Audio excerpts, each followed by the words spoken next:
Good morning and welcome to the Four Wheel Parts Teardown in Tennessee at the Adventure Off-Road Park. I am Miles Hasquist alongside Mrs. Pam Hall, and we are about to get this party started. Yes, we are. The race cars are already lining up out there. We can hear the motors running. Super excited for the day. This morning, the weather was a little bit different. We woke up to an overcast. Yeah, well, it was foggy more than overcast, and it still is fog out there. So it's going to play a little bit of tricks on the guys and gals out there in the woods because it's going to get sunny. It's going to start burning through. Dust is going to be an issue. Heat is going to be an issue. It's going to be roughly 90 degrees, but the humidity is what's the killer today. It is hot. It is sticky. It's good, but we're here to go racing. Exactly, and you know what? The little bit of moisture in the air will help with the dust right here on the start line just for a little bit until it definitely heats up later on. It's going to be an amazing day of racing, so tune in all day long. Go to the MAO app. You can watch the Mid-America Short Course Championship Series at J Oklahoma. You can watch the Ultra 4 here on YouTube and on Facebook. We'll be all over the place, so tune in. It's going to be great racing all day long. We're about to kick off the EMC classes, a 4500 Yukon Gear and Axle Modified class, a 4800 Brannick Motorsports Legends class, and the 4600 Spider Track Stock class, as well as the Stock Sportsman's class as well. So we'll technically have 4 different races going on at the same time. So go to live.ultra4racing.com. And you can follow along with all the classes because they're going to be racing together but against each other within their class. They will start, the 45s and 48s will start how they qualified yesterday, and then we'll do the 4600 stock class and then the stock sportsman's behind them. So it's going to be an interesting day, so be sure to tune in. It's going to be fun. It's interesting, exactly. You took the word right out of my mouth, and fun. It's going to be so much fun. We have the 170s going right after this, and the kids, you know, they're super pumped. Oh, it's going to be great. I mean, I was passing by and ran into some racers this morning. They're like, I don't know if I got much sleep last night. So it's you know, race day nerves. Everybody has them. No matter how long you've raced, you have race day nerves. Yeah, so yesterday's qualifying course was just under a half mile. Today, it is going to be a 6-mile course. So the 4600 class does 4 laps. The 45 and 48s will do 5 laps, and then after that, we'll do the 170s. I think they're going to do down in the short course area, just past the Bronco Boulders, as a nice little, probably 3/4 lap through the infield and whatnot. And then we'll do the 4900 Can-Am UTV class, and then at 1:30.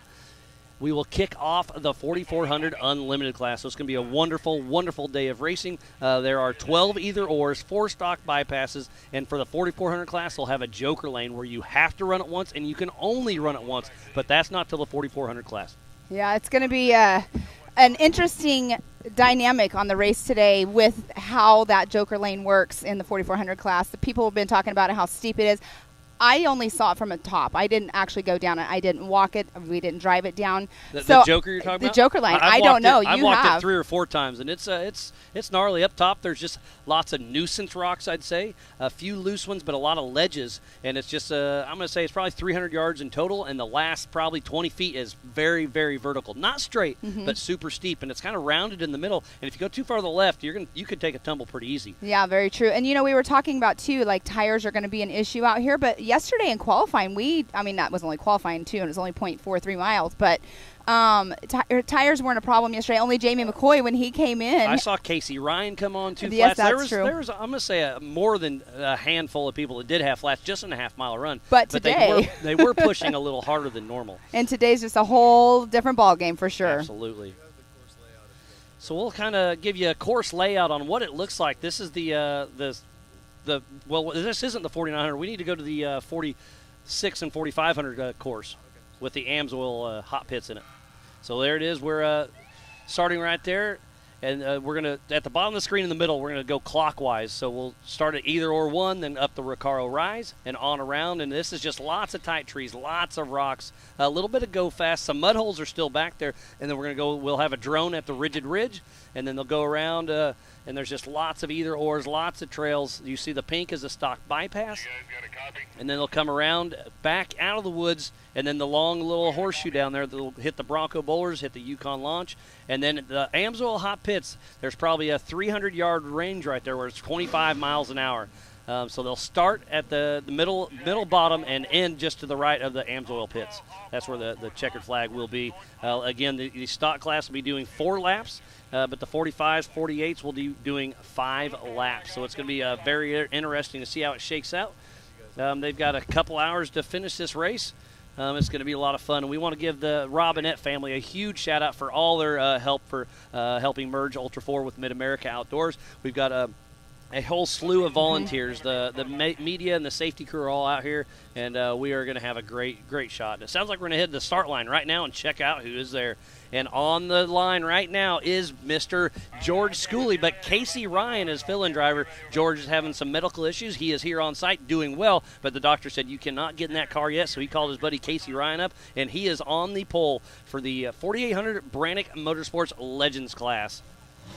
So this is going to be a great one to watch. Remember, there are 4 different classes going on at the same time, so go to live.ultra4racing.com for our live timing. Tune into ultra4racing.com/live. Go to the Ultra 4 and MAO Facebook and YouTube. Hit that share button, start a watch party, and we are about to go live racing any moment. There's our race director, J.C. Taylor, giving the 5 count. So Casey Ryan is off of the line for driving for George Schooley out of Westminster, Maryland, with Legacy Off-Road with Cameron Schooley riding shotgun.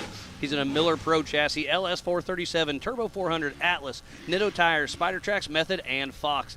Help George's program get on down the road. Up next is going to be number 3. Mr. Trevor Folk. Out of Union, Missouri with Hot Rod Express. With Wolf Creek Customs chassis, Hellcat 6.2, Turbo 400, Atlas, Spider Tracks, King, Pitbull Tires, Raceline Wheels, PRP, and Warren. They are taking off in 30-second increments. This race is on adjusted time. And that was a great drone footage just now of Trevor Foltz entering into the pits, and now that is the 26 of Dwayne Garrettson. Out of Alma, Arkansas with Come Get You Some Off-Road. He's in a Jimmy's 4x4 Bronco, Limitless Performance 6-liter, Turbo 400, Atlas, Spider Tracks, Brannick, Yukon, Yokohama, Raceline Wheels, Steinjager, Radflow, and Warren. Next up off the line, that is Mr. Justin Barth in the 417. Out of Springfield, Missouri with Barth Racing. He's in a Jimmy's 4x4 48P chassis, LS3 427, Turbo 400, Atlas, Kings, Walker Evans, PRP, PCI, PSC, Nitto, and Warren. Next off the line will be the 4896 of Evan, or 59 of Evan Sherman. Out of Inman, South Carolina with Sherman Racing. He's in a Jimmy's chassis with his buddy Chris is riding shotgun with him. He's got an LS 6-liter Turbo 400, Atlas, Spider Tracks, PRP, Raceline, Fox, Toyo, Barnes 4-wheel drive, East Coast Gear, and Carlton Customs.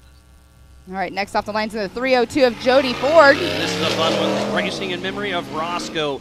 Jody Ford and Brandon Haynes in that 302 car with out of Markle, Indiana with Team Indiana and Brannick chassis number 1 with a Ford 302 stroked engine, C6 transmission, NP205, Fox, Brannick, PRP, KMC, and Nitto. And that is the 1905 of Sean Hollick off the line. With Mark Shea riding shotgun out of Hampton, Maryland with Sean Hollick Racing. He's in a Liberty Mountain Fab chassis, LSX 454, Turbo 400, Atlas, King, Nitto, RCV, Raceline, the Tree Car Care, Jecco Mini Cranes. And then down the 8th position right now, 4561 of Cody St. Clair. With his dad, Anthony St. Clair, riding shotgun out of Ponder, Texas with SCR Motorsports. In a Tribe 16 chassis, Thompson LS 408 stroker, Turbo 400, Atlas, Custom Splice, Raceline Wheels, Cooper Tires, Fox, and Factor 55. And then next off the line is the 866 of Sean Reisky. Out of Mishawaka, Indiana with Auto Pros Off-Road. He's in a new home-built chassis. They built that in their shop. LS3, Turbo 400, Hero T-Case, Gearworks, PRP, JKS, Brannick, Fox, Dirty Life Wheels, Mickey Thompson, and Warren. Next off the line is going to be the 896 of Brian Trimp. Out of Sault Ste. Marie, Michigan, with Shallow Pockets Racing, Jeep Armory Chassis, GVM LS 408, Turbo 400, Atlas, 14 bolts front and rear, Falcon Tires, Warren, Optima, King, Vision, PRP, Yukon Ironman Off-Road. All right, next off the line will be the 4896 of Buddy Carlton. Out of Greenville, South Carolina with Carlton Customs Motorsports. He's in a Jimmy's Ford chassis, LS, Carlton Customs Trans, Atlas, Spider Tracks, Toyo, Carolina Driveline, Yukon, Warren, Alltech, KMC, and Fox. Next up is the 717 of Ryan Webb. His son Blaine Webb is riding shotgun out of Bossier City, Louisiana with Kryptonite Customs. He's in a Jimmy's chassis, LS6, 680 horsepower, Turbo 400, SCS TK, Spider Tracks, Gearworks, Fox, USD Stickies, PRP, PSC, and Raceline. Next off the line is going to be the 4531 of Sean Rance. Out of Aztec, New Mexico with Mud Nut Racing is in a 1976 Ford Bronco chassis. 455 small block Ford, ATI Turbo 400, Trailworthy Fab T-Case, Rough Stuff Megan, High Nines, RCV, King, Milestar, PRP, and Raceline. All right, next up will be the 53 of Ryan Taylor.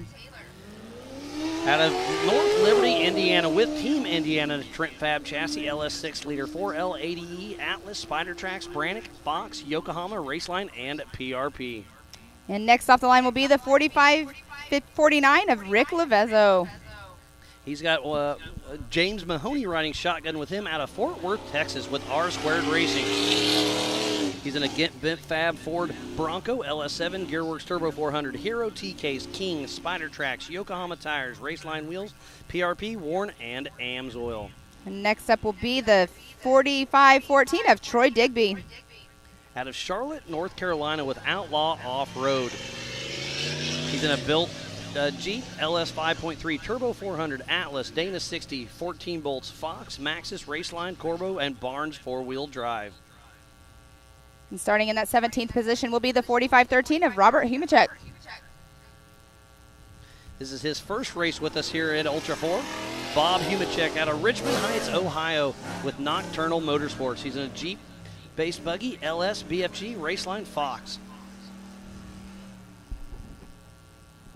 Next off the line will be the 4500 of Diesel Krentz. Out of Stanley, North Carolina with Team Stacked. He's in a Team Stacked built Jeep, stock engine and transmission. He's got an Atlas, Curry, Nitto, Rock Crawler suspension, Dirty Life race wheels, Adams drive shaft, rigid stacked off-road, and Adventure X. And in that 19th position is the 45-17 of Jesse Oliver.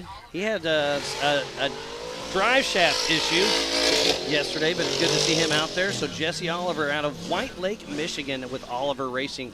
He's in a Ford-based chassis built by Oliver Racing, Mass Motorsports LS 427, Edmunds Turbo 400, Atlas, Yukon, Brannick, Warren, Raceline, Falcon, Alltech, and Rugged. And in that 20th position will be the 46-88 of John Schaefer. So we are kicking off the 4600 Spider Track stock class as we speak. So John Schaefer out of Birmingham, Alabama with RPM Extreme. He's in a Savvy-built 2015 Jeep JK. Stock drivetrain, Curry axles, ADS, Falcon, Raceline, Sparco, RPM Extreme. And then next off the line, in the 21st position, the 46-26 of Jackson Kunkel. Out of Haslett, Texas with Lone Star Racing. He's in a 1990 Jeep Cherokee stock 4-liter AW4 transmission, Rubicon T-case, Curry Rock Jock axles, carbon chocks, Maxxis, and Raceline. Next off the line was the 46-42 of Adam Collin. Out of Latham, New York with Rock Crawler Racing. He's in a 2004 Jeep LJ, Curry axles, Yukon, Nitto, Dirty Life, and Rock Crawler suspension. And in that 23rd position, next up will be the 46-01 of Cody Lusk. Out of Archdale, North Carolina. He's in a Jeep-based buggy, Mickey Thompson tires, Method, and Radflow. All right, and then in that 24th position, we will have the 46-81 of Mick Henson. Out of Tahlequah, Oklahoma with Henson Racing. He's in a 1981 Toyota pickup, 22RE on propane, running King shocks and BFG tires.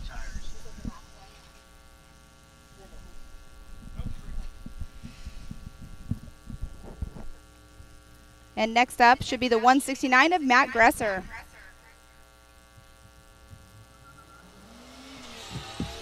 So that is actually Roger King, number 124. He's going to be racing later on today. And the 4400 class as well with Team Robbie Bobby. He's running in the stock sportsman's class. And that is the 94 of Mark Zabath. Mark Zabath, the Z-Man, out of Covington, Georgia with Team Indiana. He's a Toyota-based buggy with a 22RE running on propane, Maxxis tires, trail gear, and Fox. And last taking the green flag this morning will be the number 13 of Jason Dean. Out of Easley, South Carolina with Dean Motorsports in a 94 Jeep YJ with Milestar tires, Raceline wheels, King shocks, Yukon, Brannick, Warn, and Rugged. So we've got just over 25 cars that took the line this morning for the Everyman Challenge classes. Remember, we have 4 classes racing at the same time. There's Dean Racing right now on screen, heading up the Recaro Rise. That is just right inside the woods. This is a 6-mile loop. The stock class will be running 4 laps. The other class will be running 5 laps. And then this afternoon, the 4400 will be racing 7 laps. But it's going to be awesome to see. And we'll throw that the course back up on screen here in a little bit, just so we kind of show you where they're going to be out on course. And we got a few interviews we can throw up here in a little bit as well. But here's our course. Again, we are running clockwise. This is a 6-mile lap, and it's going to be awesome. And we are here at Adventure Off-Road Park. That's just outside of South Pittsburgh, Tennessee, and the Appalachian Mountain foothills. This place is absolutely amazing. Just right around 600 acres, over 120 20 trails out here, and there's everything from mild to wild. We want to give a huge thanks to Benji and Karen and Eddie for helping us out. We've been working with the Mid-American Ultra 4 crew neck and neck. They've been doing a great job of helping us out. We are smack dab in the middle of Nashville, Knoxville, Birmingham, and Atlanta. Lots of stuff to do around here. There's been a lot of stuff going on around this area as well. But if you're out here this morning and you're hungry, the barbecue truck has breakfast going at Miles. We might have to do that here in a little bit. But definitely going to be a great day out here. The 4 laps that they are racing right now is going to be a very long 4 laps. Yeah, it's going to be hard. The stock class, I was talking to John Schaefer last night at the Racer Appreciation Dinner. It's great to have that. I love how they've added that to the flow, because I can kind of chat with everybody. And he was saying he's nervous he's not going to be able to make these 4 laps. He's going to have to be pushing just to do that. So it's going to be. Yeah, they're worried they're pushing time on it for sure. Yeah, it's going to be interesting. Remember, they did take off in 30-second increments. This race is on adjusted time, so we'll see how it all shakes out. There's roughly 25 cars out on course as we speak. And again, you were just saying that we got some great vendors out there, but also go check out the MAO and Ultra 4 merch trailer. I know Angel, Carly, Bailey, Tristan, the whole crew is there. They've got a little bit of everything. They've got event shirts, they've got sunscreen, they've got hats, they've got it all. So make sure you go over there and check them out. It's going to be a hot day. Drink lots of water, and we'll hopefully have a lot of action to bring you. We got a camera just inside the canopy at the Recaro Rise, and hopefully we'll be picking up the drones here in just a few minutes at the Rigid Ridge. It's been a great morning already. I'm excited for the whole entire day. Like we were saying, at Mid-America, they're also doing the short course race this weekend as well, starting this morning at 10:30. So there's a lot of racing action that everybody can tune into between us and them and everywhere. It's just a great weekend of racing. Yeah, so I'm going to kind of give you a quick rundown on the classes. We are running 4 classes at the same time. We have the 4500 Yukon Gear and Axle Modified class. You can have 2.5 shocks per corner, limited to 14 inches of travel. You have to have mechanical steering, maximum of 37-inch DOT tire, front-mounted engine, but unlimited horsepower. We also have the 4800 Brannick Motorsports Legends class out there. Again, you have to have a front-mounted engine there as well, but axle horsepower. Vehicle must contain 2 seats side by side, 1 shock per corner, and a maximum of a 37-inch DOT tire. Solid axles only in that class, and there's a lot of retired 4400 cars that can go there, but there are a few specific new built cars as well, so that's a fun class to watch. And then the 4600 Spider Track stock class is out on course. You have to have a stock OEM frame, must stay within 3 inches of wheelbase, factory engine and transmission, 35-inch DOT tire, single shock per corner, factory-style suspension, kind of like a leaf spring, coil spring, TTB, or whatnot. Mechanical steering, and it's a super tight-knit group. It's a great one to watch. And then we also, new to Ultra 4 this year, we have the stock sportsman class. We have a couple of them out there running around. You can run any axle, stock engine, up to a 40-inch tire, and basically all you have to do is pass safety and tech. So we'll be giving away some of these amazing Laser Nut trophies later on today. Pam will be running over there and giving those trophies away. So what did we count up? I think roughly 24 trophies will be given out today. Yes, there will be 24, and they're awesome. We sit here and we unwrap them. We're all just super excited how they look. LaserNet does an amazing job on them. The racers are always excited to get them. The kids love to see them. We have them on display over at the merchandise trailer as well. We do have people chiming in on Facebook. Thank you guys so much for following along and watching our race day today. It's going to be a long day out here at AOP, but I love this place. This park is awesome.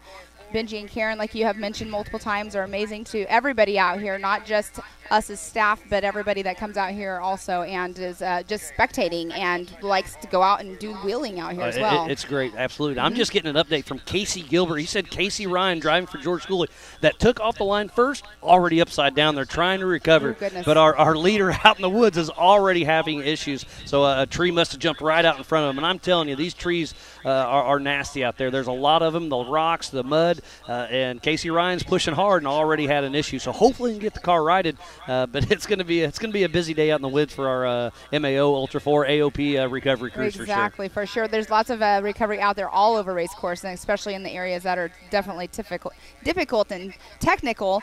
But that's a bummer to hear that somebody's already on their lid. Jeremy Martin, part of the MAO crew, is tuned in. He's actually at J Oklahoma for the Mid-America race.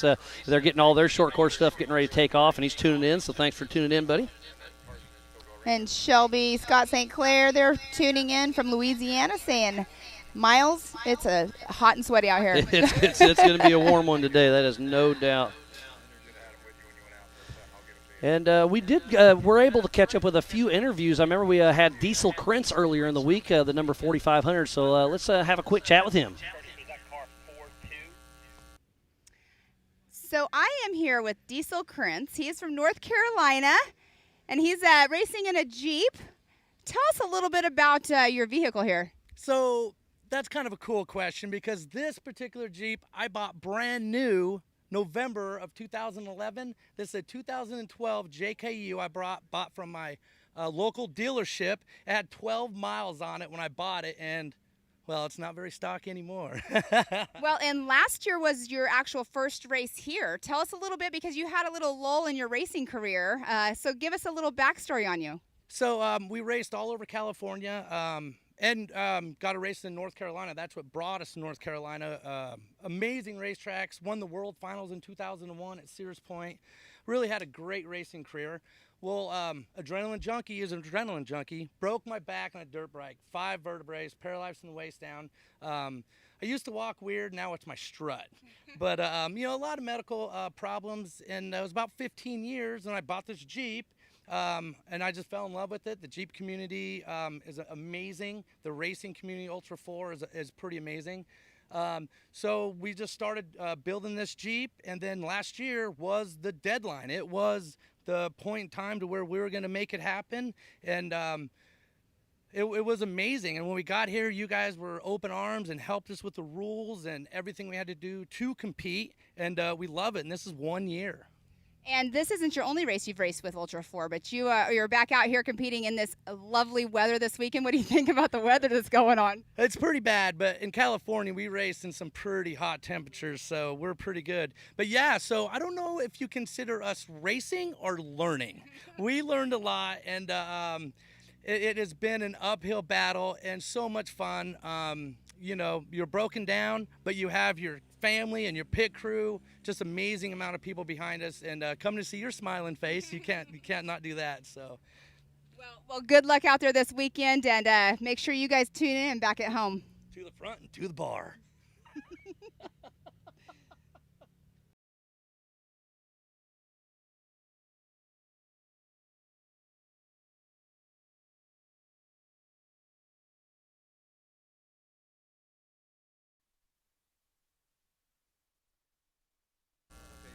So thank you, Diesel Krentz, for catching up to him. Always a fun character. He's a great one to follow on social media as well. But I've got a race ops here texting me some information. 45-49, I believe that is. I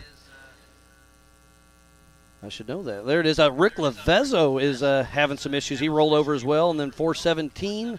That is Justin Barth, broke a drive shaft. They're getting it fixed. Wow. George Schooley broke a U-joint when he rolled over, so sounds like he may be out of the race. So tough break for our leader, Casey Ryan and George Schooley. It's definitely already taken a toll on the cars already. We've been talking about that. Attrition is going to be huge today. Tires are going to be huge, and just like we were talking about these trees, when you're pushing that hard, there is going to be dust back in the woods, and I think they're going to be pushing a little hard. And And it's going to be interesting. So it sounds like we have a little bit of action out on course, and yes, that is Casey Ryan right there driving for George Schooley. So he's the one that tumbled. You can see Cameron. That was George's daughter sitting on a rock there out of the course. It does sound like they are okay, but they may be out of the race. And that is at the Rigid Ridge. So that's a pretty gnarly little section right there. We were having a little tech issues with our drone, but obviously it is up. Great job by the Rock Racing TV production crew for bringing this live action. And Casey Ryan was definitely a fan favorite to do well today, and he is out early in the race. So it's going to be interesting to see how this shakes out. And we got Chuck Crossland. He is prepping his car for the NorCal race next weekend. Then he's going to be prepping it for Vision. So he's listening to us live all day long here while he's prepping. So thanks for tuning in. There's Ryan Webb cruising through the Rigid Ridge. Aaron up at the Yours. She's tuning in as well, watching the live show. Thanks, Aaron. Good luck to you guys this weekend as well. Sounds like we have 3 cars through Uncle Steve's section. There's Sean Rance Sr. cruising through. Uncle Steve's section is definitely no joke. It's a gnarly section. So this is our second race in the Eastern season, and then we'll be heading to Crandon over Labor Day for our third and final race in the Eastern Series. It's going to be awesome. But next month, it's going to be Visions. It's going to be an awesome race. That is at Mid-America Outdoors, and it's going to be a little bit of everything. I mean, we've got a rodeo, we've got the Mid-America Outdoor Pit Bikes, and the Side-by-Side Championship Series. Barbie Jeep, rock bouncing, rhythm section. I mean, it is absolutely amazing. So be sure to tune in all wheel. The Demolition Derby area. There's so much stuff that's going on that there's probably going to be more added to it between now and then. There's a lot going on. It's going to be absolutely awesome. And this weekend they have the rodeo as well. So tonight they'll have their rodeo. Last night they did their qualifying for the rodeo that they're having there, which was pretty awesome to watch. I sat and watched a little bit of that, and it's just a busy weekend for the whole Mid-America Ultra 4 racing crew. And I just got an update. Jason Dean is actually not driving his car. He's got Corey Day in there driving with Adam Kinnett, who'll be racing side-by-side later on today. So thank you for that update. Yeah, we have a lot of people doing, Justin Barth is doing double duty this weekend. We have Paul Wolf doing double duty, which is crazy because if you think about, Paul Wolf is going to be racing in the Can-Am UTV class, and then he has to get out and go directly into the 4400 class. And we're talking about the heat. I think that's going to be a huge issue. I know Paul Wolf. I mean, he's an animal. He's an athlete, but it's going to be tough to doing 5 laps in that UTV and then come 7. up here and see what happens and hop right on that UFO and do 7 laps. Mm-hmm. It's going to be interesting to see how he can hold up. And Good I know his team owner Chris Hickman is going to be riding shotgun with him later on today. So it'll be interesting to see how it shakes out. That'll be exciting. So Paul coming through is just going to have to jump right out and right back in. So it's going to be exciting. I hear some cars in the background, but I'm not sure exactly where. I've heard the same thing. I can't tell if that's part of our recovery crew or what's going on. But this is a 6-mile loop, so I expect. I think the leaders will be doing just over 20 to 25 minutes. I think the fast cars will be doing right around that 20-minute lap later on today. So I'm going to say right around that 25. We started a couple minutes behind, so I think we'll see some cars within the next 5 minutes coming out of the woods. Yeah, so Quentin Hilburn is chiming in here on Facebook. He said he's going to be back in the 479 at Visions. Oh, awesome. So exciting. He's taken about a year off, if I'm not mistaken, so it'll be great to see him and Benjamin Moore hop in that car at Visions once again. Visions, they're already, we have events going on right now, but they're already prepping for Visions. Oh, Such absolutely. a large event, and a lot of us are going to be going there a lot earlier to help get the whole event ready. So it's going to be a busy couple weeks. Lauren Healy, he's listening while he's on the Nitto Tire American Road Tour, so that's pretty awesome. From Chicago. Detroit? Yeah. No, Chicago. That's awesome. All the way across America and stopping every night. It's really cool. So he's driving his Bronco across, so it's cool to see him doing Lauren that with the needs to chime Nitto in. team. Lauren and Paul have been going at it at the last couple of races, so I would like to see who Lauren thinks is going to get it today at this race, since he's not here to battle it out. Well, he's not here to battle out because it could rain here, so he's not coming. The mud. Well, there's already mud, and he doesn't like the mud, so. And he's very open about that. But that's pretty awesome that he's chiming in for sure. He's a former 2-time King of the Hammers winner. I hear a car coming, so we'll see who's coming out of the woods. Is it going to be Trevor Foltz or Dwayne Garrettson? Because we know George Schooley is out. That sounds like Dwayne Garrettson. I'm going to put some money on it. Yeah, he started in that 3rd position. It says but motor Trevor sound. Foltz has a loud one, too. I like to do the betting with you, Miles. Hey, we haven't done any lap time betting. That is Trevor Foltz. Oh, I was Trevor so wrong. Foltz started in second position, but George Schooley was over. So he is physical out front. Now he's going to head down right now, and he's going to have to check up right here for the Bronco boulders and then head on down. I believe we have a drone down in the infield as well, and they're just going to do a long loop out on the outside of that. So he's going through the Bronco boulders as we speak, and you can see right on the right of that, that's where the AMSOIL hot pits are. So this is such a long straightaway. We'll put the Bronco boulders in there to slow him down a little bit, and then Trevor Foltz is getting ready to hit the Yukon launch. And this is definitely the only fast section on this whole entire race course, right here. There's a lot of quick sections, but yeah, this is you're right, the only fast section, and then it's probably a 300-yard. 25-mile-an-hour speed zone in the AMSOIL hot pit. It looks like he's probably going to come in and do some pitting. It looks like his pit crew's getting ready right there to flag him in. So why not? It's a long race. You have obviously quite a lead right this moment. So go ahead, come in, check up, make sure everything's good, make sure nothing's wrong, and get back out on race course.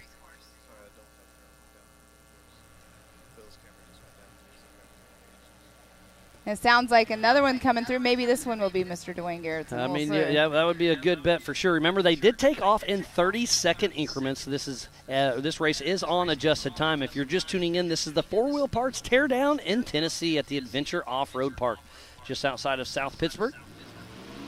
And that is 302. That is look, Jody Ford. That's Jody Ford and Brandon Haynes. They started back in 6th position, so they've already passed 5 cars out there. So Jody Ford, this is his first time ever racing this car. I mean, I'm getting chills just thinking about that right now. This is the backstory behind it. Yeah, this is Roscoe's old rig. He left us way too soon. He raced Ultra 4 for a very long time. This car's kind of sat in the backwoods, and Jody talked to the Haynes family and got it back from them, and now they're racing it, and it's really, really awesome. And he's got very minimal seat time driving that car. I think he said he only has like 5 miles. Yeah, I mean, nothing. And he's owned it for 5 years, I believe is what he said. Yeah, the car's been sitting for 5 sitting. years. Yep. So he just went over the Yukon launch, and this is a great. Hopefully, we can follow him for a little bit because it just basically follows the outside of this little short course section. And I was really worried about the dust, but Gus and his crew were out there late last night, early this morning, getting everything going. So there's Dwayne Garrettson coming through as well. So third car out on course is Dwayne Garrettson, but Jody Ford's putting a little time on him. And it looks like Trevor Foltz does pull into the AMSOIL hot pits right there at the end. There is a 25-mile-an-hour speed zone all the way from the tree line just to right where we are at the start-finish line. Okay, do you want to know what Lauren Healy's guesses are for the 4,400? Let's hear it. Eric, Josh, and then Casey for 1, 2, and 3. And those are all Miller cars, and they own the woods, so they're all way up on my list as well. And Josh, I mean, he's 2 times here, so we'll see what happens. And Jody Ford is also pulling into the AMSOIL hot pits there for Team Brannick. Justin Cower is saying Jody is a madman, so keep on digging, Jody. Sounds like flat tires, so Dwayne Garrettson and Jody Ford both have flat tires, so that's why they're pulling in the woods. So we were talking about tires are going to be an issue. Here goes Sean Reisky. And that is Sean Hollick on screen with Mark Shea riding shotgun as they're heading through the Bronco boulders. So we should have a couple cars through that have a time, don't we, Pam? We do. So Trevor Foltz, I'm going to say 25-minute. Did you see my No, time? I haven't. That's my guess. 24:18 is Trevor Foltz's lap time. Jody Ford is a 24:30. I think we'll get down into the right around that 20 mark later on today. And Dwayne Garrettson at 26:33. So we'll see what we have coming through here momentarily for Sean Rance as well. How cool is this? The FPV so cool. Believe look drone at is that. heading into the woods. There's Evan Sherman, I believe. Yes, you are correct.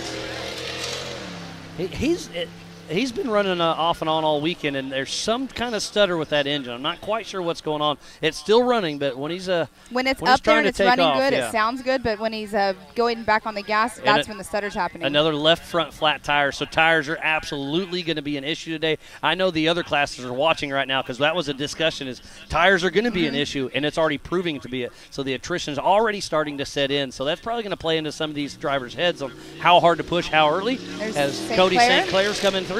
He'll be coming into the Bronco Boulders momentarily with his dad, Anthony St. Clair, riding shotgun. There he's coming in the screen as we speak. 24:18 is the fastest lap time right now. It goes all the way up. Dwayne Garrettson ran a 26:33. So, yeah, that's not a bad lap time for as rough as this race course is. And remember, there are 4 different classes racing at the same time.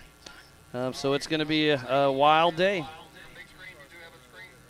Looks like we have a drag race. Jody So that's Ford. Trevor Foltz. And is that Sean that is Hollick? Trevor Foltz. So Sean Hollick He did not pit. So Sean Hollick moves into the lead. Trevor Foltz right behind him. And right at the start-finish, just to the left of where the camera is where they take off, as we have another drone following our leader, Sean Hollick and Mark Shea. They're in the 4800 Brannick Motorsports Legends class. So on adjusted time, we have Trevor Foltz in that number 1 position, Jody Ford in the number 2 position. Well, that was at the checkered line, but heading out, we saw Sean that's Hollick head true. out at first because that's before the hot pits. So they Foltz was in the pits for just a little while. So Pam, what it is the finish line is actually before the hot pits. Yes. So when they come to the hot pits and they stop, that the time we won't see that till the next lap around. Exactly. And we physically saw Sean Hollick head out front. Yes, sir. And if you are just tuning in, we thoroughly appreciate each and every one of you. This is the 4-Wheel Parts Teardown in Tennessee at the AOP Park. And Dwayne Garrettson heading out. Carly Ford saying, "Go Jody." Lots of Jody fans on here. Lots of Team Indiana fans, Yes. I'll promise you that. They are all having a great time. And looks like I'm Dwayne getting Garrettson going to head up the Recaro Rise. I'm getting a note that Sean Hollick is from Massachusetts. Sorry, we'll correct that, Alicia. I'll watch it. He's had it working. No, it just keeps freezing. It'll work, but it freezes, which may be a cell phone problem. You can see the dust already out there on the main road coming back out on race course. We're going to see on screen here in just a minute. There we come into the screen. I love that shot right there. Yeah, and that just shows you the transition as Cody and Anthony St. Clair pushing strong in their 4500 Tribe 16 built machine.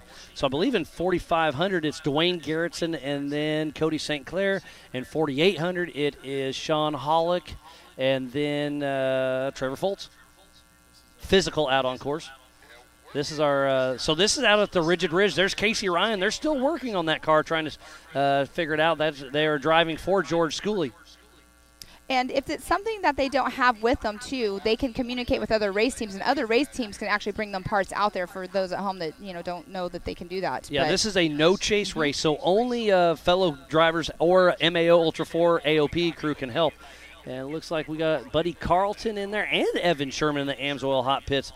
And let's give a huge shout-out to all of our official sponsors of Ultra 4. We have Can-Am, Ford, Bronco, Monster Energy, Optima Batteries, 4-Wheel Parts, Progressive, Holly EFI, LaserNut, Griffin Race Radiators, VP Racing Fuels, Nitto, King Shocks, King of the Hammers, Spider Tracks, Recaro Seats, Baja Jerky, PCI Race Radios, Axial RC, Method Race Wheels, AMSOIL, Off the Grid Clothing, MBRP, Yukon Gear and Axle, HCR, Warn, Factor 55, ARB, Rigid, Brannick Motorsports, Tread Lightly, and Action Sports Canopy. And then some of our other helpful sponsors that help along the way are Ultimax, Mid-America Outdoors, the Off-Road Syndicate, and 360 Wraps. So please support who supports the sport. Without all these wonderful partners, we would not be racing here for the 4-Wheel Parts Teardown in Tennessee today.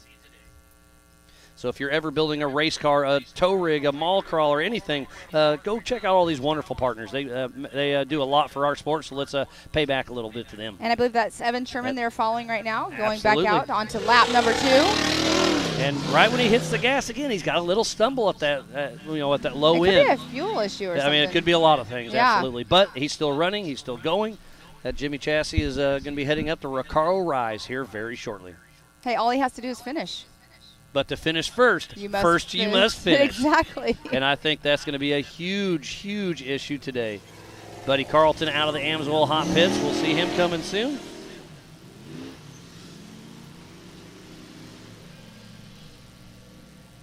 I just saw Troy Digby coming out of the woods. So there's Buddy Carlton, another Jimmy's car. Saw Randy Rod bumped into him yesterday. Great to see him on site. He's supporting his son Cade, and obviously everybody with that is Mr. Jimmy's 4x4 himself.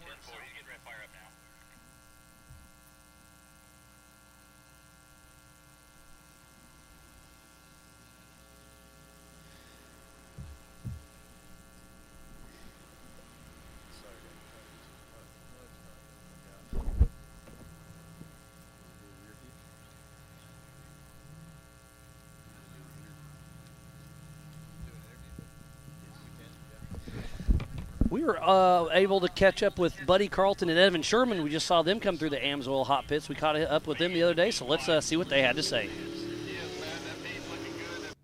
So we're down here with the 4800 Brannick Motorsports Legends class, guys. We have Evan Sherman and Buddy Carlton out there. And why'd you have Evan sit on the tire? Trying to get him up to speed here. Get him up a little higher so he can see. Get him out there. Get him up there. Yeah. But I love you guys. Like, I'm gonna give him a little hard time for this stuff. But yeah, right behind us is gonna be the drag race heading down towards that Bronco Boulders. Are you excited about this race course? Oh, absolutely. It looks like a fun course, fun track. We love AOP. It's one of our favorite places to race. Real excited. It should be a good race. Yeah, obviously it's hot out here. It's going to be hot all weekend long. What's that going to do when you put your helmet, your race suit, and all that stuff on? Kind of what goes through your head to try to keep yourself calm? Hopefully you keep moving. The last thing you want to do is have to stop and sit in the woods. Depend on your pumper. Hope it's putting some air in there so you can actually see where you're going and not breathe dust. Yeah, obviously the trees are tight, the rocks are big, and if you do get stuck, you're gonna have to get your co-driver out there. And yeah, like you said, when there's no airflow, it's gonna get warm. And I got a new co-driver this weekend, so trying him out, so we might have to work him a little bit and break him in. There you go. Show him what this Ultra 4 Mid-America stuff really is all about. Evan, I assume you're running the co-driver as well? Yep. Chris was my co-driver. It's his second race in the car. We did great in Kentucky, finished third. Car feels great. Everything seems to hold together. We'll be in good shape. And what do you think about the 4800 class? Because obviously, I mean, these are almost 4400 cars. Just a 37-inch tire and a single shock's about the only thing that depends them apart. I mean, on the East Coast, there's not much of a difference between a 44 and a 48. Obviously, your tire size, but as far as speed goes, single shock out here would be just fine. Yeah, I mean, obviously last year we saw Cade Rod bring his 48 car and put 44s on it. Was on the pole. Casey Gilbert's recently stepped his car up the same way. But it's great to see you guys out here still just racing along and having fun. Yeah, we love it. It's close to home. This is our closest race. So we're from Greenville, South Carolina. So it's nice to not have to drive 1,000 miles to do a race. Yeah. So it's kind of not our backyard, but close. Oh, absolutely. Well, Evan and Buddy, best of luck. We'll see you guys battling out on the course here in just a few days. Thank you. Thank you.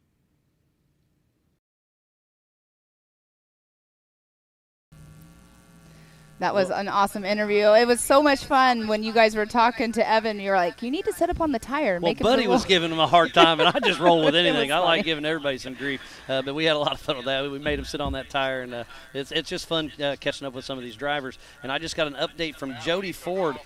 He was physical second. He's still in the AMSOIL hot pits. They have a broken fuel line fitting, so they're trying to get it changed right now, but they hope to get back out on course shortly. I just saw Ryan Webb head out, Sean Rance Sr., they should be heading up the Recaro Rise as we speak.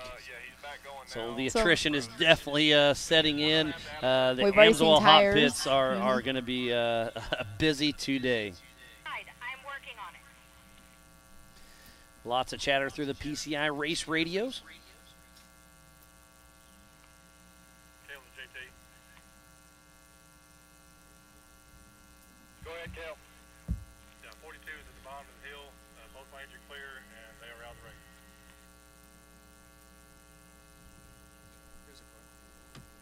So we got it looks another like car coming through the AMSOIL hot pits. Remember, this is a 25-mile-an-hour speed zone. I could have almost put money on that it was a flat because of the way the dust was kicking up, but nope, didn't stop at all. Kept on going. That is the 45-17. That's Jesse Oliver. He did well last year, if I'm not mistaken. Yeah, he won this race last year in the 4500 Yukon Gear and Axle Modified class with Cody St. Clair and Dwayne Garrettson right behind him. In the 4600 class, John Schaefer was in third position. He's the only one running today. In the 4800 class, George Schooley's the only one that's running today in that class. And we saw Casey Ryan got taken out early. We'll see if they can get it fixed and going, but it's not sounding good for George Schooley and Casey Ryan. So we'll get a new winner in the 4800 class for this race for sure. Yeah, here's a great overview of a high and wide. There's the AMSOIL hot pits right there. There's the Bronco Boulders at the bottom of your screen.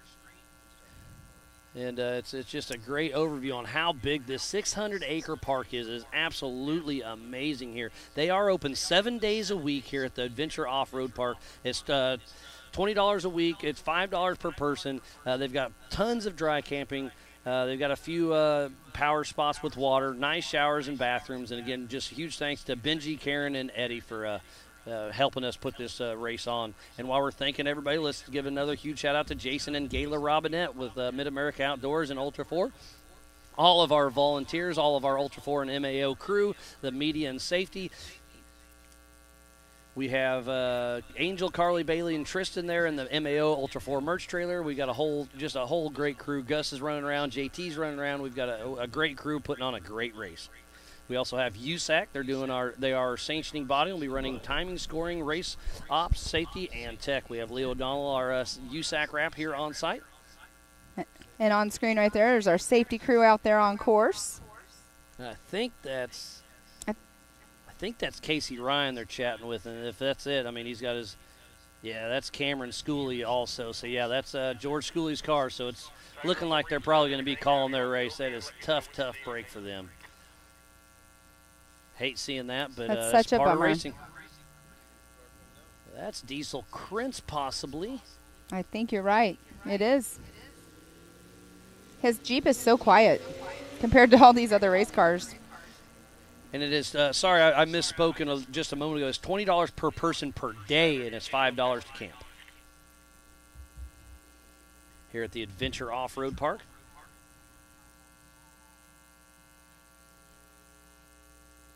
Again, if you're just tuning in, we thoroughly appreciate each and every one of you as we see Diesel Krentz heading through the Bronco Boulders. This is the 4-Wheel Parts Teardown in Tennessee. As Diesel Krentz will be hitting the Yukon launch. We're having some technical difficulties, but we got it back going. There's Gus checking everything out as Diesel hits the Yukon launch.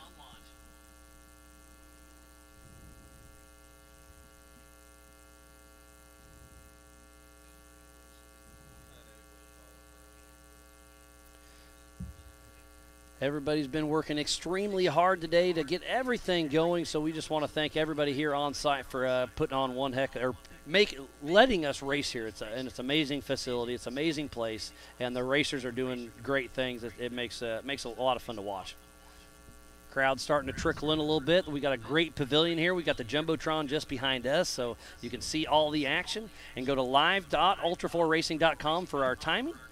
And Diesel is getting ready to approach the 25 miles an hour speed line as he comes through the fence. Right now, it turns from 25 miles an hour all the way to the 4-Wheel Parts start-finish line. And that area he just went through, before we have utilized more of that short course, but just bringing that Yukon launch into it and just, going around the edge, it's an awesome little area to come through. And here, Sean Schaefer is going to be coming into screen here shortly. That's the first 4600 Spider Track stock class car, and he's got another you can see it right there. Flat tire. So the tires are getting abused here. He has to go through the Bronco Boulders all the way through the infield until he gets to the AMSOIL hot pits. So Casey Gilbert's been doing a lot on the Rock Sports Facebook page, and he said that everybody has came through with a flat, as we have seen, except for, I believe it was Sean Hollick that did not have it. Yep. That's it's only impressive. One out of however many. Let's see how many came through. We've had about 7 come through that are out on their second lap that have had flats. Remember, the stock class will be doing 4 laps, and the stock sportsman, and then everybody else will be doing 5 laps during this race. It's a 6-mile loop out there. Diesel Krentz heading out for his second lap. As John Schaefer's hitting the Yukon launch, obviously that flat tire, he's not going to be getting any air You time. definitely are not launching it right now. Yeah, he got 3rd place in this race last year. He's always a force to be reckoned with in the 4600 Spider Track stock class. Another great ambassador to his class and our sport. We also need to give a huge shout out to Cody Wagner with Laser Nut. They're going to give all our trophies out today. You can order replica trophies for your sponsor, other team members. And I'm going to give just a kind of a quick bio on Laser Nut. It was founded in 1984 by Cody Wagner's dad, Jim, originally building powder coating equipment. They purchased their first used CO2 laser machine back in '06, eventually getting 5 CO2 lasers. Now they have a 42,000 square foot warehouse. They've actually recently upgraded to 2 10K fiber lasers and 11 press brakes. They do laser cutting, laser etching, bending, robotic welding, tapping, counterseating, and finish sanding. Over 80 employees working around the clock. Over 400 customers, mainly doing off-road related stuff. They market for private labeling. They do all the trophies for us. They're top notch. We absolutely love them. And it's just great to see what they do. You can also buy some of those cactuses. I'm sure you've, if you follow Cody, you've seen those cactuses you can buy. They're 6 foot to 14 foot, and they're absolutely amazing. That was Mick Henson just now coming out of the woods. He's going to be coming in for his next lap as well. Yeah, so that's going to be awesome. second place in the 4600 Spider Track stock class. So a good, again, just huge shout out to Cody Wagner and the entire Laser Nut team. And while we're talking about that, let's go to the 4800 Brannick Motorsports Legends class. Brannick Motorsports. They were founded in 2003 by father and son, Stan and Brandon. They started with one CNC mill and a couple of manual pieces, originally serving the aluminum foundry industry, building permanent molds new from raw billet steel, also repairing molds and made their other foundry tool components. Always been into off-road, building their own parts in-house for their race cars or trail wheelers. And then they started making more and more parts, realizing there's a market for it. Now 90% of their business is off-road related. They do a complete line of axles, driveline components, and a long list of other hardcore racing parts. So check out Brannick Motorsports website.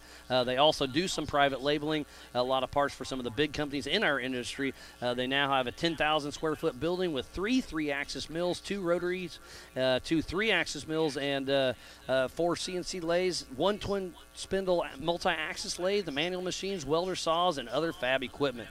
So they are 2 of our great sponsors that are in the sport. So a huge shout out to Brannick Motorsports and Laser Nut.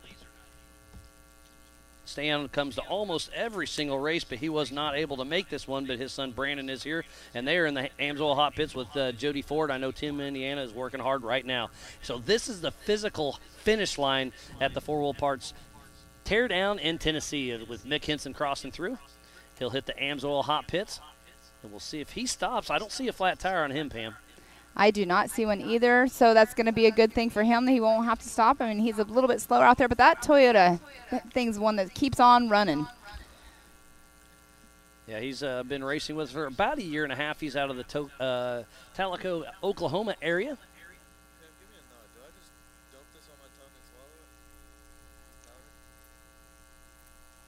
So he's cruising through. Remember, it's 25 miles an hour right through here.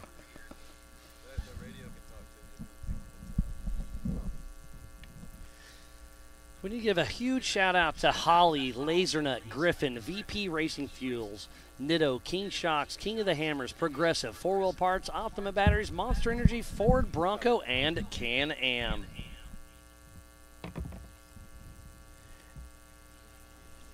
And there goes Mick Henson.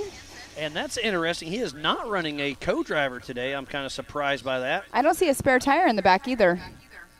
Unless you can't see it because it's in the a bed full of the bed, truck. so it could be in there. I'm not sure. But great to see him running strong, physical second position in the 4600 Spider Track stock classes. He's coming into the Recaro Rise area. So his lap time was a 37:39. And I was talking to John Schaefer. He was guessing that 40-minute mark. What was he at? John Schaefer was at He's going to be just shy of that as well. 36:49. But he had to change a tire. Man, I may have missed him. Did he drive through just a moment ago? John Schaefer has not crossed this timing loop. So he must still be in the hot pits.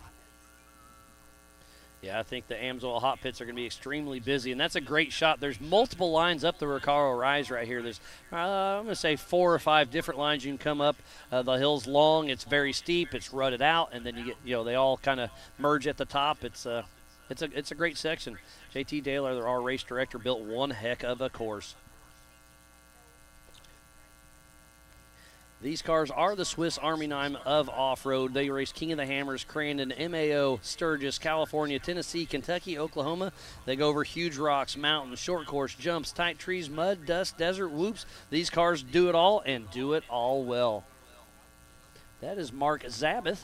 He's part of the stock sportsman with Team Indiana. So I think he'll be our physical leader in the stock sportsman's class and that Toyota. Here's a little rock section he's coming out right now. And then he'll turn that little 22 RE up and get on going. If you've ever been to a Team Indiana party, he's one of the guys that cooks the chicken wings. Z-Man, as he comes into the Bronco boulders.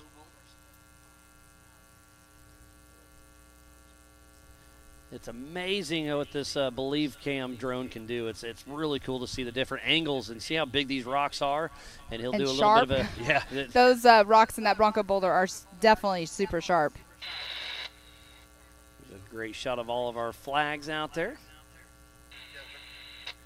So we'll be doing, and right where he's at right now is where we'll be doing the 170 race. They'll kind of start and finish there. They'll do most of the short course out there. They're going to hit the Yukon launch as well.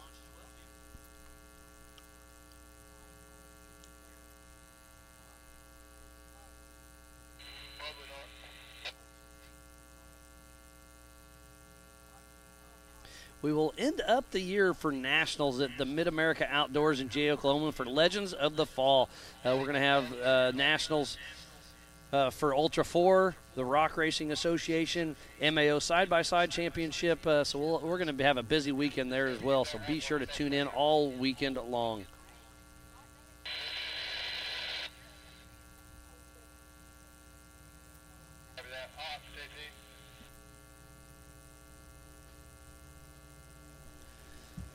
So there goes John Schaefer. He's heading out for his second lap. So he's 25% through his race because the stock class runs 4 laps. The other 45 and 48s run 5 laps. So it'll be interesting to see. There's John Schaefer coming up. He'll be heading up the Recaro Rise. So we have 13 cars currently out on their second lap right now. And we started with 27 cars, so less than half of the field. What are we? What time is it?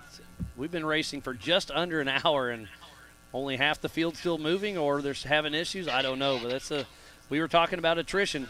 There's Ryan Webb, number 717 with Kryptonite Customs, USD Stickies, running his Jimmy's car. He's got his son Blaine riding shotgun with him. This is the Rigid Ridge area, and you can see how tight and technical it really is. I was talking about his race car the other day because it's so distinctive. Those tires are completely different than anybody else runs, and it just sticks out, you know. Absolutely. And he'll be racing for Chris Branton later on today. He was unable to make it, but you can have 1 fill-in driver per season. That could be Sean Rance Sr., I believe, in that Bronco body. He was a little muddy off the start line this morning, so he definitely wasn't completely white and red like normal. Yeah, it's crazy. We talk about the heat, we talk about the dust and how hot and dry it is, but out in the woods, there's still mud holes out there. There are some big mud holes out there for sure. Mark Zabeth heading out for his second lap. Following him, he's in the stock Sportsman. Sounds like the leaders just went by Benji. He's out on course, so we should have them in here in the next 5 or 10 minutes or so. So, Miles, I haven't seen Sean Reisky go by. He must still be in the hot pits. Yeah, I think there's lots of Jody issues Ford in the hot and pits. Sean Reisky We'll try to send Amsoil. one of our drones down the hot pits and see how many cars we have in there. But I know that's going to be an issue today.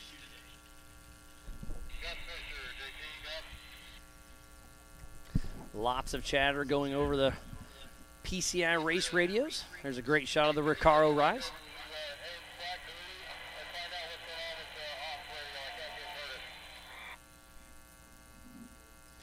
I think we were able to catch up with Adam Collin earlier this week as well, so we'll have a quick chat with him and see what he had to say.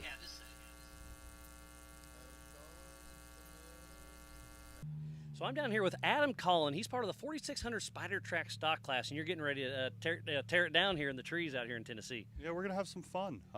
This is my LJ. I've been building it for about 3 years. We tried to race hammers this year and didn't get that far, but we're here to have some fun and see what we can do. Yeah, I love the stock class. It just goes to show you can actually take a mall crawling Jeep and play with us here in Ultra 4.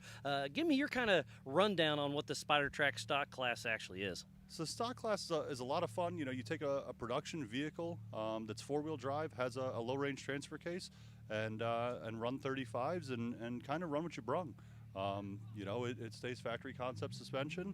On this one, this was a total, basket case of a Jeep that I picked up for $2,500 and spent a long time putting it together. Fresh motor, fresh trans, fresh transfer case, Curry Fab 9s, Yukon third members and shafts, and just kind of put it all together. Rock Crawler, I work for Rock Crawler. Rock Crawler's been a huge support. We built it in our R&D shop, so it's been fun.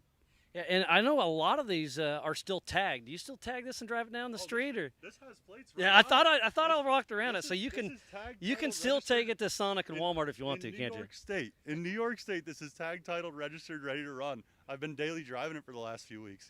That's awesome. Diesel prices are so high, I can't run my daily. So You're out here just playing the race car, and like I said, that's what it's all about here, is just as having fun. I mean, obviously, I can tell you're a little hot, I'm a little hot, but when you get that race suit on, that helmet, it's all about go. Absolutely. As a New Yorker, this is a little rough, but I lived in Tennessee for 6 years, so we'll make it through. Well, Adam, best of luck, and we'll see how it shakes out for you, man. Thank you, Miles. Thank you. Miles, it's always fun seeing you out there in the interviews with all these drivers and everything. There's a great one with Adam Collin. We just saw Jody Ford go by, so he's back out on fuel course. line issue, but he's back in action. Great to see that. He's a great ambassador for our sport. He's out there on course. Him and Brandon are still battling. We have a battle going on so right our there. leaders are coming in. That's Sean Hollick and Trevor Foltz, so we need to follow that action. That's a drag race. That. So Trevor Foltz gets around Sean Hollick. Sean Hollick has a left front flat tire, so Trevor Foltz came through last time with a flat. I don't see him with a flat. Sean Hollick didn't have a flat, so it seems like almost every single car has had a flat tire today so far. And, ooh, did you see that blue smoke coming off of Trevor Foltz? I do. That's not good. Maybe he had a tumble, maybe not. They've been battling, but Trevor Foltz looks okay there. Sean Hollick and Mark Shea have that left front flat tire. Tough break for them. But what a drag race going on right there. Except for the flat tire. and like when you're out there by yourself, you're running your own game. But if you see somebody or see their dust, you push that much harder. Because you're chasing the dust, because absolutely. or chasing the taillights is what it is. Yep, the adrenaline starts pumping and going through, and that makes it just that much better. I call it race brain. And your race looks brain like turns Trevor's checked up just a little bit, because this is kind of a high-speed section. And look how dusty it's already getting back there. I know they've put lots of water on there. So Sean Hollick, with that flat tire, starting to catch Foltz. Not sure exactly what's going on. The Foltz family has raced with us for quite a while. His brother Connor races. His dad's always around, but today it's Trevor's day. But with that flat tire, he's starting to reel him in. So we know that he's going to have to stop. Not sure if both of them will end up stopping, but if he doesn't have a problem, why would you stop? You just keep on going and get a bigger lead out front. And as they left our screen, that was the 25-mile-an-hour speed zone they just hit. So you can see that's, I believe that's Trevor Foltz. Yeah, that's Trevor Foltz pit right there, and he stopped his first lap, and they're already ready for him again. And they have another car in there as well. So these teams playing double duty. A lot of these teams will team up and they'll pit together, but the bad thing about it is when you have two cars coming in at the same time. That's where you have to really play your pit strategy game for sure. And that's where it's cool that everybody is there to help everybody. They're both running into the pits. Connor Foltz and Sean Hollick. Nope, they just gave him they did a quick visual, but look at the smoke coming off. I'll have a physical visual here momentarily, and we'll see what's going on with him. So he's out of the speed zone and did not hit the gas hard. So Trevor Foltz is starting to take a little bit easy on the car. Like I said, we saw the smoke. Not sure what's going on there, but it looks like everybody's having a good time. Lots of dancing going on. We have somebody coming in. front. We can hear. Maybe Dwayne Garrettson. We haven't seen him come around for a little bit. So our leaders are out on their third lap. And it is Mr. Dwayne Garrettson just now coming out of the woods. He is the leader for the 4500 Yukon Gear and Axle Modified classes. He's taking that Bronco straight into the Bronco boulders. See if he has a strategy of pitting. It doesn't look like it All looks tires low, look but good. it doesn't look. No, they're all aired up and good to go, so we'll see if he even takes a stop at all when he comes into the AMSOIL hot pits. There's somebody else coming out of the woods area here. Oh, that's Evan Sherman. So we have Jackson Kunkel heading out for another lap, and on screen is Evan Sherman, and I still hear that thing popping just a little bit. Well, Sherman's as long heading as into the Bronco boulders. Stays consistent, keeps it running, hopefully, his day ends up very well for him. And we are seeing tires being an issue. Buddy Carlton coming out of the woods. These guys are all running pretty close together right now. Yeah, About, this what, 20, course is 15, tough. 20 seconds apart coming out of the woods right now. Evan Sherman's going to hit the Yukon launch, and everybody's checking on it. Nobody's really getting any hang time today. We'll see if where it comes. We'll Cody St. Clair. And I just missed it, but somebody just came out of the woods right behind Cody St. Clair. I missed it too as well, Pam. But lots of action out on course. Remember, you can go to live.ultra4racing.com to watch the live timing as Sean Hollick is out of the hot pits, tracing down Trevor Fultz. Remember, Trevor Fultz was having a little smoke coming out of his car, so we'll see how that plays out. Sean Hollick got some fresh tire on there, and he is back out. So it seems like every car has had at least a flat tire today. Dwayne Garrettson out of the Amsoil hot pits, heading out for another lap. So that's. Did he stop in there? I didn't see him stop in there. No, I don't think. I don't think he stopped. So Dwayne Garrettson in the 4,500 Yukon Gear and Axle Modified class running a great race. And is that Evan Sherman right there on screen? Yes, it is. And again, this is that 25-mile-an-hour speed zone through the Amsoil hot pits. This is the only speed zone that they have on race course. But like you were saying, Miles, they do start it as soon as they come out of the short course, and they are not to resume race speed until they get to a tree right past where they started this morning. It does not look like he's going into his pit. He passed his pits up already. Because he did stop earlier. Running pretty strong then. Let's see what his lap time was. It's going to put him physical 4th place out on course, but that would be 2nd or 3rd in class if I'm not mistaken.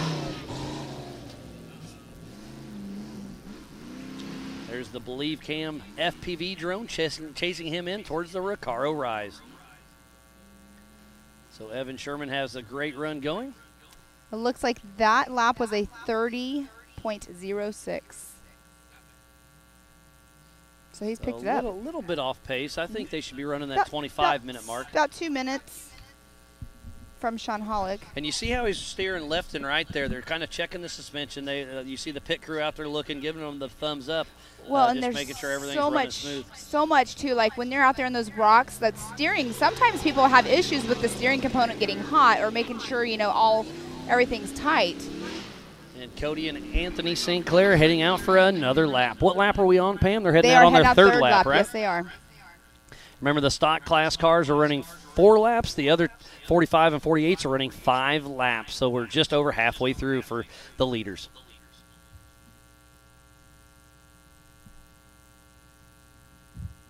So this is a 6-mile loop. There are 4 stock bypasses. There are 12 either-ors out on course. So it's gives a little passing opportunity here and there. And then in the 4,400 class, there's 1 joker line coming down Riot. And look at the showing awesome. off. I love that. Hopefully the FPV drone is having fun. Watching that and being motion sickness wouldn't be fun. Well, I didn't get too dizzy watching that. That's pretty impressive. Like a rhythm section between your flags you put up, Miles. Yeah, absolutely, yep. Yeah, they're doing a great job out there. The whole Rock Racing TV production crew has done an amazing job out there. I hear somebody coming out of the woods here shortly, but so we'll hopefully he's done playing with the flags and he can go out there and chase a car. Hey, everybody's having fun here. I'm having fun, Pam. I hope you're having fun. The crowd's starting to build a little bit, and I know the racers are having fun out there as well. Now when Buddy Carlton's heading back out on lap number 3. And the 45-13 of Bob Humachek just now came out of the woods, so he'll be coming through to go out on his 3rd lap as well. And I'm just getting a report from race ops that Sean Hollick is changing a tire, I believe, out on course. It's just coming up right now, but we'll see how it shakes out. All right, and the 13 of Jason Dean is out on course right now. Oh, we have a guest this morning. How are you? We got Mr. Gerald Lee with Savvy Off-Road hopping in here. You've been with Ultra 4 for a super long time. You've been playing with some Mustangs lately, but it sounds like you're getting back into the off-road stuff. I don't know about getting back into the off-road stuff, but I like to support the new teams and give them some experience to help them progress farther in the sport. And so that's what I'm kind of here doing today. And if you're new to Ultra 4, Gerald's been with us for a very long time. He used to race with the Currys, and you've won King of the Hammers a couple times in the EMC race, riding shotgun, and you've helped a lot of people in the industry. Well, that's what this has been a grassroots sports from the beginning, And we all try to help each other get through the process. And I just love it. The people I know and people I meet. And I come here to come see people. Oh, absolutely. I mean, it's the Ultra 4 and the Mid-America family. Yes. It's what it's all about. If we weren't having fun here, we wouldn't be doing it. So it's great absolutely. to see you coming back around. And I was able to tag along with you going down to Mexico doing off-road stuff. I mean, that's just, it started with Ultra 4, and, that's what, it builds a real off-road family. Oh, that's my life. It's just like going to have fun and going to do off-road stuff. Now we're doing on-road stuff. So, but this I know I'm jealous of your Mustang. I see you post about that, and I'm like, that'd be fun to drive. They're really fun. But like this course is my nemesis. This one's tough, isn't it? 2 years ago, we lost 2 cars and a chase truck getting home. Oh, I forgot about that chase truck. It was terrible. Yeah, you used to help out Dan Fresh quite a bit. Yep. Jesse Combs was one on of your our team drivers for a long time. You guys had a great program, and we just, thanks you for helping us grow the sport. No, it's just all the guys are learning, and it just takes time, to get there. I was, really lucky to have John Curry teach me the ropes, and Casey Curry helping us get up through the process of racing, and because they have been doing it for years. Yeah, and very successful. Yes. We just saw Rick Levezzo heading up the Recaro Rise. Yeah. Let's see. So who do we got going on here? Yeah, so you can go to see the timing that Pam's got pulled up right. John Hollick out front, then Trevor Foltz, Buddy Carlton, Cody St. Clair, Evan Sherman. But remember, I just heard that Hollick may have a flat tire out on course. And that's where it comes into pit strategy. At home with your pit crew, hey, let's see how we, change it, whatever, how quickly. Or, you driver and co-driver out there on race course, you want to practice it as well, getting in and out of the car. It's a really key, I think, for, on the race days and everything, getting your tires changed. And Gerald, when you had Savvy going on, you were the crew chief most of the time in the pit. So on a day like today, what do you do? I mean, you're going to have the cars are going to get beat up. You're going to have tire issues. What do you tell your driver? Well, so first you got to set up the pits. You got to make sure you have tires, jacks, impact guns, fire extinguishers. Yes, all the safety equipment. All the right guys with the right bands. That's very important. You don't want to get your driver disqualified because people are touching your car. They're not supposed to be touching your car.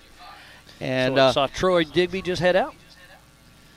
So, yeah, it's just, just teach them. Mm-hmm. And strategy, I think, is going to be huge today, because if it was me, I'd probably start this race at 70%, Yes. And then if your car's still good on that last lap, then you can push. Give it. You have it remembered. So this is the Recaro Rise right here. That's what I was saying. There's about 5 different lanes going up this section. And we haven't seen anybody take that line yet this morning when we have been on camera.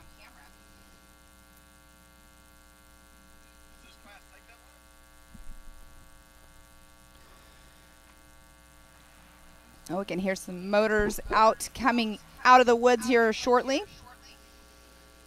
So, Pam, let's give us a quick rundown, and let's give everybody a little love on how they're doing out on course. All right, so this is physical out on course. Physical out on course. We have Sean Hollick in that number 1 position, Trevor Foltz number 2, Buddy Carlton in 3rd, Cody St. Clair 4th, Evan Sherman 5th, Dwayne Garrettson 6th, Troy Digby in 7th. Those are the only ones that are completely done with lap 2, out on lap 3 right now. But physically, in the 4,800 Legends class, Sean Halleck in that number 1 position, and then the 4,500 Modified class, Cody St. Clair is in that number 1 position. Wow. So lots of them out there. We started with 27 cars out on course, and it's been a tough day, and it's only going to get harder, I think. These cars are going to start pushing more and more, and it's going to be the 4,600s. It's going to be interesting. Remember, we have 4 classes out on course: the 4,500 Yukon Gear and Axle Modified class, the 4,800 Brannick Motorsports Legends class, and the 4,600 Spider Track Stock class, as well as the Stock Sportsman. Wow. You know what, Miles? I missed the 4,600 stock class. So John Schaefer's in the number 1 position in that class, Mick Hinson in 2nd, and Jackson Kunkel in that 3rd position. And Gerald, you helped John build his. He started with you, and he's kind of built his own team, but it's been pretty cool to see. So that's the car I built for my son. That's right, Michael. Yeah, yep. So he got 2nd in national championships the year that he raced. And that was a funny story. So he gets up on the stage with Dave Cole and got 2nd place, and he said, "Yeah, I want to thank Dad. I want to thank everybody at Ultra 4. And I'm retired now." Dave's like, "What?" Oh, it looks like somebody stopped right there. Exit. Let's see who this is. They're out of their car because I can physically see them out of their car. And there isn't a whole lot of room there to get around gosh. them, so not sure what's going on. This could get interesting. I see Gus, the main man with They gotta yank him out of there. 48-17. That is Jesse Olive. No, sorry. No.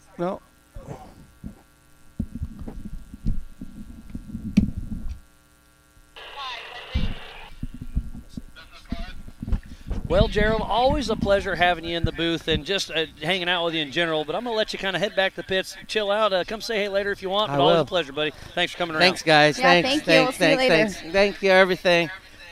You guys are Thanks for coming nice. and supporting everybody No, here. you guys are unbelievably good. Oh. Well, we appreciate it, Gerald. Thank you, Gerald. Always a pleasure.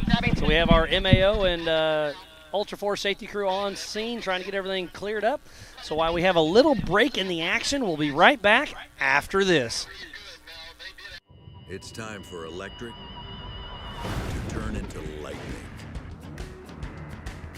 An electric truck that can haul on both ends, that can help build your house, and if need be, power that house.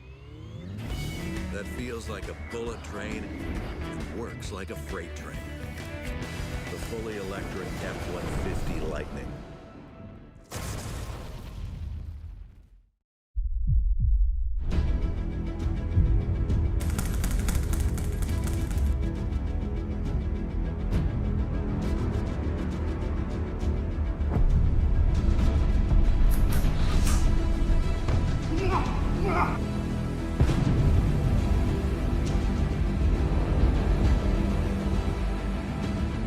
I am Monster Me.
Really thankful to have VP Fuels on board. UTV 96 is like perfect in these things, makes them rip. It ran cool, it ran strong. We got into those rock sections where we really needed that throttle response, and it was right there every time. We run all VP lubricants. We haven't had any problems with any kind of leaking or any kind of heating issues. And in the state frosty, no drama, temperature stayed under 200 the entire race. 4WP is more than a store. We're truck and Jeep experts and have been for over 50 years. From wheel and tire upgrades to full custom builds, 4WP has you covered. Whether you want to order the best parts online or shop in store, do the work yourself or get it done by a pro, all roads lead to 4WP. Do your rig right. Shop online or find your store at 4WP.com.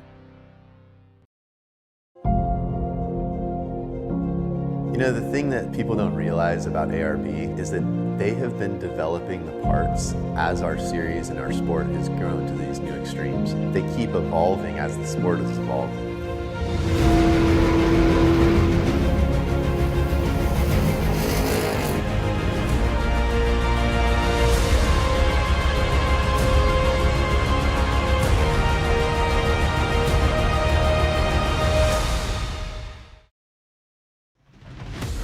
Rocks, sand, heat. Life off-road is tough. We wouldn't have it any other way.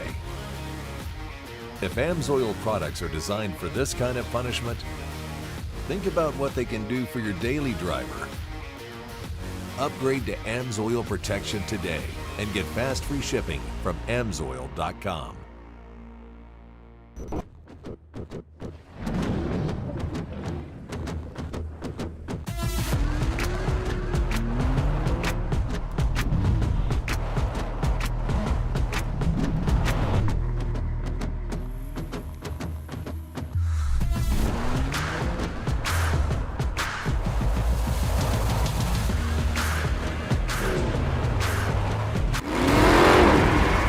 Over 25 years of off-road racing dominance. Proprietary patented race technology. Proudly made in the USA. Unparalleled customer service and support.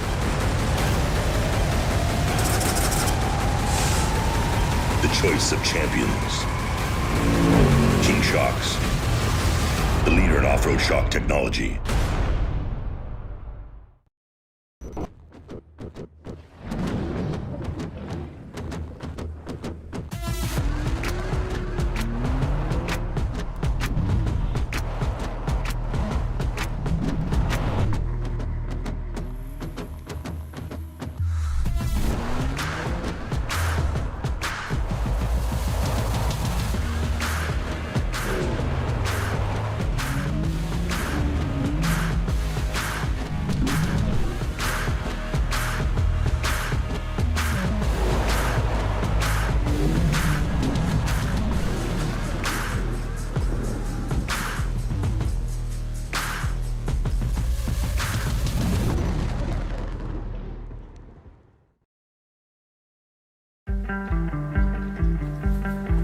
I need it so bad. It's not just a hobby. It's not just something we do on weekends. It's how we live every day. Can we go out and play? I needed to try. Needed to fall. I needed your love. I'm burning away. I need never get old.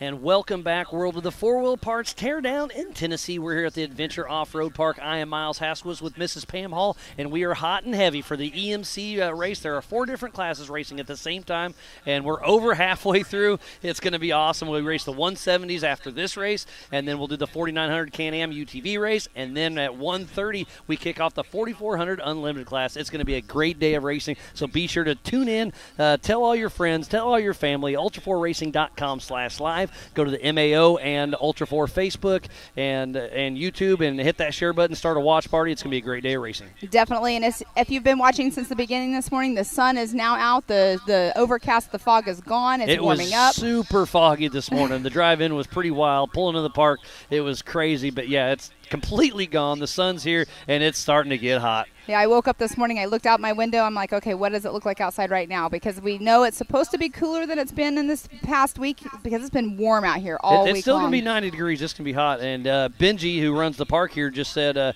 Jody Ford and Trevor Fultz just came by him.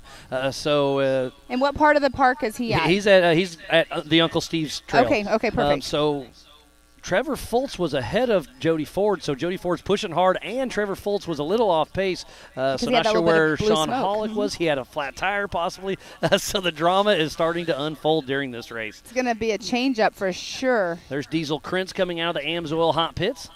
He's in the 4500 Yukon gear and axle modified class. So he's going out right now on his 3rd lap. Racing for Rock Crawler Suspension. And he races out of his shop, Team Stack. And this was his first race with us last year. Yep. So this is his rookie debut was 1 year ago at this race. And he's definitely a character and why we love Ultra 4. He fits right in for sure. So this is at the Rigid Ridge Can't quite tell what car it is, but that's at the backside of the track, so it's still super, super impressive what the Rock Racing TV production crew can pull off out there and at least get us a camera back there on the Rigid Ridge. I just saw Roger King come out. There he is coming into screen. He'll be hitting the Bronco Boulders. He's part of the stock sportsman's class, and he'll be racing 4,400 later on today as well with Team Robbie Bobby.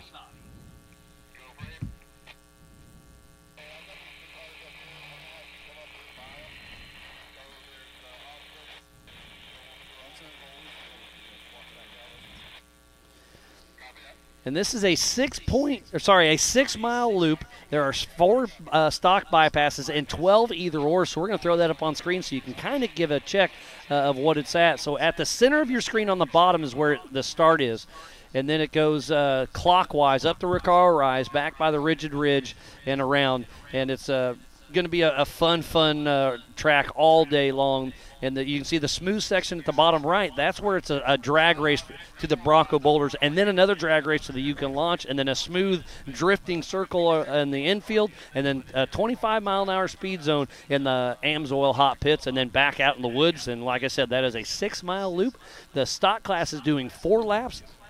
45s and 48s are doing 5 laps. And then later on this afternoon, the 4400s will do 7 laps, and the UTVs will do 5 laps. So it's going to be hard on equipment today, Pam. Definitely. The rocks out there, like we keep saying, are gigantic. I mean, you've been out on race course. I've been on a race course. The racers out there talking about it, hearing the chatter in the pits, and last night at the driver appreciation dinner.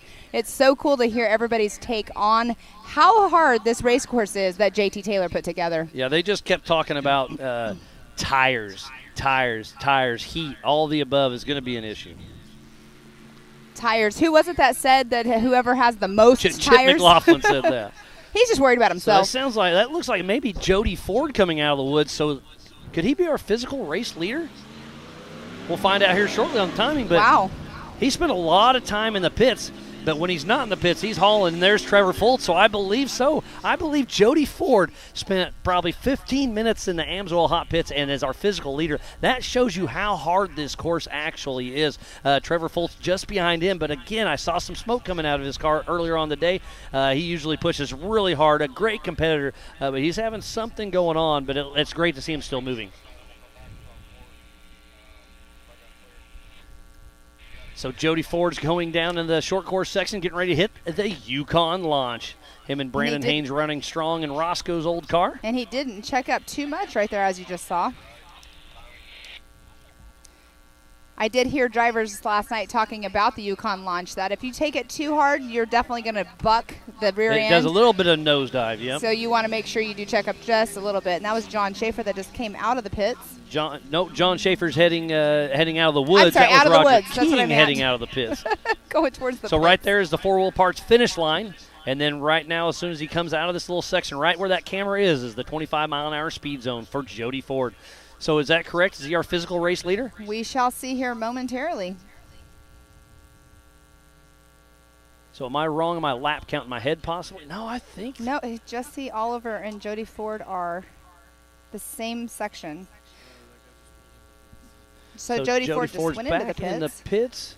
So is Jody Ford a lap down? That's very possible. It He looks was in like there he's for a a little lap bit. down So that's on my mistake. timing here. We're going to live.ultra4racing.com. There's a lot of race action going on, 4 different classes, so I do apologize when I goof up from time to time, but I am doing my best. So Jody Ford did pull back into the hot pits. He had a fuel line issue earlier on today, but they were still running strong, so hopefully it's a quick look and keep going. But we are following Trevor Foltz, and it does right not look like he's going to pull in. We'll find out.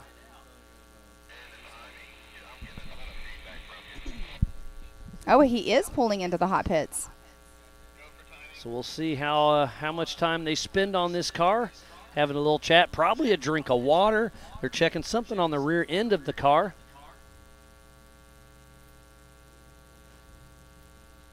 That is Jesse Oliver, who won this race in the 4500 Yukon Gear and Axle Modified class. So I have a physical eye. There's Jody Ford. He did not spend much time in the pits. Jesse Oliver. So I think if you see that on the left rear of that tire, I think that's duct tape because they label their tires. Yes, so that they is do. a spare they put on, and the duct tape is going to fly off there. Yeah, you see that quite often with the majority of all the race cars. They will do that. So I believe Trevor Fultz is the only one out on their 4th lap. So next time around he comes around, he'll be getting the white flag in another 25 minutes or so. So hopefully he can keep that car going for another 2 laps, Pam. He has completed his 3rd lap, out on his 4th, and like you just said, Miles, the only one. And again, he is off pace. This kid is usually quite a bit faster, but we saw that smoke coming out of that car earlier on today. But it's great to see him going because, like we keep saying, to finish first you must finish. He needs to save this car. It's 2 more laps, 12 more miles to go, and it's a long 12 miles. It is warming up quick out here.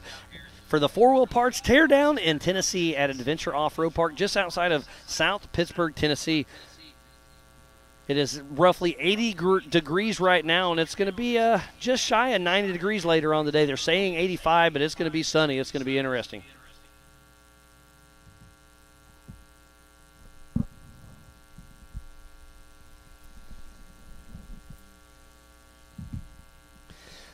We need to give a huge shout-out to Can-Am, Ford, Bronco, Monster Energy, Optima Batteries, 4-Wheel Parts, Progressive, Holley EFI, LaserNut, Griffin Race Radiators, VP Racing Fuels, Nitto, King Shocks, King of the Hammers, Amsoil, Method Race Wheels, Axial RC Cars, Spider Tracks, Recaro Seats, Baja Jerky, PCI Race Radios, Off the Grid Clothing, MBRP, Yukon Gear and Axle, HCR, Warren, Factor 55, ARB, Rigid, Brannick Motorsports, Tread Lightly, and Action Sports Canopy are the official sponsors of Ultra 4 Racing. We also need to thank Mid-America Outdoors, the Off-Road Syndicate, and 360 Wraps. So please support who supports the sport as we see Evan Sherman coming out of the woods heading towards the Bronco Bowlers, and he is stuttering. That engine is stuttering pretty bad. It's going, but at that lower RPM, he is running on 6 or 7 cylinders. So I don't know if it's a fuel related, if it's a spark plug wire or what, but he's got a little bit of popping and sputtering, but it's great to see him still pushing strong.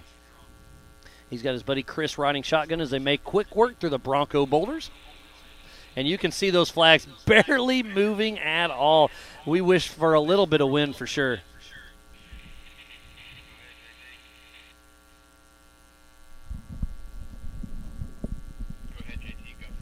I believe that puts Evan Sherman physically in 2nd position, and the top 2 cars are limping along. That goes to show you how tough this course is. Casey Ryan driving for George Schooley. Well, it took off early on that pole position, but wadded up about halfway through. Had a little tumble, broke a U-joint or something, but we saw them safe out of the car early on in the race. That's a tough break. It's going to be interesting to see how this shakes out because it's going to be hard to fill up the podium. There must be a little battle coming through right now because you can hear a horn, and usually that's because somebody is trying to pass. So Evan Sherman heading into the Amsoil hot pits, but we will see a couple cars coming out of the woods here very shortly. That's Dwayne Garrettson. He is pushing strong. That's our physical race leader in the 4500 Yukon Gear and Axle Modified class. And right behind him is Mick Henson, so that puts him in physical 2nd in the 4600 Spider Track stock class. So that more than likely is what was going on, is Dwayne Garrison was trying to get around Mick Henson, and they were on their horn letting him know they're there. Got the Dusty Drone tuning in from California. Awesome. Thanks for checking us out, buddy. Always a pleasure. He's one of our great drone pilots out at King of the Hammers. Yeah, he always has great footage for sure. Does all those qualifying videos and the recaps. It's pretty cool. Yeah, he does a lot of cool stuff with that drone, so go give him a follow on Instagram. But thanks for tuning in. It's been a great day of racing, and Evan Sherman on the gas, but that thing is spitting and sputtering. And there's Dwayne Garrettson. He is pushing hard. There's Buddy Carlton coming out of the woods.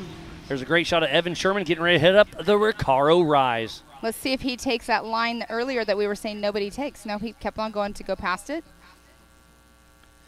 We're at the Bronco Boulders as we speak with Buddy Carlton. Makes quick work. And again, it's not a really technical rock section. It just slows them down. Otherwise, they'd be over 100 miles an hour heading towards those trees. That'd be a little sketchy. I remember a few years ago, it was a complete drag race when they were going over 100 miles an hour into that little split lane. Yeah, that's for sure. Last year, there was a person in their daily driver out there trying to go over. That was George Schooley having a that little was fun. George? I didn't realize it was George. In his personal truck. That was pretty awesome. I believe that is Evan. No, that is Dwayne Garrettson with a right front flat tire. I wonder if he got that in the boulders, because when he came through, it did not look like he had it. Yeah, he was pushing strong, but that tire looks pretty tore up, so he's probably been running on it. Oh, here's Mick Henson and Buddy Carlton. So that shows you the speed difference between the stock class and the 4800 Branick Motorsports Legends class. But Mick Henson's still running strong as Buddy Carlton gets around him. Oh, there's his spare miles. Yep. You said that earlier. You didn't see one, and I said it could be in the bed. Yep. There it is. But Dwayne Garrettson did extremely well last year at this race. He was third place position, and it's looking like it's his race to lose in the 4500 Yukon Gear and Axle Modified class. So right now on course, we have Trevor Foltz in that number 1 position, Evan Sherman second place, Buddy Carlton third, and Dwayne Garrettson will be in fourth position here shortly, and that is just physically on race course right now. So there's Buddy Carlton. And he did not obviously go through the Amsoil hot pits. Heading out for lap 4 of 5. Remember, the stock class cars are doing 4 laps. Everybody else is doing 5 laps in this race. All the UTVs will be doing 5 laps later on this afternoon. And then at 1:30, we'll kick off the 4400 Unlimited class. Will do 7 laps. But in the mix at roughly 10:30, we'll do the UTV 170 youth race. That's always a fun one to watch. That 7 laps makes me a little nervous. That's going to be tough on equipment, I promise. That makes my body sore, and I'm not even going to be in the car. It's going to be definitely hard on their bodies for sure. So Dwayne Garrettson running strong. And remember, there's Ford contingency money on the line. There's $1,000 for Ford Performance if you have Ford horsepower, and there's $1,000 for a Ford front clip, which Dwayne does have. He has LS-based engine, so if he wins his class, he'll get $1,000. If Sean Rance is able to win, he'll get $2,000 because he's running Ford Performance and the Ford Bronco up front. So huge shout-out to Ford Performance for throwing out that contingency money. And Dwayne Garrettson's 4th overall right now, but first place on the course right now in that 4500 modified There's class. Cody and Anthony St. Clair in the Bronco Boulders. They're physical 2nd position in the 4500 Yukon Gear and Axle modified class. Some good old Texas boys always out here having fun with us at Ultra 4 and Mid-America Outdoors. And speaking about Mid-America, they're running the side-by-side championship series today. So if we have a little break in the action, go check out the app and tune into their race over in Jay, Oklahoma at Mid-America Outdoors. And that should be starting roughly around 10:30. So they have about roughly an hour before they will start their live feed for the short course racing. And we'll have Joey Beck and Matt Edmondson on screen there this weekend. Normally, Miles, it's you and I and all of us combined. Yes, I believe Scott Rain's there Scott as Rain's well. there too, yes. He was having some If he flight made it. issues. Yeah, I don't know if he's – hopefully he made it. He had a delay, and that was I can't remember what night it was, but he didn't have a flight that he could have taken until 10 o'clock the next night, so he ended up driving up. But there goes Mick Henson out on his lap.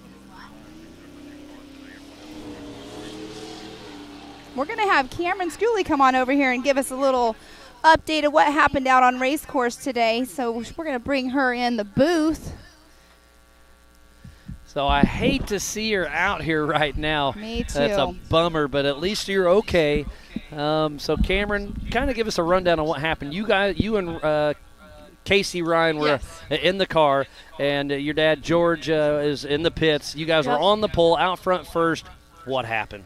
We were doing great. We were really pushing it. We were kind of going a little slow, having our slow, huh? We were. We weren't pushing it. We wanted to get our 3 laps done, pick up pace. And you only got half a lap done. So kind of give us a little rundown on what exactly happened. I heard a roll. I heard a U-joint. What exactly happened? So we were playing around a little bit with car number 3. I think it's Trevor Foltz. Oh, yeah, Trevor Foltz. Yep. Yeah, he's quick. He is. We were playing with him. He got in front of us, and then he pulled right back over, let us go in front of him. And we were just playing around. So we got our first position back, and we were heading down. I don't know what it's called. Yeah, that was at the Rigid Ridge. Yeah. So we were heading down there, and we were going to take the tighter lane.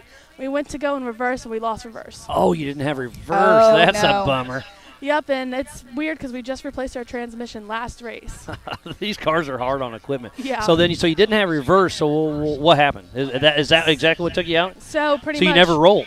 Oh, we did. Okay. Kind of. Kind of. Was it more of a flop? Yeah. We were cutting our wheel trying to go to the right because we didn't have reverse. There was nothing else we could do. And then we caught a tree, and we're just kind of leaning a little sideways. We saw that on camera. Yep, and then we So the roll didn't take you out. The no reverse took you out, and you tried to keep going, but that's just part of it. That's a tough break, and I hate to hear that and for you, we Cameron. winched back over, got down the hill. But at that point, we were like, there's not too much of a point with no reverse. Right. How much of this course would we be able to do? Right, exactly. And you don't want to push it. I mean, if you're not in the, I mean, you're running to race, and finish the race, but if you're not up there in position, Yep, it's kind of like, there's do you no- hurt the car more, or do you just call it a day and enjoy the rest of the day? That was Troy Digby just heading up the Recaro Rise. There's Rick Levezzo, so lots of racing action out there. So for the, I'm not trying to give you a hard time, but you're only out there for half a lap. Yeah. How hard was it? I've seen so many flat tires. The course is brutal, right? It was rough. I don't think I would have lasted all 5 laps, honestly. You may have hopped out in the Amsoil hot pits. We were trying to just get our 3 done and then, play it by ear, but I'm honestly really proud of Casey. He did a great job. I'm glad to hear that. It's always a bummer to hear you get out of the race, but I'm glad it wasn't his driving issue that took you out. It's you just no reverse. There's nothing else to do, and you just give it all you got with the no quit attitude that you. Cameron and Casey and George, your whole team has. It's great to see, but that's racing. I know you guys and gals will get that car back, get it prepped, and be ready for the next one. Yep, and I hear a little rumor you may be hopping in the driver's seat next year. Yes, so our plan was to have me in the driver's seat this race, but we were trying to figure out some other things, and we just threw Casey in there, me in the passenger seat. My dad's Casey's help. a seasoned driver. He's excellent. Yes, he's great. My dad's health isn't the best right now, so he's not allowed in the car for at least 3 months. Okay. Unfortunately. So I love your dad's laugh, too. And I know he's watching this right now, and he's just smiling and laughing. And I hate to see he's not in the car, but I love to see he's still part of it. Yeah, but you're getting experience not only from your dad, but now another seasoned racer. Yeah. So, I mean, you're over there in that passenger seat, and sometimes I always say that that's the best way to learn, to take in everything that's happening. But practice makes perfect. Exactly. Absolutely. Yeah, that's my thing. I'm doing the Line Mountain series if I can make it. I've been not so good about it, but if I can make it, I'm doing that. I'm trying to get my experience up. I really want to know exactly what I'm doing when I step into the Ultra 4 races. It only makes sense. How old are you? You're still pretty young, right? I just turned 18. Yeah, that's awesome. Yeah. You've been around this sport. Your dad's been racing with us for quite a while, so you've been coming to watch your dad, and then you finally started riding your dad. Now you're going to take over your dad's car. Yep. I mean, that's awesome. And we're getting ready to watch the Youth 170 race here in a little bit, and that's where it all starts, is bringing it all the way up through. So it does. It's I great think to I was see. 10 years old when we were doing little East Coast races. I started 4-wheelers. Yep. Awesome. And then I got hooked into it, and now I'm hopefully going to take over the car soon. So how old were you when you first stepped in with your dad? I want to say probably 15, Okay. 16 maybe. We did the Renegade series, and then we were doing this too. We did this before, then we did the Renegades, then we're back at here. Nice. So we're loving it. So you have lots of seat time over there in that right seat. Yep. That's awesome. I love seeing it too. I can't wait to see you actually in the driver's seat. I mean, I'm excited. Obviously, I'm always rooting on all the females, but all the racers in general. But it's super exciting. Being a previous racer myself, I've never done Ultra 4, so I look up to all of you that do this Ultra 4 racing. It's crazy. I'm hoping I can do it well. Yeah, I think you're going to do awesome. I awesome. want to follow in my dad's footsteps. There you go. Get Make him podium. proud. Yep. He's a good teacher. And Benji is right where you were at. He was just telling me to recover it. Don't finish pulling it out down the race course. The main trail below them goes back to camp. So they'll hopefully get your car back out there. Just bummer. Yep. Yeah. It happens, and this race is tough, and everyone who's winning right now, they deserve it. Everything that they're doing, they've earned it. It's been definitely exciting to watch all morning long. So will you be over watching the 170s go? For sure. I'm always rooting I on love their it. I always It's call so them fun. tiny tots because at yeah. Mid-America we do the announcing for the short course, and it's like all the little tiny tots out there. It's so fun because, like you were saying, they're looking up to the racers like you and everybody else. Miss Riley May will be out there, female 170 driver. She's doing awesome in everything is. she's racing. So it's exciting, and seeing you guys that race in the larger cars over there supporting them, it just bumps their their self-esteem up way high. It's crazy. I don't know if when I was their age I would have hopped in there and be like, okay. And they push it. They It's do. Crazy. They do. They really go for it. It's amazing. Well, they have no fear. Yeah, I know. Even now I'm like sitting there. I'm like, oh. Yes. It's definitely nervous. nerve-wracking for Yeah. sure. But yeah, it's been exciting all day long, and there's Mr. Sean Rance right there. And But that we have Ford Bronco. Trevor Foltz is still in that number 1 position. Evan Sherman in second. Buddy Carlton third. Dwayne Garrettson fourth. Troy This is Digby physical fifth. on course. Yep. Cody St. Clair in that 6th position, and that's all we have right now that have completed lap 3. This course is That's rough. tough. Mm-hmm. It looks like a left front flat for Sean Rance Sr. with Mud Nut Racing, heading down towards the Yukon launch. There has been a lot of flats out there. Oh, I'm sure. We got 2 driver side flats, both of them. Did you really? Yep. You did that in qualifying as well, right? Yeah. So he killed 4 tires. Well, we only brought 4 spares. Well, so you're out. So last night we tried to repair them the best we could. Oh, okay. But that's what Chip McLaughlin was saying. Whoever has the most tires is going to win. Yep. We were trying. We didn't lose our tires till we were pretty much where we turned over. Well, that's good. Yeah. But that short course area right there, that's a fun little section. The Yukon Lodge, we were saying, did you guys practice that when you were pre-running? Yeah. So a lot of people were saying if you took it too fast, it was going to definitely buck you. If you, have to check up. I'm sure you guys all probably practiced that jump for sure. What do you think about, did you guys get down to where Uncle Steve was at? Oh, that's where Benji was. Is that where it happened? I don't know what it was called that we were on. You were on Recaro Ridge. The Rigid Ridge. Rigid Ridge. Yep. So that's before Uncle Steve. Yeah. That was a gnarly section. Yeah, that was. When we were pre-running, I was like, ooh. Yeah. It's a little antsy. Makes you a little nervous, doesn't it? No, I'm like, make sure my straps are tight, right? That's what I'm always like, tighten them up. I feel like sometimes I can't get tight enough. I'm like, it can't get any tighter. I won't be able to breathe. Instead of hanging on to my front handles, I'm like hanging on to my seat belts, making sure they're tight enough. I'm not going anywhere. And this course is extremely well marked. It's pretty burned in. Did you have to use the GPS much, or did you guys know pretty much where to go? Yeah, no, we know where to go. I don't use GPS for any of the East Coast races. The only one we use it for is Hammers. Okay. And probably, I don't know how big Oklahoma is yet, but we don't know how big it's going to be yet. Yeah, JT hasn't marked out the course. We actually were in discussion last night about that. He hasn't marked off the course yet. So maybe we'll use it for that, but so far I only use it for Hammers. Other than that. Did you have it in the car at all, or no? You just drive by course markings? Yep, I just drive by course markings. I'm pretty good remembering stuff, good. So I'm, You're a visual learner. Yep. So a lot of people were saying that they don't run a GPS out here on the East Coast races because they are shorter and you don't need them. But I think for me it's more of a hassle because I'm trying to make sure the screen is on, like in focus. It's even at Hammers, sometimes I have to get them to completely stop the car. Yeah, for sure. That's definitely something that can be a distraction. So I'm going to actually, Cameron, thanks for the chat, but I'm going to swap you out with Casey, the driver of this. So thank you for that.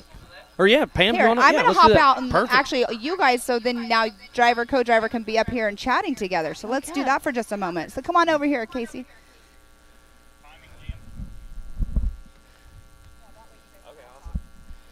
So I was getting some info from Race Ops, and I heard you rolled, and I was like, dang, he was pushing too hard. But then Cameron filled me in that you lost reverse, and you're trying to do your best just to get it, and that's what the flop. So that's just a heartbreaker. Starting in that pole position and having something silly like a transmission take you out's a bummer. Yeah, it is. You know, our whole goal, we knew they would be coming, and we knew the Foltz boy would be coming. So he was pushing hard. He was, and he's running. I don't know what he's doing right now, but yeah, he's physical out front, but he's slowed off pace. I don't know if he's just being nice or I saw some blue smoke coming out of his car earlier.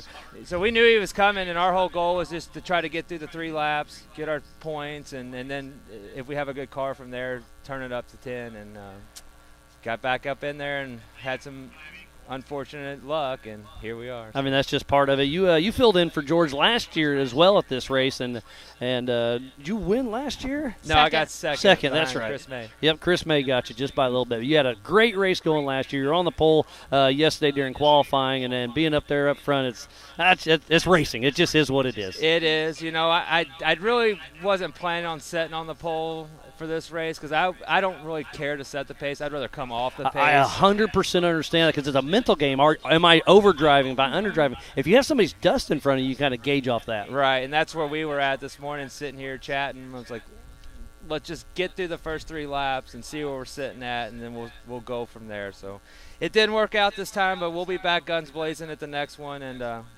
we're going to put on the podium. What exactly were you doing when you got the phone call from George? Because you weren't sure if you were going to race, and how's that work out when you get that phone call? Well, I mean, it's awesome. You know, I've raced with Ultra 4 for almost 10 years with James Cantrell, and the sport's just awesome. And you know, I got to race down here 3 years ago when they did the first time free race entry fee, and Casey Gilbert let me run his car, and we had a good time there. And then George actually called me, and Eric Miller kind of told him that I'd be interested in running it and I'd be okay with it, and so he let me run it last year, and we were really lucky, and we did a good job together. Cameron's an awesome co-driver. She keeps me calm. Like I like to go with it, but sometimes you need that person in your ear. Absolutely. Saying, hey, just keep it calm. I'm like, we're good. We'll so where exactly were you sitting when you got the phone call? Well, actually, he texted. I go to bed early because I wake up at about 3:30 every morning, and so I woke up to a text and I texted him back. But when I saw that text, I'm like, you're just laying in bed at 3:30 in the morning, like, heck yeah. Yeah, it's awesome, and for George to trust me with that race car, I mean that thing is amazing, and it's a very expensive piece of equipment, and I'm very lucky and fortunate to have the opportunity to absolutely. do that. Those Miller cars are absolutely amazing. I mean, you said you've drove Casey Gilbert's and George Schooley's. You've worked with Eric Miller a little bit, and give us your rundown on those cars. They're amazing. They're the Swiss Army knife, man. They really are. For the first time yesterday, I actually got to ride in Miller's car. Oh, really? I rode with him in Reno one time, and man, it's wild. To actually get in a top-tier King of the Class 4400 car is amazing. With a king that, I mean, Eric Miller is at the top of his game. Absolutely. I've got the race some of my favorite racers, James Cantrell, Casey Gilbert. Now I get to run with Miller, but I actually got to race in Casey Gilbert's car with Shannon Campbell years ago. So I take a lot from all those guys. Isn't that cool? And get to put it into what I think how I should drive it. And to see all those guys drive those cars is just amazing, and they work so well. And to your point, how cool is it that with Ultra 4, like, everybody's so open. In the pits, you're just chatting, you're sharing information, you're learning from some of your idols, your heroes, and now you're buddies with them, and it's just cool how the full circle comes around. This is one of the greatest forms of motorsports there is.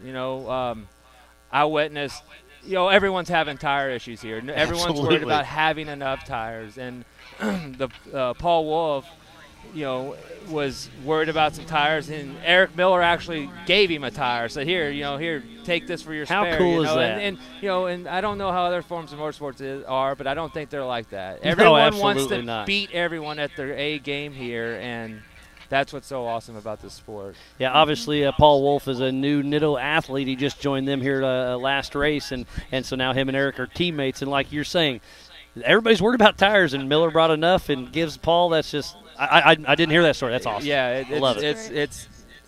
It's camaraderie in the sport, and everyone wants to beat everyone at their best, and that's what's cool. And Eric Miller's on the pole. Right behind him is Paul Wolf. So how cool is that? The number 1 and 2 are sharing equipment. I mean, it's awesome. Oh, yeah. I mean, I think the whole top five's all running Nittos too. Yeah, it's pretty impressive. And so Cameron, what we're talking about is just the Ultra 4 family. You've grown up in it with your dad, and what's your 2 cents on that?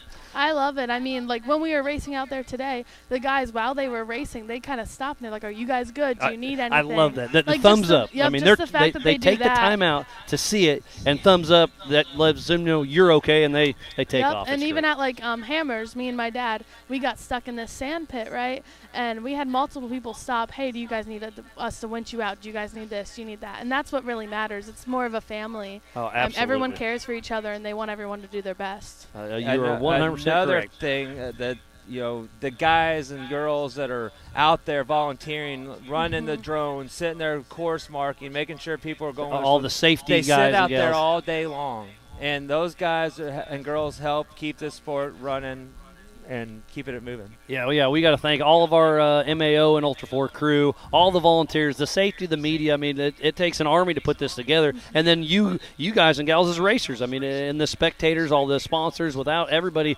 coming to do a full circle thing, we wouldn't be doing what we're doing here. So, thanks to you two, thanks to the partners, thanks to just absolutely everybody. It's an amazing thing we got going. It is. It's amazing. Well, it looks like you're getting a little warm, so I appreciate you guys coming in and having a chat with us. So we'll get Pam going off, so we'll take a quick break, and we'll be right back after this.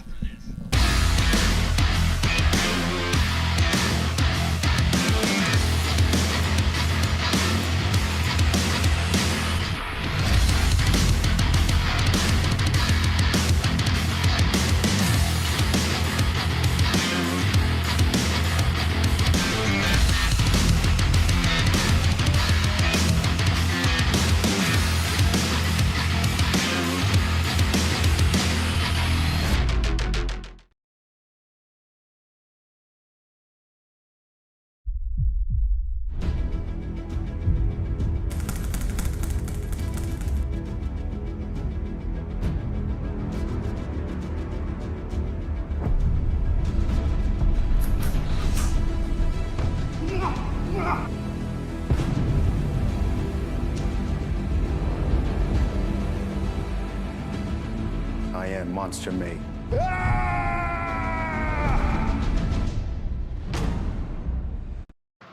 4WP is more than a store. We're truck and Jeep experts and have been for over 50 years. From wheel and tire upgrades to full custom builds, 4WP has you covered. Whether you want to order the best parts online or shop in store, do the work yourself or get it done by a pro, all roads lead to 4WP. Do your rig right. Shop online or find your store at 4WP.com.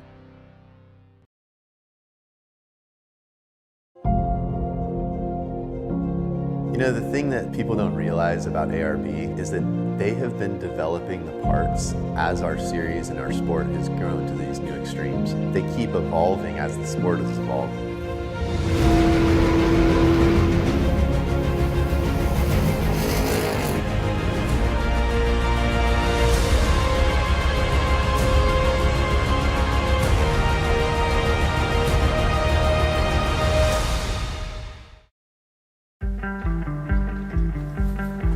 I need it so bad. It's not just a hobby. It's not just something we do on weekends. It's how we live every day. Can we go out and play? I needed to try. Needed to fall. I needed your love. I'm burning away. I need never get old. Welcome back, world, to the Four Wheel Parts Teardown at Tennessee at the Adventure Off-Road Park. I am Miles Haswis. Alongside me is Mrs. Pam Hall. The attrition is starting to set in, and Yes, Pam, it I is. saw you ran over there. I saw a couple drivers running back, because remember, this is a no-chase race, so it's only fellow competitors, the driver or co-driver. So they're broke in the woods, running back, getting a yoke or something. Yeah, Jeremy Tipton, who is Dwayne Garrison's co-driver, he was running out, getting a broken. They have a broken yoke out on race course. I didn't catch the driver's name just now that was running in. They have a radiator broken, so he's running in probably to get some kind of patching materials to see And if they water can fix it up. and whatnot. Oh, that's terrible to So hear. they're running in. The attrition is starting, setting in for sure. So there's Trevor Fulton. Look how slow he is moving. I believe he's our physical race leader, and look how hard this course is on everything. That our physical race leader is way off race pace.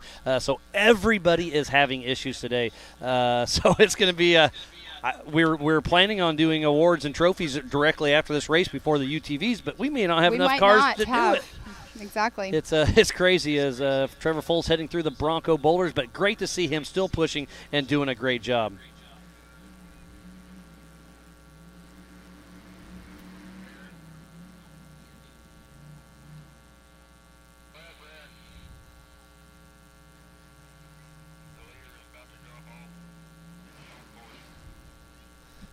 So I believe now he's picked up speed again. So maybe he was driving slow in front of his pits. And then Evan Sherman, I believe that's Sherman's physical. setting second position. Second place. So but he just came through the timing loop ahead of Trevor Fultz, so that might put him in the first position. Oh, because remember, this is on adjusted time, and Trevor Fultz started about a minute and a half in front of Trevor Fultz. Trevor Fultz and Evan Sherman. So a physical on course, it's Trevor Fultz, Evan Sherman. On adjusted time, I believe it's Evan Sherman, then Trevor Fultz. So it's going to be down to the wire. This race is on adjusted time. They took off in 30-second increments. Fultz and Sherman will be heading out for their fifth and final lap. Aaron's waving the white flag. So 6 more miles to go. 1 more lap. Can Trevor Fultz keep his car together? Look how bad it's leaning. He's got a he might have a broken shock or something going either on a there. bad shock or a sway bar or something. But these cars are getting beat up. They are taking a beating for sure. Take a licking, but keep on ticking. We have somebody else coming out of the woods here in just a minute. We'll see, but right on screen, that is Evan Sherman down in the short course. He will be getting the white flag as well. So right now, that just bumped Evan Sherman up into the number 1 position in front of Evan Sherman, and that is Jody Ford that just came out of the pits. But right now, Evan Sherman is excited. He knows that Trevor Fultz is having an issue because he's going to have to go into the pits with what's going on with that front right side. So as long as Evan Sherman doesn't have to go into the pits and stop and see what's going on with his motor, because he keeps stuttering, as you keep saying, but he's definitely keeping it smooth, staying steady, consistent all day long, and that's definitely a key. One key thing, as long as you don't have a major issue out on race course. And look at this, Pam. Hopefully we can get back to that shot. That's Jody Ford right there. Yeah, so that's Jody Ford hitting the Yukon launch, but Evan Sherman wow. physically passing Trevor Foltz. So on adjusted time, Trevor Foltz has to pass Evan Sherman and beat him by a couple minutes for adjusted time. So wow. Evan Sherman, and you can tell he is all over the throttle, but it is not reacting. So he's having some drivability issues, but he's still out front. So Evan Sherman may be able to bring this on home. He's got his buddy Chris riding shotgun with him. And there's Evan Sherman heading up the Recaro Rise.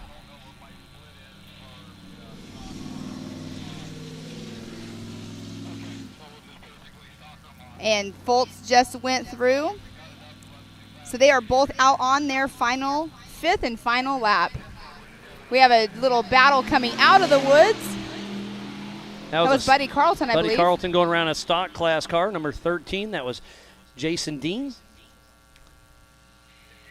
But Corey Day's driving for Jason Dean, if I remember correctly.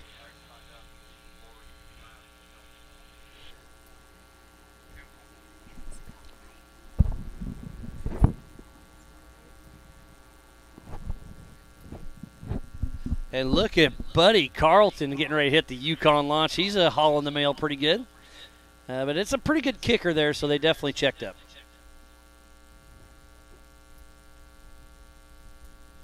The dust is definitely getting thick back there.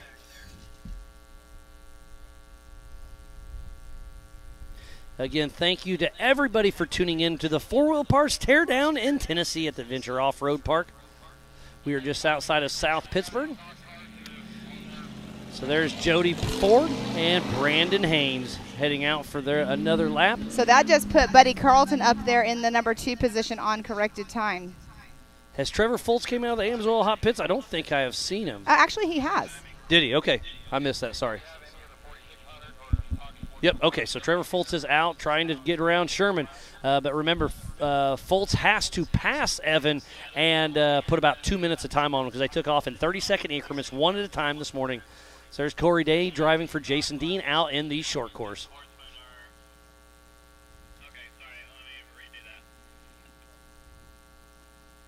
So we need to give a huge shout-out to Can-Am, Ford, Bronco, Monster Energy, Optima Batteries, 4-Wheel Parts, Progressive, Holley EFI, Laser Nut, Griffin Race Radiators, VP Racing Fuels, Nitto, King Shocks, King of the Hammers, Spider Trash, Recaro Seats, Baja Jerky, PCI Race Radios, Axial RC, Method Race Wheels, Amsoil, Warden Factor 55, Action Sports Canopy, Tread Lightly, HCR, Yukon Gear and Axle, Brannick Motorsports, Rigid, MBRP, Off the Grid Clothing, and ARB are official sponsors of Ultra 4. We also have to thank 360 Rafts, Mid-America, and the Off-Road Syndicate and Ultimate Belts. So please support who supports the sport. Without all these amazing partners, we would not be racing here today for the 4-Wheel Parts Teardown in Tennessee.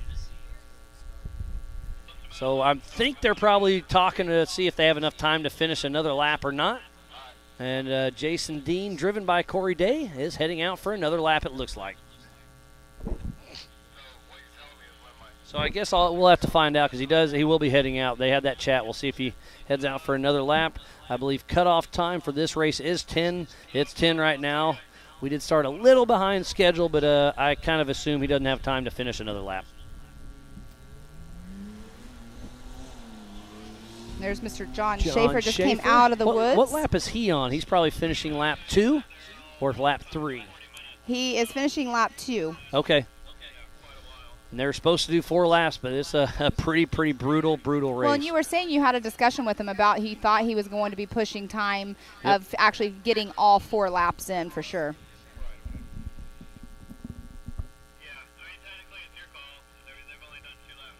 So there's John Schaefer as he makes it through the Bronco boulders. He's in the 4600 Spider Track stock class. He's in the grass right now, but you can see that it's already dried up because there's dust in the grass even. It's going to be a dusty day, and they're only going to get faster and faster out there as well. As long as we do, you guys can't see it, but as long as this slight breeze stays like it is, it'll definitely be nice for the drivers to get it out of the way of where they're at. Absolutely. The wind is the racer's friend. Yeah, you can kind of see the flags on there. It doesn't look like it's that big of a breeze because it's not, but it definitely is making it feel cool out here a little bit. We also have a fan blowing on. Oh, I forgot. I just looked under the table and I realized the fan was on. I think the heat's getting to me, Miles. So there's Troy Digby coming out of the woods, followed closely by Cody St. Clair.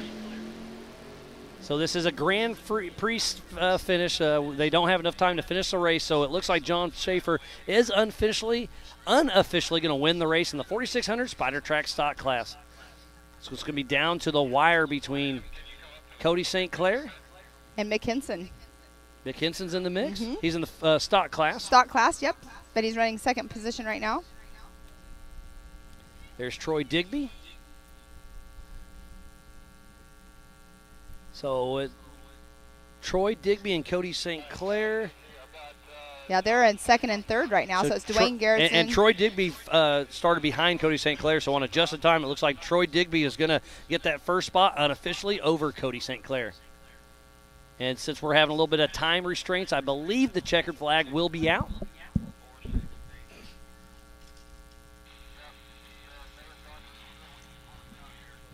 I am mistaken. I apologize about that.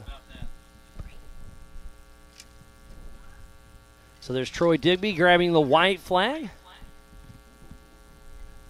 And right behind him look at that is dust. Cody and Anthony St. Clair. And, yeah, the dust is getting thick. What a wild, wild ride out there.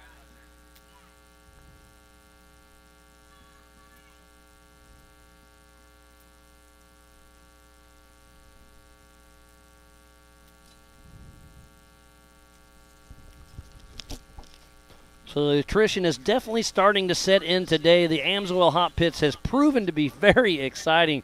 There's Troy Digby, Cody St. Clair, and John Schaefer.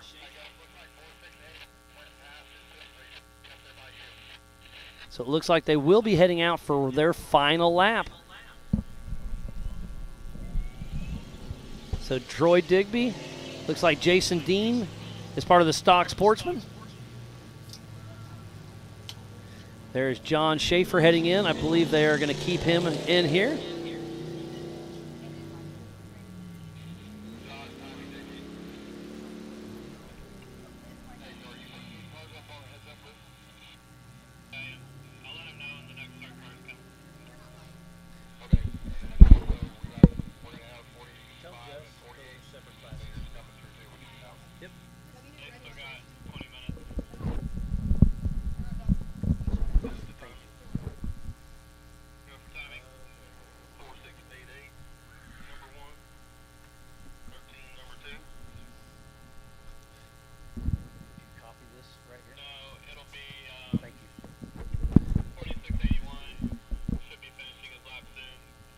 It's been a great race. Remember, we have 4 races going on at the exact same time right now. We have the 4500 Yukon Gear and Axle Modified class, the 4800 Brannick Motorsports Legends class, the 4600 Spider Track Stock class, and the Stock Sportsman. So it's going to be pretty exciting to see how it all shakes out. And coming up here shortly, in about a half hour, we're going to kick off the 170 race. So it's going to be super exciting. Can't wait to get everything going on today. We are coming out of the woods right here. Can't quite tell who that one is. That is going to be Rick Levezzo coming out of the woods heading towards the Bronco Boulders. So it's been a great race today, but we are just getting started.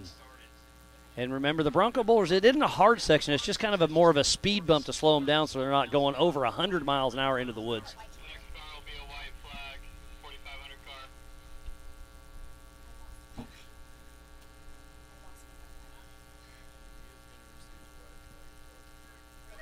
Sounds like Rick Levezzo will get the white flag as well.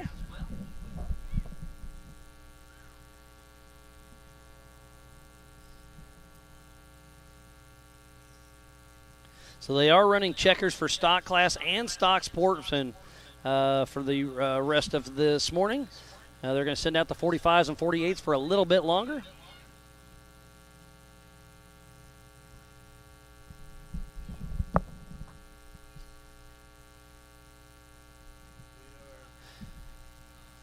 Curtis with Race-Off's been giving me a lot of great information, so thanks for him for stepping up and helping in Race-Ops. Thank you, buddy. As the white flag is flying for Rick Levezzo, heading out for his 5th and a final lap. Here for the 4-wheel parts teardown in Tennessee here at the Adventure Off-Road Park.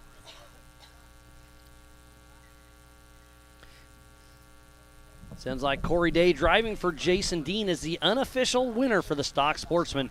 And then I think it's going to be John Schaefer for the unofficial win in the 4600 Spider Track stock class. And I believe it was Adam Kennett riding with Corey Day. He'll be hopping in the UTV later on today, so they're going to have a long, fun, hot day. They'll get a little break during the 170 race, and then they hop in right around 11 a.m. and race for an hour and a half through this brutal course here at Adventure Off-Road Park.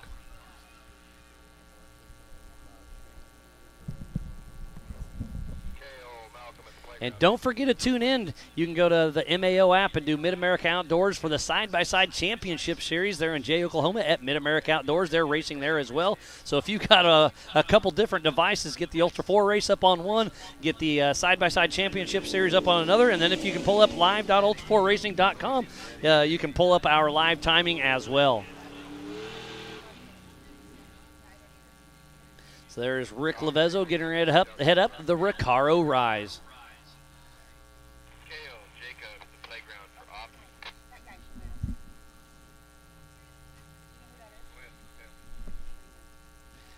I see another co-driver heading out with some water and some antifreeze, so they're having some issues with that. So tough break for him, but I love the never quit attitude out of our Ultra 4 drivers. And again, if you're getting warm, we've got plenty of the straw hats. Go check out the MAO Ultra 4 merch trailer. We got Angel, Carly, Bailey, Tristan, and the entire crew in there. They've got shirts, they've got hats, they've got sunscreen, bug spray. They've got a little bit of everything, so make sure to tune in. We've also got a great barbecue joint here on site and a coffee shack. So they've got breakfast and lunch serving up all day long. We had the driver's appreciation dinner with that barbecue last night, and it was absolutely awesome, wasn't it? It was amazing. That I couldn't believe all the food we got. Like, that could have fed a few people, and I know that some people were, wanting to go back for seconds, but it was a lot of food. It was amazing. I heard the barbecue place was awesome. I didn't have the ribs because I don't eat ribs, but I heard the ribs they were were really great. good. I loved them. Yeah, so we want to give a huge shout out to Jason and Gayla Robinette for putting on that driver's appreciation dinner presented by Mid-America Outdoors, because that's what it's all about. Without the drivers, we wouldn't be here. But without all our partners and spectators and whatnot and all our safety crew, we wouldn't be doing it as well. So just a huge shout out to everybody that makes this possible. Miles, I believe that is Justin Barth. Go ahead. Do you feel the breeze? It's not our fan that time. It's starting to feel good. The wind is out here starting to blow a little bit as Justin Barth getting ready to hit the Yukon launch. And Sean Hollick still pushing strong. Sounds like they're going to checker Justin Barth because he's a lap down. They don't want him to head out for another lap because they're in timing. They're kind of keeping a track on what their time is to see if they have enough time to finish this race or not. So lots of chatter through the PCI race radios. And I'm curious to see if Evan Sherman's going to come back through again and be on that number 1 position.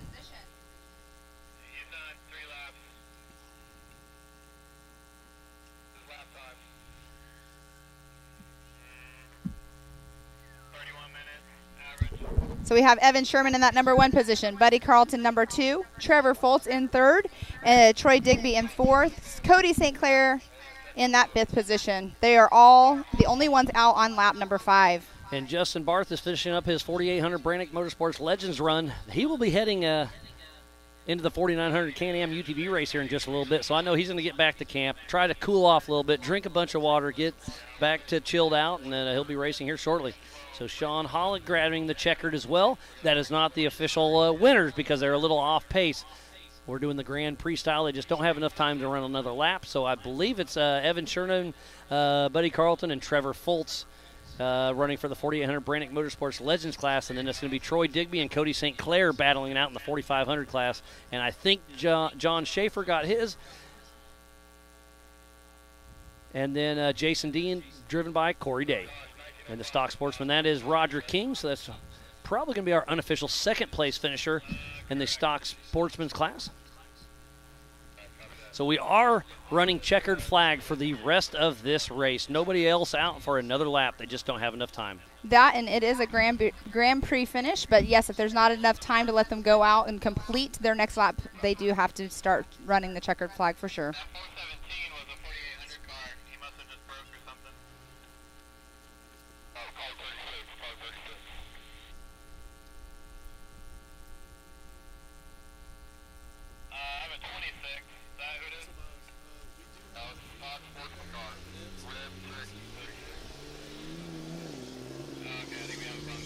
Well, it's been a great day of racing, but like I said, we're pulling double duty today. We've never tried this before, so bear with us. We're going to try to send it to Mid-America there in Jay, Oklahoma. I believe Matt and Joey are running the side-by-side champion series. Let's see what happens. I tell everybody there's also another. Yeah, let's listen in with our team in Tennessee. Let's go. I want to listen in and see what's going on down there. And there's a whole nother feed going if you're not already watching it. Those guys are really getting it done at the Ultra 4 race in South Pittsburgh, Tennessee at Adventure Off-Road Park. Really getting it done at the Ultra race in South Pittsburgh, Tennessee at Adventure Off-Road Park. All right, we got TW down there on the start line, making sure everybody's staging in.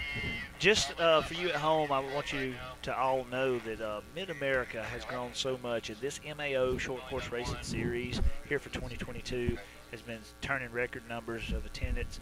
The staff, Billy Champion and his staff, amazing. Absolutely run a tight ship up here, get an amazing amount of racing done in an amount of time where everybody can really enjoy it. I just hats off to those guys. Those guys right there have done an amazing job. And then I want to also highlight that Ultra 4 Racing, JT Taylor and his team. He's got some of my old team down there with him helping. He's got some Ultra 4 guys that are helping him as well. And, of course, JT has been down there all week working on the track, getting things set up. And they had qualifying yesterday. Everything ran smoothly. And today they're already deep into their racing.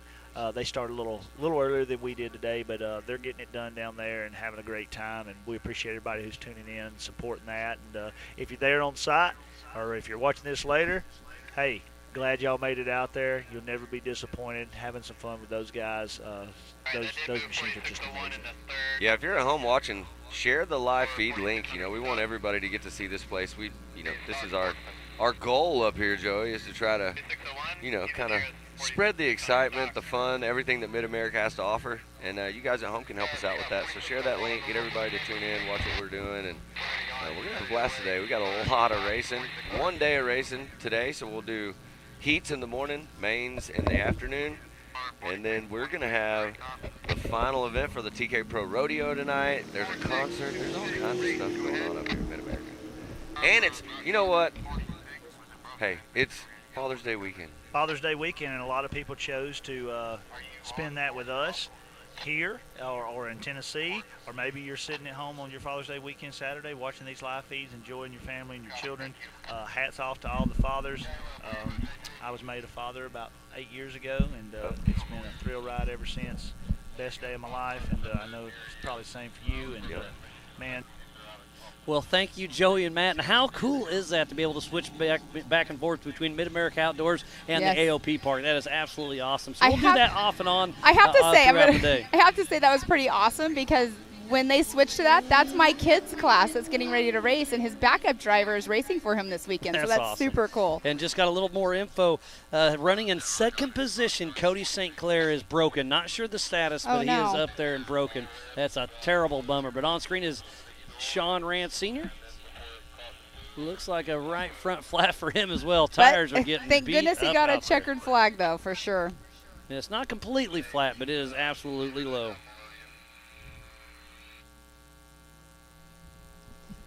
They're bringing all the trophies over. We'll get ready to do the trophies here shortly. There is Ryan Taylor as he hit the Yukon launch, part of Team Indiana. His first race with us was last year at Moab. He's been a great addition to Team Indiana and running that Trent Fab car hard. He will be getting the checkered flag. Everybody is getting that. I believe he is a lap down. I'm sorry, who did you say I was writing down? Ryan Taylor. Ryan Taylor.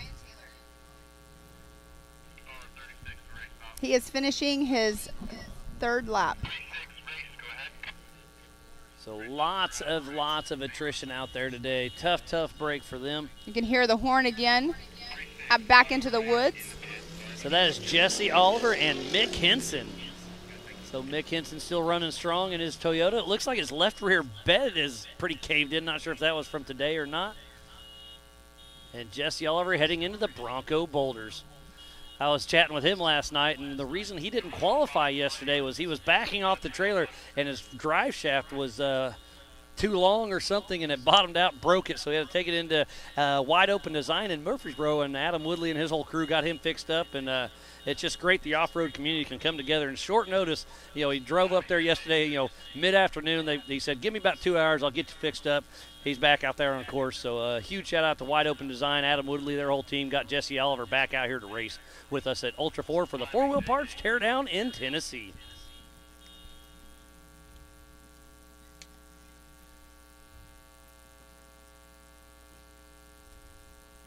So that will be the 46. Mick Henson should be coming in second position in the 4600 stock class.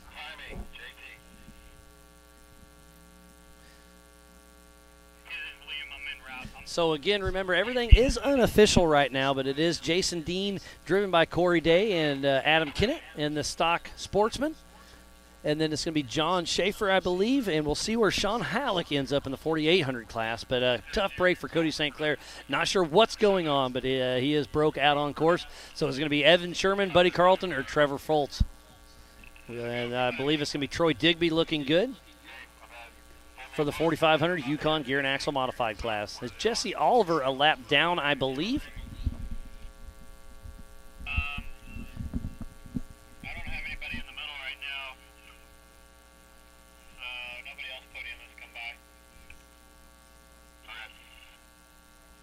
Yeah, look at the left bedside of Mick Henson's Toyota. It's caved in pretty good. He may have leaned over into a tree a little bit.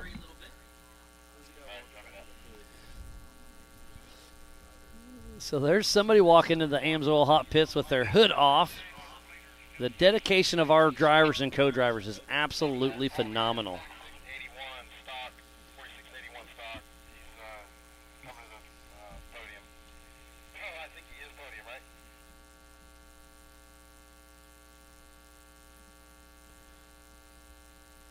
So tough break for Jackson Kunkel. He's broken out there with a broken transmission at the Rock Garden area, and he's telling race ops that he's actually going to leave it out on course till tonight because recovery is going to be super tough for him. So tough break for Jackson Kunkel.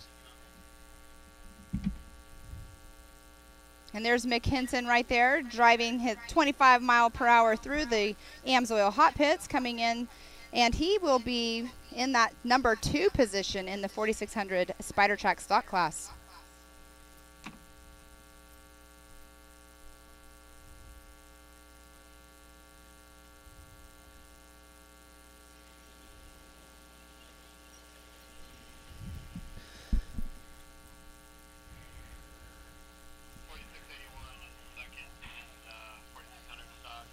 So I believe unofficially it's looking like Mick Henson, second position in the 4,600 Spider Track stock class unofficially. So a great run by him, and John Schaefer is unofficially first. Great run by everybody out there on course.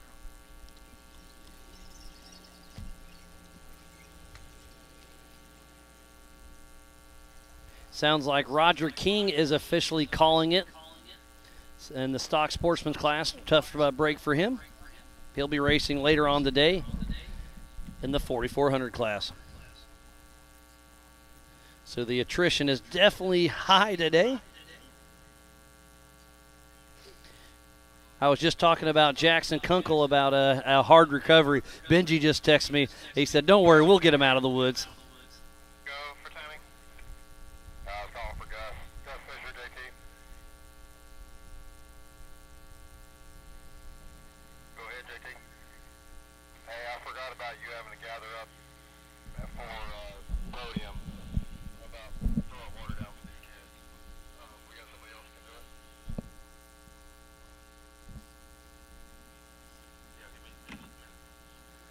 What a wonderful day it's been of racing. Thank you to each and every one of you. This is the 4 Wheel Parts Teardown in Tennessee. We need to give a huge shout out to Can-Am, Ford, Bronco, Monster Energy, Optima Batteries, 4 Wheel Parts, Progressive, Mid-America Outdoors, Holly EFI, LaserNut, Griffin Race Radiators, VP Racing Fuels, Nitto, King Shocks, King of the Hammers, Spider Tracks, Recaro Seats, Baja Jerky, PCI Race Radios, Axial RC, Method Race Wheels, Amsoil, Off the Grid Clothing, MBRP, Yukon Gear and Axle, HCR, Warren, Factor 55, ARB, Rigid, Brannick Motorsports, Tread Lightly, and Action Sports Canopy.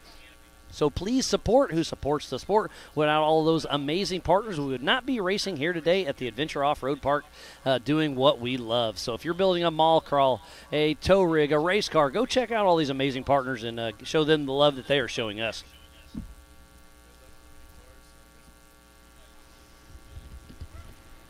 Oh, we have 3 in.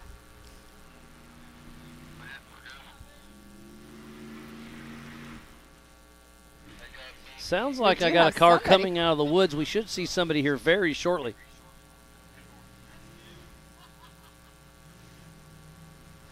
And I suspect it could be, no, it is Trevor Fultz, and that car is still smoking, but he's pushing hard. So Trevor Fultz got around Buddy Carlton, got around Evan Sherman. It's going to be an exciting finish. Trevor Fultz started in that second position. So Evan Sherman, he's got about a minute and a half to come in there. Oh, and here's Evan Sherman there is Evan Sherman. So on adjusted time, and it's going to be super close. And you know that they both know it. Look how that car, his shocks are absolutely gone.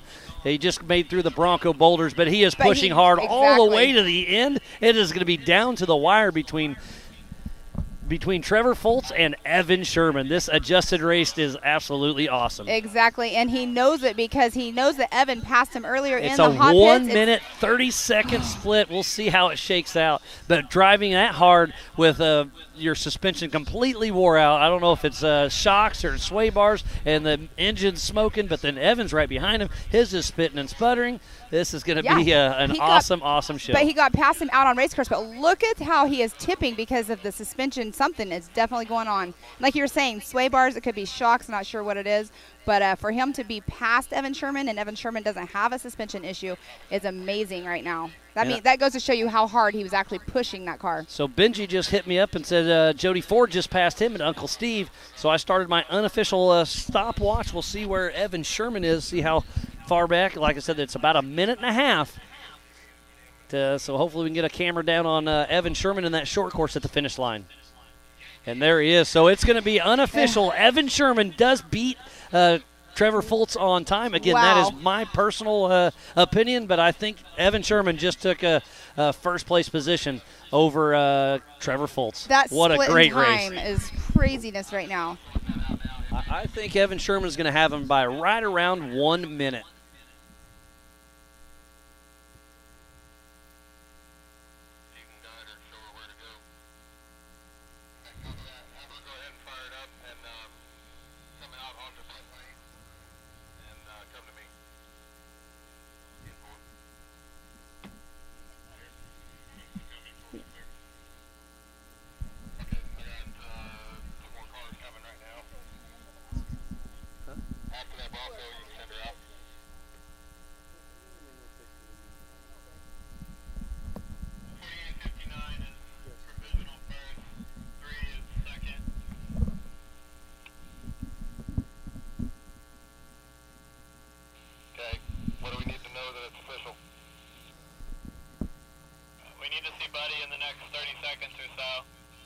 So it sounds like Buddy Carlton has about 30 more seconds before we can call some of these official results. Evan Sherman pulling in with a left rear flat tire.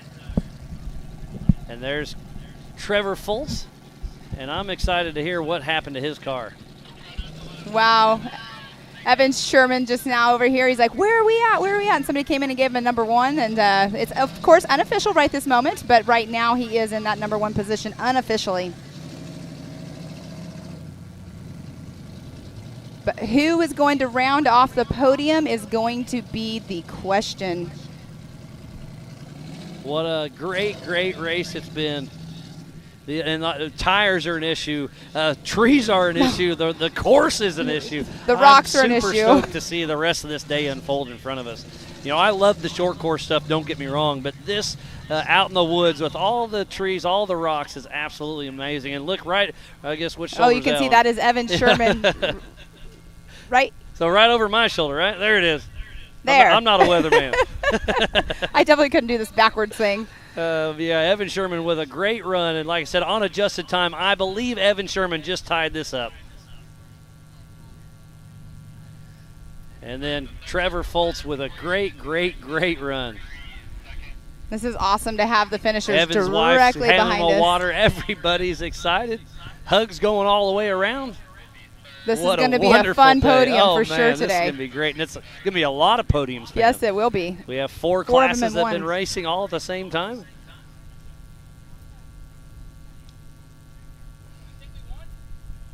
So it's unofficial, but I'm giving Unofficially, you Evan Evan Sherman Sherman. the thumbs up. I think he just tied up a win out here at AOP for the four-wheel parts Teardown in Tennessee. Again, everything is unofficial until we hand out those amazing laser nut trophies. What a great day, and everybody's chatting behind us, getting super excited, sharing the race stories and all that, and what a great day. So here in just a little bit, we'll give away some of these trophies, and then hopefully get right into the 170 races.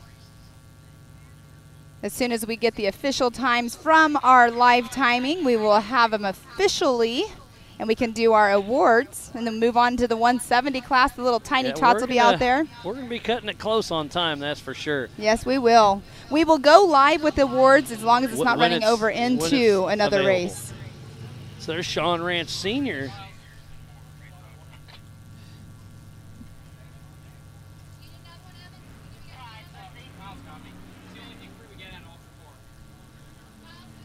There's Sean Rance back here. So where's that put him unofficially for the 4,500 class? That puts him in third position unofficially. Okay. So we're still waiting on Troy Digby. We heard Cody St. Clair was broke. Dwayne Garrettson was broke. So we'll see how this all shakes out. But here's Jody Ford. And right behind him is Ryan Webb. So Ryan Webb and Jody Ford drag racing That towards drag the Bronco race Boilers. is definitely going to be finish awesome. up their race. This is awesome. What a great race. Looks like Ryan Webb got around Jody Ford in the Bronco Boulders. They're heading down to water the 170 track as we speak.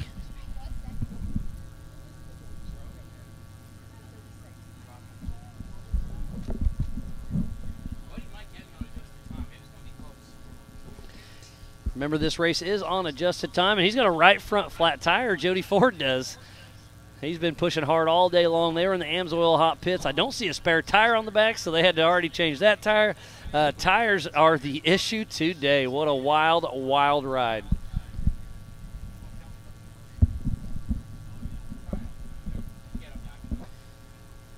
Look at Ryan Webb's Ryan definitely Webb on it, trying to get through, but he will be hitting that 25 mile per hour speed zone no, right now. his Oh, race you got is the over. checkered Yep, he flag. already That's got the right. checkered, But so still, it's it's 25 miles per hour. Yep.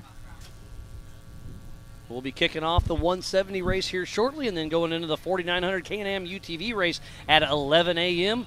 And then at 1:30 p.m. we'll kick off the 4400 Unlimited race. And you definitely race to the flag, so you stay on it as long as you can, get right through that flag, and good to go. We have our Mid-America crew over here giving us some waters. Thank you, ladies. And that's Jody Ford on screen there. He's already caught his checkered flag, but I believe he was a lap down, so it looks like unofficial 6th position for him.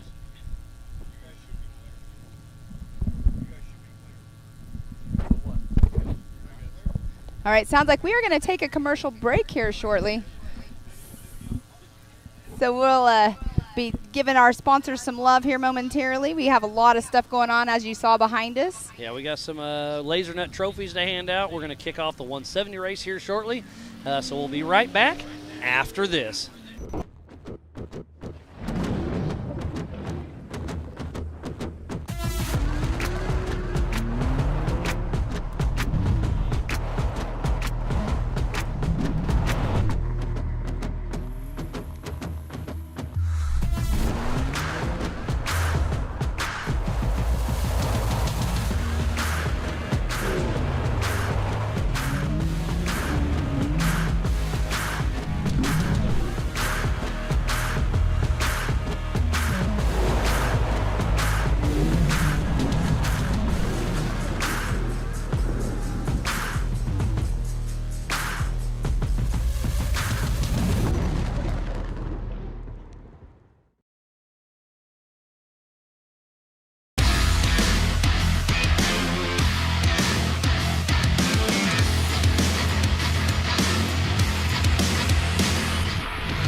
I need it so bad.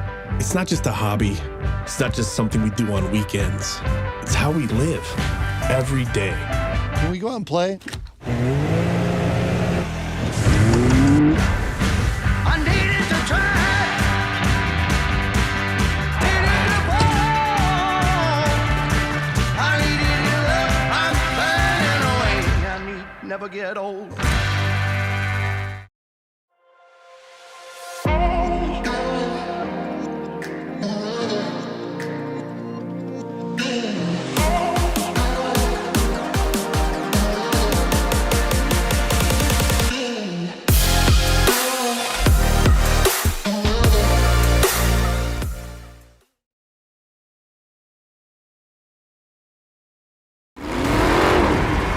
Over 25 years of off-road racing dominance.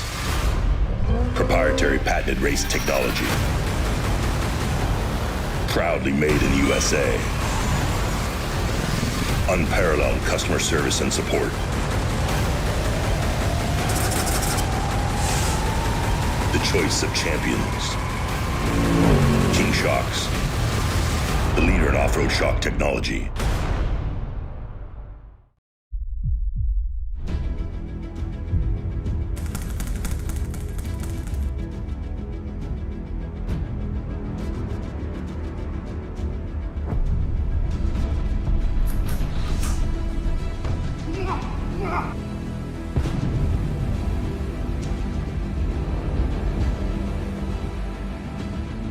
I am Monster Me.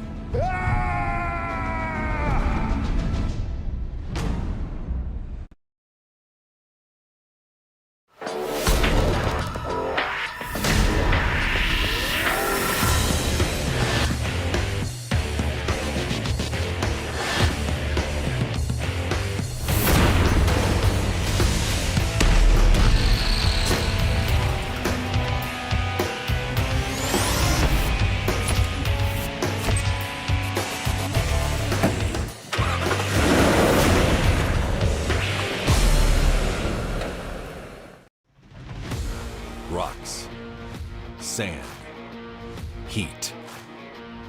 Life off-road is tough. We wouldn't have it any other way. If AMSOIL products are designed for this kind of punishment, think about what they can do for your daily driver. Upgrade to AMSOIL protection today and get fast free shipping from AMSOIL.com.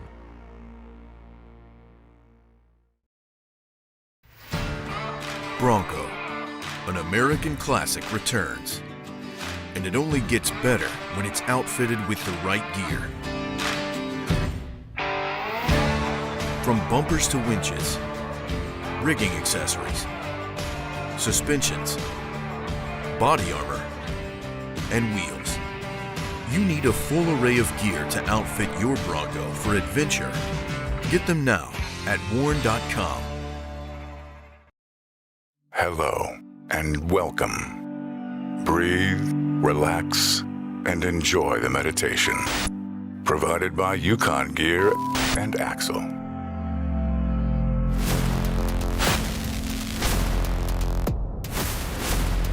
Shop now. The ultimate in off-road performance.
It's time for electric to turn into lightning. An electric truck that can haul on both ends, that can help build your house, and if need be, power that house. That feels like a bullet train and works like a freight train. The fully electric F-150 Lightning.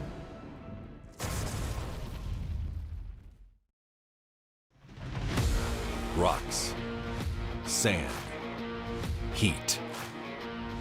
Life off-road is tough. We wouldn't have it any other way. If AMSOIL products are designed for this kind of punishment, think about what they can do for your daily driver. Upgrade to AMSOIL protection today and get fast free shipping from AMSOIL.com.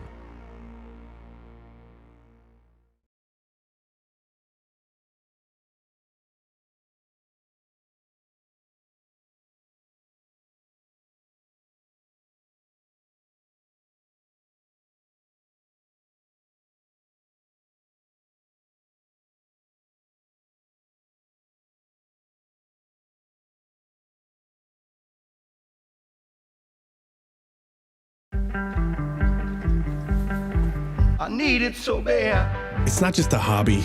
It's not just something we do on weekends. It's how we live every day. Can we go out and play? I needed to try. Needed to fall. I needed your love. I'm burning away. I need never get old.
Really thankful to have VP Fuels on board. UTV 96 is like perfect in these things, makes them rip. It ran cool, it ran strong. We got into those rock sections where we really needed that throttle response, and it was right there every time. We run all VP lubricants. We haven't had any problems with any kind of leaking or any kind of heating issues. And in the State Frosty, no drama, temperature stayed under 200 the entire race. Bronco, an American classic, returns. And it only gets better when it's outfitted with the right gear. From bumpers to winches, rigging accessories, suspensions, body armor, and wheels. You need a full array of gear to outfit your Bronco for adventure. Get them now at warn.com. It's time for electric to turn into lightning. An electric truck that can haul on both ends, that can help build your house, and if need be, power that house. That feels like a bullet train and works like a freight train. The fully electric F-150 Lightning.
What a great day of racing it's been thus far, and we are not over yet. The four-wheel parts teardown in Tennessee at the Adventure Off-Road Park has been one heck of a day. We are just wrapping up the Everyman Challenge classes. We'll be giving away these Laser Nut trophies here very, very soon, and then we'll have the 170 classes yet to come, then the 4900 Can-Am UTV race, and then the grand finale, the 4400 Unlimited class.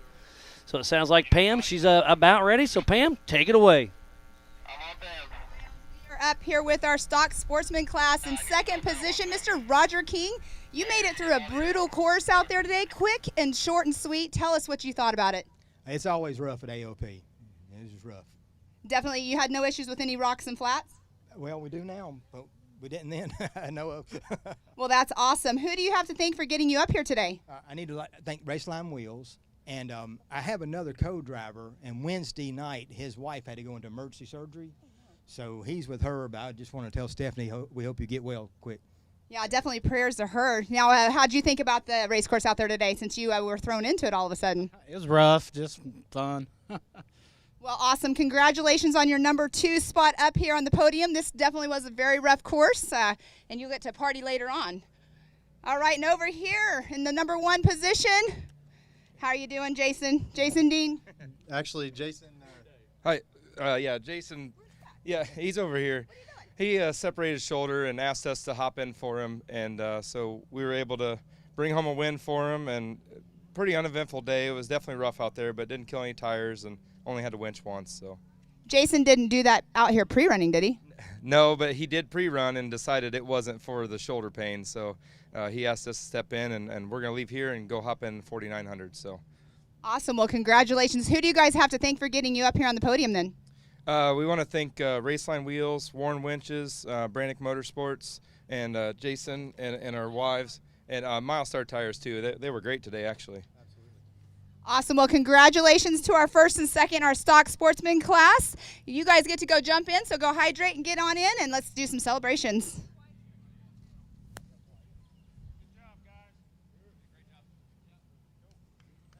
All right, congratulations again. That is our Jason Dean in the number 1 position in the stock sportsman, and Roger King in second.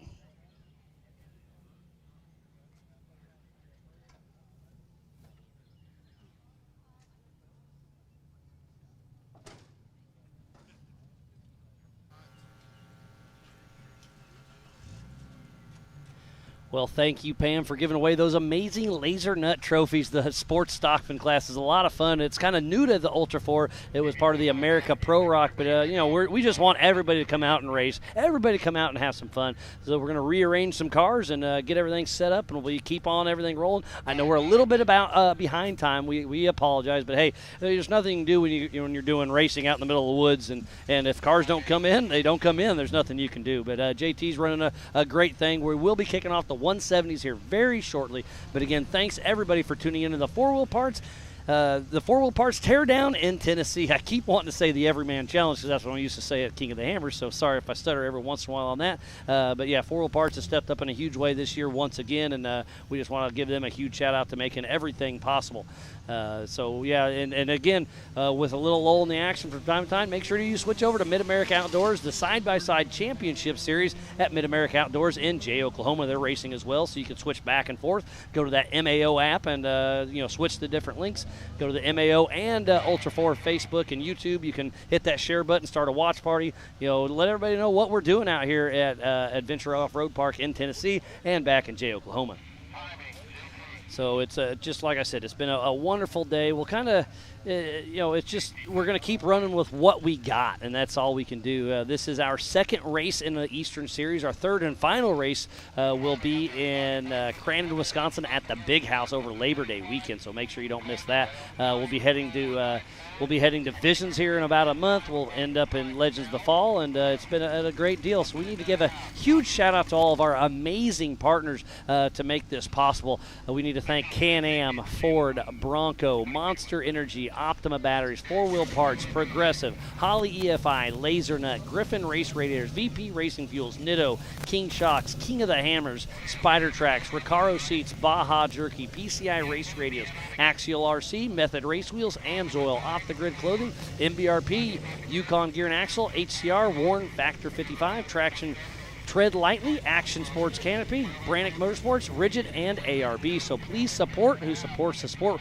Without all these amazing partners, we would not be racing here today for the 4-wheel parts at Teardown in Tennessee. We are going to be giving away some more of these Laser Nut trophies to the 4600 Spider Track stock class here very soon. So stay tuned in. We still have a lot of racing yet to come, a lot of hardware to give away, and it's just been a wonderful day. So again, thank you for staying tuned in. So let's kind of give you the flow, what we're going to try to keep on going on today. Obviously, we are going to be running a little behind schedule. I apologize for that, but here's the run of flow. We'll be doing U170s here shortly, then the 4900s, and then kicking off the day with the 44s. So it looks like we'll be kicking it back to Pam Hall here in just a second for the 4600 Spider Track stock class. So giving up the Laser Nut trophies. Looks like Pam's running over. We should be ready. So it looks like Pam Hall, it's going to be your show. Take it away. Spider Track stock class. I love this class. I would love to get a car myself to do this. But in the third position, we have Cody Lusk out there. Great day of racing. A couple words sum it up for us out there on course. It was rough, and today was actually the first time I've actually got any seat time behind this rig at all. Last year I was co-driver, so it was different, learning experience. Well, I have to say you did pretty good. You're up here on the podium. That was all my co-driver there. Yeah, you do have to give them credit for sure, helping you get through those rocks and everything. But who would you like to thank for getting you up here on the podium today? First, I would like to thank the family and friends that got us here and helped us out.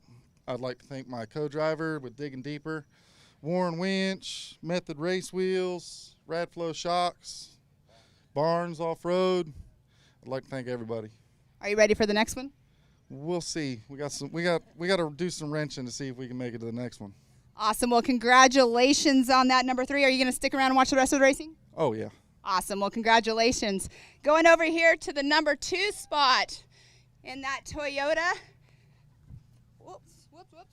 We have Mick Henson. How is that out there today? It was great. It was long. It was rough. It was hot. Well, I was rooting you on because I absolutely love your race vehicle. I always root you on at every race, but congratulations on the number 2 spot. Who do you have to thank for getting you up here today? I've got to thank everybody that was out there that helped me winch. I was co-driverless today. DOA Racing Engines stayed together great today. It got very hot.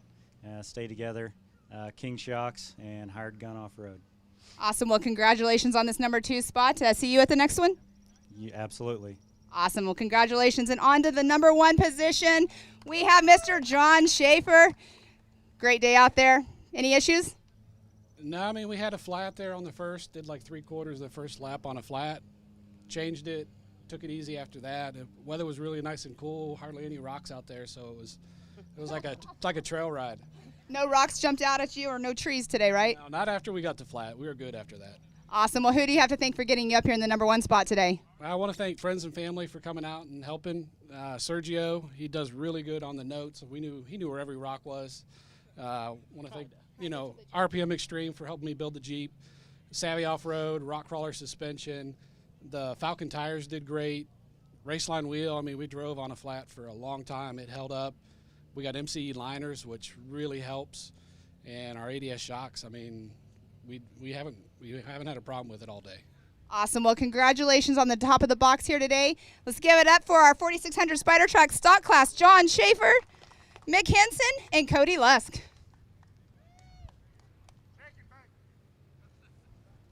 All right, back to you, Miles.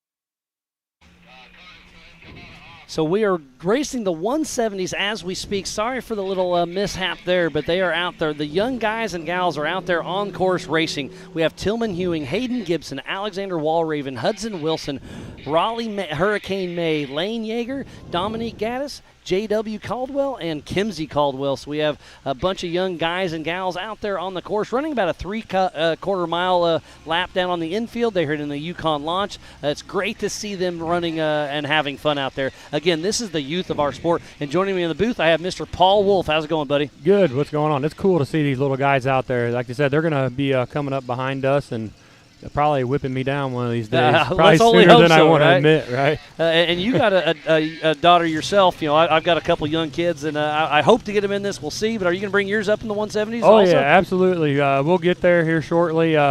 She's still a little young yet, but I want her to want to do it herself before I push her into it. I 100% understand that, because sometimes if you try to push it too soon, they get burned out. So we definitely don't want to do that. That's definitely what I want to avoid. So Tillman Hewing, Hayden Gibson, Alexander Walraven, Hudson Wilson, Raleigh May, Lane Yeager, Dominique Gaddis, J.W. Caldwell, and Kimsey Caldwell are out there on screen trying to do our best, but they're out there having fun. And it's cool to give them a little screen time and let them have their little highlight. Yeah, they're moving pretty good. I mean, we're kind of watching them here on the screen too, and they ain't cutting them no slack, that's for sure. Yeah, there is a limited and a modified class out there. There is no timing, so we're just going to kind of let them have a little fun out there, and we'll give you the results once we get them. But, yeah, the young guys and gals are having a lot of fun. Looked like that was the number 108 of Kimsey Caldwell.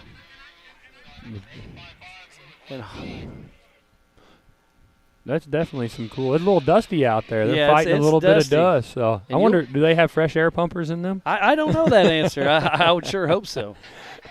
Oh, so it's a great shot of everything that's going on out there. And there's the high and wide. Like I said, it's about just over a half-mile short course for the 170s, and they're out there having a ball. So we got one camera and one drone out there. Yeah, they're definitely making some good progress. They're carrying quite a bit of speed out there, so that looks really good. Yeah, the 170s are a lot of fun as they bypass the four-wheel parts. Start-finish, and it looks like the white flag is out, so we'll see how it all plays out, and we'll get to the results when we can. We're trying to do the awards up here for the EMC and the race of the 170, so a little bit too much going on at this point, but we're having fun with it, and I know those kids are having a ball. They're doing good. They're doing great, and since their white flag's out, it sounds like my race is up next, so I probably better head back over that way. All right, well, Paul, good seeing you again. You're going to be in the 4900 Can-Am class and then straight in the 4400, so you got a long day ahead of you. Best of luck, and there's a lot of chatter. You better bring your A game. Yeah, you got a target on your back. I need to. I know for sure I do, so I'm looking forward to it. I'm excited. All right, it'll Paul, be good. These trees are tight out here, though. Always a pleasure, and good luck. Throw down. Thank you. So we still have Tillman Hewing, Hayden Gibson, Alexander Walraven, Hudson Wilson, Raleigh May, Lane Yeager, Dominique Gaddis, J.W. Caldwell, and Kimsey Caldwell.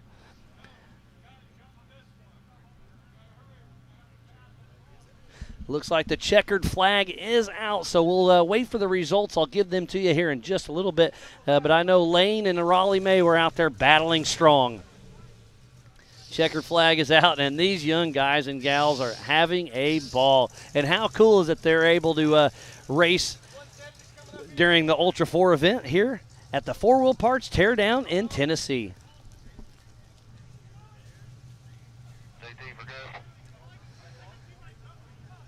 So we'll bring the young guys and gals up here and have a quick chat with them, but we're still got some of the hardware from LaserNet to give away.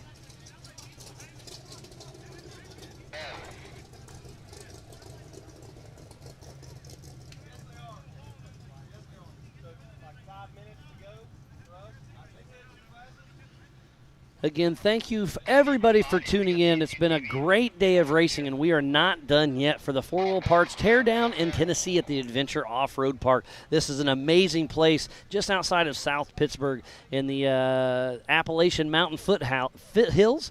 It's almost 600 acres, more than 120 trails. There's everything from mild to wild. They're open 7 days a week, $20 a person, $5 a dry camp. There's a great shower house and bathroom here on site. So, again, thanks to Benji, Karen, and Eddie for making everything possible here at the Adventure Off-Road. So right behind me, you can see the, let's see, that's going to be the 4800 Brannick Motorsports Legends class getting ready to do some awards.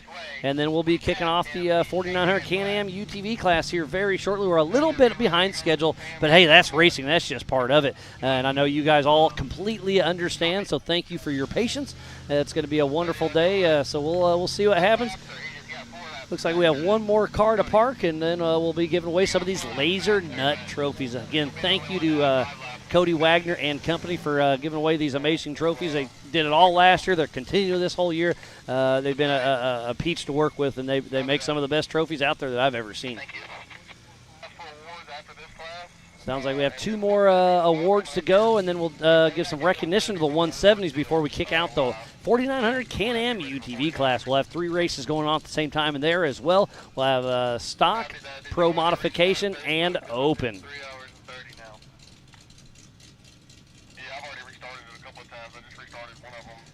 So, again, a huge shout-out to Jason and Gayla Robinette for putting this on with Mid-America and Ultra 4 and all of our media, all our volunteers, everybody here at AOP. It takes a whole team to put this together, and we're doing good things with it. And then we're going to kick off next year once again with King of the Hammers as the first Ultra 4 race of the season. So it's going to be a great rest of the year and a great next year. There's a lot of things in the works. We are super excited about it.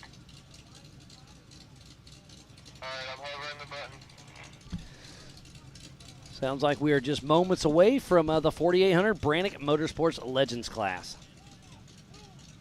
All right, send it to Pam right now. Sounds like we're heading up to Pam Hall for the 4800 Brannick Motorsports Legends class. Thank you, Miles. Now we are down here with the 4800 Brannick Motorsports Legends class in this number 3 position. Mr. Buddy Carlton, how is it out there for you today? Oh, it was really rough. The course was great, though. I can't complain. It was the driest I've ever seen AOP. Love the course. Man, I can't say nothing. Just one flat from getting on the top of the box, but still we got on a box, so we can't complain. Yeah, it was definitely awesome to watch your guys' race for sure. It was down close to the wire. So sum it up in a couple words, what you thought of that race course. Oh, it was good. It's tough. It's just a lot of pinch points. You can't drive as fast as you want to. As soon as you get in a rhythm and you think you know can push it a little bit, you pinch a tire and then you have to slow way back down. So it's almost as slow as fast. You know? Yeah, that's true. Sometimes that is smooth as fast for sure. But who do you have to thank for getting you up here in this position today? Oh, I'd like to thank Carlton Custom Motorsports. That's my shop back home. We do all the work on the car. Jimmy's chassis for holding up. I mean, I've had a car that I haven't had any chassis problems or control problems or anything. Carolina Driveline does all my drive shaft stuff. Toyo tires. We did have 3 flats today, but it's not the tire's fault. It's the driver's fault. Driver's error, sometimes better. But that's pretty much it. I mean, I thank my co-driver. I got a new guy co-driving for me. He works at the shop now, Sam, so he's here. My regular co-driver, he had some personal stuff he had to do this weekend, so it's the first time he's missed a race, but I wished he was here. Well, it's awesome you're up here, rounding out the top of the box, so congratulations on the number 3 position. Thank you. All right, moving on over here to the number 2 position, Mr. Trevor Foltz. Let me get my microphone over here before I trip everybody. Sorry. So you came in, your battery was dead just now, tires are a little bald. How was your day other than that? We had a great day besides 2 flats in the first lap, but after that we slowed it down a little bit and were able to pick our lines like we wanted to and how we prepared to. Awesome. Well, you got up here on the 2nd position today. Who would you like to thank for getting you here? I'd like to thank Top Tier Suspensions, Warren Winches, Schaefer's Racing Oil, Yeet Sunglasses, and Final Images. Awesome. Well, congratulations on this number 2 position. Going to hang out, watch some more racing? Yes, ma'am. I got another car racing today in the 4400 class. Awesome. Well, good luck. Thank you. All right, and on to this number 1 spot. I know he's been waiting for this for quite some time. Came in with a flat tire and got that number 1 position. Evan Sherman, awesome racing out there today. We did the best we could. It was a hard course, a lot of flat tires, just drove, and pushed as hard as we could. Didn't realize that we were in first till we pulled in, and we were happy as could be. Couldn't imagine anything better. I can't thank my co-driver Chris enough. He also works in our shop. I took him out of the shop for a few days, said let's go racing. My girlfriend Brianna for helping coordinate all the pit situation, everybody else that helped us in the pits. The Jimmy's chassis we run was absolutely amazing, holds up to the abuse. I mean, it got drug across every rock on this side of the Mississippi. It had a rough day. I mean, it was hard on that poor car. I feel bad for it. I'd like to thank Rugged Radios, Carlton Custom Motorsports for all their help, Weldon Fuel Pumps, S&D Diesel for a sponsorship, and thank you very much to everyone else that helped out. Awesome. I know you were super excited. I was over there, saw your look on your face when you found out you got this number 1 position. So congratulations, number 1 on the box today, and go finish watching some racing. Are you going to pit for anybody? Absolutely. We'll be pitting for Cade Rod in 4400 and probably a few other 44 cars as well. And best of luck to him, and he'll probably do good out there. Awesome, and that rounds out our 4800 Brannick Motorsports Legends class. Number 1, Evan Sherman. Number 2, Trevor Foltz. And 3rd position, Buddy Carlton. Congratulations. Back to you, Miles. Well, thank you, Pam, and what a great showing by the 4800 Brannick Motorsports Legends class. Behind me, you see the young tykes pulling up. We're getting ready to kick off the 4900 Can-Am UTV class, but we still have the 4500 Yukon Gear and Axle Modified class yet to go for awards, so we're going to try to keep everything going flow quick. I know we're a little behind schedule. Thank you for your patience, but what a wonderful day. I'm going to throw up next the course for the 4900 Can-Am UTV class, and kind of it's basically the same thing. The only thing that switches is now it's the HCR Hot Pits. So down at the center bottom is where the start line is, and at the bottom right is where the finish is. So we're running clockwise. So we start and go either or one up the Recaro Rise, and work yourself way around. You hit the rigid ridge and then zigzag through these mountains, these tight trees, and make it back into the Bronco boulders. Hit the Yukon launch, and then hit the four-wheel parts finish line. And then it's a 25-mile-an-hour speed zone through the HCR Hot Pits, and it's probably about a 300 to 400 yards spurt of 25 miles an hour, and then it's resumed race speed around this 6-mile lap. A 6-mile loop. The 4900 class will do 5 laps. There are 12 either-ors. It's going to be a great race, so stay tuned in. We still got a lot of trophies to give away, a lot of racing yet to come, and if in some of the downtime, if you want to tune in to Mid-America Outdoors at the MAO app for the Side-by-Side Championship Series, do that as well. They're racing in Jay, Oklahoma. And if you weren't able to make it this race, let's throw up the year-end schedule. And so obviously we are here at AOP in South Kirkwood, Tennessee. Up next is Visions Off-Road. That is our biggest event at Mid-America Outdoors this year in Jay, Oklahoma, July 13th through the 17th. And that's a double points race for us. And then from there we head to the Black Hills Throwdown in Sturgis, South Dakota at the Buffalo Chip, August 5th through the 7th. And then our last Eastern race is the Big House in Crandon, Wisconsin, over Labor Day weekend, September 2nd through the 4th. And then we end up the year at Legends of the Fall once again in Jay, Oklahoma at Mid-America Outdoors, another huge off-road festival, October 26th through the 30th. So it's going to be a great year, so be sure to tune in. We have the Mid-America Outdoor Side-by-Side Championship Series, so be sure to tune in that MAO app. Go to the MAO and Ultra 4 Facebook and YouTube, and make sure you tune in all season long. It's going to be a great, great season of racing. We still have lots of action yet to go today.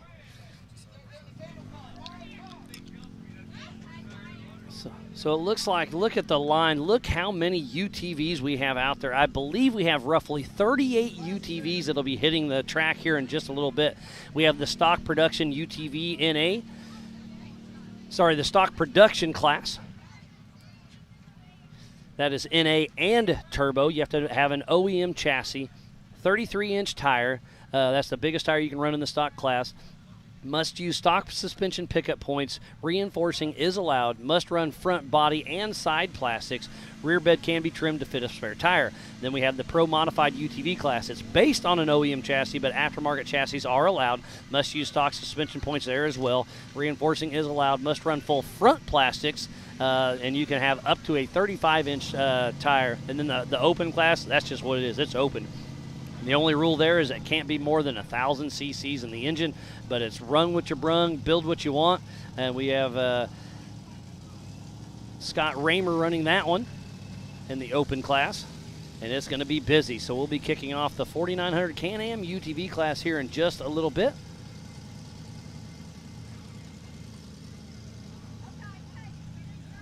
Getting everything lined up.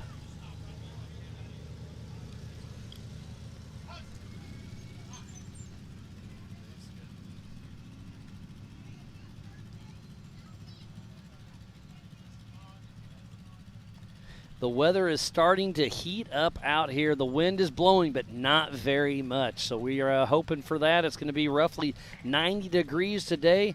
Hot and humid, but a beautiful day to be racing for the 4-Wheel Parts Teardown in Tennessee at the Adventure Off-Road Park just outside of South Pittsburgh. Just finishing up the limited class racing, just finished up the Youth 170s, and they'll be kicking off the UTVs, and then we'll probably be a little off schedule. So I'm going to guess 2 o'clock for the 4400. It's scheduled for 1:30, but we'll see how it pans out. We still have a little time to fudge some stuff here and there, because off-road racing, you can never plan it perfect, because it throws a little bit of everything, and that's why we love it.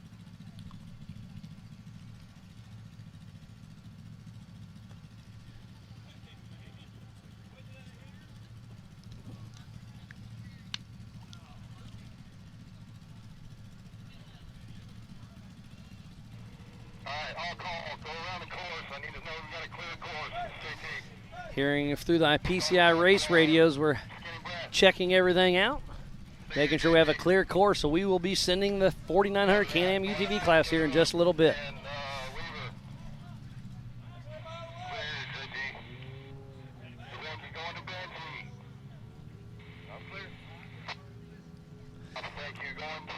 And it sounds like we have Pam up there with the 170, so let's let her give a chat. Pam, take it away.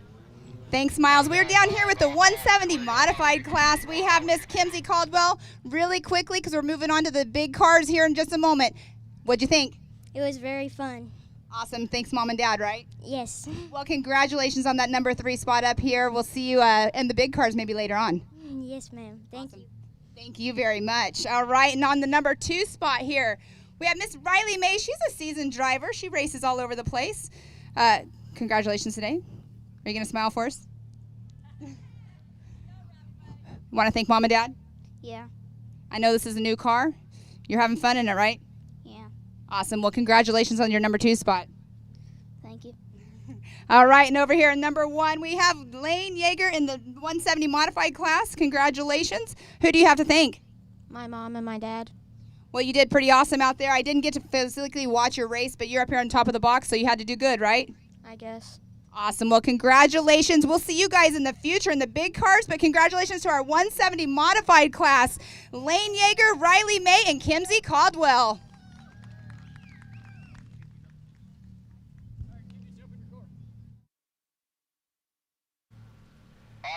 I just absolutely love watching the youth of our sport out there running around and just the smiles they have. It's just a great feeling all the way around. The young guys and gals out there. I mean, that is the future of our sport. They'll eventually be driving in Ultra 4 and Mid-America Outdoors. So it's great to see them out there enjoying it as much as their parents are. And sometimes it's more of the parents having fun. And at the bottom of your screen right there, that's Mr. Cole Shirley with Mad Ram 11. He's out there getting some action shots. Sounds like we are very, very close to going live racing action for the 4900 Can-Am UTV class. And on the pole is going to be Mr. Jamie McCoy. Right behind him will be Paul Wolf, then Tyler Gibbs, Jay Shaw, Cole Clark, Mike Park, Brian Stone, Carson Atkins, Robert Parker, James Cantrell, Levi Metzinger, Philip Papapo, Adam Kinnett, Mitch Wofford, Dustin Robbins, Zach Pollard, Aaron Lynch, Justin Barth, Cody Quattlebaum, Jason Tidwell, A.J. Stratman, Trey Price, Alex Rose, Matthew Walraven, Heath Taylor, Cody Martin, Jeremy Blackburn, Scott Raymer, Cameron Meek, Aiden Gilbert, Cameron Zollers, Eli Engel, Patrick Murray, Brian Hamby, Matthew McIntosh, Peyton Dunford, Sarah Duffy, and Steve Engel. Remember, there will be 3 separate classes racing at the same time once again. So it'll be a little tricky to see how it shakes out, but it's going to be a fun one to watch, so be sure to tune in.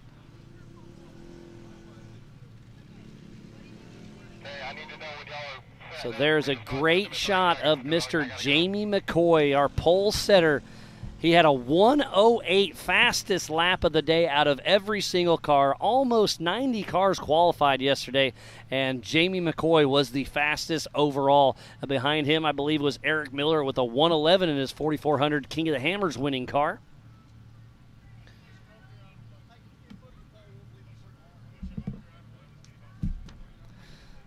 So it looks like we're getting close. We're hoping to do some more trophies for the other 170 class and the 4500 class, but we're also getting ready to ship off the 4900 Can-Am UTV class. So it's going to be busy.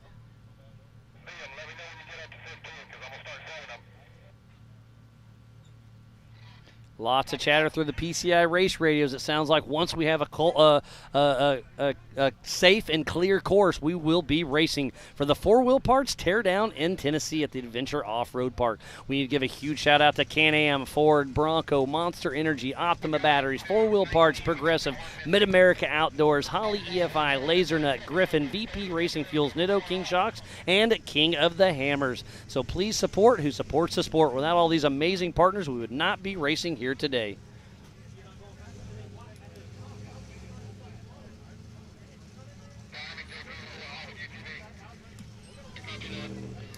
Sounds like we're getting a clear course. There's JT Taylor, our race director, with the 5 count. Here we go, the 4900 Can-Am UTV class. On the pole position, Jamie McCoy with Jeremy Dixon riding shotgun out of Kingsport, Tennessee, with G-Force Racing in a 4900 Pro modified class. He's in a Can-Am CA built. G-Force Tune Shocks, STK, MRT, Evo Power Sports, Keller Ball Joints helped Jamie get on there. So great run by him. Remember, this is an adjusted time race, 30-second increments, so we'll see how it all shakes out. Right behind him is going to be Mr. Paul Wolf. This kid is on a mission now. Number 86 out of Brighton, Illinois with Wolf Racing. He's running the Pro Modified class. Running a Can-Am, MRT, Raceline, HCR, CA Technologies, G-Force, Zollinger Racing, MAO, EBC Brakes, RCV, and Halo Lockers. Next up is going to be the 926 of Tyler Gibbs out of Cattlesburg, Kentucky. He's running a 4900 Pro Modified class. He's in a Can-Am, MRT, Method Race Wheels, and Fox Shocks. So Tyler Gibbs hot on course, number 926. And again, this race is on adjusted time, just like our previous race. They are taking off in 30-second increments. This race is a 6-mile loop. There are 5 laps. There are 12 either-ors out there. It's going to be awesome to see how this pans out. So this is a 30-mile race, 5 laps, 6 miles. So up next is going to be Mr. Jay Shaw with Bryce Lane riding shotgun out of Springville, Alabama with Adventure Lifestyle. He's running a Can-Am built by CT Raceworks. This is Kyle Chaney's King of the Hammers winning car this year. He just wants to give a huge shout-out to Adventure Lifestyle. It's the only way he's back racing with us. He kind of took a little time out, but Adventure Lifestyle stepped up in a huge way, and Jay Shaw is fourth off the line. And another heavy hitter, number 24, Cole Clark, in a single-seat RS1 RMS built machine out of Cortez, Colorado with Jimmy's 4x4. He's in an RMS built Polaris RS1 with a Turbo Razor drivetrain, KMC, rugged, PRP, RCV, HCR, and ZRP. Cole Clark is definitely going to be one to watch today. There is a lot of heavy hitters in this class. The UTV is probably the fastest growing. They've got, what do we have? Just under 40 cars that will be racing in this race today. Up next is going to be number 904, Mike Park. Had a fun chat with him and his team last night. Number 904 out of Callahan, Florida with Team 904. He's running the Pro Modified class. He's in a Can-Am, Maxxis Raceline wheels, Double E Racing shocks. His first race was this year at King of the Hammers. He comes from a mud run background, so it's great to see him running here at Ultra 4 and at Mid-America Outdoors. So up next is the number 5012 of Brian Stone out of Edders, Pennsylvania. With Brian Stone Racing, he's in a Can-Am X3, RCV, G-Force Tune, Fox Shocks, Maxxis Tires, Raceline Wheels, MRT, Walker Evans, Big B, CT Raceworks, Hess, Keller, and Jason Watt.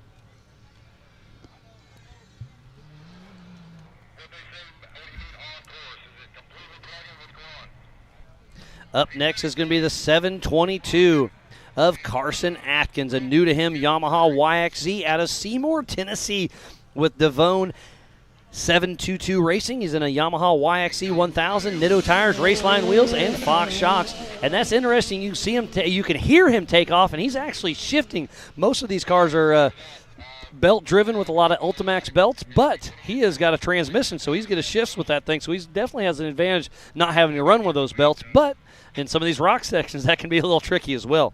So Carson Atkins 8th off the line, and 9th off the line is going to be number 900. That is Robert Parker out of Benson, North Carolina with Team Momentum Racing. He's in a Can-Am, Maxxis Tires, KMC, Fox, Fuel, PCF, Mr. RPM, and Wheel Pros help Robert Parker get across the line.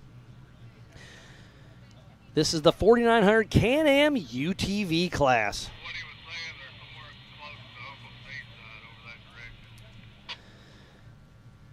And up next is another fan favorite, fairly local, number 502, James Cantrell out of Louisville, Kentucky, racing for Mad Ram 11. In the Pro Modified class, he's racing a Polaris Pro XP, HCR, BFG, Keller, Zollinger, Brannick, all things UTV, and PRP. And that machine right there is for sale. So if you want to come racing Ultra 4 or Mid-America Outdoors, get a hold of James after this race, and you might be able to take home a race car. Up next is going to be the 823 of Levi Metzinger out of Shamokin, Pennsylvania with Levi Metzinger Racing. He's got a Can-Am, RCV, PRP, MRT, Muscle Race Wheels, G-Force Shocks, NRP, HCR, DynoJet, Keller Ball Joints, Simpson, and Dry Brake Trucking. So great to see Levi Metzinger here. He had some issues pre-running, had some battery issues or whatnot, but him and his whole family are a never-quit attitude. Love to see that. So Levi Metzinger out there on a mission trying to chase down the top leaders. Taking off in that 12th position is going to be number 6, Philip Papa Poe out of Shannon, Mississippi. With the 4900, he's racing in the 4900 Pro Mod class. He's in a Can-Am, MRT, Jamie McCoy Racing, G-Force Racing, NOS Suspension, JW Performance, CA Technology, MRT, Raceline, and Fox. So we have 12 competitors out on course out of roughly 38. So up next, just fresh out of the stock sportsman class, Mr. Adam Kinnett, number 470, out of Moreland, Indiana with Kinetic Customs Racing. He's in the Pro Modified class. With Corey Day riding shotgun and a Polaris Razor 1000, MRT, Brannick, and G-Force.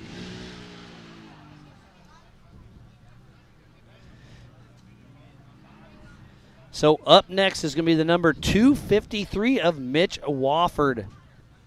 He had a great success in Rush, Kentucky just a month or two ago. He got second place. So Mitch Wofford, number 253 out of Ashland City, Tennessee with Razor Extreme. He's in the Pro Modified class. Polaris RS1, STI, Rocktanes, OMF, Elka, and Rhino. All right. And Pam, you've been busy running around, so I'm going to let you give me a little hand here. All right, so up next is going to be the 311 of Mr. Dustin Robbins. Out of Decatur, Alabama with all things UTV. He's in a single-seat Can-Am, all things UTV, Vision Wheel, Super ATV, KMC, BFG, Walker Evans, Dragon Fire Seats, KB3, Warren Bikeman Performance, and G-Force. And he is off the line. Next up is going to be the number 645 of Zach Pollard. Out of Fayetteville, North Carolina with East Coast Cowboys Racing. He's in the Pro Modified class. He's in the Can-Am X3, Maxxis, Metal FX, and Fox.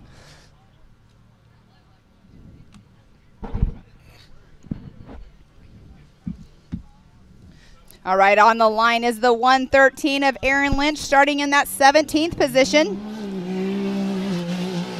Aaron Lynch out of Powell, Tennessee with MFN Performance.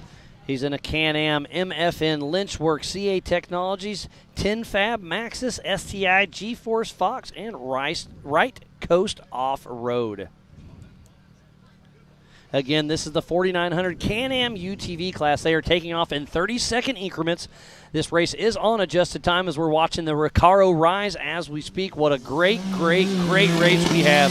And there goes Mr. Aaron Lynch. All right. Again, if you're just tuning in, this is the 4-Wheel Parts Teardown in Tennessee at the Adventure Off-Road Park. And then next up is going to be the 417 of Mr. Justin Barth. Justin Barth out of Springfield, Missouri with Barth Racing. He's in a Polaris, RCV, MRT, Walker Evans, Warren, Hess Motorsports, PCI, G-Force, Keller Performance, HCR, and ZRP.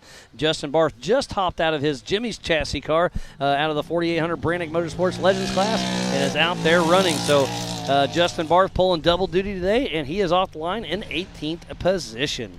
And then in the 19th position, next up is the number 33 of Cody Quattlebaum. With Bandit Off-Road Racing out of Macon, Georgia. He's in a Polaris Turbo Razor, Warren, Brannick, MRT, Rugged, OGO, Keller Performance, Cast Leg Metals, Walker Evans Shocks, Trinity Racing Aftermarket Assassins, Kryptonite Suspension, and KWT. So off the line is Cody Quattlebaum. Lots of UTVs out there today.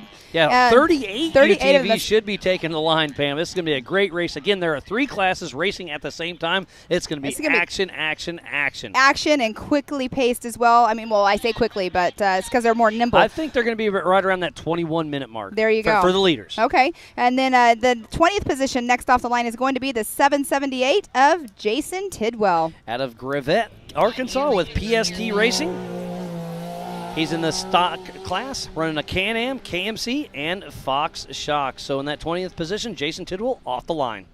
And then next off the line in the 21st position is going to be the 4906 of A.J. Stratman. A.J. Stratman's been racing with us for quite a while. Great to see him out there running strong. A.J. Stratman, number 4906. And then next off the line after A.J. will be the 4954 of Trey Price in that 22nd position. So there takes off A.J. Stratman, the number 4906. Getting a little ahead of ourselves, I apologize. Sorry. No, we're all good, Pam. It's good. There's lots of cars taking off. Up next is Trey Price, number 4954. So Trey Price should be taking off soon. 30-second increments, is that correct? Yes, 30-second increments. This race is on adjusted time. I apologize. There were a little bit late entries, and I didn't get them added to my list, but number 4954, Trey Price, is off the line. Yes, all Pam, right. This is 30-second increments. This is a 6-mile loop, 5 laps, so 30 miles of some of the gnarliest terrain out here at Adventure Off-Road Park. Tires are going to be the issue. Heat's going to be the issue as we're watching them getting ready to head up the Recaro Rise. And then next off the line is going to be the 119 of Alex Rose in that 23rd position. And I believe this is his first race with us. He's in that pro modified class. He's in a Polaris Razor, running Fox Shocks. Remember, there are 3 classes racing at the same time, so please tune in to ultra4racing.com/live for the live feed. Go to the MAO and Facebook for Ultra4. Hit the YouTube. And for timing, go to live.ultra4racing.com for live timing so you can see some of your favorite drivers. All right, and next up is going to be Matthew Walraven in that 24th position in the 118. His son just stepped out of the 170 class. Out of Oak Ridge, North Carolina, with a Can-Am, MRT, Method, and G-Force. So Matthew Walraven off the line. And then next up will be the number 182 in that 25th position of Mr. Heath Taylor. With James King riding shotgun out of Pea Ridge, Arkansas, with Taylor Racing. He's in the 4900 stock class, racing his Polaris Razor, BFG tires, Warren, and Walker Evans. Miles, as we were talking right now, I know we're in the Can-Am UTV class, but over there doing the interviews with the drivers that just came in, they were excited, they were happy, but you could see on their faces, besides the excitement and happiness, you could see how much their worn body, out. exactly, Yes. how much their bodies endured just now out there, and the attrition that set in with just their bodies, not only their vehicles. And just think, Justin Barth just got finished racing. He's racing again. Paul Wolf's out on track now. He'll be racing the 4400 class, so it's going to be a long day for some of these guys and gals. Yes, it is for sure. And then that was the 296 of Cody Martin that just took off the line. This is a fast young man. He's got his brother Cameron riding shotgun out of Gallatin, Tennessee with Team Martin Racing. He's in a 2020 Can-Am X3RR. Nitro Racing Parts, Moto Race Tire, all things UTV, EB Racing, Raceline Wheels, and G-Force. And then next off the line in the 27th position is going to be the number 40 of Jeremy Blackburn. Out of Pikeville, Kentucky with On the Gas Racing in the stock class. He's in an RS1 Polaris Razor Tusk Walker Evans. And he is off the line. So in the 28th position, next up will be the 4934 of Scott Raymer.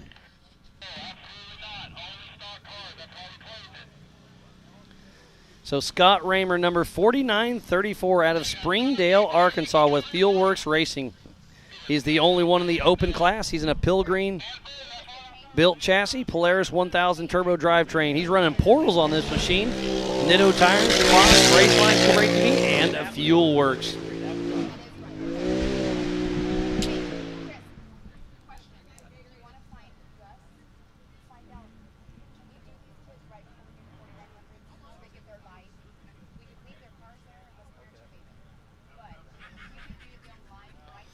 So off the line next is going to be the 144 of Cameron Mink. This is Chicky Barton's nephew out of Middlesboro, Kentucky, with Chicky Barton Racing, running a Polaris Razor, BFG, Vision Wheels, Fox, Next Level Motorsports, and Star Septic. Great to see Chicky Barton back in the game, letting his nephew Cameron have a little fun. We saw Cameron during qualifying take a little tumble, so that's why he's taking a little bit of a rear start.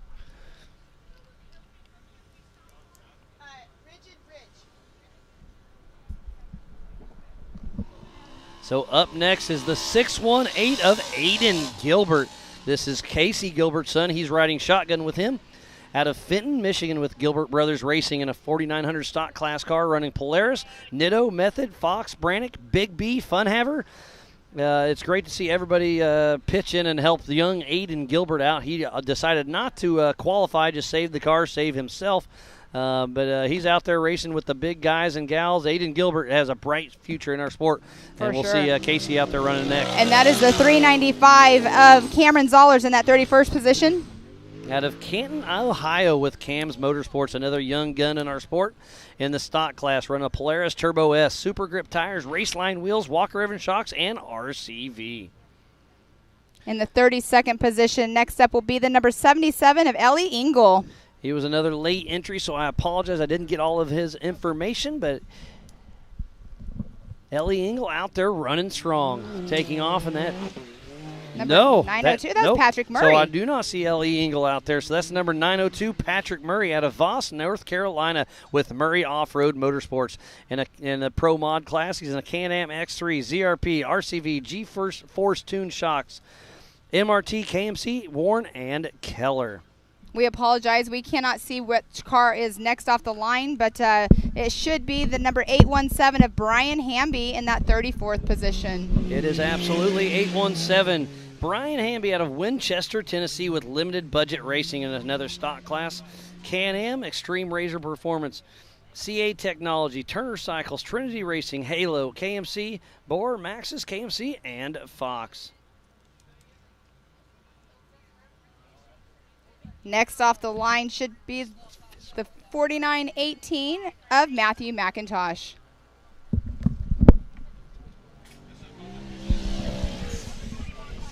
So that is the 4918 of Matthew McIntosh. Out of Marietta, Georgia, Polaris Turbo Razor, Keller Ball Joints, G-Force, Walker, and Maxxis. Again, this is the four-wheel parts teardown in Tennessee. As Matthew McIntosh heading through the Recaro Rise section, they'll be taking a hard left here very shortly. So here's the number 1993 of Sarah Duffy. Out of Harrisburg, Arkansas, with SBC Racing Team and a Kawasaki Terex 1000, Fox Shocks, MRT, Corbo. This is Martin Duffy's daughter. He's with Off-Road Worldwide. Great to see her out here racing with us.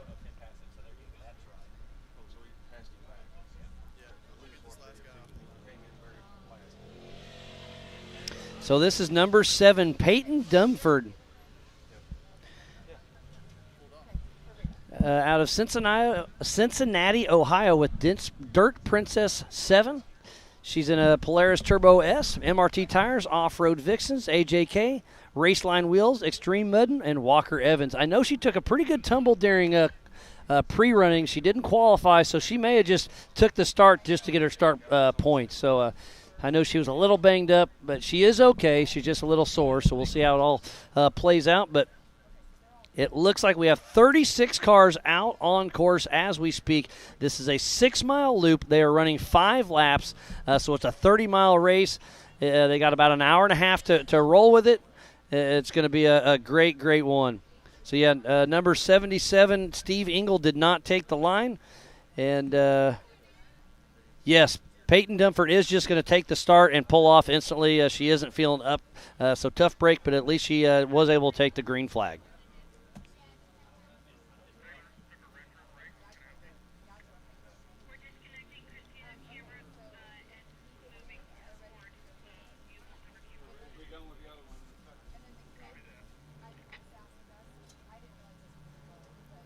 So we are looking at the HCR hot pits as we speak.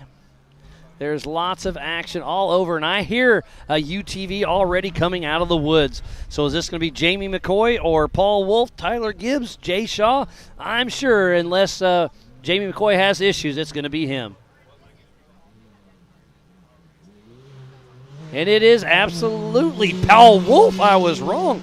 So where is Jamie McCoy? Paul Wolf got around Jamie McCoy in the woods. Remember, this race is on adjusted time. They took off in 30-second increments, so Paul Wolf has already made time on Jamie McCoy. That's awesome, Miles. I was just now discussing the little 170s, the tiny tots, and that is Jay Shaw. Shaw. Where is Jamie McCoy? Where is Tyler Gibbs? The track is already starting to eat some of these cars. And so I'm sorry, Jay Shaw, front, he started in 4th position. Correct. So he got around Gibbs and McCoy. So on adjusted time, it's going to be very close between Jay Shaw and Paul Wolf.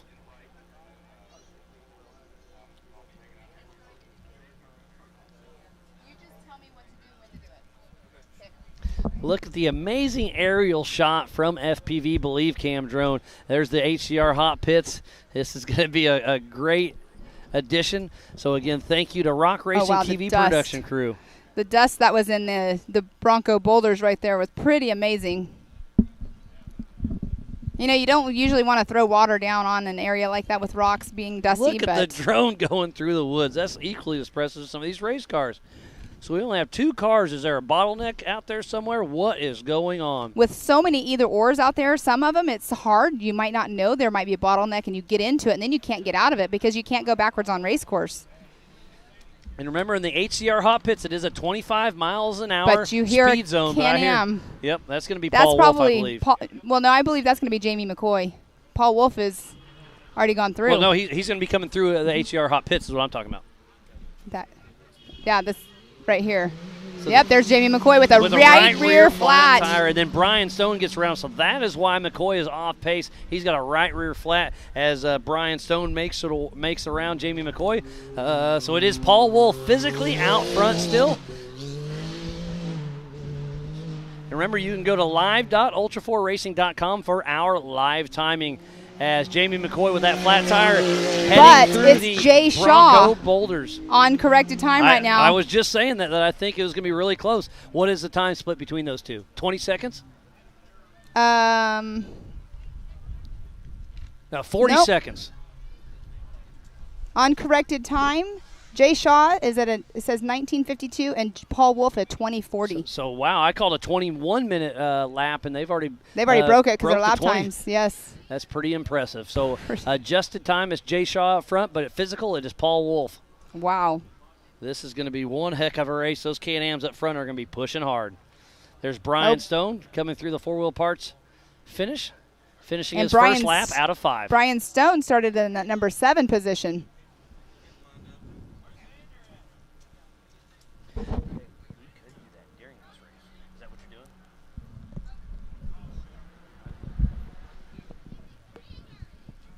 So there's Jamie McCoy. He'll be heading into the HCR hot pits.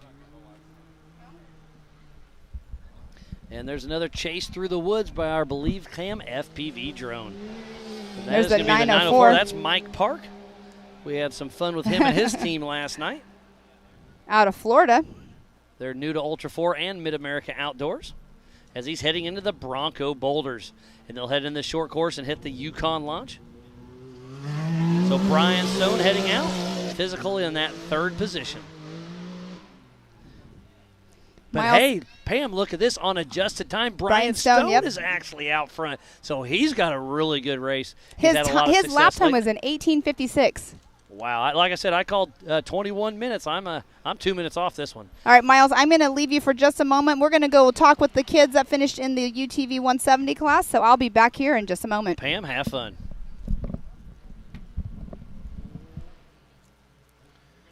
Again, if you're just tuning in, we thoroughly appreciate each and every one of you. And there's Carson Atkins getting chased down by our drone. And that 722, that's the first and only Yamaha out on course today as he's getting ready to check up for the Bronco Boulders. So Carson Atkins has a great run going. He started in that 8th position, but he'll be 6th out on course, so he's got a great run. Hopefully McCoy can get in there and get a quick tire change and get battling out there. That's what we talked about. The course is going to be what's going to change this.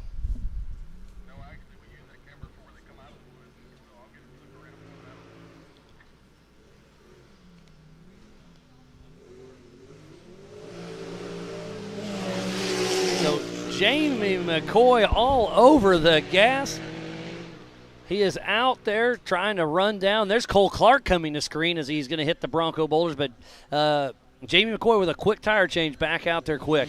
As Cole Clark running strong. There's Carson Atkins coming back into screen.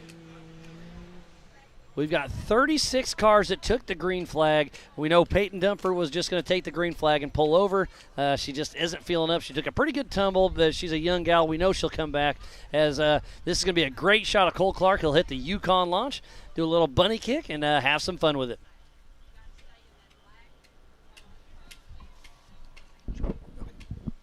So Cole Clark running around the outside of this short course, and look how dusty it is out there. So lap traffic, I believe, will become an issue later on today. There's Carson Atkins coming through that 25 miles an hour speed zone.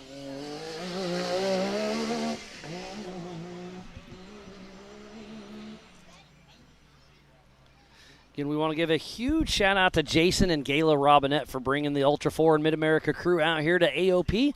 We've got a lot of volunteers here on site. The entire Ultra 4 and MAO crew is here. Media Safety, USAC. I mean, it's a great thing as Cole Clark's hitting that 25 mile an hour speed zone right now. And like I said, it's about 300 or 400 yards coming through the HCR hot pits until he hits resume race speed and back on the gas. And I know it's getting hot out there, but we have the MAO Ultra 4 merch trailer. We have Angel, Carly, Bailey, Tristan, the whole crew. They've got a lot of shirts. They got a lot of hats. They've got tank tops. They got sunscreen. So make sure you go buy and check them out. They've got all of our swag, and they've got some cool stuff. That's about the only thing I carry in my closet.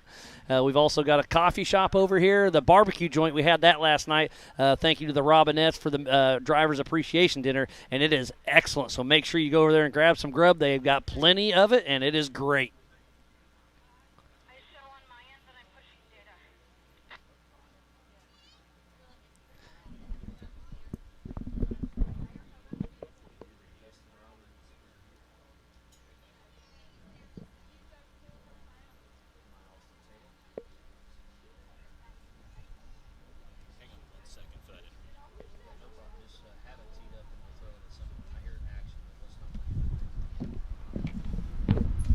Sounds like I have some more action coming out of the woods. That's maybe Mitch Wofford, I believe. It's definitely a single seat RS1.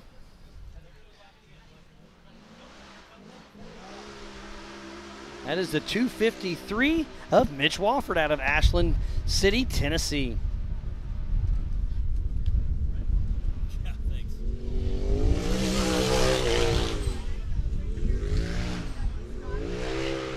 Cole Clark heading out lap 2 of 5. Mitch Wofford had a great showing in Rush, Kentucky earlier this year. He got second position. Remember, we do have 3 classes racing at the same time. We have the stock production, that's NA and turbo. Then we have the pro modified and the open. We only have 1 car in the open, that's Scott Raymer. But it's going to be a great race out there, so don't go anywhere. Get on our social media, hashtag it up, start a watch party. Share it. Let's blow it up. That's what grows the sport. So we need to give a huge shout-out to Can-Am, Ford, Bronco, Monster, Optima, 4-Wheel Parts, Progressive, Holly, Lasernut, Griffin, VP, Nitto, King, Recaro, Spider Tracks, Baja Jerky, PCI, Axial, Method, Amsoil, Off the Grid, MBRP, Yukon, HCR, Warren, Factor 55, ARB, Rigid, Brannick, Tread Lightly, and Action Sports Canopy. So please support who supports the sport as we're chasing down Mr. James Cantrell, Mad Ram 11 sponsored machine. As he's heading into the Bronco Boulders. James Cantrell is running a strong pace. Remember, you can buy that car. It's for sale right now. And he chose this race to be his double points race. Since the merge of everything, there was a few people that weren't able to run King of the Hammers early on this year, so we made an exception. This is his double points race outside of King of the Hammers for him. So he just said he's going to run about 70%. He just needs to finish to get his finisher points.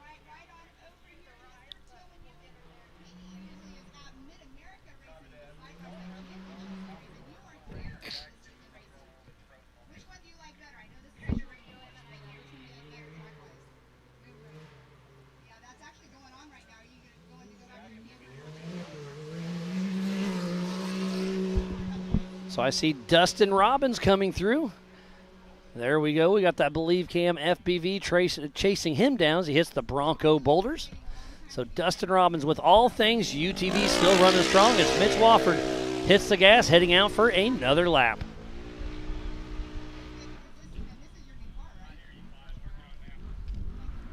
And that's a great aerial shot as getting ready to hit the Yukon launch as Dustin Robbins hits the little launch. It's a little bit of a donkey kick, but he's running strong.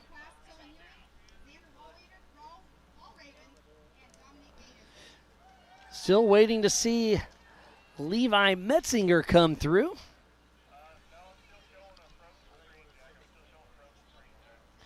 Should be seeing him here shortly. There's James Cantrell coming out the other end of the HCR hot pits at 25 miles an hour. There's Dustin Robbins heading in the HCR hot pits. Remember, it's 25 miles an hour from here to where you can see the dust, so it's a pretty good little jaunt.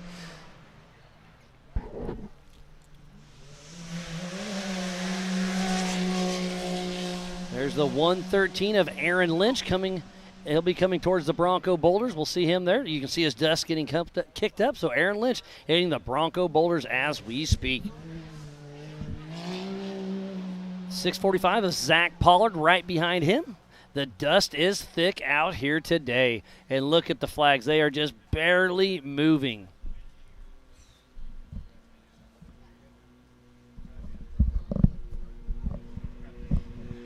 Oh, there's Dustin Robbins just came on through here. Yep, he's heading out for lap 2 of 5. Remember, this race is on adjusted time, 30-second increments. So, Pam, why don't you give us a little catch-up on the live.ultra4racing.com timing? All right, it looks like in the number 1 position. Let me do a refresh because I've been away from the computer for a minute. And remember, this is going to be on adjusted time. Yes, on adjusted time. We have in that number 1 position the 5012 of Brian Stone in that UTV Pro Modified class. In the 2nd position, number 17, Jay Shaw. 3rd position, the number 86 of Paul Wolf. And then we have Carson Atkins in that 4th position, Mike Park in that 5th, Mitch Wolford, 6th position, Jamie McCoy, 7th, Dustin Robbins, 8th, Aaron Lynch, 9th, Cole Clark, 10th, James Cantrell in that 11th position. We have a guest up here. We have Mrs. Peyton Dunford with Dirt Princess 7 in here. We saw you take the line and then pulled off, and I heard you took a little tumble. I'm glad to see you're okay, but you're just kind of playing it safe, I'd assume? Yeah.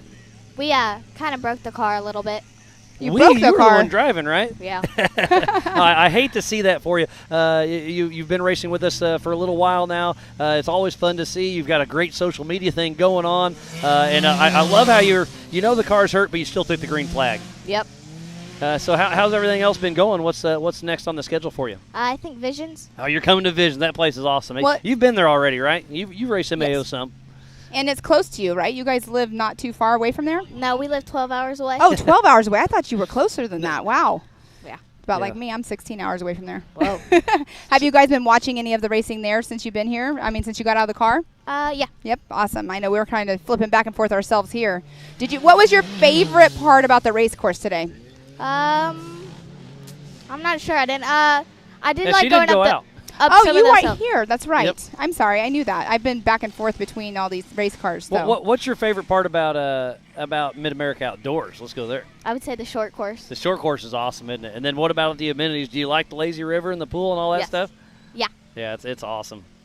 So we'll see you at Visions here in a little bit. Anything else you want to let us know? But you pre-ran, right? Did you go pre-running out here? Yeah, little but bit? we flipped a little. You flipped a little. Up there a little bit. Up there a little bit. And that's when she But- hurt her car. Were you having fun until that? Yeah. Yeah. It was fun. Good. Good. That's all that matters. Well, it's a family affair. I see your dad over there, all smiles. You know, it's just part of the racing thing.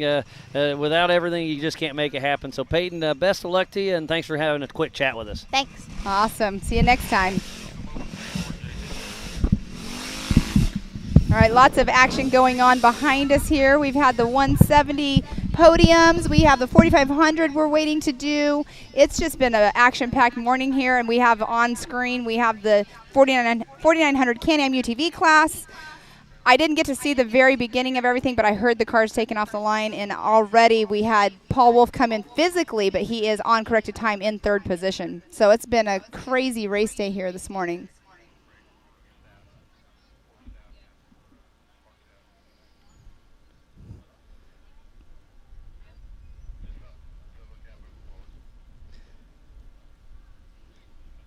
So it looks like Levi Metzinger was out there on course. He just got a time credit. He was out there helping the number 11 car. So that's why we haven't seen him. So great sportsmanship out of Levi Metzinger for that. And that was the 296 of Cody Martin. And that kid is fast. I suspect to see him work his way through the pack. But on adjusted time, it's Brian Stone, Jay Shaw, Paul Wolf, Carson Atkins, and Mike Park running out the top 5. And we just saw Cody Martin. He did move in that 6th position, and he started quite a ways back. Yeah, Cody Martin started in that 26th position, so he has adjusted time on his side. So I suspect that it's going to be really hard for Stone, Shaw, and Wolf and Atkins to run a strong run. And that's Justin Barth just came out of the woods. Because Cody Martin's going to have that adjusted time, so he's got, what, 13 minutes and or so? And he barely even made it here yesterday Yeah. for qualifying. He put on Facebook that he was about an hour out, hoping to make it before the end of qualifying. And he made it, but, yeah, he cut it really close. There's Justin Barth heading through the Bronco Boulders, number 417, out of Springfield, Missouri.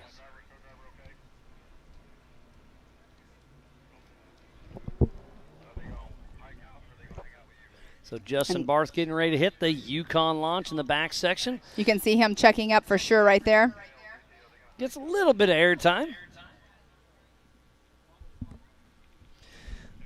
Again, USAC is here on site. They're our sanctioning body and will help with timing, scoring, race operations, safety, and tech. We have our USAC rep, Leo Donnell, 23, here on site, helping everything run smooth and doing a great job at it. Justin Barth getting ready to finish his first lap. We'll see where that puts him. I mean, he's going to be worn out tonight, just getting out of the race car doing, did he 4 or 5 laps earlier? 4? I don't. He was supposed to do 5, but I think he only did 4. Definitely, and you hear a horn off into the distance, so that usually means that somebody's getting ready to pass or trying to pass. And I could see our leaders coming back through here anytime. Paul Wolf had that time of 1943, but Brian Stone, fastest lap so far of the day, 18:56, 6:15. 18:56, so now they're putting me 2 full minutes off my guess. I didn't even do any guesses. They are really stepping up. So that's number 900 of Robert Parker heading out. So I heard the sirens, but I don't see much right now. I don't see any either. Haven't heard them get any closer. But then again, we're kind of in a bowl here, so if somebody's up on a hill, we can always probably hear the sirens coming down. And 417 of Justin Barth just went through. He did not stop at the Amsoil Hot Pits.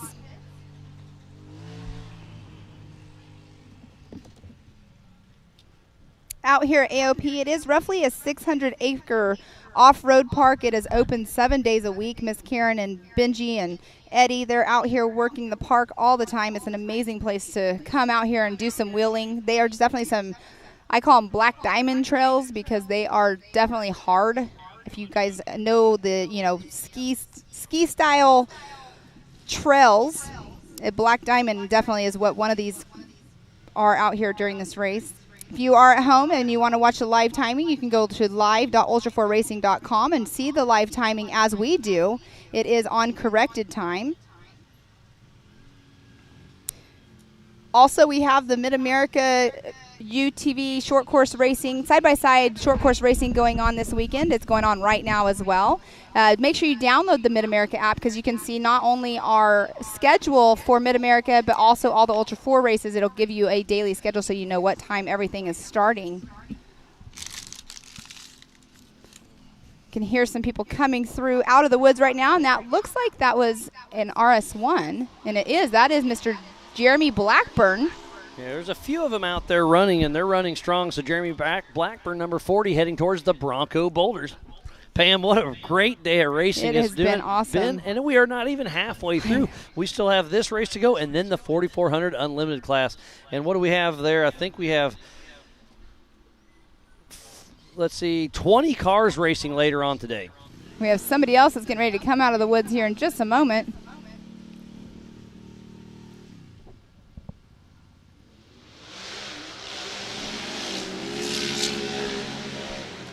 And that was the 119 of Alex Rose that just came out of the woods.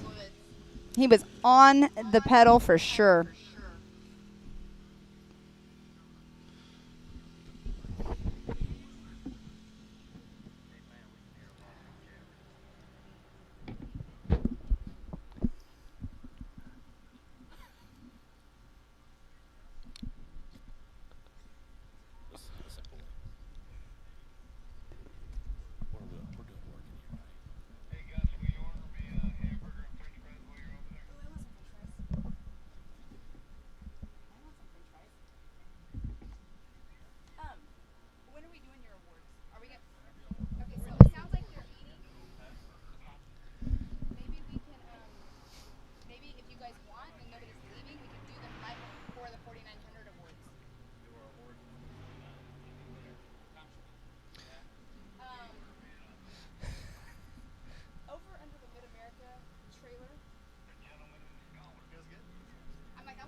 So there's the number 119 of Alex Rose, and coming out of the screen is the number 4906.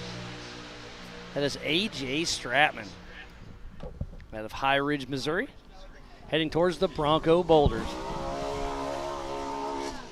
And Jeremy Blackburn heading out for his second lap.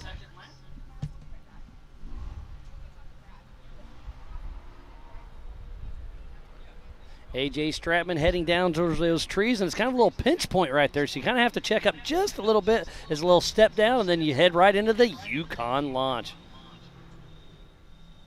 And I hear a horn, so I think our leaders are coming through, finishing their second lap out of 5.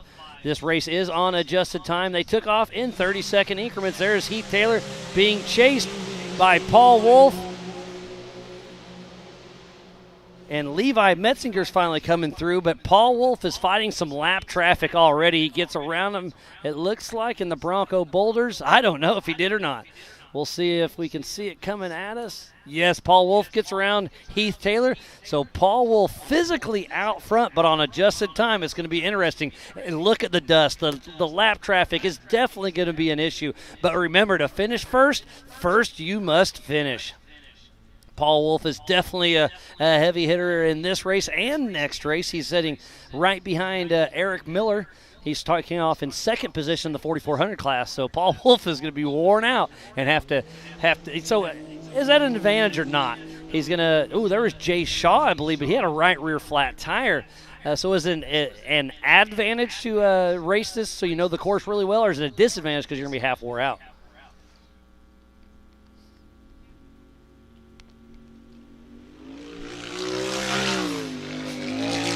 So Alex Rose heading out for another lap, and look at Jay Shaw. He was running super strong in that third position, but now he's got a right rear flat. He'll have to come into the HCR hot pits and get that handled.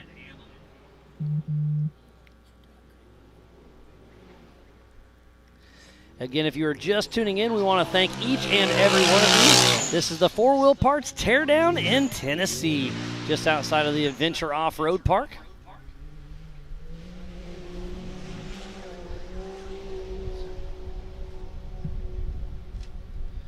So I saw Brian Hamby and Matthew Walraven battling out, heading towards the Bronco Boulders.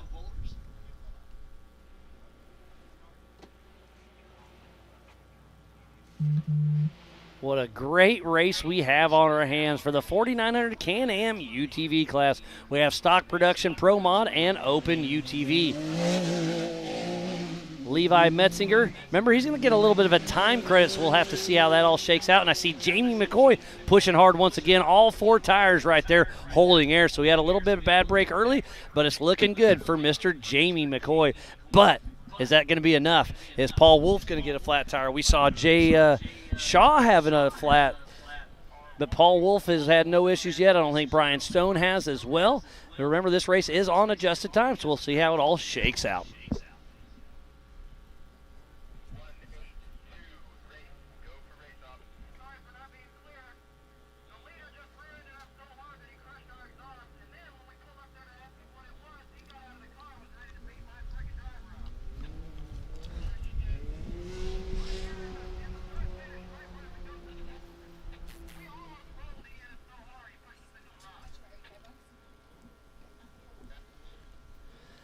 So lots of action all over this race course. Thank you for tuning in, ultra4racing.com/live.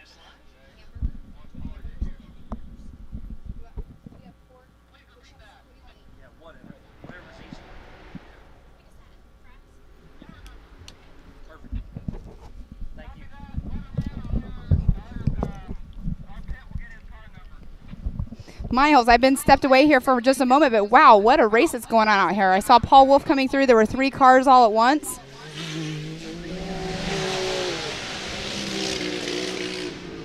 Lots of racing action. Brian Hamby and Matthew Walraven are heading towards the Recaro Rise, nose to tail. And look at the sun, look at the shade, look at the dust. This is hard to see. That's definitely going to play a figure into things. And there goes Jamie McCoy. So he'll be coming right at our drone right now. There he is. So Jamie McCoy heading towards the Recaro Rise. What a race we have on our hands.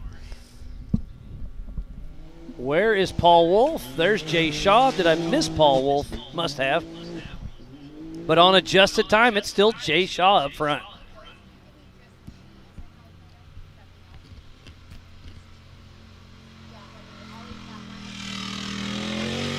Heath Taylor heading out for another lap. He'll be running right into our drone. Lots of excitement all over the place.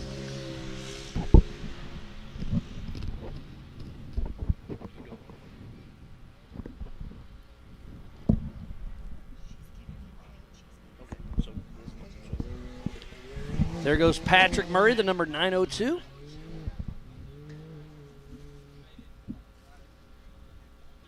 That is the 144 of Cameron Meek. That's Chicky Barton's nephew. Pushing hard.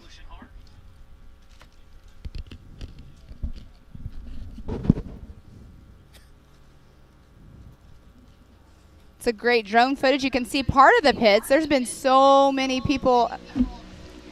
So many people came and watched and spectated. There are some people out here that wants to just wheel, but the majority of this is racers and their families. It's been an amazing weekend out here at AOP. It's been, for the most part, awesome weather when you're in the shade. And that right there is the Bronco Boulders on screen. The number 33 of Cody Quattlebaum. He's getting ready to go through into the short course where the Yukon launch is. I hear cars getting ready to come out of the woods as well.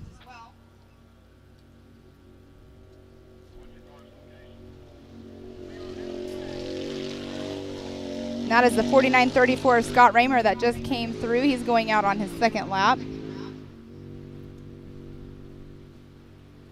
What a day of racing. So right now in the number 1 position, we have the number 17 of Jay Shaw, 86 of Paul Wolf in that number 2 position, Jamie McCoy in 3rd. And then Brian Stone is in that 4th position. But that's what we are at on corrected time right now. That's an awesome shot right there of our short course.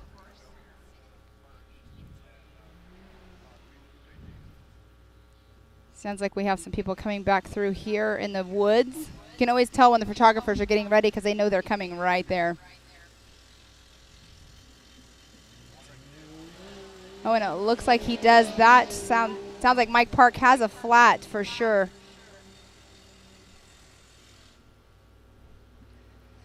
So after this race is over, we're going to be doing the 4,500 trophies. We had to wait for Mr. Troy Digby to get in. His car's still out in the woods. But because he made it farther and more laps, he actually ended up in the number 1 position. Yeah, so our official results of our Yukon Gear and Axle 4,500 modified class is the first position, Troy Digby. Second position, Cody St. Clair. Third position, Sean Rance. So we will be doing those awards later on. We told them to pay attention to the race, get hydrated, check it out. You know, check out the 4,900 race, relax, come back over here, and we'll get you all on your live feed. I hear horns in the background again. I love hearing that because you know it's going to be a good race coming in at some point.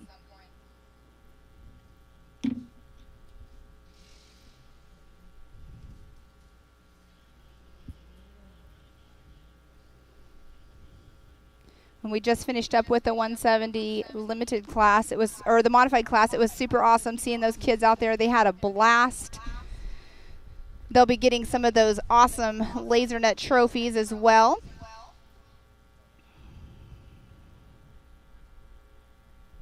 But if you're here on site, go on over to the Mid-America Merchandise Trailer and go see them and pick yourself out a tank top, t-shirt, event shirt. We have everything over there that you need. Water cups, if you're missing a water cup, everything that you possibly want, they do have over there.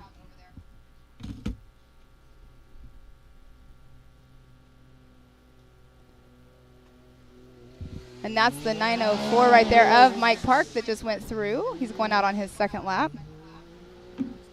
Actually, he's going out to his third lap. Cannot see the number right now, but there is a car getting ready to come out of the wood section.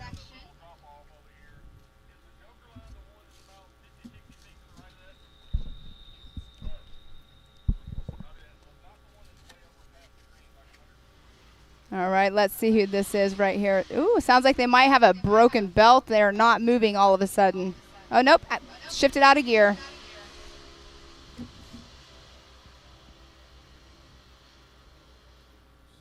That is the 618, I believe. Aiden Gilbert. So that was Aiden Gilbert just coming through. It's awesome seeing such a young kid out here following in his dad's footsteps.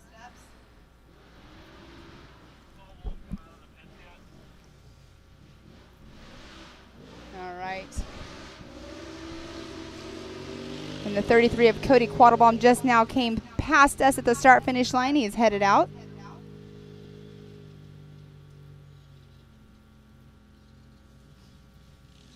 So still the fastest lap time is by Brian Stone with an 18:56. That's an awesome lap time.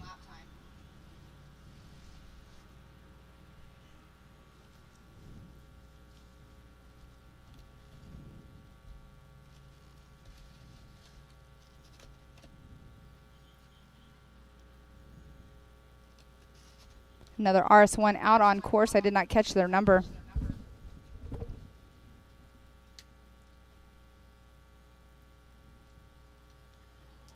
But it did not look like they lifted whatsoever on that Yukon launch. And that will be Aiden Gilbert right there on camera.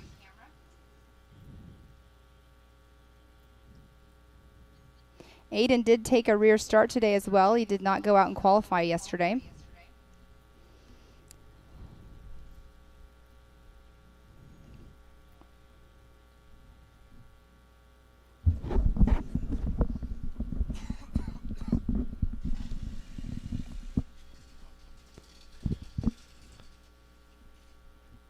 And if you are just tuning on, we want to thoroughly appreciate each and every one of you. This is the 4 Wheel Parts Teardown in Tennessee at the Adventure Off-Road Park just outside of South Pittsburgh. This place is absolutely amazing. It's starting to heat up once again. We had a little bit of rain yesterday afternoon, but it didn't really do much here. It was just a sprinkle, but it cooled down great, and it's not miserable today. It's just hot. And you can see our wind blades blowing just a little bit. This is the 4900 Can-Am UTV class. We have 3 classes racing out there at the same exact time. We have the stock production, the Pro Mod, and the open class. Sounds like Heath Taylor, number 182, is broken. Sounds like he may have got tangled up a little bit. Not sure if somebody got caught up in the dust, it sounds like, but a tough break for Heath Taylor.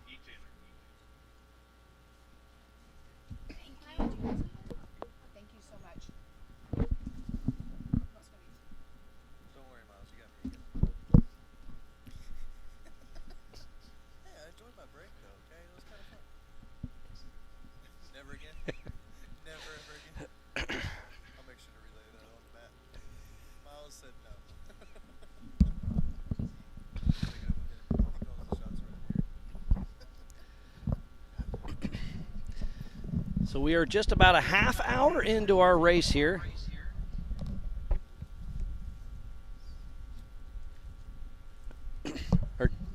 It's been a great day, so thank you to everybody for tuning in. A huge shout out to Can-Am, Ford, Bronco, Monster, Optima, 4-Wheel Parts, Progressive, Mid-America, Holley, Lasernut, Griffin, VP, Nitto, King of the Hammers, Amsoil, Method, Axial, Spider Tracks, Recaro, Baja Jerky, PCI Race Radios, ARB, Rigid, Brannick, Tread Lightly, Action Sports Canopy, Warren, Factor 55, HCR, Yukon, MBRP, and Off the Grid Clothing. Those are our official sponsors of Ultra 4, so please support who supports the sport. We also want to thank Mid-America Outdoors, the Off-Road Syndicate, 360 Wraps, Ultimax Belts. And there's Aiden Gilbert heading out for another lap. Now, not 100% sure, but I know Casey Gilbert was planning on riding with him. James Cantrell fresh out of the woods. He's got a strong running, and Dustin Robbins is right behind him. He'll be chasing him down. I hope this drone catches him coming in the Bronco Boulders. It's going to be close between Cantrell and Robbins.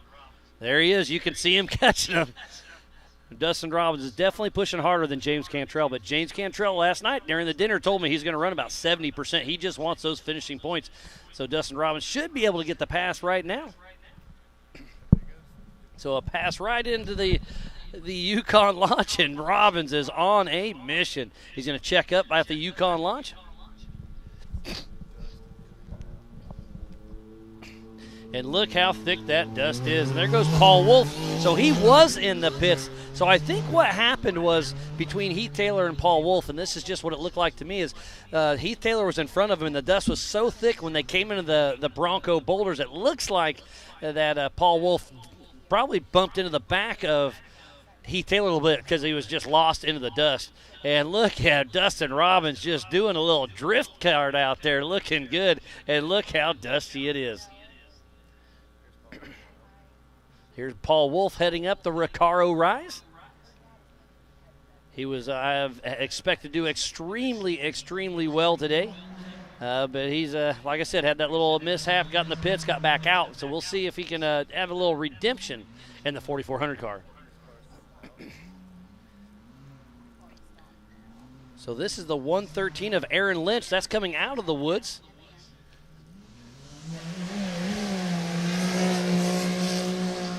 As our FPV Believe Cam drone is chasing him down before he hits the Bronco Boulders. The Rock Racing TV production crew has done an amazing job. And Dustin Robbins heading out for another lap.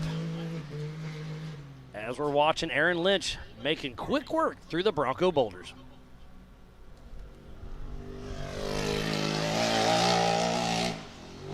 Top of the screen, that's James Cantrell heading out for another lap.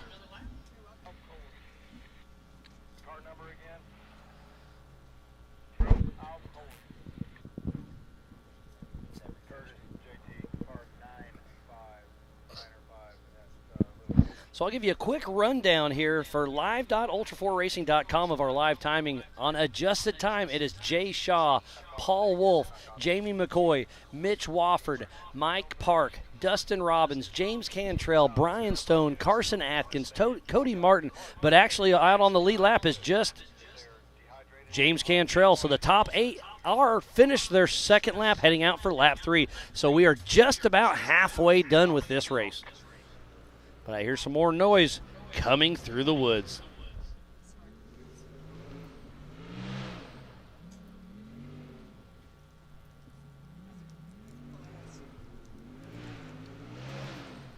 This is number 24, Cole Clark. This young man I expect to do good things today. Out of Colorado, running for Jimmy's 4x4. Bumped into Randy Rod a little bit yesterday, a little bit this morning. So he's on scene helping out all of his cars and supporting everybody. As Cole Clark, he set the pole at King of the Hammers this year and did some amazing things out there, but took a quick tumble early on. Had done well in Moab this year. This young man has a bright future in Ultra 4. Definitely a fan favorite. This young man is extremely fast. As you can see him getting ready to hit the Yukon launch. Stock production is 113.40 and 817. Mitch Wofford passing me by right now. There's Robert Park, I believe. So we're following Mitch Wofford right now, heading towards the Recaro Rise. And we had just missed Robert Park. Estimated finish for the leader is 102.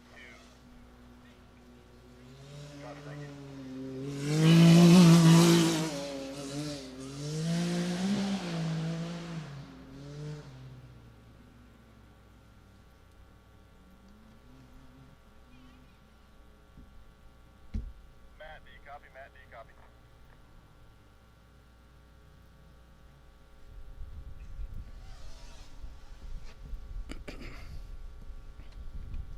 I don't know if he had a radio, but he just left out. He said your way.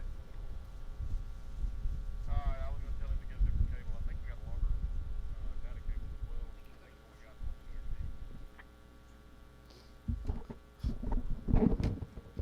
Run that Dustin Robbins and straight into commercial.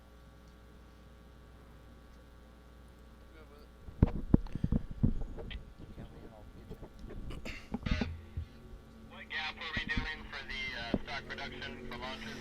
It's been a great day of racing, and it is not even close to being over. We saw Dustin Robbins come through just a little bit ago, and we were able to catch up with him. So let's see what he had to say. So I'm down here with Dustin Robbins in the All Things UTV pit with this 4900 car, and if I remember right, you took this thing for a pretty good tumble here recently, but you got it back together. Yeah, we crashed at Rush during qualifying and came back from 34th and secured a podium position there. And then we did some upgrades to the car, and during shakedown, we actually crashed it again, which is becoming a bad habit, but it's, a comeback story. Once again, here's what we're looking for. Yeah, and comeback's what you're going to try to do. And we're in Tennessee. The woods are tight. This is going to be fast. What's your kind of game plan out there? I've raced this course plenty of times, and I've had decent success here. I've always finished here. And I never try to take anything from this course. I take what it gives me. So.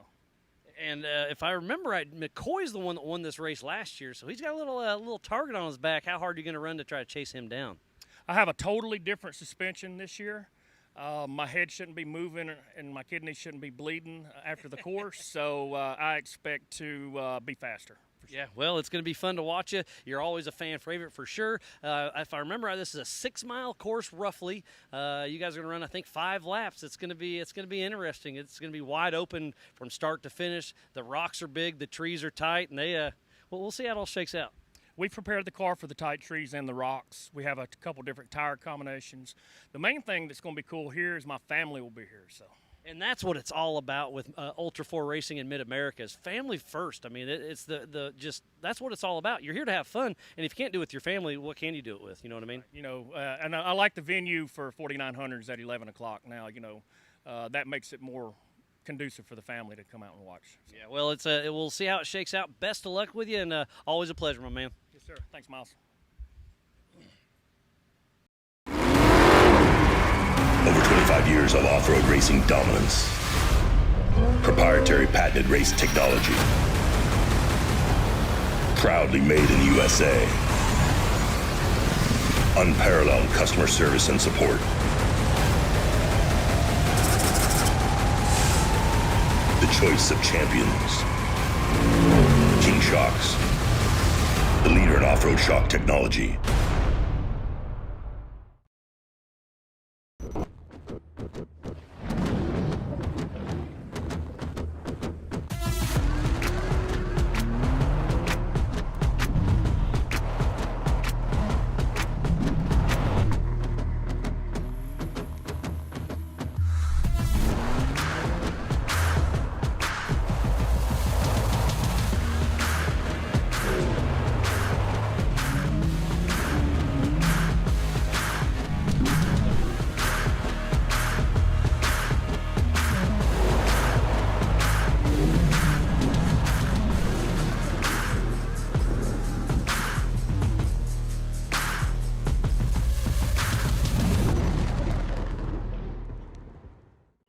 It's time for electric to turn into lightning. An electric truck that can haul on both ends, that can help build your house, and if need be, power that house. That feels like a bullet train and works like a freight train. The fully electric F-150 Lightning.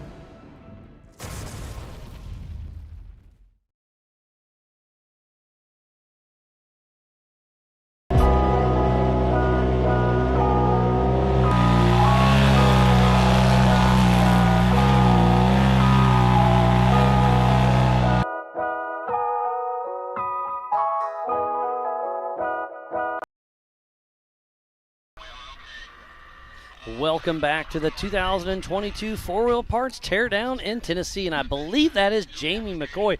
So is he our physical race leader now after changing that tire, or did I miss something, Pam? I'm not sure. We'll find out here shortly. We've both been trying to stuff our face here for a moment, getting some food into our bodies and fueling ourselves, so we shall see what happens whenever the timing loop happens. It goes by. But I think it's going to be Jamie McCoy after changing that tire in the HCR hot pits has made it around some people. I know Paul Wolf was in the pits for a long time having some issues. We saw Jay Shaw have the tire issue. So, again, tires are definitely going to be playing their part out here. This is the 4900 Can-Am UTV class, so and it is Jamie McCoy physically out front. He is our pole setter, so he has to beat everybody else. He had a tire issue on his first lap, got it switched quick and easy in the HCR hot pits, and Jamie McCoy is back out front. He's going for Justin a three-peat. Yeah. But if you say a woods race, you think of Jamie McCoy. Exactly, for sure. He definitely. I rode with him one time at Rush, Kentucky, on a pre-sight lap, and oh my goodness, I could not believe the way that man drives. So here's the Rigid Ridge out there, and that's a Can-Am. I can tell for sure. Can't quite tell who that is, but they're there's hiding definitely behind the tree, whoever some it is. issues. And McCoy heading out for his fourth lap. So next time around for McCoy, he'll be getting the checkered flag. And that's Paul Wolf right there. No, that's yes, it is Paul Wolf. Sorry. Yep. Where's Papa Poe? I haven't seen much from him. I haven't seen him either since he started the races. Oh, it looks like we're getting some chatter from our USAC director. He did a little flop, so Papa Poe has turned it over, but all is good. Okay, yep, Papa Poe flopped over, but yeah, that's just part of racing.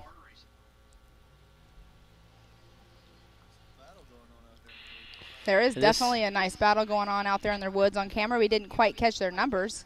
This is at the Rigid Ridge.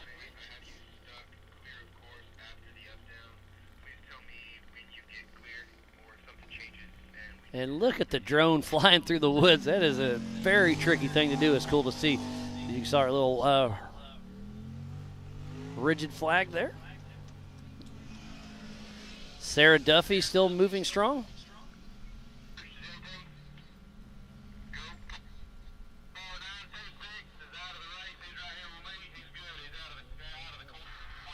There's Gus Fisher, Mr. MAO. He does a lot of the behind the scenes, kind of the manager of everything that's happening right now. A great, great guy.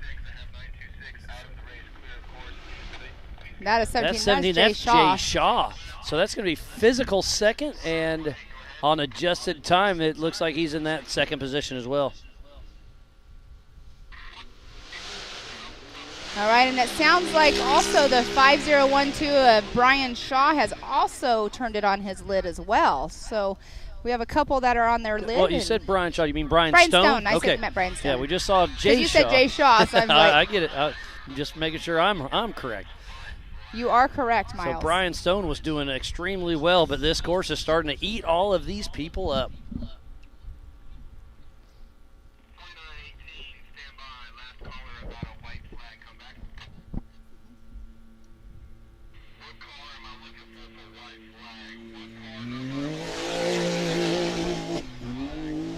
There's number 17, Jay Shaw, heading towards the Recaro Rise. So Jamie McCoy is on adjusted time, still in that number 1 position right now, and Jay Shaw, the number 17, in that 2nd position. They're the only 2 that are out right now on their 4th lap.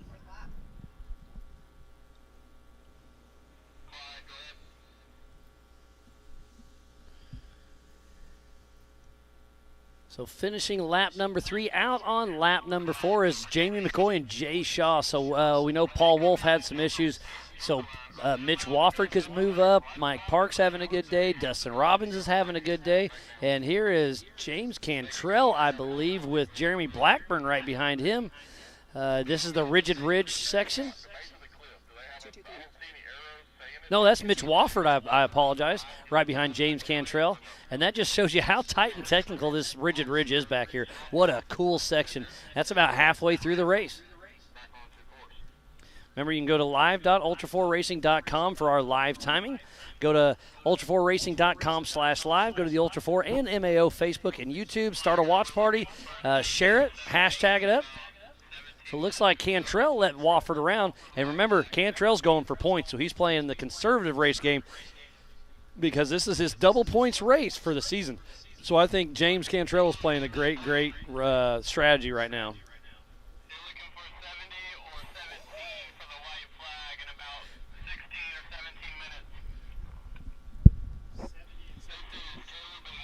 Yeah. So McCoy and Shaw are super close. And Shaw started in 4th position, so he's a minute and a half on adjusted time. McCoy has to beat Shaw by a minute and a half, and it sounds like they are nose to tail still. It's going to be a very interesting race for sure at the end. You always race to the checkered flag like we were talking about earlier. It's going to be a race to the finish. Race to the finish for sure, exactly. Coming out of the woods, I'm not quite sure what that number is, but it's amazing the drone following them through. That's the 49.08. That is A.J. Stratman, the 49.06, I believe. But the mud's getting a little hard to tell car to car, that's for sure. But the mud holes are apparently starting to get it blown out just a little bit. And there's a 9.04 right there. Mike Park just came out of the woods. So that's going to put him, I believe, physical. 5th position.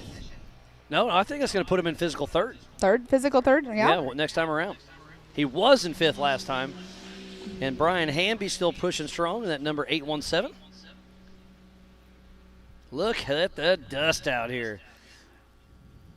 And that is the Yukon launch over there in the short course. Whoa, look at him. Mike Park, he is sending it. He's getting ready to hit the Yukon launch. So Mike Park is going to be in that physical 3rd position. And he started in 6th spot, so McCoy and Shaw got him by a little bit. But right now it looks like if Mike Park can push strong, he could get a podium.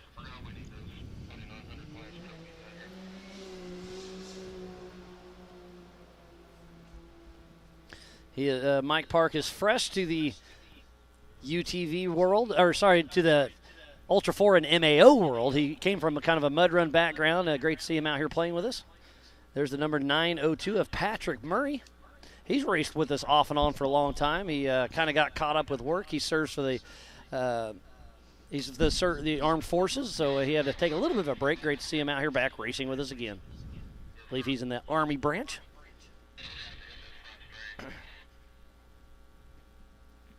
Brian Hamby coming in the screen. He's getting ready to hit the HCR Hot Pits 25-mile-an-hour speed limit zone. I'm not sure if it's the orange of his car that's so bright and clean or if he has something on there like we've talked about before. People put certain things on their cars that helps keep them cleaner. Makes the dust come off or the mud not stick. A.J. Stratman heading towards the Recaro Rise.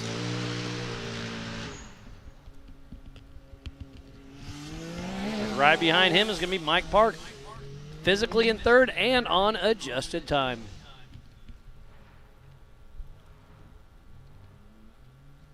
And they are all in the Pro Modified class. So right now it's Jamie McCoy up front, Jay Shaw, and then Mike Park in the Pro Modified class.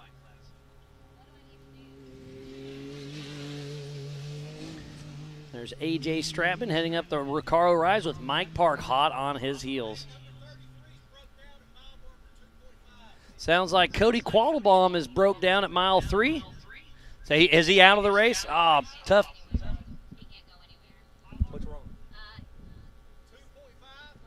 Sounds like 2.5. Cody Quattlebaum is broke out of the race. Tough break for him. Sounds like it's a spindle that took him out, just like at National. So tough break for Cody Quattlebaum. That's such a bummer. With I do Bandit not like Off-Road? hearing that. Oh, absolutely.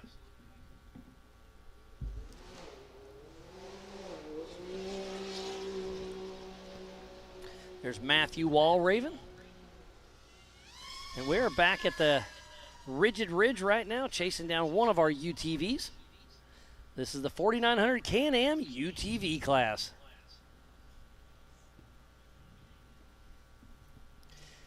And if you're just tuning in, we thoroughly appreciate each and every one of you. This is the 4-Wheel Parts Teardown in Tennessee at the Adventure Off-Road Park just outside of South Pittsburgh. We are right in the middle of Nashville, Knoxville, Birmingham, and Atlanta. This is an amazing park. Oh, just about 600 acres, 120 trails out here, and they've got everything from mild to wild. So come on out anytime. They're open 7 days a week, $20 a person, and it's only $5 to camp overnight on the dry camping. Exactly, dry camping. But what's super cool here is you can rent a spot that has power and water. Yep. And there's a handful of them. Exactly. They got a few cabins as well. And they have some new cabins that just came in. It's really cool out here, and then Miss Karen and Benji always take such great care of us when we come here to this park. Sounds like Matthew McIntosh was stuck for a little bit, but was able to self-recover and keep on moving.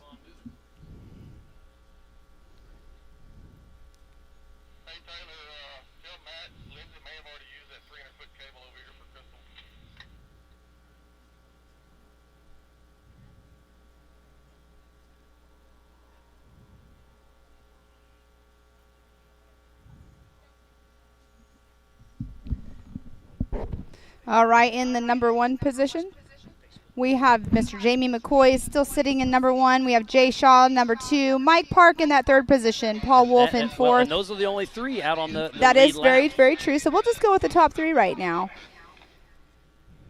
And thank you to everybody who is tuning in on Facebook.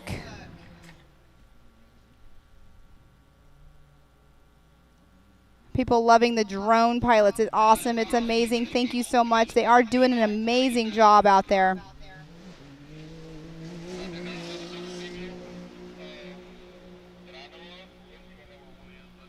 Josh Spots is cheering on the Mr. Brian Stone.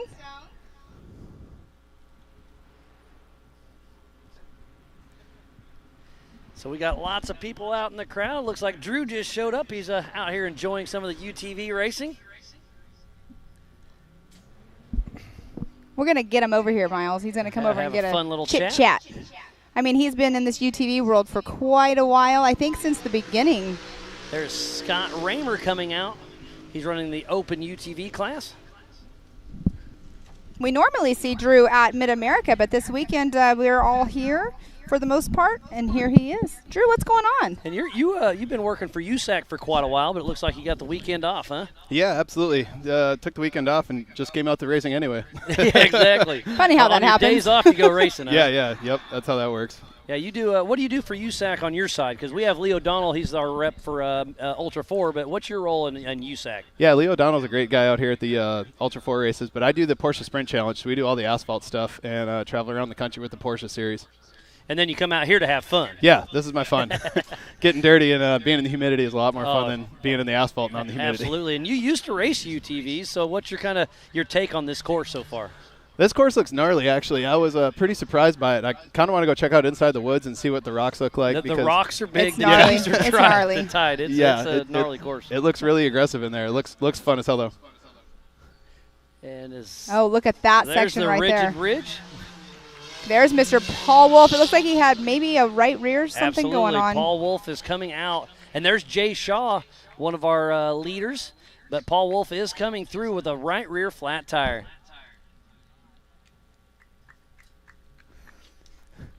So give us a little bit of a background on you. I know you've been racing UTVs since the beginning, right? This is Drew. Yes. I don't know if we formally you said introduced Drew. him. Okay. Yeah. I've been racing UTV since 2008, so I came on right when the Razor program was developing. I did a lot with Polaris and the snowmobile stuff, so when they decided to come into the UTV program, I just kind of jumped on board with that, being out in the Southwest anyway. So, yeah, I've been racing Razors since their inception back in 2008.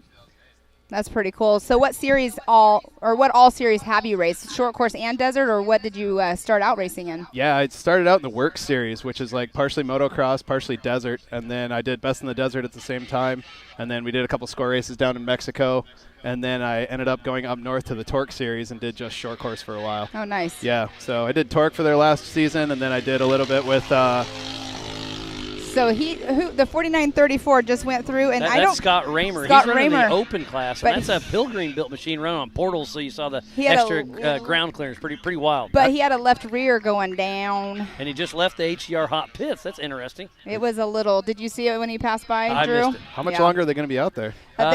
Leaders will be getting the white flag here shortly. Jamie McCoy is leading right now on corrected time, so we'll see. Now Paul Wolf is physical 4th position. And Paul Wolf is jumping in as 4,400 right after this. So it's we've had a couple drivers that are doing cross driving this weekend in different classes, and it's going to take a toll on them because it's been hot. This is cool right here. Yeah, this is nice in the shade. And there's Levi Metzinger heading out for another lap, and I want to give him a huge shout out for some sportsmanship. He helped one of his fellow competitors. They had some issues. They got him righted, for safety reasons. So they logged their time, and we're going to give him a little time back. So shout out to Levi Metzinger for stopping and helping a fellow competitor, and we're going to help him out on his time. That's cool. It's awesome that they do that for sure because, you don't want to see somebody over there upside down needing help to get back over and possibly finish their race as well. And it's definitely, like you just said, sportsmanship at its finest. And I just saw Cody Martin riding with JT Taylor, so that's a tough break. That young man is super fast, but obviously something bit him. And he was running really good as well. That is the 253. That's Mitch Wofford. So I believe he's going to be leading in the stock class, if I'm not mistaken. He was on the No, he is pro mod. I'm sorry. Who was he on the tail end of? I think it was Jeremy Blackburn earlier. Yeah, they've been battling pretty good. So Mike Park is in that 3rd position. Jay Shaw 2nd. Jamie McCoy in that number 1 position. Paul Wolf was doing double duty at MAO last time we were there, weren't we? Yeah, he's racing. Well, he did the Southern round. Double duty. He was doing short course, and then he did the rock bouncers in the 4400 car. In the 4400, Andy did a side by side. Yeah, that guy's an animal. Anything he could enter, he was just out there. That was good. Yeah, he'll be with us at Visions here in a little bit. He's definitely becoming a fan favorite of people that have not known who he was in the rock bouncer world. Like Miles has said, we've always heard his name and knew who he was, but we weren't sure, all about him. Dustin Robbins and James Cantrell just came through. They were bumper to bumper. You can see on screen the drag race going into the Bronco Boulders. And I'm just getting some race-off information. It looks like Brian Stone has a broken spindle and knuckle, so he's going back to try to get parts, but it's going to be tough for him to get that back. And, that's Cody Martin. I did see it. So, yeah, Cody Martin having some part issues as well. Look at so the we'll dust, see how that Miles. shakes out. Man, the dust is thick down there for sure. Well, and Brian Stone was on his lid earlier, too, so more than likely something happened within that little rollover. And Scott Rains at Mid-America Outdoors right now tuning in, and they must be between races. He's enjoying it, so thanks for tuning in, Scott. Looks like Josh Spots is there, Damien, Kitty, Jared, Casey Park. So we got a lot of people tuning in all over the place. So thanks for tuning in and checking out all this amazing racing here for the 4-wheel parts Teardown in Tennessee at the Adventure Off-Road Park. It's awesome to see that Scott made it there. We were wondering if he actually made it because he was having issues getting his flight. It got canceled. He had a whole, over 24 hours he had to wait in Houston. That sounds miserable. Travel these days is a lot of It's always fun. something, isn't it? That sounds miserable. Yeah, definitely. We have some drivers walking back this way. Oh, and look at that. That is awesome. So Adam Kinnett is broke, too. I hate to hear that. Oh, no, there's Carson Atkins. Wow. So we got a lot of broken cars. There's Sarah Duffy on screen. Well, Drew, always a pleasure seeing you, buddy. Thanks for hopping in. I'm going to bring in one of our racers. You're going to stay around, right? Yeah, I'll be around. Cool. So there is Sarah Duffy out at the Rigid Ridge right now. So there is so much action going on everywhere out there. The attrition is definitely sitting in. I just saw Adam Kinnett give me the broke sign, and then right behind him is Carson Atkins. I flagged you over here. Yep. What's going on, man? So I lost throttle. Well, you can't go throttle anywhere without broke. that. Yeah. And so you like a throttle cable then? Yeah. Well, I fixed it. Went about 30 yards, and the car wasn't steering and lost the steering rack. So so That was a no tough gas, day. no steering. yeah, Bummer. Definitely can't make it through the rocks without a steering or throttle no, pedal. no, you can't. I'm gonna. At least it was cheap. Yeah, no doubt. So I remember a few years back, it was Toby Price running a trophy truck, and they broke a steering, and he's running over 100 miles an hour with a shoestring on the throttle. I don't know if you ever saw that video or not, but that's pretty wild. Did you do something like that, or how'd you fix it? Well, I got it fixed. I don't know how it happened. I thought I was going to have a tool, but I got it back in the little slot it goes in. And so it just popped out of the little pretty rivet. much. So. Well, that's a bummer because I know that car's new to you. You've tore it down, fixed a lot of things with it, and you're finding the little we're getting the gremlins, right? kinks worked out of it, and we'll be ready for Mid-America. Heck yeah, you're going to be there for Visions, right? Yep. So you and your dad will get it home, tear it back down, and yeah, it won't be much. The bolts is what came out of the steering rack. So that's it is all an easy fix. Okay. So did you forget to tighten them down? Nope. There's a. I'm just kidding. There's a brace. There's a brace that goes behind it that we need to start running. Gotcha. That'll keep it from loosening up. I was just messing with you. Yeah.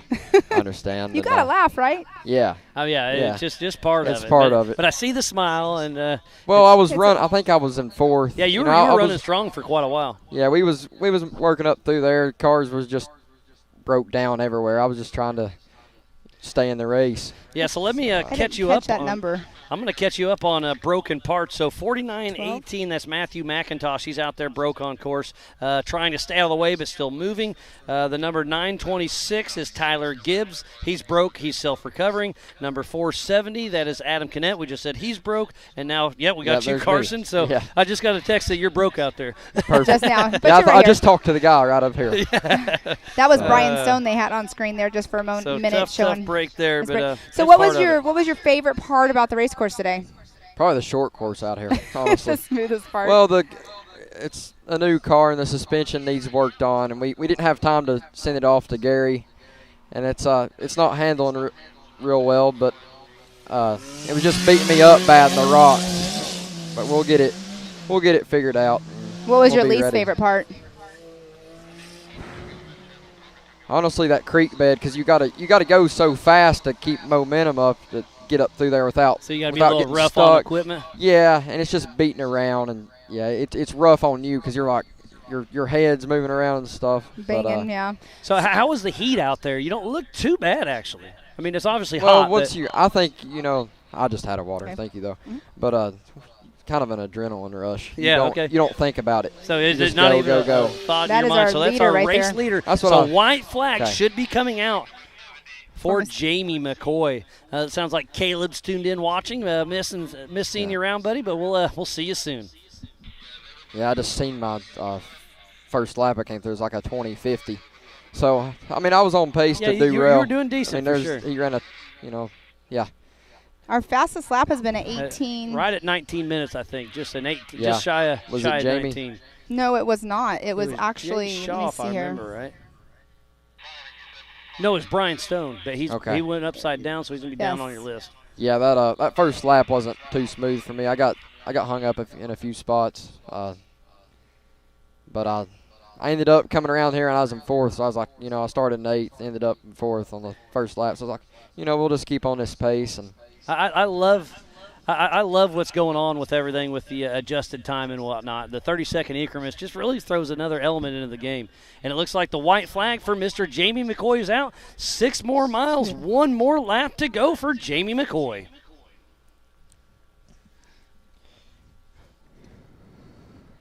That's funny. I just heard Star Wars in my head. Yeah, I did too. You got a lot of music playing in your head. The things we hear. You're getting to hear it, so you get to see what Miles and I see what's going on here. There's a lot going on, isn't there? This is actually kind of quiet, actually. Yeah. I believe that's Jeremy Blackburn coming into screen. I'll get a visual on him here shortly. Yes, it is number 40, Jeremy Blackburn. And there's Jay Shaw just came out of the woods. He's on screen right now. So on adjusted time, Jamie McCoy has to beat him by a minute and a minute 30 seconds. So I believe Jamie McCoy is going to have a slight advantage over Jay Shaw, but Jay Shaw's pushing hard, and I haven't seen Jamie McCoy yet. I think I hear him. Oh, no, that's not Jamie. The same way. That's it's like Robert I know Parker. which I'm going to run out. Miles is going to take a peek down He's going to see what's going on. I'll take The his hot job pits, over. HDR hot pits. Nope, that's probably him right there. Yep. All right, Mr. Jamie McCoy. Let's see if he picks up his time because he knows that Jay Shaw's coming in. So normally what they'll do is they'll either pick it up or be conservative. So I'm not sure if he pulled in the pits or not. I didn't see that. But his left front tire is leaning pretty heavy, so I don't know if it's what's going on. But he's hit something. It's leaned pretty good, but when he took off, he was all over the throttle. Yeah. And look at Shaw just drifting that corner. So Shaw is pushing hard. He knows he needs to catch McCoy. Yep, So this is 25 miles an hour right here. It's going to be super close. What's the split? He's a minute 32nd. Okay, so he's 3 minutes ahead of him because there's a minute 30 time to make up. So he's got to make up that minute 30. Yeah, wow. We'll see what happens if Jamie has to let up. That minute 30 can shrink real quick. Or if he breaks him. Or, well.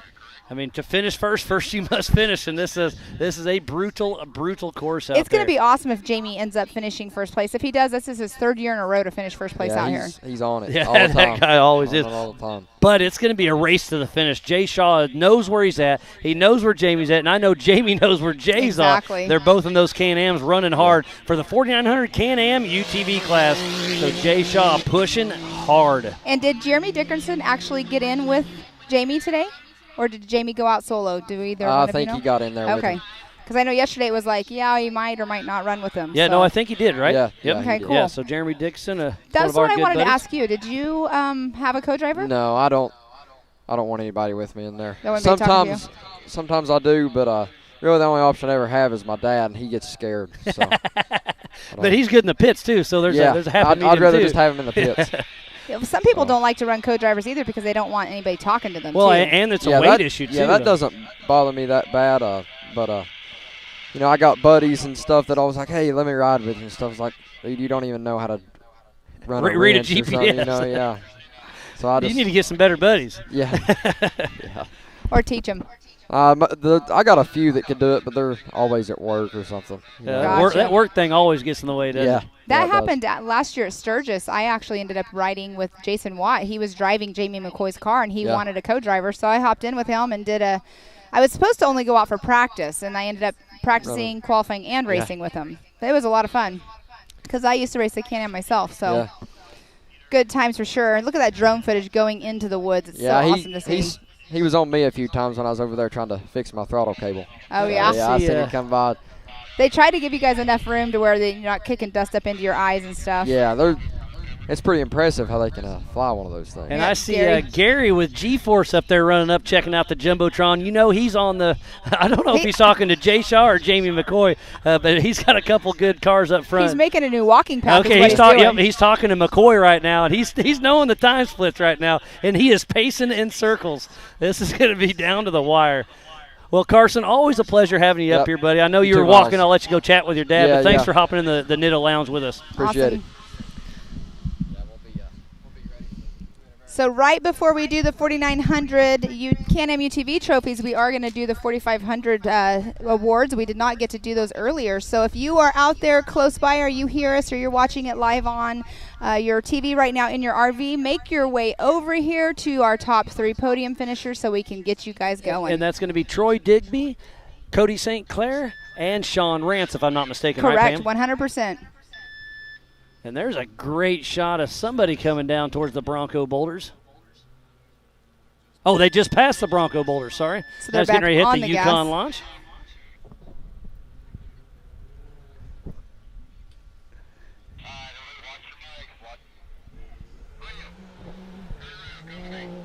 So we both know that Mr. Paul Wolf has to get into his 4,400 car here very shortly. So I'm wondering if he's out on course limping it back in, or if he has had to come back in.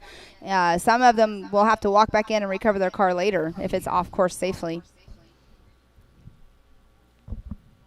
There's Jason Tidwell just making quick work through the Bronco boulders, and that's a great aerial shot of the HDR hot pits and everything else.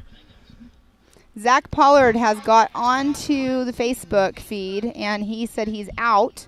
Broke down, but he bummer. said there are free parts at race mile 3. He's ready to give some stuff away, huh? That's awesome. And honestly, he could do that. He's broke down on course. He could give a fellow competitor some Exactly, of his parts. 'cause So we've I seen don't that know if he's happen. being funny or being a class act, but I He love put the it. laughing, crying emoji afterwards. So, yeah, he's definitely being funny about it. But, yeah, that has happened at King of the Hammers, though. I believe it was one of the Gomez brothers. They ended up giving a part to Sarah Price, and I'm not sure who the other teammate was or the other racer was, but they have given parts off their car to help another racer finish because they were out of the race. The white flag is out. And I believe it'll probably be out for the rest of this race. That's just my take because we're getting a little close on time. Somebody else said there's pick apart here at Teardown. Yeah, there are parts and cars parked all over this 600-acre park at Yes. Adventure Off-Road Park. And Martin Duffy is going for Sarah, saying whoop whoop. Well, that's his daughter racing. Yes. Colton's going for Mitch Wolford Racing. Wofford's kind of new to our sport, but he's running great in that RS1. And Christian's going Polaris for Racer. Cole Clark in the number 24. And there's James Cantrell back by the Rigid Ridge. So it sounds like 904. Mike Park will be getting the white flag as well. And that's the 4954 that's just came out of the woods. So there's Mike Park right now hitting the Yukon launch. Jason Tidwell taking out for another lap.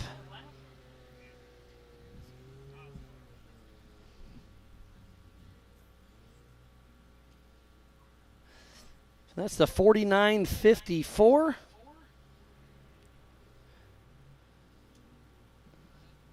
That is Trey Price. And look at Mike Park. He is pushing hard. And he is in the mix. We'll pull up our timing here in just a moment.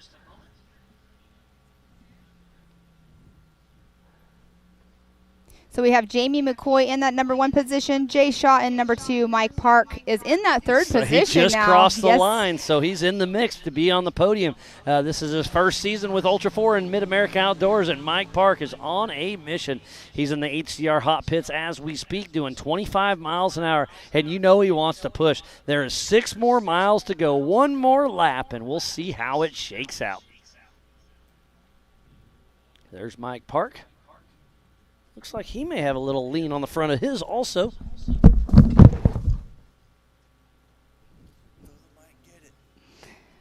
Miles is out checking out the cars that are coming through, and it sounded like he just dropped the mic.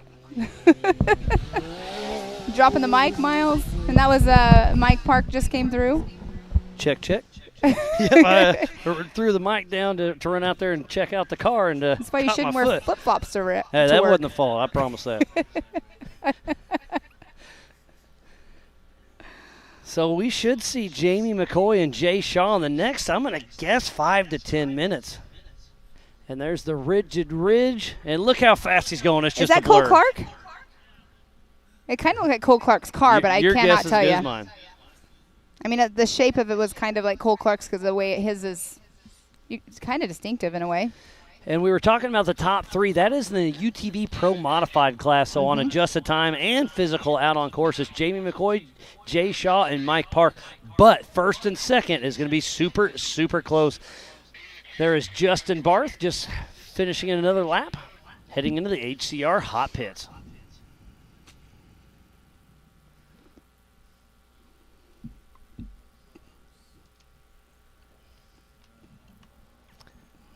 I So, can hear it some does- cars. It sounds yeah. like they're going to get ready to come out of the woods here in just a We're moment. hoping to see something. So let's take a quick peek at the course out there once again, because this will be the identical course we're racing for our last race today, the 4,400 class.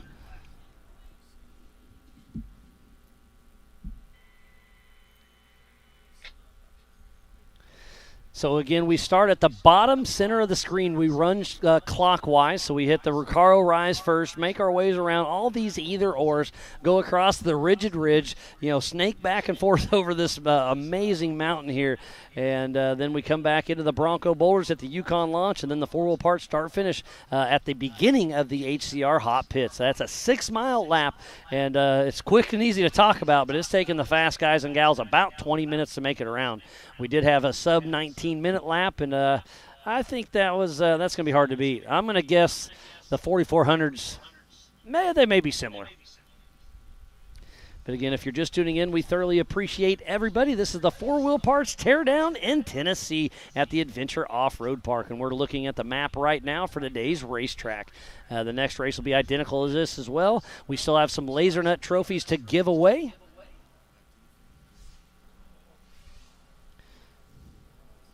And this is the Rigid Ridge as we speak. That was Levi Metzinger, I believe. Oh, wow. And the well, drone that's what takes a happens. dirt nap, huh? Drone took a tumble by the car.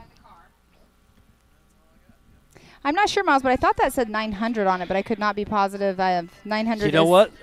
You might be right. Robert Parker and Levi Metzinger look very similar. Well, so Levi, if you saw numbers, I don't see numbers on Levi's car, to be honest with you. I have not seen it, so I'm pretty sure that might have been the 900. And where is this? Oh, this is coming towards us. That might be Levi right there. I would agree with that, actually. And yes, it is. That is Levi Metzinger right there. Levi Metzinger out of Shamokin, Pennsylvania. And again, I'll give him a shout out for being a sportsman. He pulled over and helped one of his fellow competitors, so we're going to give him a little time and credit back as he's making his way through the Bronco boulders.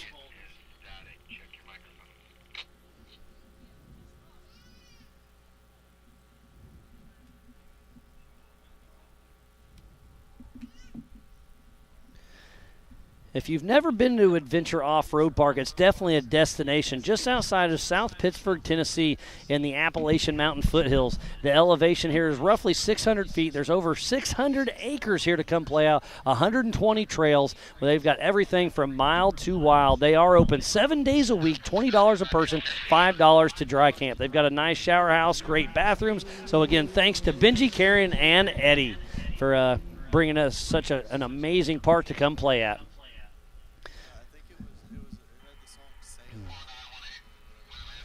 And we need to thank Jason and Gayla Robinette with Mid-America Outdoor and Ultra 4.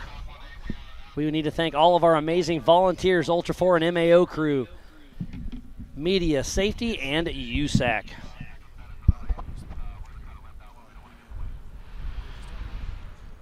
Mm-hmm.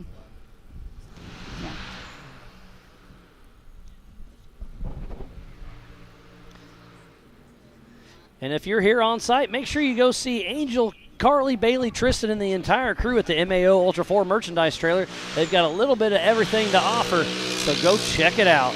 That's the 4906 of A.J. Stratman, and Cole Clark is all over his tail. So it's going to be close coming into the Bronco boulders. I hope the drone will be able to check it out. Look at Cole's left rear. If the drone picks that up, it kind of looks like he might have a left rear flat. It sounds like the 918. Where's 918 here on my list? 4918, Matthew McIntosh. I heard some chatter on the radio about them. And that was Levi going on out on his next lap. Boy, I couldn't tell through the dust there, Pam, on Cole Clark. Oh yeah, he was hot on the rear end, but I think he might have had something going on in that left rear. And on screen, there's Jay Shaw. Oh, that's Jay Shaw. That's at the Rigid Ridge. So did we miss Jamie McCoy, or did Shaw get around him? I have no clue. We didn't have a visual on it, but we shall see. This is going to be down to the wire. This is where I can't sit down hardly. Like when they start coming in and they're closer and closer, it's like cannot sit down and watch this racing anymore. Patrick Murray, we're following him into the woods section. He'll be heading up to the Recaro Rise here very shortly. Patrick Murray out of Vass, North Carolina with Murray Off-Road Motorsports. And I want to announce again to our 4,500 class, Troy Digby, Cody St. Clair, and Sean Rance, we are going to do your awards right before we do the 4,900, so please make your way over here. They will be getting a checkered flag here shortly. So if you want to do your awards, you better move on this way. And chatter through the PCI race radio, it sounds like the rest of this race will be white flag only. Regardless of their lap, they are getting the white flag.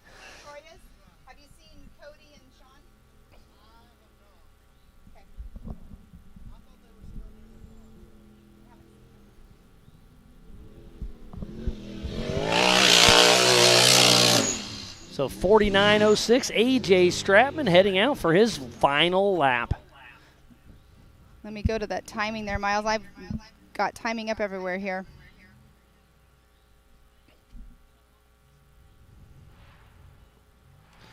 So it's still Jamie McCoy, Jay Shaw, Mike Park, and then Jeremy Blackburn. We haven't. I apologize for not saying much about him, but he is in first place in the UTV stock production class. That he is. So let's find second and third for stock class. Pam. Stock production class second and third will be Aaron Lynch in that number 113 in second position. And then A.J. Stratman in the 4906 just saw him head out, in so that he's third position. Got a strong run going. So Cole Clark must have either gone into the hot pits, but this is definitely a no, there's Polaris. Cole Clark coming into screen right there. Yes, and there's a Polaris So it looks like he did here. come out of the HCR hot pitch. Yep, you are correct. I'm going to get a visual on his car.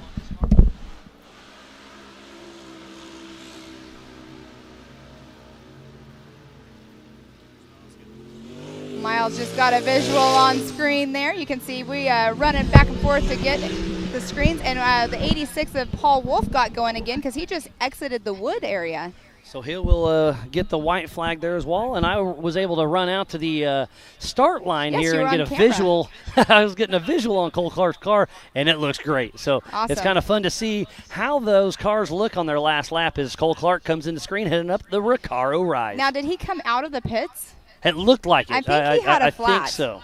Yeah, you called the flat. I didn't get a visual, but it's very possible. Yeah, I'm pretty sure he did. Oh, look, there's Paul And Wolf there's on Paul screen right Wolf there. hitting the Yukon launch. Now, Paul Wolf, his plan, he is running every single Ultra 4 race all over the United States this season in his Can-Am UTV and his UFO fabrication. Yes, it's, that guy's committed for sure. He's really Exactly. stepped up his game this year. He is getting the white flag right now. See Martin Duffy patiently pacing around, checking on his daughter. Troy Digby's here. That's awesome. We're going to be getting all of our 1, 2, and 3 of our 4,500 class here shortly. So Paul Wolf getting the white flag, so that should put him into fourth position if I'm not mistaken. Fifth position. Fifth well, position. Fourth in class. So Mitch Wofford is just in front of him. And there's Sarah Duffy getting ready to hit the Bronco boulders.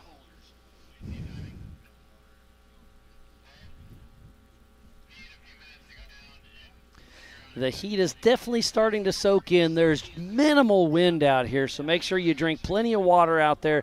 If you're spectating, racing, working, whatever you do, let's definitely try to stay hydrated. As Mitch Wofford passes me, heading out for his final lap in the 4,900 And it looks like Paul Can-Am Wolf, stock class. Paul Wolf came out of the pits just now. I'm so going to he'll get be a coming visual by. on his car. Make sure you stand in front of the camera. That was a quick visual. Paul Wolf will be ending this race. He just got the white flag, and he will be going back out into his 4,400 car. And I kind of forgot to mention the car owner is riding with Paul Wolf. Yeah, That's Chris Chris Hickman. Hickman's in there, so it's kind of cool to see them enjoying the racing action.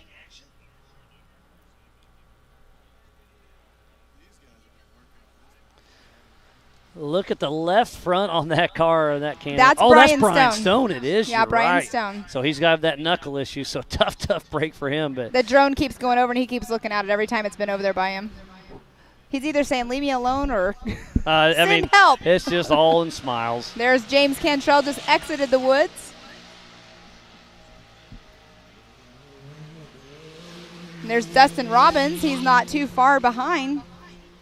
And Dustin Robbins was pushing pretty hard. Remember, James Cantrell is in just finished this race for points, but Dustin Robbins was pushing hard. This is a 5-lap race. The leaders are on their fifth and final lap. We should see them There's as Jamie it McCoy is. There's right Jamie there. McCoy coming in. So we'll hopefully the drone will. Not sure if Dustin Robbins was showing out or if he's having some steering issues, but hopefully we find our leader, Jamie McCoy, here very shortly.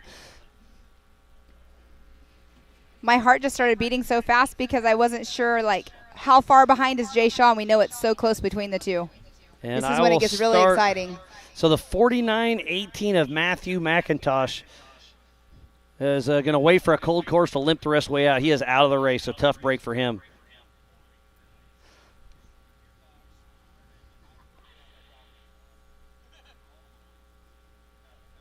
That was James Cantrell, just got the white flag. And that is Jamie McCoy right there, right? No, that's not. Dustin Robbins. That's Dustin Robbins. He just got the Sorry white flag. about that. So Dustin Robbins heading out for his last lap.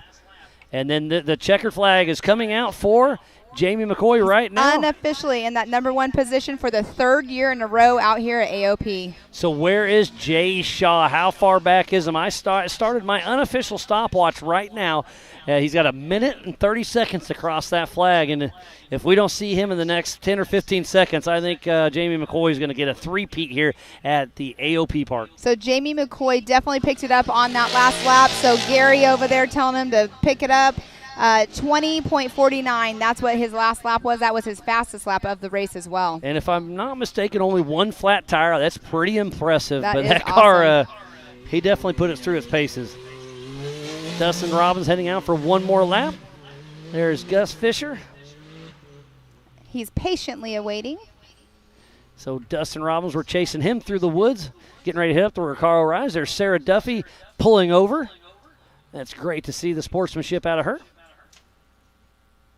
Ooh, it just got a little warm, Miles. Where'd our breeze go? There isn't much.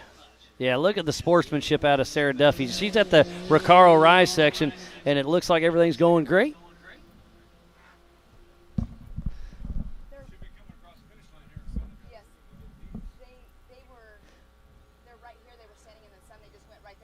So that's for number 900, I believe. That's Robert Parker. So it looks like Jay Shaw is not going to beat out Jamie McCoy. So unofficially, Jamie McCoy just wrapped up this race. All right, our 4,500 classes. If you could make it way over to your vehicle, you can stand in the shade right by your vehicles because we are going to get you guys quickly as possible. See Jeremy Blackburn. So you had Troy Digby, Cody St. Clair, and Sean Rance Sr. If you could come this way, we'd thoroughly appreciate it. I see everybody but Sean Rance, so if you hear us, then go ahead and make your way this way. That's the 113 right there. Just came through Aaron Lynch. He just exited the woods. Yeah, but just stand in the shade by your cars so you're closer. I was like, they were wondering where you guys were. Sit there and look pretty. Thank you. Heading through the Bronco Boulders is Aaron Lynch. What a great day of racing it has been. We started at 8 a.m. this morning with the limited classes. Then we went in the Youth 170. Now we're about to wrap up the 4,900 Can-Am UTV class, and then we'll be kicking off the grand finale, the 4,400 Unlimited class. So we'll be a little off pace, I believe, but we're going to do our best to keep everything flowing.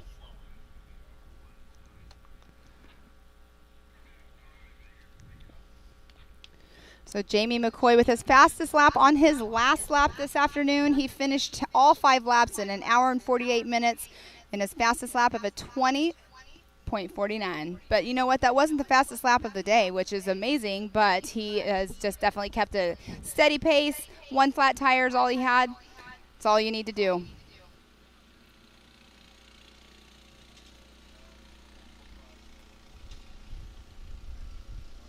Great view right there of our watering vehicle, keeping the track watered down for us. Bobby's out there driving along the track, keeping everything, trying to keep the dust down best as we can.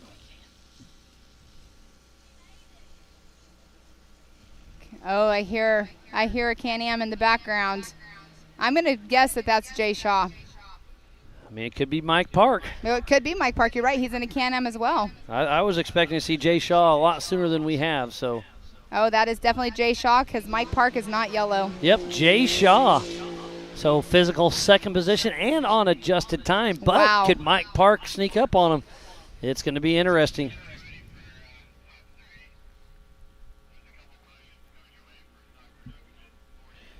So Mike Park started in 6th position, so 1 minute behind Jay Shaw.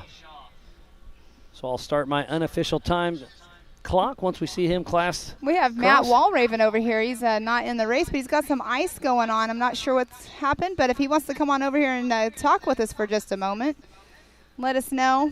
They like to tell us over the fence. They're afraid of coming and visiting with us, Miles. Maybe they're scared of you. I don't know. I think he might have said he broke his wrist. Well, we're about to find out.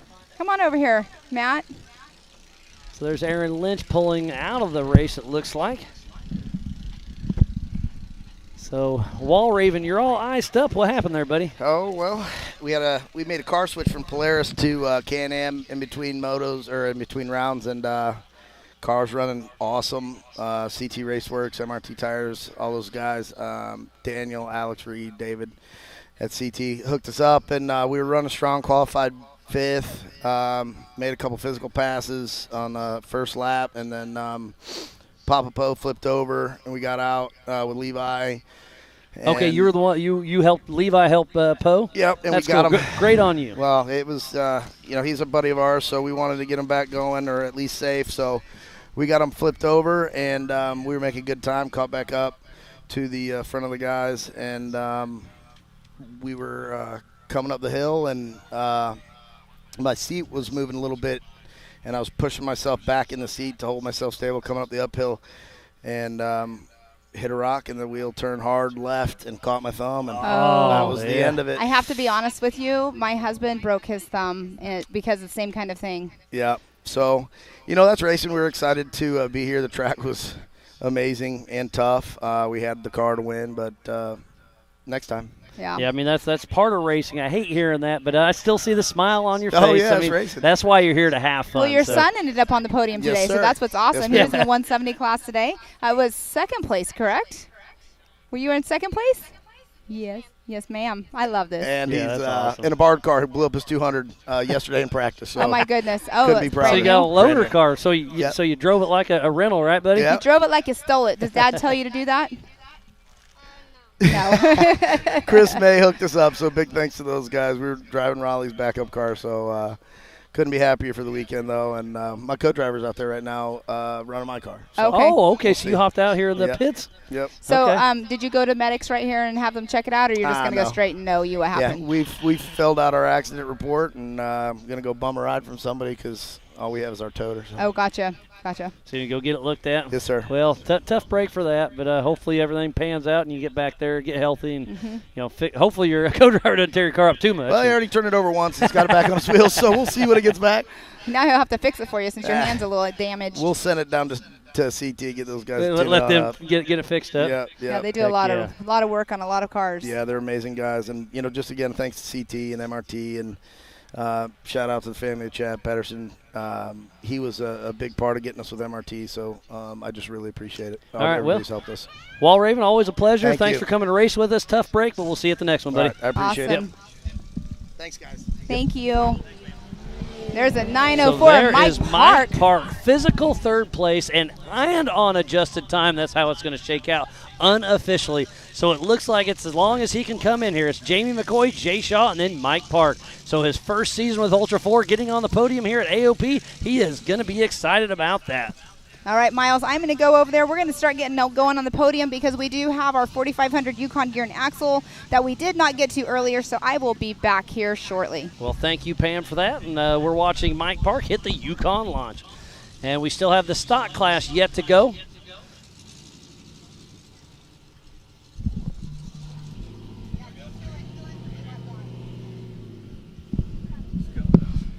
Oh, sorry.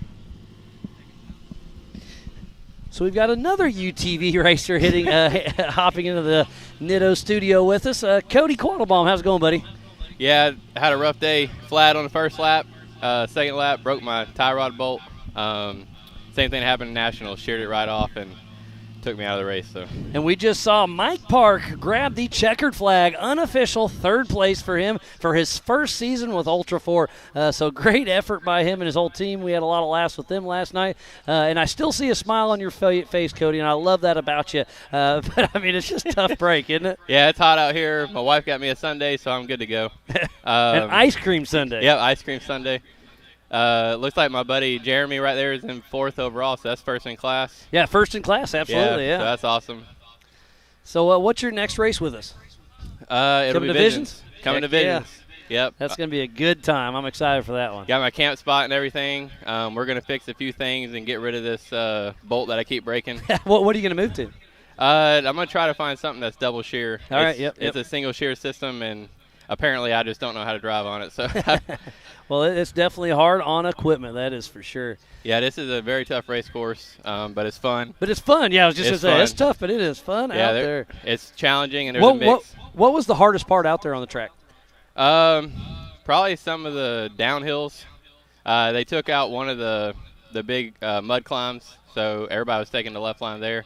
But there's some really bad drops, jerk the steering wheel and stuff. So some big rocks out there. Yeah, no, it's and the trees are tight too. Did you ever kiss a tree at all? Oh yeah, the cage has marks all over it, little green spots, bark in the roof and everything. So tons of trees out there. What a great race by everybody out there. Unofficial, it looks like it's going to be Jamie McCoy, Jay Shaw, and then Mike Park. I'm happy to see Jay Shaw back. Yeah, he's stepped out for a little while, but he's got a great crew behind him. He's got Adventure Lifestyle that's helped him get back in action. That's awesome. Did y'all say yesterday that was one of Kyle Chaney's old cars? Yes, Jay Shaw. That's Kyle Chaney's this year winning King of the Hammers car. Oh, wow. Yeah, it's cool to see it out here racing with us and see Jay back in the seat and having some fun. Whew. Yeah, it looks like we're about to wrap it up. I'm going to go ahead and finish my Sunday before it melts. Before it melts all the way. Well, Cody, always a pleasure, buddy. Thanks for coming out here and racing, and better luck next time. We'll see you at Visions. Yep, better luck at Visions. Thanks, Smiles. What a great race it's been today, and we still have a lot more yet to come. We're still waiting for Jeremy Blackburn. So there's Scott Raymer. You'll see him coming in the screen. He's spitting and sputtering just a little bit.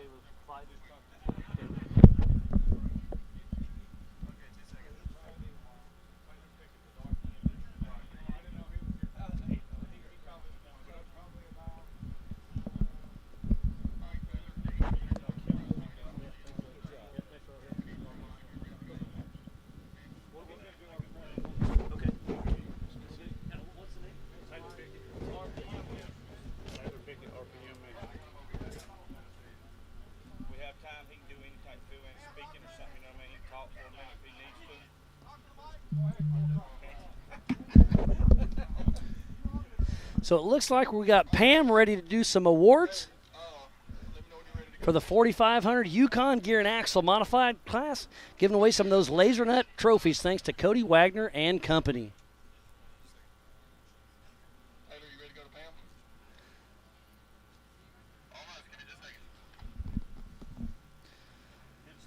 So this is the 4-Wheel Parts Teardown in Tennessee. And it sounds like Pam Hall's about to take it off. Pam, take it away. Thanks, Miles. We are here with the 4,500 Yukon Gear and Axle Modified class. We had to wait for one of our drivers to get back over here. We'll go into that in just a minute. But with us right now, we have our third place, Mr. Sean Rance. Awesome job out there today. What did you think about that race course? The course is, every year it's tough here. Everybody had tire issues. Everybody had breakage issues. There's a lot of things going on out there. But it's just wonderful to be here. And you were just saying that you have about a 1,500-mile drive home. Are you ready for that? Yeah, it takes us 24 hours. Chuck and I will just tag team and get there. And 1,500 miles, we just wanted to come out here and race with our good friends. Awesome. Well, congratulations for getting on the top of the box, or on number 3 on the box today. Who do you have to thank for getting you here? Well, my wife and family, Chuck Richardson, my co-driver, Milestar Tires. They got great tires, rough stuff, specialties, a little bit of everything. It just takes so much to get out here every time.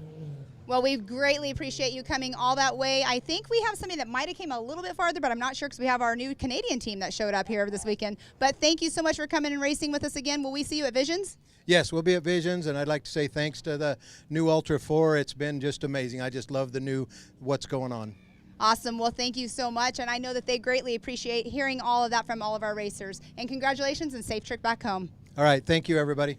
All right, now we're going to go right on over here to our second place. Mr. Cody St. Clair, you guys were on it this weekend. You were having a lot of fun out there. I don't know, did you guys have any flats? We didn't have any flats during the race, but after the race it went flat. Oh, you're not the first one that has said that. Like they pull in here and then they all of a sudden get a flat.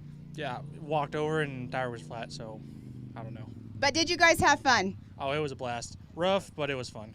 Awesome. What was your favorite part? Finishing. That's probably the best thing right there. Who do you have to thank for getting you up here on the box? Cooper tires, like you said, we didn't have any flats. They hooked up in the mud and the rock's great. PSC, didn't have any steering issues. Dave's off-road, race line, Dad for co-driving through this rough course. Torco oil, transmission stayed cooled all race, and Rufus for helping us pit. Awesome. Well, congratulations. It looks like you got a lot of cleaning to do. And full throttle batteries. And full throttle batteries. I heard some people were having some issues with pre-running yesterday with some batteries, but you guys obviously did not.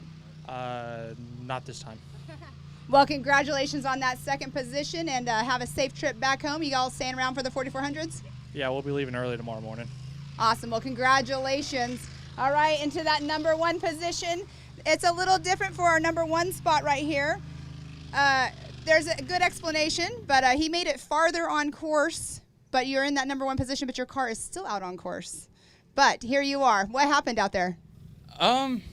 Well, we broke the sector shaft on the steering box, and then the track bar bracket ripped off the axle, and then the steering ram bent in half, and then we had a flat tire, and all at once.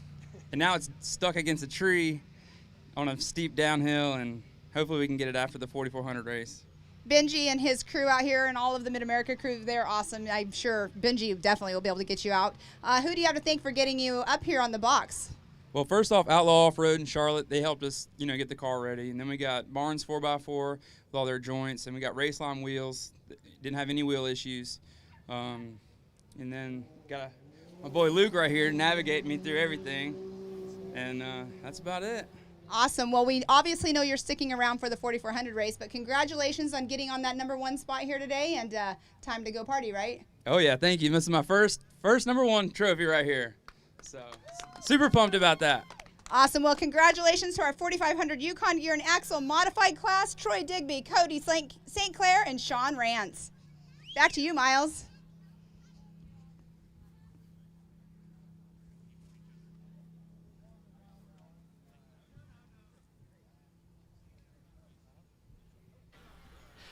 Well, thank you, Pam and Cody Wagner and LaserNut for those amazing trophies. A huge shout out to everybody that's raced so far today and taken home some of those amazing LaserNut trophies. That was the 4500 Yukon Gear and Axle Modified class.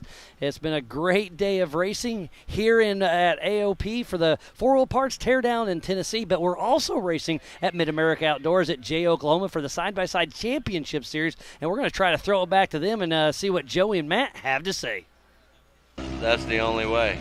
I feel like if you're a broker, you have to go for broke. Yeah. That makes sense. We got Scott with an interview. Scott, take it away.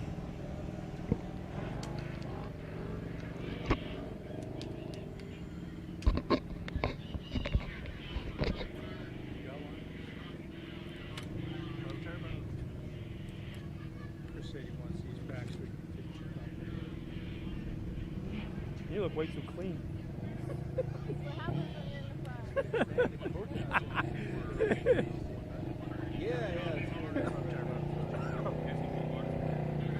Hey guys, I just off camera a moment ago, I looked at her, I go, Caitlin, you look way too clean. That's what happens when you finish up front. Hell of a run out there. I'm sorry, but I gotta say this, I gotta go there. In this kind of heat, gives a whole new meaning to heat racing, doesn't it? Yeah, I need water ASAP. I drenched myself in water before I went out there. What was it like out on the track? It was actually really nice. There were some areas that were slick, but it was perfect, honestly. Are you able to take any kind of homework from this event and turn it around and adjust this car for this afternoon? Yeah, I think we'll probably tighten up the shocks in the back end, but it ran great. I tell you guys, this is confidence right here. She doesn't look like she's sweating. She doesn't look like she's tired or hot or any of that. And this car looks like it's almost ready to go. So good luck this afternoon, Caitlin. Back to you guys. All right. Looks like we are back. And I had misspoke earlier. I had said that we were going to water. I think they made a call, executive decision. I am not the race director, and I am not a track specialist. and it did hold up after that class. So they decided they're going to go ahead and run Pro Turbo, it looks like. Oh, here we go. Well, we got to get this one right here off the top of the course. We got one person on the track. We'll have to get that clear. Yep. Looks like she lost a whole front tire and the other side too. Maybe a steering rack folded them in. Are they going to possibly get a sight lap right here? What do you think, Joey? They might. Sometimes they let these guys do that. I'm not really sure what they're going to do, but we've seen them do things like that before. Got them loaded in right here. Looking at this line. Yeah, this is a stacked up heat, so you're going to read that right there? I will do it. Cheney, Boodle, Beavers, Baker, Huddleston, Clifton, Hughes, Rimmereed, Tewksbury, Martin, Corbin. They changed it on me. Did you see that? Yeah, you missed Champion, Baker. Yep, Champion, Baker. A couple others. We'll go through it again once they get them back out there. But Rowden. Yep. Graham, Boodle, Yoshimoto. That's different class. I'm just kidding, man. They went back to women's. But you were about to say, are they really going to race with them? Well, I was just thinking that some of these, some people are going to be a little scared. They're fast. Yeah, I know that's right. So if you look at the bottom, you got looks like Edmonds, Cash LaCroix, Vanover, Willis. Yep. Corbin. Martin, Tewksbury, Champion, Rimmereed, and then I think you got all the others. So we'll have to figure it out. So we got young guns in here. Let's misspoke talk if we about. got- Let's talk about. If you guys want, Tennessee's actually watching us. If you want to welcome them in. Hey, We'd like- Tennessee's here. Tennessee in the house. We'd like to welcome y'all to our live feed. We've been jumping on yours, and now y'all are jumping on ours. Really cool technology being done by the Ultra 4 and the Mid-America teams this weekend. Smart people. We are at halfway point for our race day today. I know Ultra 4 was ahead of the schedule with us, and we are happy to be able to tune in and see all the racing action down there. When we tuned in last, we gave you the top 5 for the UTV, so go over those pages and check out and see who won there. Remember to share their feed and our feed. Absolutely. If you're watching the Ultra 4 feed, you can still take a second and share the live feed here for Mid-America, and let's grow our reach together. So we've been having a lot of fun. We want to report everybody staying safe here. Yep. And we are definitely enjoying Mid-America facilities and having some fun up here by the pool, and we're about to go eat at the steakhouse and have some fun. So if you're watching the Ultra 4 live feed and you've never been to Mid-America Outdoors, we encourage you to please come on over and hang out with us sometimes. We would love to have you.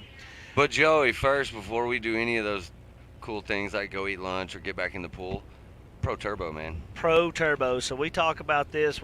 Before the race day even starts, we're always excited to see how this one shakes out because the competition is so stacked. And I'm just looking at these drivers sitting in the gates, right? And I'm looking at who's in which wave. So they're going to have two waves. I thought I saw Lisa. Cheney on the second row. The way the drone is sitting right now, I can't be certain, but it did look like he was sitting on that second row. This is anybody's race. I just want to talk about the fact that Champion and Martin and Willis, all these guys, are they all going to be in the same heat? That's what I'm curious about, right? You got some fast guys. You got Cash sitting up there. Well, I can tell you this. There is definitely a element around Pro Turbo where everybody respects each other and knows they're fast. They know their car's fast. There is a mutual respect given. And they don't jaw off a whole lot. They keep it real professional, pretty tight-lipped. They're kind of even secretive to the point where they ain't telling nobody, yeah, I made this adjustment, that adjustment, I got you this time. There's really not a lot of that. It's real quiet, real professional.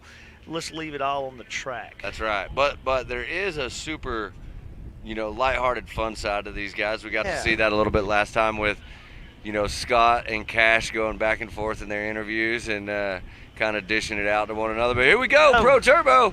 All right. Headed up the hill. Look at Zach Beavers. And that's Kyle Cheney. Kyle Cheney was on the front row. Look at this. Ooh, they are battling right there.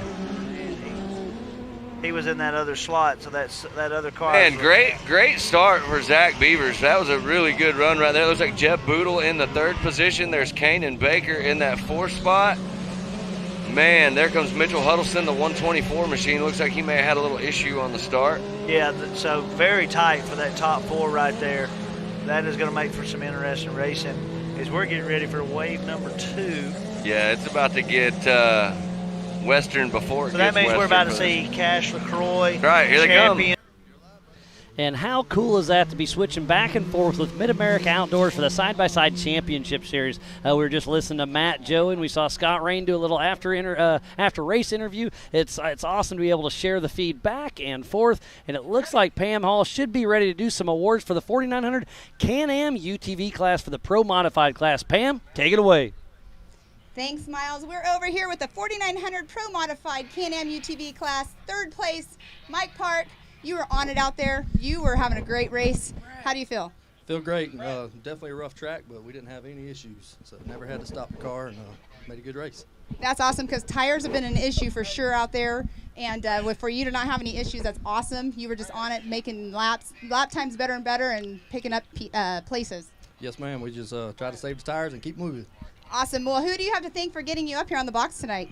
My family back at home for allowing me to come do this, and all our Team 904 and their support, and then CT Raceworks and Evo, Raceline Wheels, Cryo Heat, and Turner Axles. Awesome. It was fun hanging out with you and your team last night, getting to know all y'all. It was a hoot. So congratulations for getting up here, and are you sticking around for the 4400s? We'll probably be around all day. Awesome. Well, congratulations again. We're going to go on over here to our 2nd place finisher, Mr. Jay Shaw.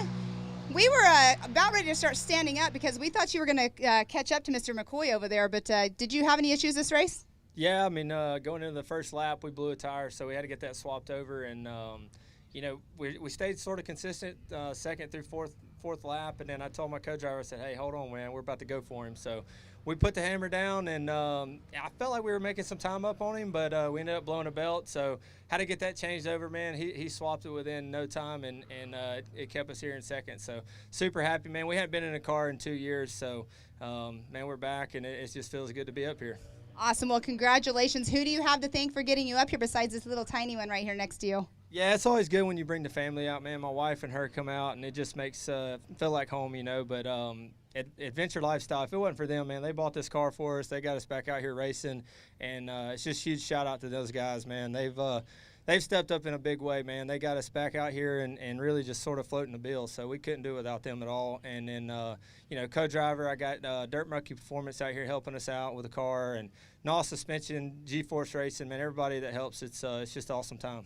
Awesome. Well, congratulations on your number 2 spot, and we'll see you at the Visions maybe? Yeah, I hope so. That's the plan. Awesome. Well, hopefully we see you there, and congratulations again. All right, over here to our number 1. This is a 3-peat for Mr. McCoy. You are on it. This must be your backyard, right? Yeah, welcome to Tennessee.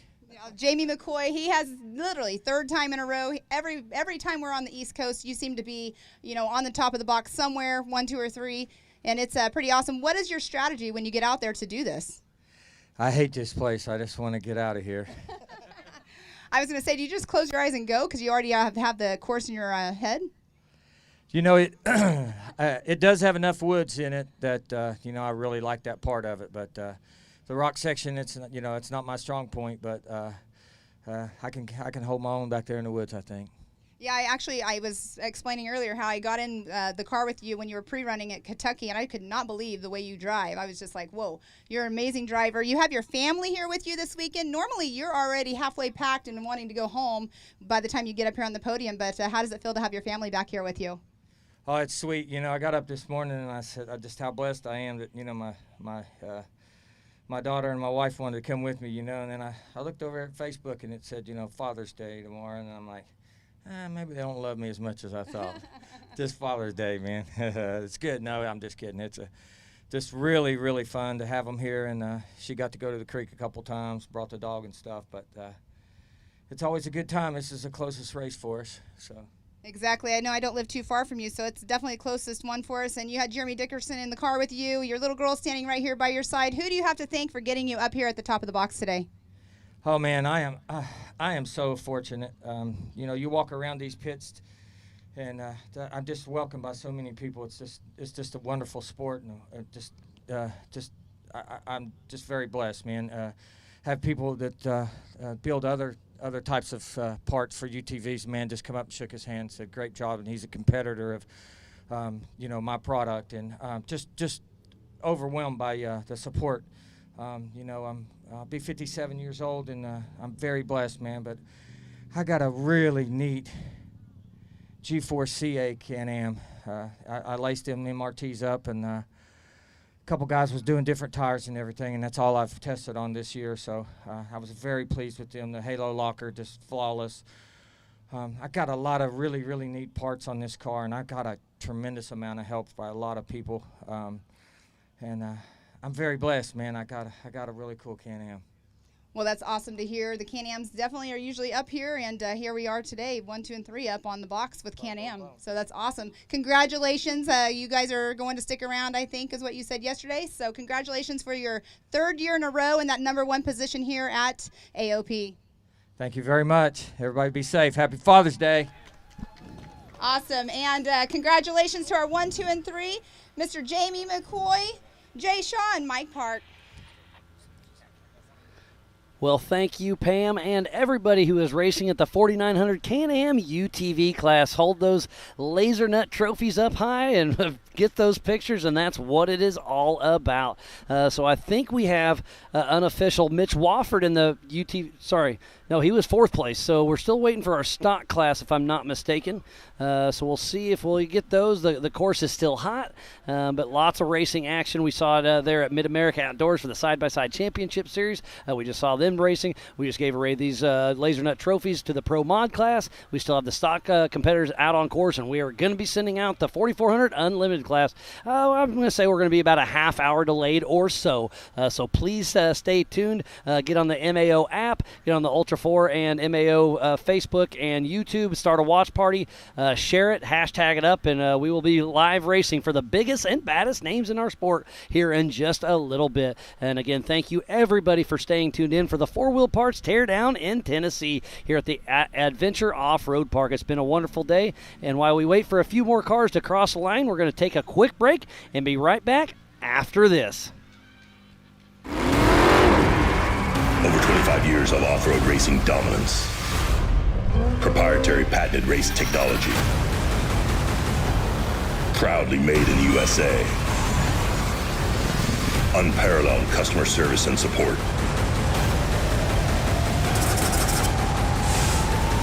The choice of champions. King Shocks. The leader in off-road shock technology. It's time for electric to turn into lightning. An electric truck that can haul on both ends, that can help build your house, and if need be, power that house. That feels like a bullet train and works like a freight train. The fully electric F-150 Lightning.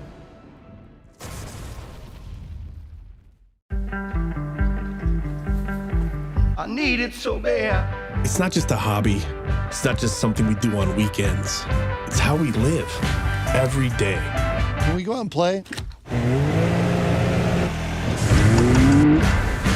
I needed to try. Needed to fall. I needed your love. I'm burning away. I need never get old.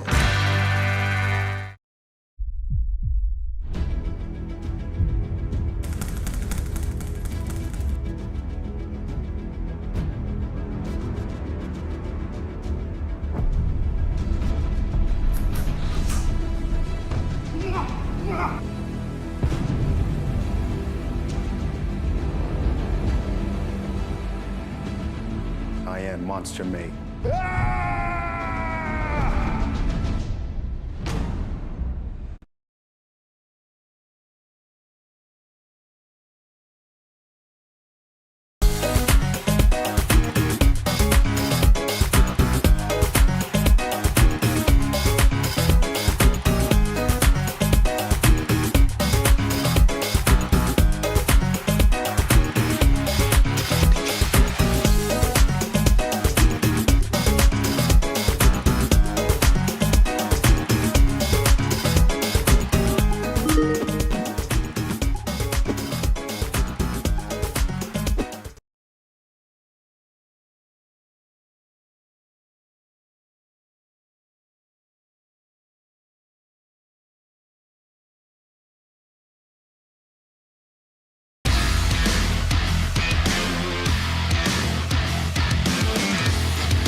Welcome back to the Four Wheel Parts Teardown in Tennessee. It's been a wonderful day today. We are just wrapping up the 4900 Can-Am UTV class, and it looks like we have the stock class about ready to go. So Pam Hall, it looks like she's about ready. We'll throw it back to her in just a couple minutes. So Pam, take it away. Awesome. Thank you, Miles. We have lots of classes to get through here. We have the 4900 Can-Am stock production class. We are here with our third place, the 4906 of AJ Stratman. Awesome job out there. I heard you had 0 issues with your tires. Absolutely. I got to thank our number one sponsor, Braven Tires. They rocked it out here today. We didn't even have to worry about them. We were bashing off rocks. This course was super tough. Thank you, JT. Thank you, Liam. This was awesome. You guys did a great job putting this on for us, kept us safe, had a good time. We were about 100 yards in from the finish and flopped the car. We had to put it back on its wheels and run it in, but we thought we were out of it. We were just bumming, and they called us up here. You couldn't end it on a good note, right? We got to, finally, yeah. This is your good note right here. Who else do you have to thank besides your tire company? Oh, boy. You put me on the spot. King Shocks, for sure. Those guys kill it for us. They're always keeping us going. Best in business with the tuning. Want to thank Hooker Harness for keeping us safe in the seat belts. We have Gateway Powder Coating, takes care of cleaning the car up for us every month, making sure all the scratches I put in it, like today, they clean that up. Show Me Speed for tuning the car, making this thing fast. I mean, it's wicked fast. It's a good time. If I could have kept it on its wheels, maybe we'd have been over there. Well, awesome job out there. Being up here on the box in general is awesome because this is a tough course, so congratulations on your number 3 spot. Thank you so much. All right, and over here onto our number 2 spot, we have Mr. Aaron Lynch. Awesome day out there today. Except you have a flat, but is that your only issue? We had multiple flats, bent trailing arm, and ratcheted a front diff, so now we're here, and all that hard work paid off. Awesome. Who do you have to thank for getting you up here today? I thank my pit crew. Dude, those guys knocked our tire changes out in and out real quick. I thank my wife. I'd like to thank CA for helping me out and giving me some parts overnight. And that's about it. Awesome. Well, congratulations on your number 2 spot. See you at Visions? Yes, ma'am. Awesome. Well, congratulations again. All right, over here into our number 1 spot in the single seat, all by his lonesome out there on race course, Jeremy Blackburn. Awesome job out there. Thank you. Who do you have to thank for getting you up here today? But I'd like to always thank my Lord and Savior, Jesus Christ.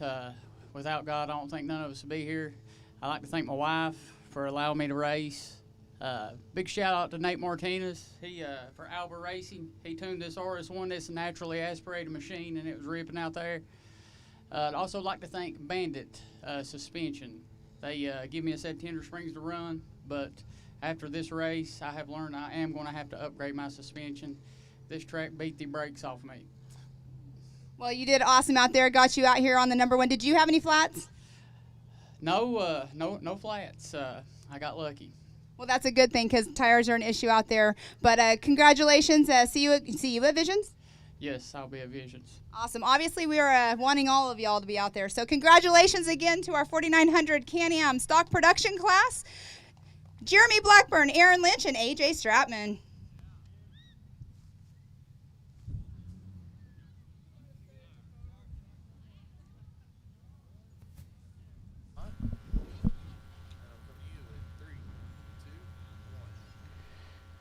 Thank you, Pam, and congratulations to the 4900 stock class for having such a great day out there on course. And thank you to Cody Wagner and Lasernut for those amazing trophies out there. We have one more class to go. It's just Scott Raymer running in that open class, so we'll get everything reset, set him up for getting his trophy, and then we'll be getting ready to kick off the 4400 class. And we will do the national anthem in a prayer here very shortly. The national anthem, if you are at home, we are going to turn your volume completely off because that'll kick us off Facebook and all the other feeds and whatnot. So you'll see the flag. That'll be our national anthem. And then we have a special guest of Taylor Pickett. He's going to hop in here with me and give us a prayer. And then we'll be ready to kick off the 4400 class. So I hope to be racing here in the next, I'm going to say 15 minutes up to a half hour. We'll see how it all shakes out. We need to make sure the course is safe first and foremost. So there's still a few cars out there on course. So we got a few more trophies to go. And then we'll, like I said, keep everything rolling. So thank you, everybody, for staying tuned in for the 4 Wheel Parts Teardown in Tennessee. I am Miles Haskell. We've had Pam Hall in the booth with me off and on all day, and we got a lot of things going. It's going to be a great day, so stay tuned in. We're hoping to do one more awards here shortly, and then, like I said, we're going to kick off everything else. So the biggest and baddest names in our sport, the 4400 Unlimited class, will be racing here in hopefully about the next half hour or so. And those unlimited suspension, unlimited horsepower, unlimited absolutely everything. These guys and gals will be absolutely flying out there. We have we have two-time king Eric Miller on the pole. Right behind him is going to be Paul Wolf, and then Casey Gilbert, Josh Blyler, Tad Dowker, Zandy Willems, Rusty Blyler, Cade Rod, Cody Hardesty, Chip McLaughlin, Philip McGilton, Chris Branton, Frank Vonderheide, Aaron Smith, Brian McVeigh, Liam Morris, Derek Starr, Chad Hunt, Roger King, and Daryl Kresbach. So be sure to tune in. We have 20 of the fastest names in our sport that will be taking off here very, very shortly. So, again, thank you for everybody tuning in. Thanks again to Jason and Gayla Robinette and all of our volunteers, all our media and staff. It's been a wonderful, wonderful day of racing. I think we're going to throw up some of our sponsors real quick while we get everything set up and give them a quick shout-out.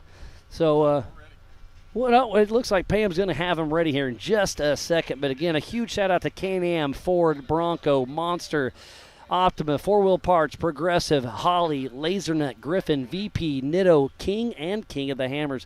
Looks like Pam will be ready here in just a couple of seconds, and we'll send it up to her. So Scott Raymer in the 4900 Open class will be getting his LaserNut trophy here in just a second.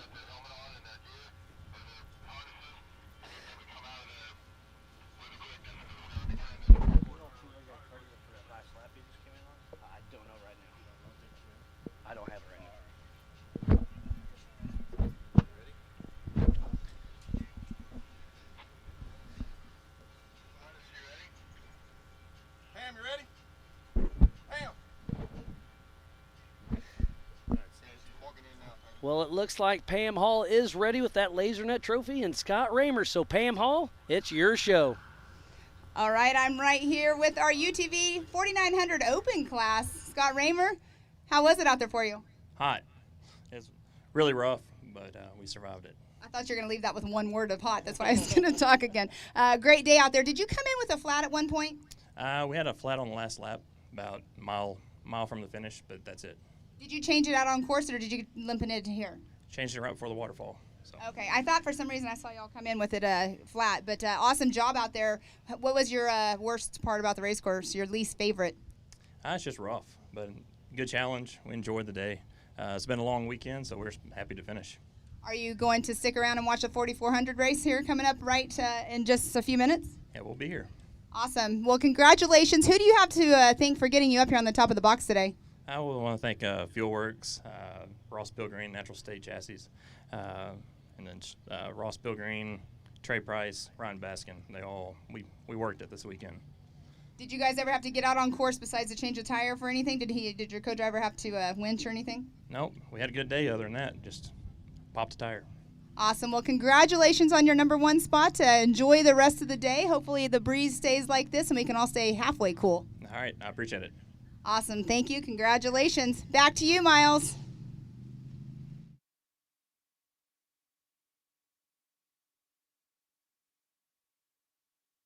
Well, thank you, Pam, and thank you, Cody Wagner and LaserNut, for those amazing trophies. Joining me in the Nitto Lounge, we have Taylor Pickett. He's going to be doing the prayer here shortly. We're also going to do the national anthem first. So everybody at home, when you see the flag on screen, we're going to kill the audio for so we don't get kicked off of Facebook and whatnot. But Taylor, thanks for joining me here in the booth, and it's going to be a lot of fun. So we appreciate it. I appreciate it. Thank you for having me. It's good to be here. A lot of good racing action today. It's been a great day. We started at 8 a.m. this morning, and then we just kept rolling all day long. It's been a great day. What's been your favorite part so far, or are you excited for the 44s?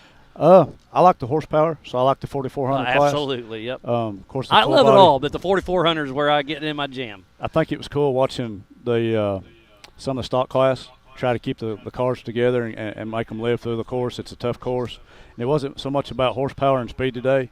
It's more about agility and can we make it to the saving finish. The car. And saving tires the car. is an issue. I mean, tires, the heat, the trees, the rocks. It's been pretty brutal on equipment. Yep. A little bit of rubbing today, a little bit of racing. So Well, been a rubbing good is day. racing. We know that's right. It's been a good day. So.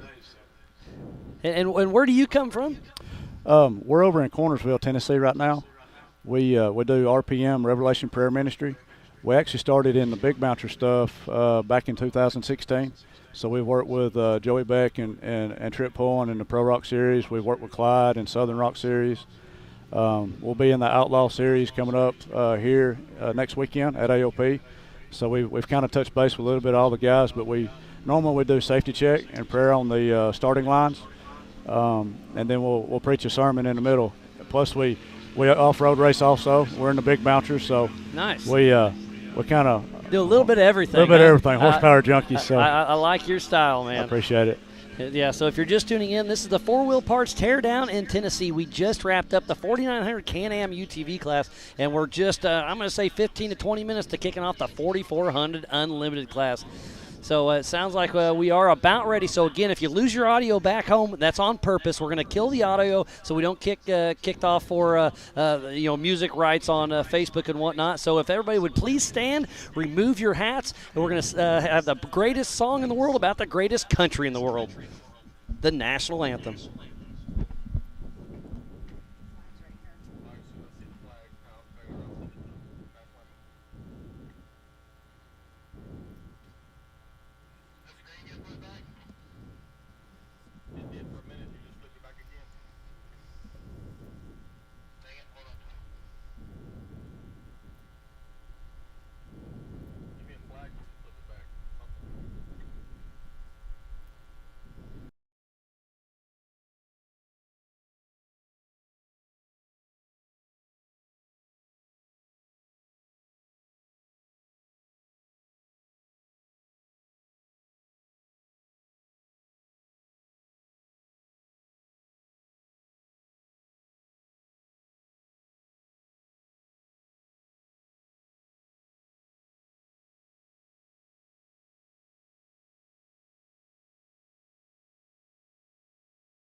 Well, like I said, that's the greatest song in the world about the greatest country in the world. It really gets the goosebumps going. That means we are about to kick off the main event. But before then, I want to kick it over to Taylor Pickett, and you give us a little prayer and keep us safe today.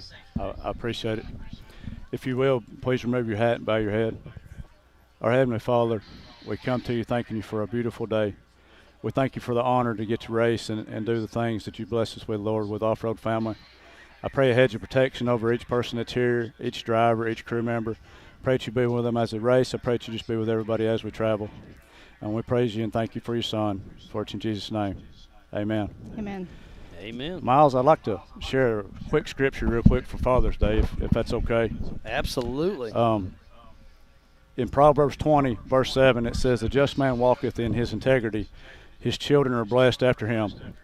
So, fathers, those that are leading your children in the right way, there's a lot of kids out here today, family-friendly, I see a lot of kiddos running around. Fathers, keep doing what you're doing. Lead them spiritually, lead them physically. And from Mid-America Outdoors and from AOP, happy Father's Day from us and RPM to you all. So thank you very much. Well, thank you, Taylor. And I've got a couple daughters at home. They're near and dear to my heart. I'm going to miss seeing them tomorrow, but I'll definitely do the Facebook or the FaceTime deal with them. And I'm telling you, families first, and it's a great thing. I appreciate it. Thank you. Thank you so much. Thank you, Taylor. Thank you. So, Taylor, thank you for everything. We appreciate it. And you. thanks for coming up there and having a quick chat with us. Thank you.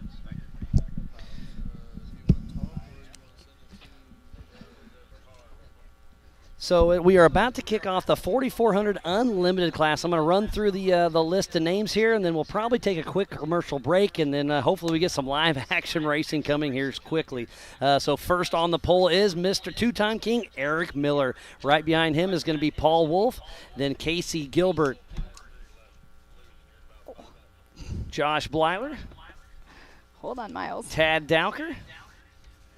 Zandy Williams in that number 6 spot. And then Rusty Blyler in 7th spot. 8th position, Cade Rod. In 9th spot, it's going to be Cody Hardesty. In 10th position, the number 4, Chip McLaughlin. In that 11th spot, number 47, Philip McGilton. In that 12th position, the 4046 of Chris Branton, who is being driven by Ryan Webb. Ryan Webb. In that 13th spot, 4423, Frank Vonderheide. In the 14th position, the 178 of Aaron Smith. In 15th position, number 270, Brian McVeigh. In the 16th position, the number 40 of Liam Morse. First-time racer all the way from Canada in 17th spot, number 992, Derek Starr and his son Connor. And in that 18th position, the 456 of Chad Hunt. In 19th position, Team Robbie Bobby, number 124, Roger King. And in that 20th position, the 553 of Daryl Krebbach. So it's going to be a great day of racing. We're about to wrap it up with the biggest race of the day for the 4-wheel parts Teardown in Tennessee. And while we wait to kick off the action, we'll take a quick break and be right back after this. I need it so bad. It's not just a hobby. It's not just something we do on weekends. It's how we live every day. Can we go out and play? I needed to try. Needed to fall. I needed your love. I'm fading away. I need never get old. It's time for electric to turn into lightning. An electric truck that can haul on both ends, that can help build your house, and if need be, power that house. That feels like a bullet train and works like a freight train. The fully electric F-150 Lightning.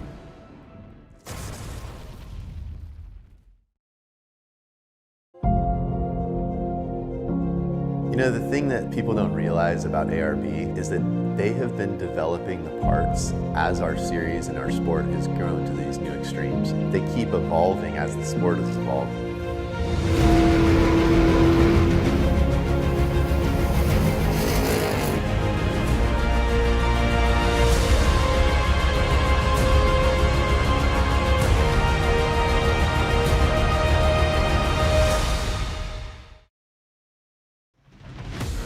Rocks, sand, heat. Life off-road is tough. We wouldn't have it any other way. If AMSOIL products are designed for this kind of punishment, think about what they can do for your daily driver. Upgrade to AMSOIL protection today and get fast free shipping from AMSOIL.com.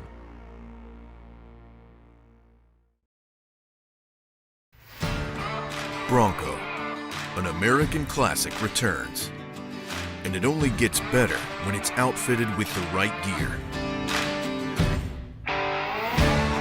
From bumpers to winches, rigging accessories, suspensions, body armor, and wheels. You need a full array of gear to outfit your Bronco for adventure. Get them now at warn.com. Really thankful to have VP Fuels on board. UTV 96 is like perfect in these things, makes them rip. It ran cool, it ran strong. We got into those rock sections where we really needed that throttle response, and it was right there every time. We run all VP lubricants. We haven't had any problems with any kind of leaking or any kind of heating issues. And in the State Frosty, no drama, temperature stayed under 200 the entire race.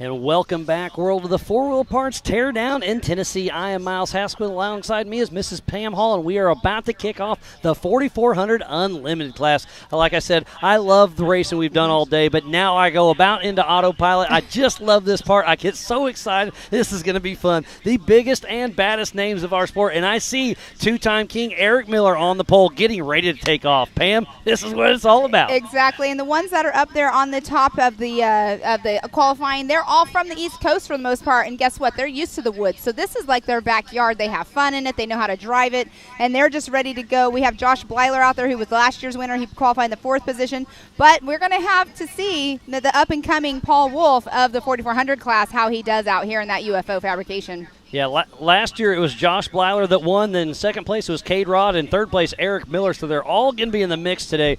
So this race is going to be 7 laps. So 6 miles per lap, 7 laps. It's going to be awesome. And now we have the Joker line coming down Riot. You can only run it once, and you must run it once. So it's going to be awesome to see how this shakes out. I'm super stoked for it. I'm just curious about the strategy, who has came up with the strategy of when they're running that. But look at the line of cars out there lined up right now, waiting to start. You can see their team members and fans. They're all out there waiting to watch the start right there. It's pretty awesome. If you guys come over here on the grassy side as well, you can see the start. And you have the Jumbotron right here as well. But off the line is the 21 of Eric Miller.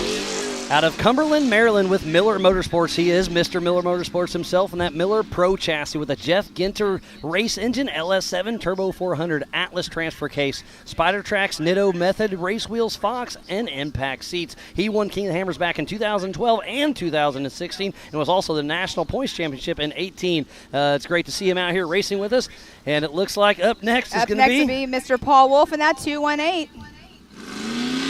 Out of Brighton, Illinois, with Wolf Racing. He's in a 2018 UFO Joe Thompson single seat IFS machine with an LSX 434 ATO 4L80E SCS T case. Raceline wheels, Spider Tracks, Rugged, Nitto, Holly, RCV, and Brannick. This is his first season with us, and he has been in the lead every time he's raced with us for at least a little bit. He's won. He's got second. He was leading wrecked, and now we're going to see how this shakes out as he's checking down. And this Eric is Miller. Casey Gilbert right now, the 618 off the line as we speak. Casey Gilbert, number 618, out of Fenton, Michigan, with Gilbert Brothers Racing. He's in a Miller Pro chassis, Texas Speed, LS7, Tranny Tom, Turbo 400, Atlas, Spider Tracks, Nitto, Method, Fox, and Impact. And I'm going to point this out. 3 out of the 4 cars are Miller cars, and they love the woods. So Paul Wolf's going to have his hands full today with all these top names up front. Yes, and the next up off the line is going to be the number 41, the 2021 winner here at Josh Blyler. Josh Blyler out of Klingerstown, Pennsylvania, with Big B Motorsports. He's in another Miller Motorsports Pro chassis, Matco LS7, Tranny Tom, Turbo 400, Atlas, Spider Tracks, Method, Nitto, Fox, and Sparco. His first year racing with Ultra 4 was 2016, and won King of the Hammers in 2020, as they're heading up the Recaro Rise as we speak. Yes, and then next up is going to be the 906 of Tad Dowker, up next in that 5th position. And we do have a full field, so all 20 cars will take the line. Tad Dowker out of Quaden, Michigan, with North Shore Raceworks. With a Trent Fab solid axle machine called Bambi. This has got an LSX 454 Reed Turbo 400 Atlas, Spider Tracks, Fox, Mickey Thompson tires, Raceline, and Sparco seats. All right, up next is the 24 in that 6th position of Mr. Zandy Willems. This is Mr. Rufus Racing himself out of Allen, Texas, and a Tribe 16 two-seat solid axle machine called Nightmare. He's got a Thompson Motorsports LS 440 LS7 with 800 horsepower, Turbo 400, Atlas, Spider Tracks, Vision Wheels, Maxxis, RCV, Fox, Cobra seats. They are sponsored by EcoWorks and Baja Designs and Nightstick. So Zandy Willems is off the line. And then next off the line is going to be the number 46 in the 7th position of Rusty Blyler. The Happy Pappy out of Klingerstown, Pennsylvania with Big B Motorsports and another Miller Motorsports Pro chassis, Mapco LS7, Tranny Top, Turbo 400, Atlas, Spider Tracks, Method, Nitto, Fox, and Sparco. He was the Rookie of the Year in Ultra 4 in 2018. All right, the number 4407, number 8 in the 8th position, Mr. Cade Rod made his debut out here last year in the 4400 class. He's been a heavy hitter in the 4800 class, but you are right. He stepped up last year out of Cortez, Colorado with Jimmy's 4x4. He's in a Jimmy's 4x4 48P called Mushu. He's got a turnkey LS7, ATI Turbo 400, SES TK Spider Tracks, King, PRP, Nitto, Vision, Holly, and RCV. All right, and in that 9th position, the 408 of Cody Hardesty on the line, waiting for the green flag. Out of Louisville, Kentucky, with Hardesty Racing, he's got Chris Wyant riding shotgun with him, doing all the shock tuning. He's got a TMR custom chassis, straight axle machine, BTR LS 408, Turbo 400, SES TKs, PRP seats, ADS shocks, Nitto, KMC, Tom Woods, and Diddy's Big Block. His dad Bill's out here on site and helping them out in the pits. We'll see the Amsoil Hot Pits, I believe, are going to be exciting today. Yes, it will be. And next up is in that 10th position, the number 4 of Chip McLaughlin. Chip Happens out of Corinth, Texas with Rufus Racing. He's in a Tribe 16 2-seat IFS machine. Thompson Motorsports 440 LS7, 800 horsepower, Turbo 400, Atlas, Spider Tracks, Vision Wheels, Maxxis, Fox, Corbo seats. They are sponsored by EcoWorks, Baja Designs, and Nightsticks. And next off the line in that 11th position, the number 47 of Philip McGilton. With Dr. Amanda Ross riding shotgun. It's her first time ever being an off-road machine, and she picked the right time to do it. Phillips out of Tuscaloosa, Alabama with V&L Motorsports. He's in a 2020 Jimmy's 4x4 chassis. This is Derek West's old car. This is a 48P Jimmy's car. Straight axle machine, LS 427 with a supercharged by John Bouchard. ATI Turbo 400, Hero TK, Spider Tracks, Yukon Radflow, Nitto KMC, and Vivid Lumen Industries.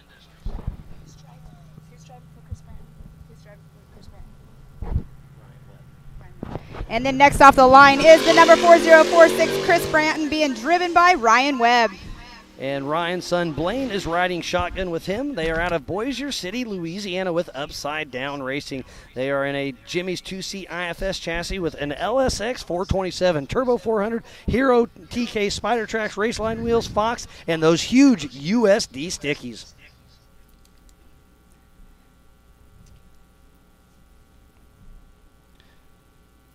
And then next off the line, the number 13, 4423 of Frank Vonderheide. With Drew Davis riding shotgun out of Scranton, Arkansas with STT Racing. They're in a Jimmy's 4x4 podium chassis. Rogers Race Engine, it's a 383 stroker. Turbo 400, Hero TKs, Method Race Wheels, Fox, Maxxis, and Corbo. And then next off the line, the number 14 position, 178 of Aaron Smith. With Troy Digby riding shotgun out of Plano, Texas with Smith Off-Road. He's in a bomber chassis today. He finished himself in his garage. He's running a CBM stroked LS3 425, Maximum Turbo 400, Atlas, BFG, Raceline, and a King. And then next off the line, the 270 in that 15th position, Brian McVeigh. Out of St. Charles, Ohio with 270 Motorsports in a wide open design solid axle machine with a Jeff Ginner race engine, Maximum Turbo 400, Atlas, Crane axles, Nitto, Factor 55, Trail Ready wheels, Radflow, Liberty Mountain Fab tuned shocks, Diddy's Big Block Race Shop, Buckeye Curb Appeal, Dvorak Heating and Cooling, Wilson Auto Glass.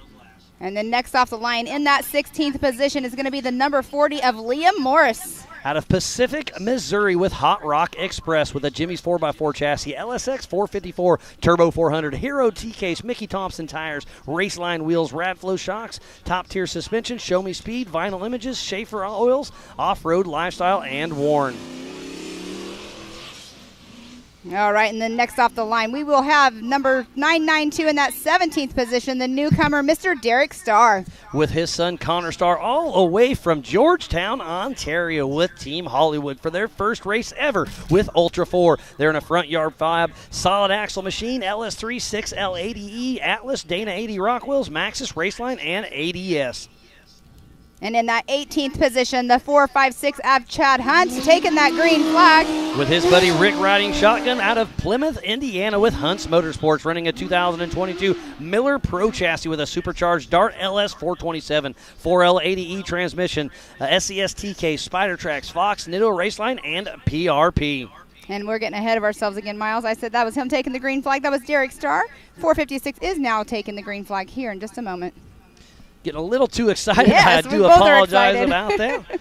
So we'll let everybody kick it off. But there we go. Chad Hunt and Rick out of Plymouth, Indiana with Hunt's Motorsports. Running that 2022 Miller Pro chassis, supercharged Dart LS 427, 4L80E transmission, SCSTK, Spider Tracks, Fox, Nitto Raceline, and PRP. And then in that 19th position will be the 124 of Mr. Roger King. And remember, this race is on adjusted time. They are taking off in 30-second increments, so it's going to be a down to the wire. This is 7 laps, 42 miles of the nastiest terrain here at AOP.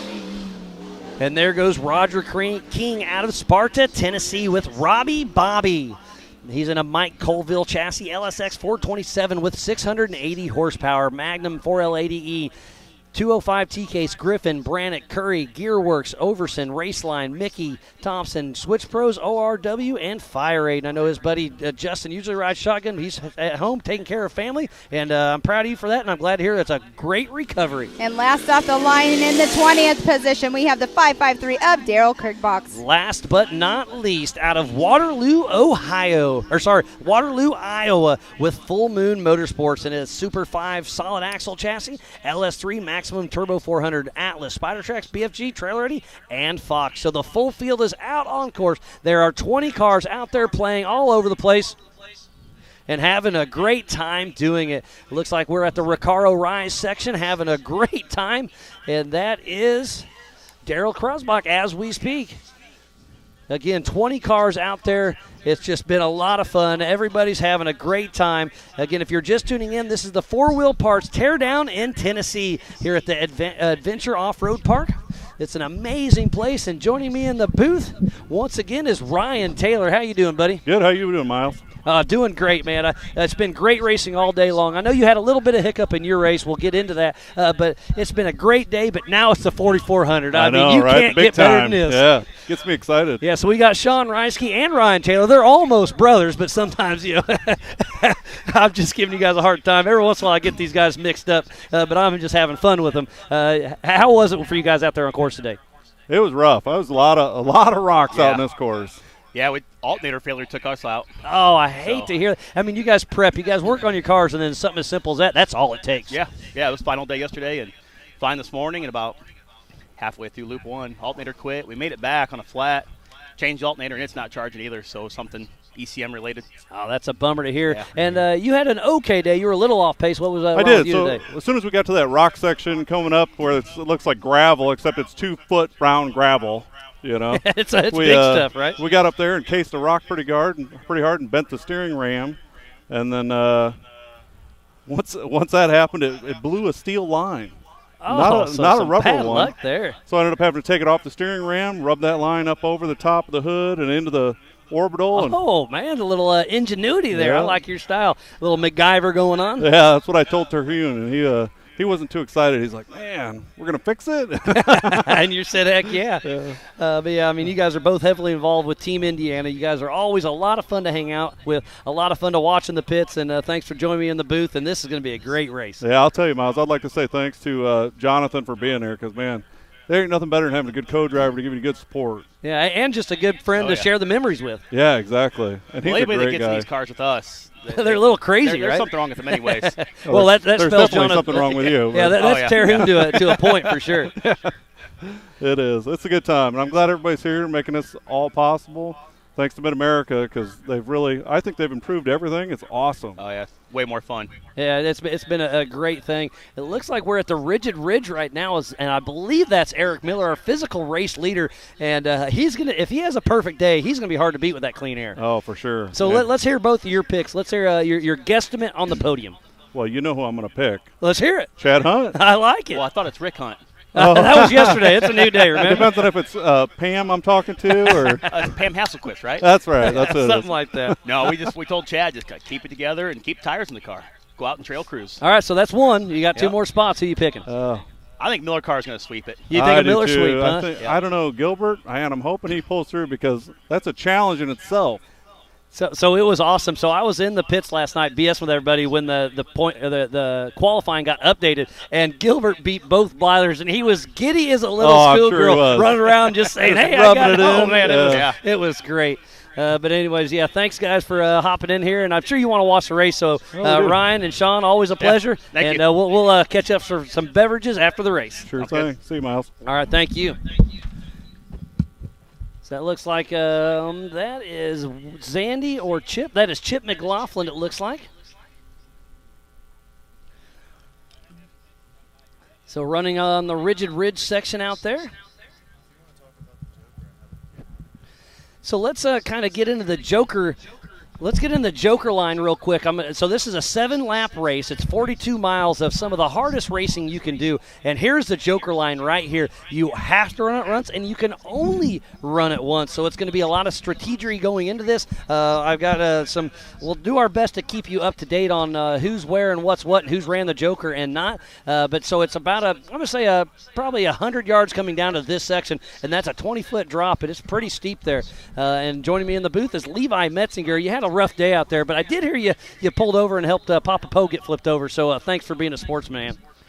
Yeah, I mean, the race wasn't too bad. We had to stop 2 or 3 times and fix a broke wire.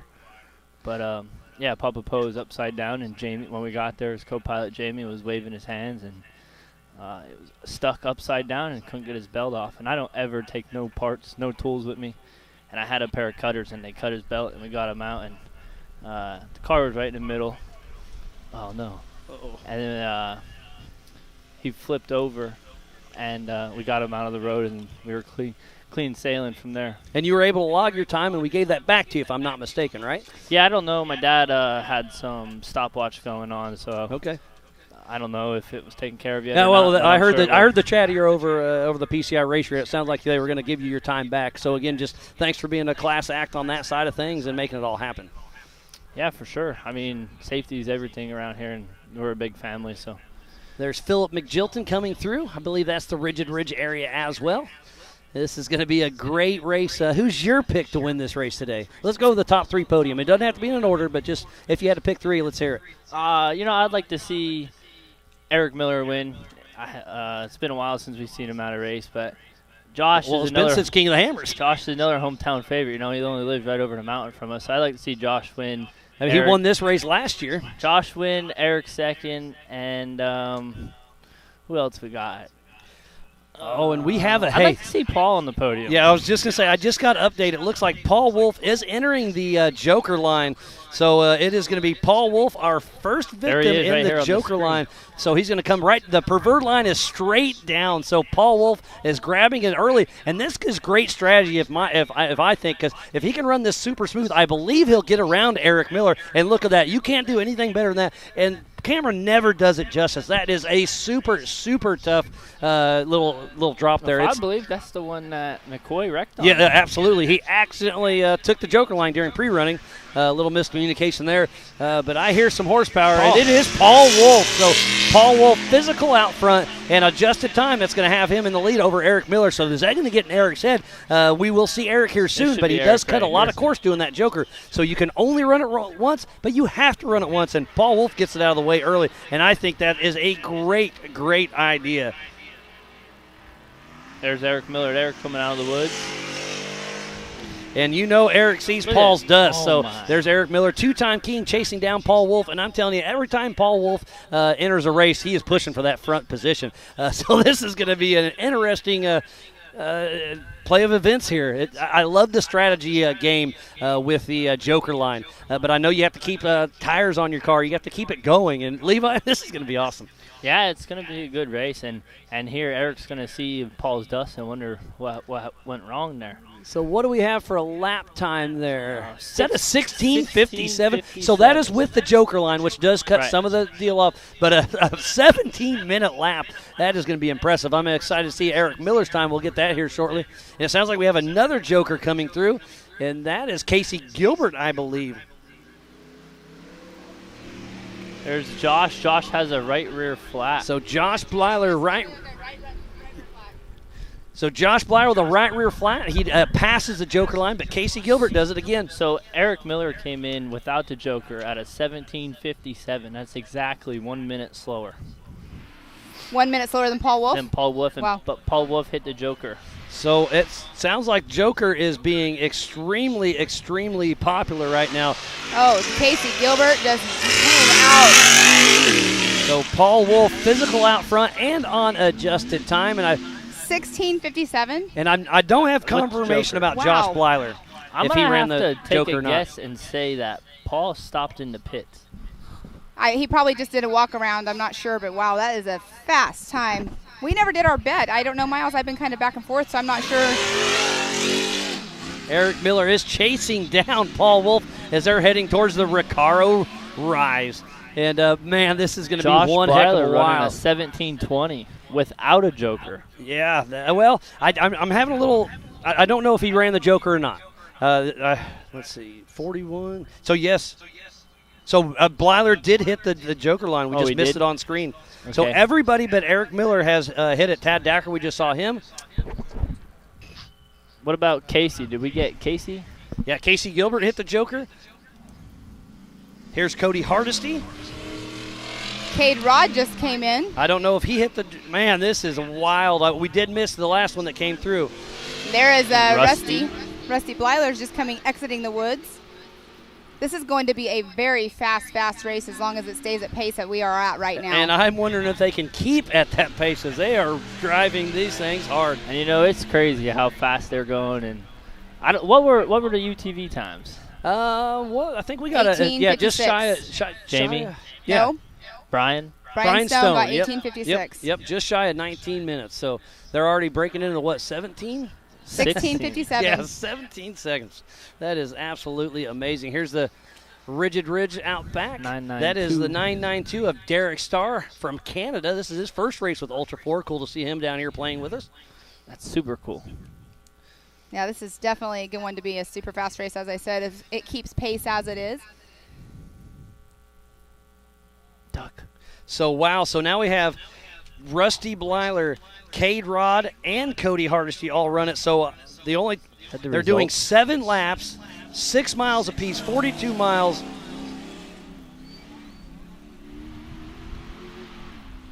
So, man, it's everybody but Eric Miller and maybe Zandy Willems that have not taken the Joker. So I was kind of expecting that to be down to the wire to see who does what, but it's only Eric Miller up front that has not ran the Joker. So that's going to be to his advantage on this next lap. Yes, it definitely will for sure. So I wonder how long he'll save the Joker to see if he can get on him. So I'll bet you if he gets close to Paul Wolf, he'll run the Joker.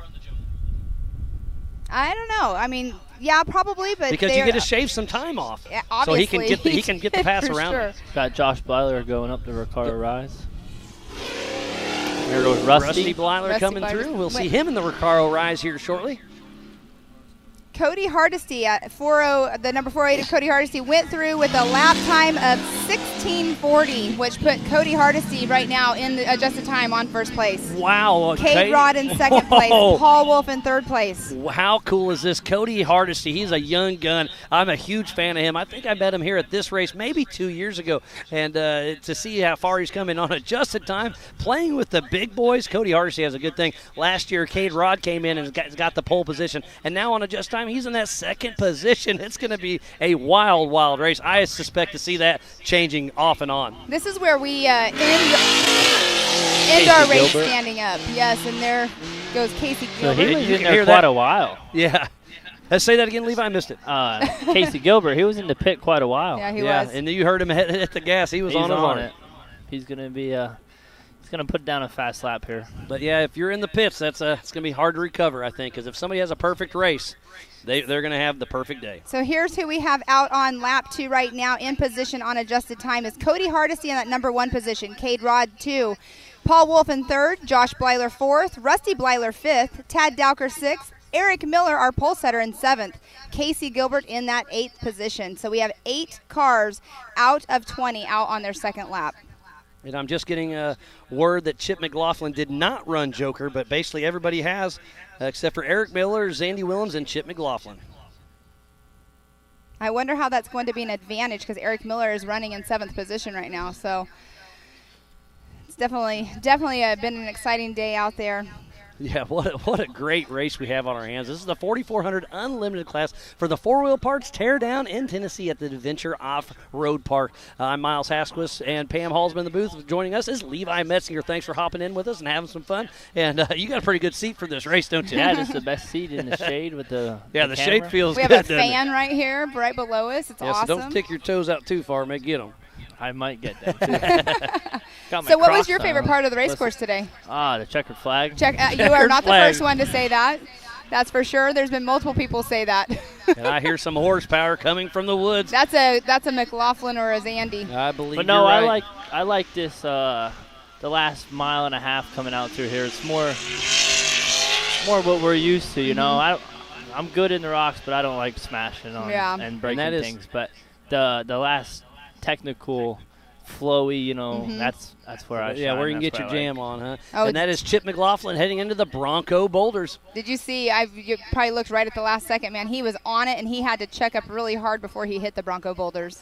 And now he'll head We'll see into how the short far course. He launches this. Yep, he'll hit the Yukon launch here very shortly. Now, Levi, were you checking up before you hit the Yukon launch? Because a lot of drivers were saying if you hit it just right, or not just right, if you hit it going a little too fast, it was going to buck you up. Yeah, and on top, there's a lot of like water drainage ditch. So unless you jumped all the way through, I don't think it was an advantage to jump it. I mean, we checked up a little bit and got a little huck. Yeah, the bucking of it, you know, you don't want to buck that back in and go over too hard because then that can make you nosedive and just send you for a little wild ride. Especially on a track like this, you don't want to do something silly. Exactly. Yeah, because you got a lot of other things that can bite you out there. It's something silly on the easy part, right? Right. It's always the easy part because you just relax a little bit. You're not 100% focused. But Exactly. I like the last 100 yards rolling it. Who was it that I just interviewed? They got to 3rd place. I can't remember right off the top of my head. They just said they rolled it in the last 100 yards. That's part of it. 3rd in the UTV? Yes, my brain is faded right now. Jay? No. Stock class. second. Well, it's a good thing we have a paper right in front of us.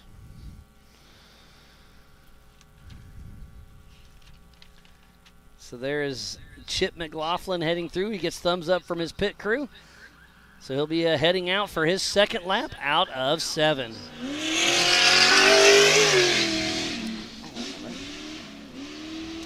I see Chris Hickman right there in the middle of your screen, patiently awaiting for Paul Wolf. You know he's got to be excited and nervous and all the above. Him? Uh-oh, and the dust is starting to blow our way a little bit here, Pam. Oh, yeah, the dust is going the wrong direction. Who wants to turn a fan on to go the other And way? Pam, here is Frank Vonderheide hitting the Joker section. Is he a new one? That is He's been racing with us. I definitely remember him here last year. He's been racing with us for a little bit off and on. Has another Jimmy's car. So do you plan on staying on UTV for a while, or are you going to move up, or what's your plan? And I'm not trying to – I love UTVs. That's where I was racing. I quit just because I ran out of time and money. Oh, nice. Oh, wow. What a save. So that was a save and an uh-oh there. Philip McGilton just came in out of the woods going that? towards the 44. Bronco That Boulders, is but Aaron. that was awesome. So that's Aaron Smith, I believe, right behind Vonderheide. And then Brian McVeigh.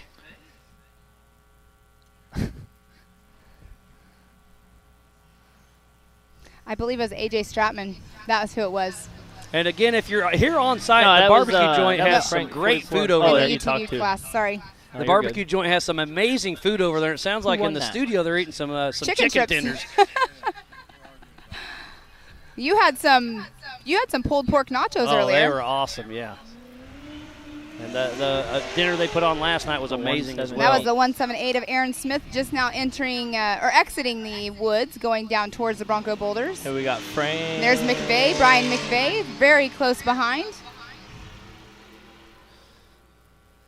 Pretty so darn full out here. Our leaders are out on lap 2 of number 7, so it's a 42-mile total race.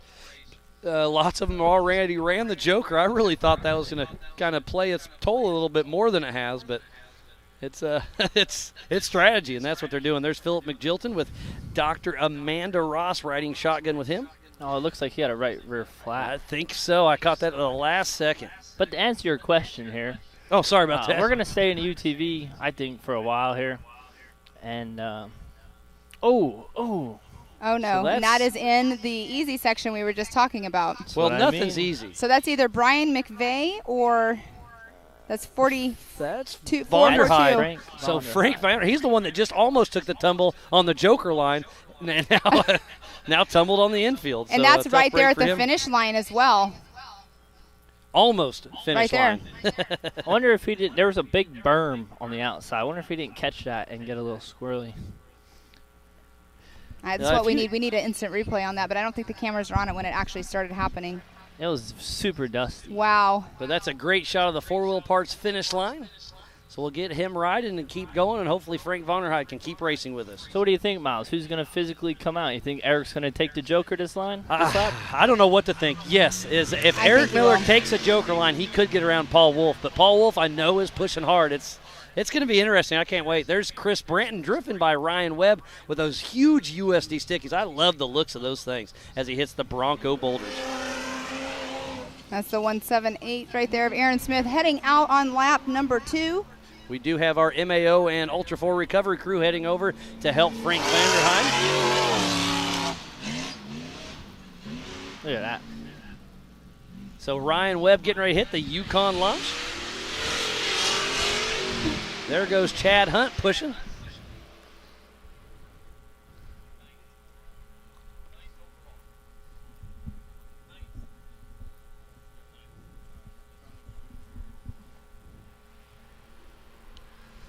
These are the Swiss Army knives of off-road. They race King of the Hammers, Crandon, MAO, Sturgis, California, Tennessee, Kentucky, Oklahoma, huge rocks, mountains, short course jumps, trees, mud, dust, deserts, whoops. They can do it all and do it all well. So we just had the number 40 come through the Joker line, Liam Maurice. So it's been a lot of everybody running the Joker line early, which is, I think, a smart move. Oh, we just said 40. Yep, he did that. Driver is okay, so Frank Vanderhyde is okay. That's a good thing. And on screen right there is the number 47 of Philip McGilton. Or he was on screen. We need to give a huge shout-out to Holly, Lasernut, Griffin, VP, Nitto, King of the Hammers, Progressive, Four Wheel Parts, Optima, Monster, Bronco, Ford, Can-Am, Amsoil, Method, Axial, Spider Tracks, Recaro, Baja Jerky, ARB, Rigid, Brannick, Tread Lightly, Action Sports Canopy, Warren, Factor 55, HCR, Yukon, MBRP, and Off the Grid Clothing. So please support who supports the sport. Without all these wonderful sponsors, we would not be racing here today.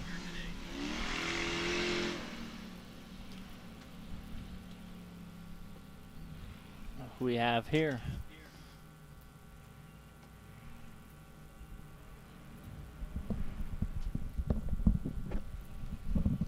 Have some more people getting ready to exit the woods. Looks like that is Roger King with Team Robbie Bobby. That just flows off the tongue, don't it? Yeah, I love it. Yeah, his first year racing, he did the Hillbilly, or what was it, the Hillbilly Killer, the Flat Biller Killer back in 2012. I can't remember what it was, but they're always here to have a good time.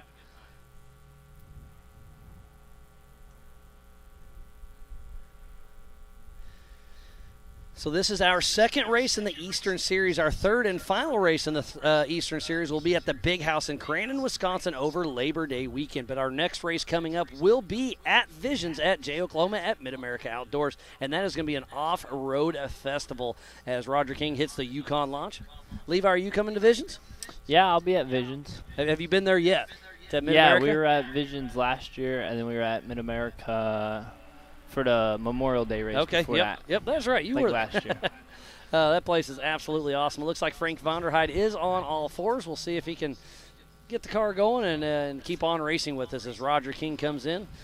You know, it's a local Sounds caution like there. some Looks big like it gets horsepower. started up. Oh, lots of smoke when he started it up, of course. And Derek Starr coming out of the woods. He's been out here getting a lot of practice in. Well, not practice, I should say, a lot of play time because they came out so early and just wanted to be able to do some wheeling out here. And super awesome to see them out here. They're having a blast. Really, a lot of drivers, you know, they take all of the new drivers in and they, you know, give them little tidbits of stuff here and there, information, help them out. It's one big happy family, no matter if you've been around for years or you're brand new. Derek Starr, is that the one from Canada. Canada. Mm-hmm. Yeah, from Georgetown, Ontario. So it's cool to see. And they're going to be coming down to Visions as well. Oh, I did not catch that from them. That's awesome. They're going to be here. Yep, as long as everything keeps going, because obviously they bought that car 2 years ago right before COVID hit, Yeah. and then they were stuck there and couldn't race. But they're in good spirits. They're excited to, you know, get out here and play with us with Ultra 4 and Mid-America Outdoors. It looks like he has a right front. Yeah, right front tire is low on Roger King. Ooh, I that's guess not they just good. didn't catch it in the hot pits. That's so going to he be has a to do rough lap. Yeah, that's going to be a 6-mile lap that he is not going to enjoy. Hopefully he doesn't get, half a mile in and realizes he has to change it out there. That's never fun. That's possible. There's Derek Starr, our Canadian. And that's a 25 miles an hour speed zone through the Amsoil hot pits. And there's the Recaro Rise section right here.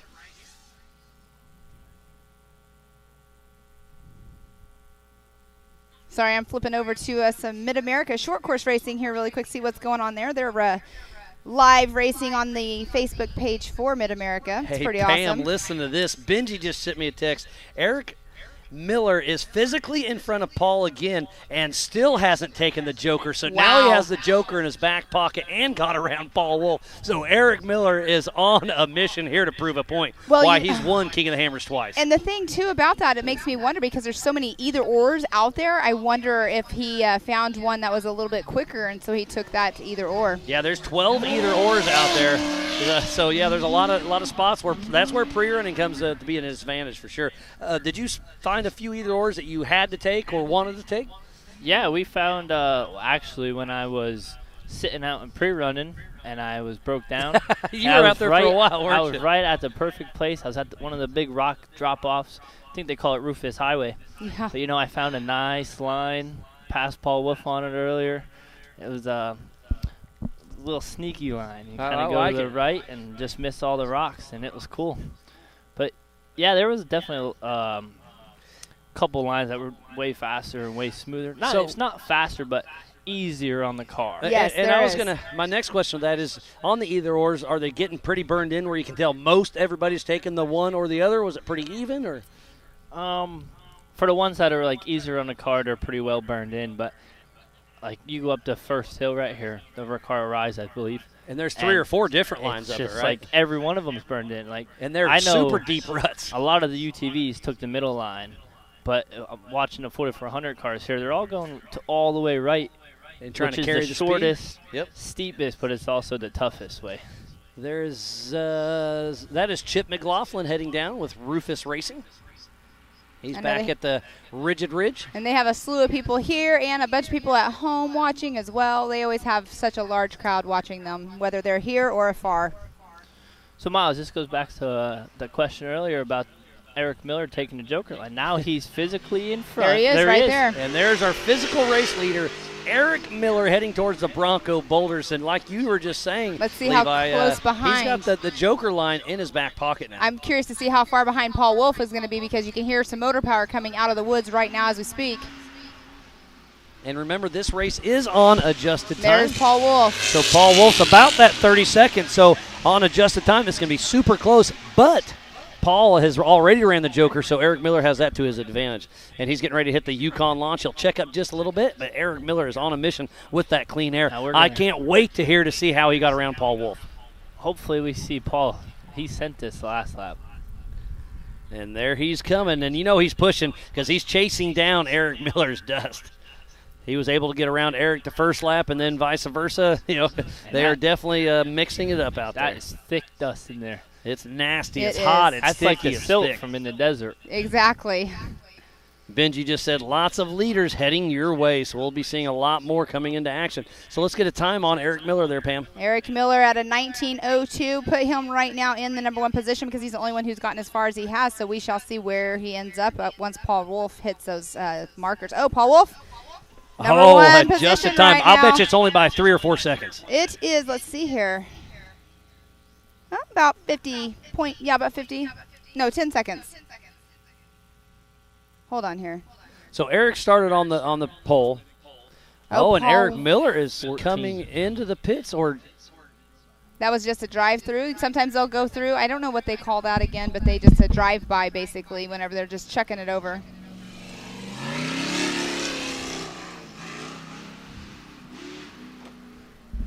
And here's Paul on screen doing the same thing, just sticking close by, but he is not pitting as well. so the old solid axle versus IFS, and that's Chris Hickman giving him the huge thumbs up, saying, "Go chase down Eric Miller." This is going to turn into a Lauren Healy, Paul Wolf battle like it was out at Moab. All right, hey, getting some more information. Weaver just texted me and said Paul's car stalled out right when he was out there in the woods, and that's when Miller got around him. So not sure what happened, but Paul Wolf may be having some drivability issues. We just had Josh Blyler come out of the woods. There is action Right everywhere there, you're going we through the look. Bronco boulders. Leaders are starting lap 3, so we're almost halfway deep into this race, and it is awesome. At the 9:06.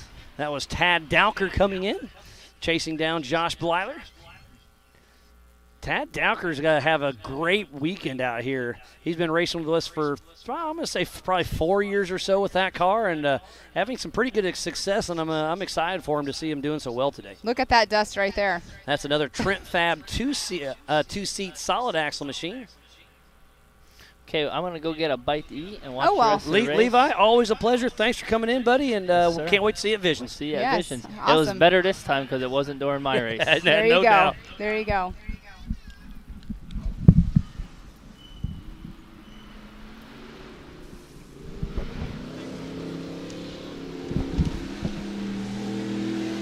So I see Cody Hardesty, and that may have been Chip McLaughlin. That right there is that's Rusty Blyler, I believe. With a right front flat tire, it looks like. Cade and Rod the just Bronco exited. boulders. And Cade Rod just exited the woods area. Ooh, who was that? Was that Cody Hardesty? Came into the rocks hard. I think that's who it was. So look how thick that dust is. You know the rocks are coming, and I think they snuck up on him a little bit more than he anticipated. Yes, that is Cody Hardesty and Chris Wyatt. There goes There's Josh Blyler. So we have Paul Wolf in that number 1 position, Eric Miller in number 2. And we'll see where we're at once everybody else gets through their laps. So, yeah, we have the top 4, it looks like. Wolf, Miller. Oh, just the top 2, sorry. Yes. So then we'll see where Cody Hardesty, so he may be moving in that 3rd spot. Well, Tad Dowker's out there too. Yes, and you can see on screen there is Rusty Blyler with that right front like you guys were saying. So we know he'll be going into the pits. And there's Cody Hardesty heading into the Amsoil Hot Pits, 25 miles an hour section. We got some horsepower coming out of the woods right now. You can hear them. And that is Casey Gilbert with that Texas Speed machine. He is on a mission, and we know he was in the pits for a little bit. And look, he has no spare tire on the back of that car. Cody Hardesty on corrected time is in that number 1 position. Paul Wolf in that number 2 position. I am stoked for Cody Wow. Hardesty, that young man running with the big guns. He has got to be stoked right now. This is going to be a crazy, crazy race to the end today.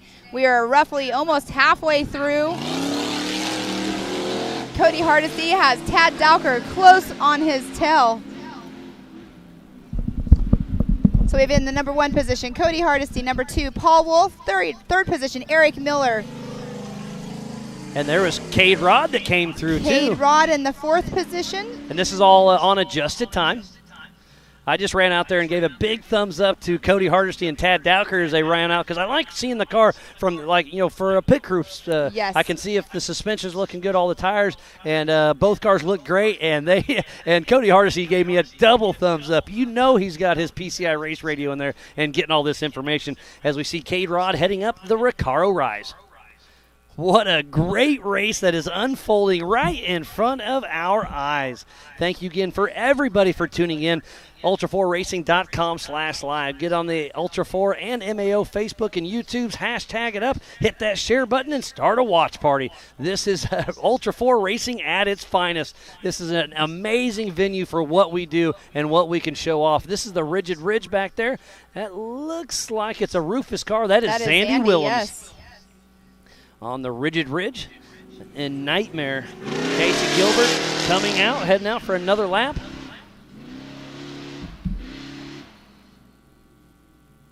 So our leaders are out on lap number 3, correct, Pam? Yes, they are. So we're right about halfway through this race right now because they're halfway through this lap. This is a 7-lap race, 42 miles. It's going to be gnarly. Each lap is 6 miles apiece, so it's going to be a wild finish. This is going to be a race to the finish. But to finish first, you must finish. We have 7 cars right here that I see that are out on their 3rd lap right now. Wow. Oh, yeah, Zandy kissed a little tree there for a second. Looks like he got back going. Look at that drone dancing through the trees. I love it. The drone footage out here is awesome. People have been commenting on Facebook about it. They do. We all agree with everybody at home watching this. It is great coverage out here. Having the drones being able to follow them through the trees, follow them off the start is what's really, really awesome. Looks like Zandy might be on a different line because that tree that's down in front of him I've been seeing all day long, but cars are normally on the lane that's left to it. There you go. Now he's back on track. Yeah, he probably clipped that tree and it bounced him off a little bit, so good to see him back running. Sounds like we may have a car on the Joker line. I can see the lights coming through the trees. And this shows Is that Eric Miller? I don't think he's that far yet. Nope, No, that is he an shouldn't be IFS that far. machine. So that is Chip McLaughlin.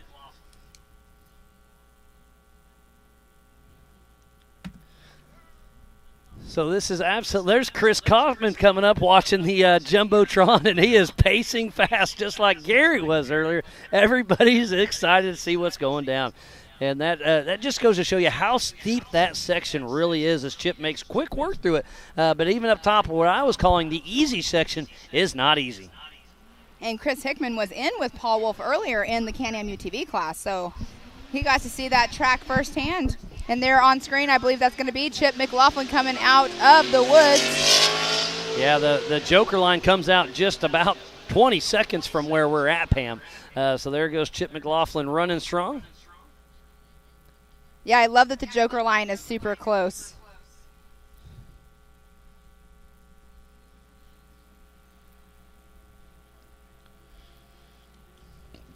Getting lots of feed from Curtis and Benji out on course. Speaking about Benji, we need to give a huge shout out to Benji, Karen, and Eddie for opening arms. They're the ones that run AOP out here, and they're just great to work with. They fit right into the Ultra 4 Mid-America Outdoors family. So thank you to them, and also thank you to Jason and Gayla Robinette for keeping this thing going. All the volunteers, the Ultra 4 and MAO crew, media safety, and USAC. Without everybody, would not be racing here today, as well as Can-Am, Ford, Bronco, Monster, Optima, 4-Wheel Parts, Progressive, Holly, Lasernut, Griffin, VP, Nitto, and King Shocks, and King of the Hammer. So please support who supports the sport.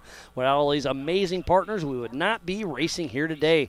For the 4-Wheel Parts Teardown in Tennessee. And that was an awesome shot of Chip McLaughlin coming out of the short course, entering into that 25-mile-per-hour zone.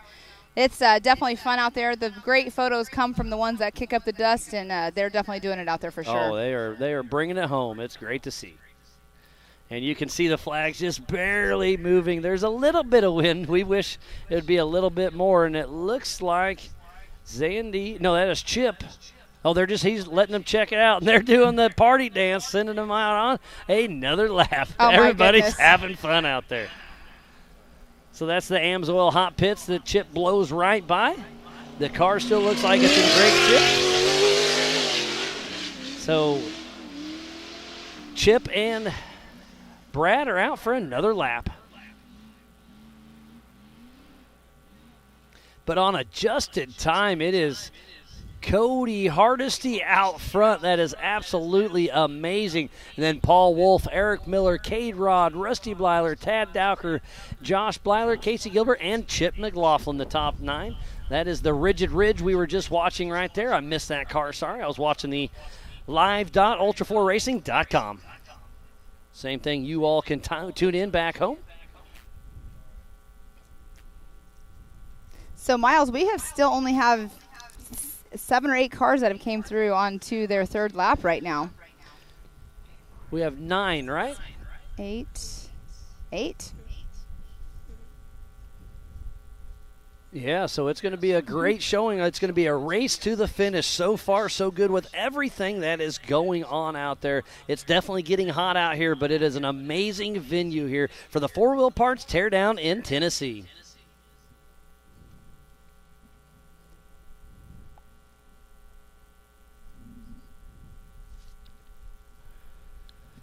We have Mark all the way from Belgium watching today. That's awesome. I love it when people tune in all over the world. We have a lot of people up in Canada that tune in, down in Mexico, especially and over Portugal. in Europe. Yeah, Portugal, awesome.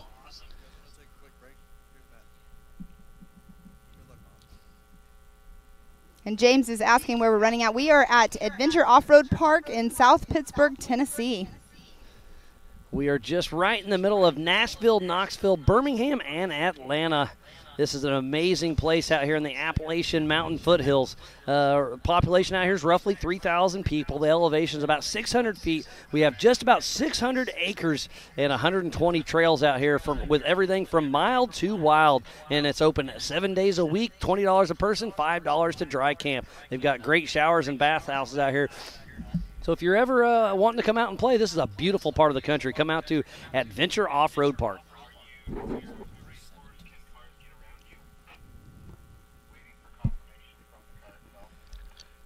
And it has been a warm one today, all weekend. Yesterday, we almost had a storm roll through. It came through. It looked like it was going to let loose, but it was just a sprinkle. But it cooled down probably 20 degrees. And we had somebody that said that they live about an hour and a half away. They had huge hail, and they had lost their power and everything. I'm like, thank goodness it wasn't here. But on the map, it did. It looked like we were going to get hit with a red, and it just split and went right around us. Yeah, even right in town, which is only about 10 minutes away, they got hammered with rain for about 45 minutes. Exactly.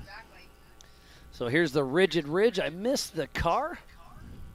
I think it is Josh Blyler is who is on there right now. It definitely looks like a Miller's car.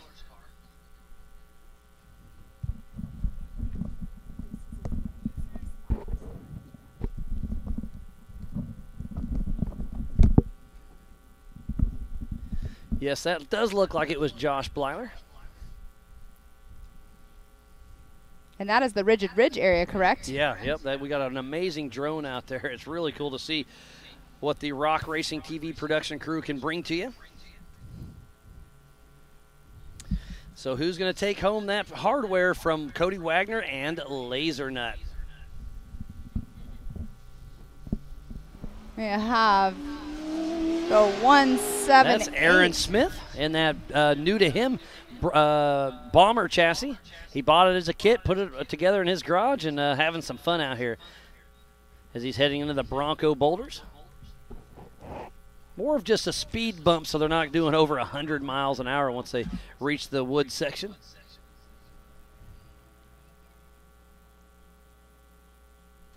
Jason Pott, he's checking in. He's in Ridgecrest, California. I bet it's nice and toasty there today. We've raced there before, and I remember it was 113 real degrees. It was a scorcher. That was my playground. Yeah, that was my playground. I used to camp there. I raced there. It's definitely a fun place for sure. Shelby's tuning in from Illinois. Thank you guys for letting us know where you're watching from and tuning in from. So we are just over the halfway point, and who are we going to see first? Is it going to be Eric Miller or Paul Wolf? Here's Philip McGilton coming out of the woods. There he goes by the camera. Have our Believe Cam FPV drone chasing him down. We'll watch him go through the Bronco boulders. He's got Dr. Amanda Ross riding shotgun. For her with first him. time ever. Yeah. That's first awesome. time ever in an off-road vehicle. Exactly. Period. It's pretty impressive that she's going to choose to hop in a 4400 car before she does much of anything. But she's a trooper. Yeah, it was awesome talking to her. She's super awesome, and to get out here in this, I mean, this is a rough race, and for this to be her first race and what people are considering to be a mini King of the Hammers because it's so rough out there. It is rough on everything, but the smile on her face says it all. Nana Hawk is rooting on Mr. Eric Miller. Heck yeah. From Maryland. Yep, so that's part of Miller's group. James I Pugh, believe he that's said. Eric's grandma, if I'm not mistaken. James Pugh said they're tuning in from the pits. Awesome. Probably in your air-conditioned motorhome, too. I wouldn't doubt that. There's Aaron Smith and that bomber chassis taking off. They resume race speed just to our left of the Nitto studio.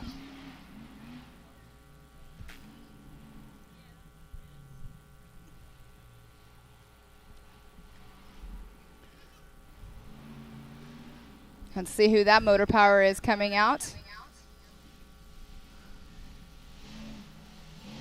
And that's there Brian it is. McVeigh. That is absolutely, Pam. You're getting on this. Great job. That's a wide open design Adam Woodley built machine. He's been racing with us for quite a while. I really do pay attention, Miles. Absolutely. Oh, a right front flat possibly on McVeigh. It does look like something's going on there. If it's not completely I can't flat, tell. it could be going low. There hasn't been as many flats as I thought there would be, but there has been quite a bit. This morning there was a lot, so I Yes. wonder if some of those loose boulders are getting blown out of the way or whatnot. But also a lot of the lower classes have to have a DOT tire. These are race sticky tires, so they are a lot stronger tire. But out pre-running, a lot of people had issues, though. Oh, definitely. absolutely. And that was only a 25-mile-per-hour speed limit. The whole entire race course, there was no way they could go any faster. They weren't supposed They weren't supposed to. I'm just saying what the rules are.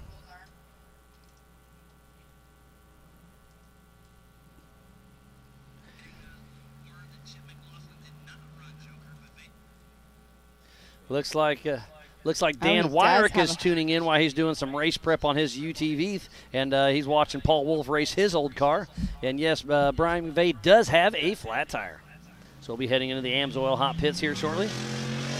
Chris Branton, driven by Ryan Webb, coming out of the woods. You can see him at your top right of the screen, heading towards the Bronco boulders. We have Betty Ling. She is saying, go Big B. We have Jed rooting on Paul Wolf from Illinois. Hey, here's another update from Benji. Eric Miller still hasn't taken the Joker and is about physically in lead by 1 minute. Wow. So, Eric Miller is starting to turn it on. It's Paul Wolf has his hand full right now. He's new to the 4400 class, and Eric Miller is not. So Eric Miller loves the trees. This is his style. Him and Josh Blyler, this is their back door. They love the tight woods. They love this style of racing, and Paul Wolf's is going to have his hands full trying to reel him in. But Eric Miller is starting to pull away with a little bit of a lead with the Joker in his back pocket. We have Nana. She's chiming in again. She's saying cheers for Gilbert, Blyler, Josh, and Rusty. CJ Kidd said he loves his Axial Racing RC Bomber. Almost feels as good as the real thing. We have Nicole watching from North Carolina. As always, is a good job for you and I, Miles. Lots of people going for Big B. And then we also have somebody chiming in wanting to know, Miles, do you remember the time we led the Heartland Challenge until the last 10 minutes because of a ball joint? Yeah. That is Alex Yeah, chiming. Alex, yep. Yeah, he co-drove with me, and we were racing. Oh, this has been probably 8 years ago. We raced the Heartland Challenge. We were winning, but just like everything, to finish, you got to finish, and I broke Yep. a ball joint towards the end. And So on screen, that is Roger King in that That's 124. You Team were Robbie Bobby. He probably is changing that tire that you saw Yep, going low. Yep, it was going low, and now he's having to change There's it. Eric So Miller there right is now. Our former two-time king, Eric Miller, on a mission with that Miller Pro chassis, running strong. All 4 Nitto tires looking good as he heads into the Bronco boulders. Eric Miller is in a good position right now. I think he's going to be in a great headspace. So he is heading out for lap number 4, if I'm not mistaken, right, Pam? Yes, he is. It's the Bronco boulders have been a little bit interesting. It's been more of a speed bump than anything else, and as hard as this course is, I don't see if we'll see anybody launch them to this weekend or not. There's Chris Branton heading up the Recaro Rise. And there is Brian McVeigh heading out.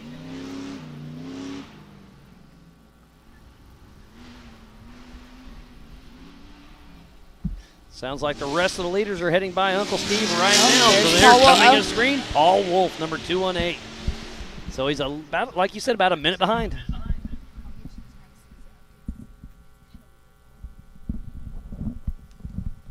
All right, so right now we do have Eric Miller, number 21, in the number 1 position on corrected time right now. So let's see what goes on here once Paul Wolf comes through. But we'll update the timing as much as possible.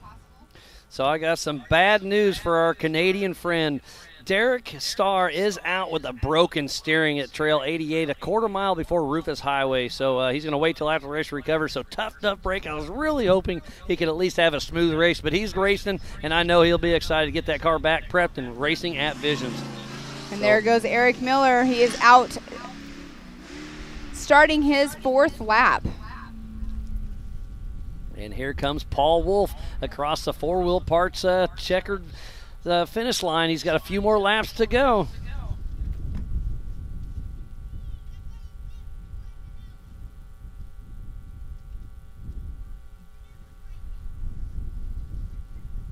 So when is Eric Miller going to take that Joker line? If it was me, I'd probably take it here pretty soon just in case it turns into a bottleneck or something happens out there. I don't know. But, hey, this is his race. This is his strategy, and Eric Miller knows a whole lot more about racing than I do. I'll promise you that. Here comes Paul Wolf. I'm going to go get a visual on his car.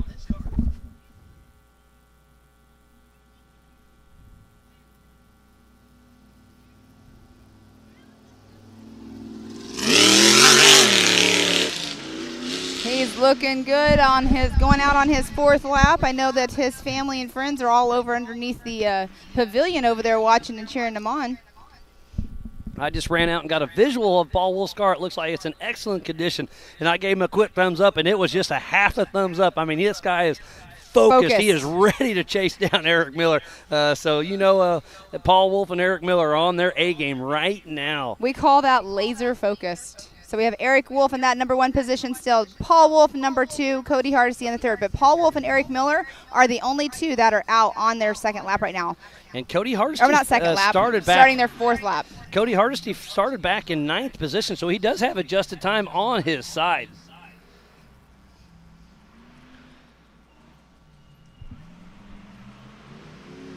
And here comes Tad Dowker out, so he's still running strong, so that puts him physically in that 3rd position. Paul so Tad Wolf Dowker's running strong. Paul Wolf came through 52 seconds behind Eric Miller. Oh, so it's going to be interesting to see how it shakes out. Here comes Cade Rod. So Cade Rods and Tad Dowker are running one heck of a race. Hey, Miles, did you know that today was Casey Gilbert's son's birthday? You know what? I forgot about that. Aiden's birthday was today. 13 years old today, out here racing with the big boys out here at Ultra 4 Racing. He had his dad riding with him during the UTV race. So happy birthday to Aiden Gilbert. Super awesome. Megan, thanks for posting that.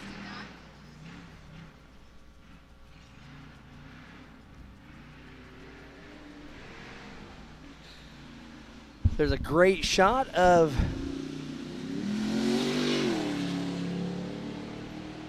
Liam Morris heading through the Bronco boulders. There is a lot of action out here today.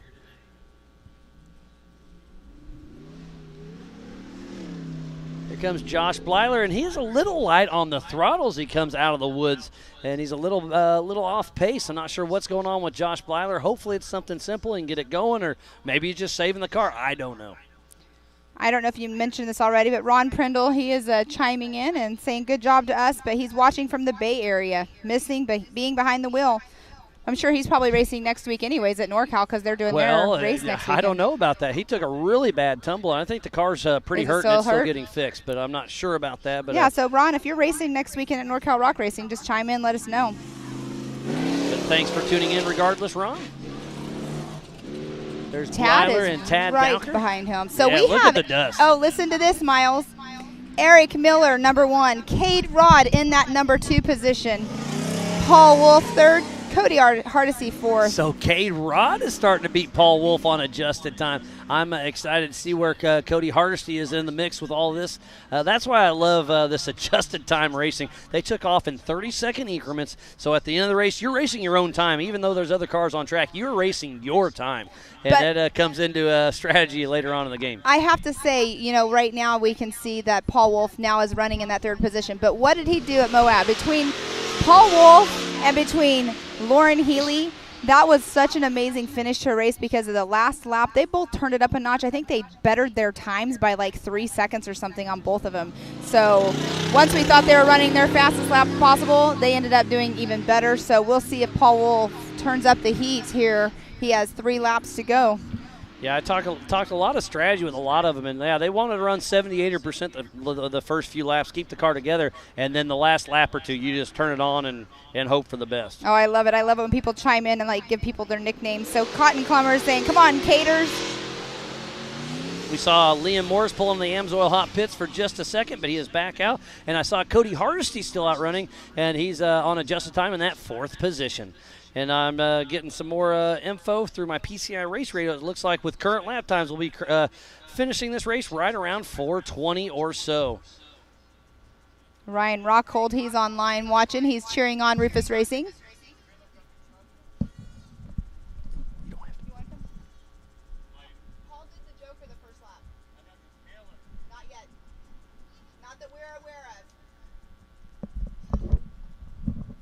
So there's the Rigid Ridge. It looks like I missed that car. I'm sorry. That is Aaron Smith. Looks like a bomber. And he is all silver, so he doesn't have a lot of markings on the sides, which is awesome. Kind of distinctive there. It takes a whole team to put this race on together, so thanks to everybody. I see Frank Vonderheide here. There is Chad Hunt. Well, that's awesome to see Frank Vonderheide because he took that tumble down there in the short course after he almost took a tumble coming down the Joker lane. So he's, you know, running perfectly fine out there on race course. I mean, that just goes to show you how tough these cars really are. And again, we're all about safety here. They have to build these cars to a spec to make sure they can hold up and whatnot. So he took a tumble. They've got the car flipped back over, fired up, smoked a little bit, but he's out there running strong and still running at a great pace. Yeah, that's awesome that he's out there. Tina Smith is going for Liam. She said she's watching from West Virginia. We got some Michigan fans out there. Josh Spots is saying, bring it back to K-Town, Josh. Casey Gilbert showing off that Texas speed horsepower as he takes off right next to us, and he is still in the hunt.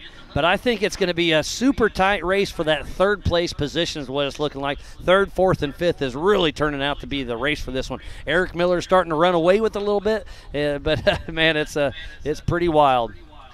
Cade Rod, Paul Wolf, and Cody Hardesty are on that adjusted time. It's going to be super close. So it keeps mixing up. But Eric Miller started on the pole and is looking good this entire race. Lori Christensen, she's, of course, she's cheering on Rufus Racing. She's chimed in as well onto Facebook.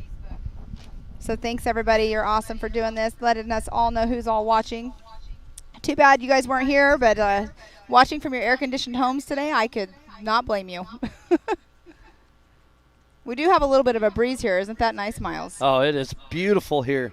Like I said, it's definitely warm, but I can't think of any place else I would rather be. Oh, same here. I wouldn't change it for the world.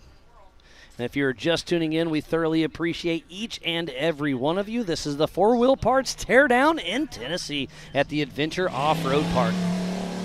That was Frank Vonderheide rolling through, still running strong. So Paul Wolf's going to have his hands full. We'll see if he can start reeling them in or not. But Eric Miller is definitely one to be. He's a tough one to beat for sure when he's in his A game, and he is in the zone right now.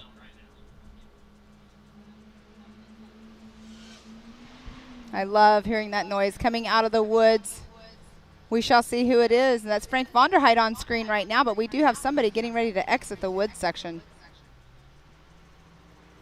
It is a Rufus Racing. That looks like it's going to be the 24. That is Zandy Willems, Mr. Rufus Racing himself. And a straight axle machine called Nightmare with a right front flat tire.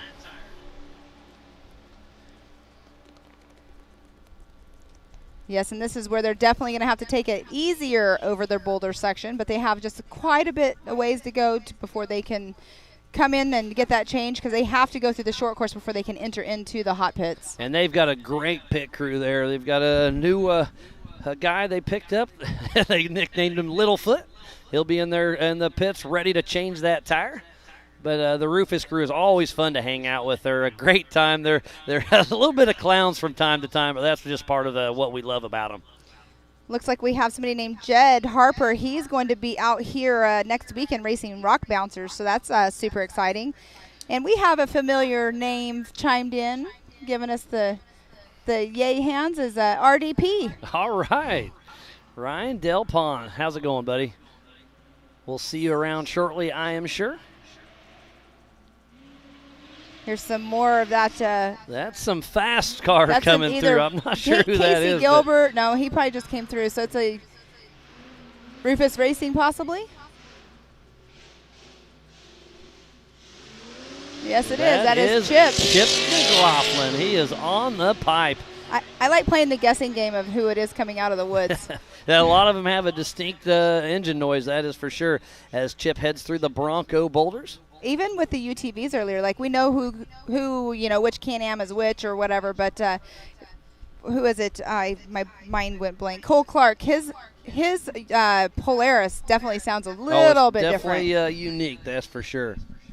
It's got a great stance to it as well. Yes, it Looks does. like they're waiting to flag Zandy in there at the Rufus Racing Amsoil Hot Pits as Chip hits the Yukon launch.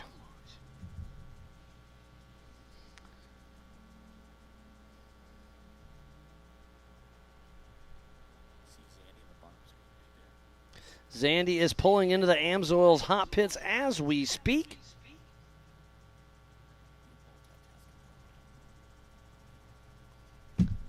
So we'll see how quick they can get that right front tire changed out. But they, like I said, they've got a great crew down there, and this is a great shot of the Amsoil hot pits to see how everything's going on. Nobody's going to be fueling in this race. It's only a 42-mile race. It's 7 laps, 6 miles per lap. There are 12 either-ors out there. There's the Joker line we keep talking about. You can only run it once, but you have to run it once. And all the leaders have ran it except for Eric Miller. So we'll see how that shakes out on the end of this race.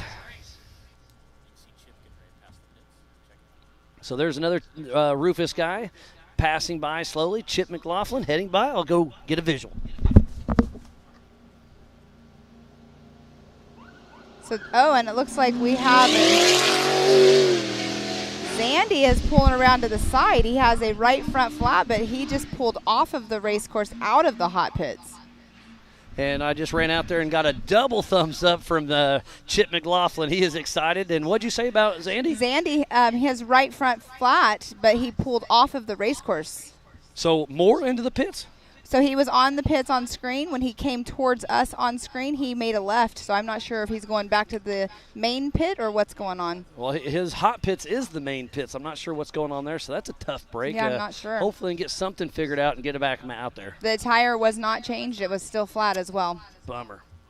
That's a bummer for Zandy. He had a great qualifying run yesterday.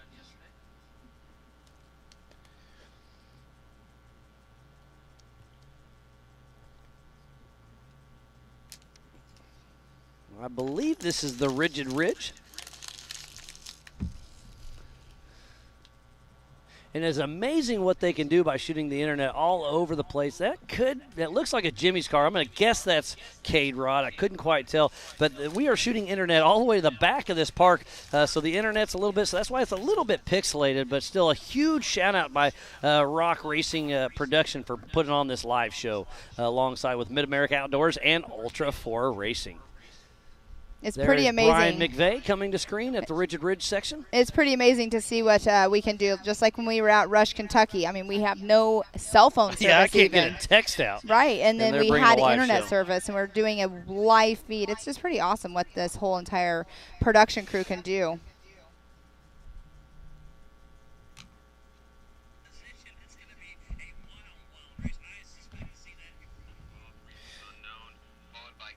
Brian Hinks is tuning in. It's going to be a nail biter right till the end. I completely understand that, Brian. Thanks for tuning in.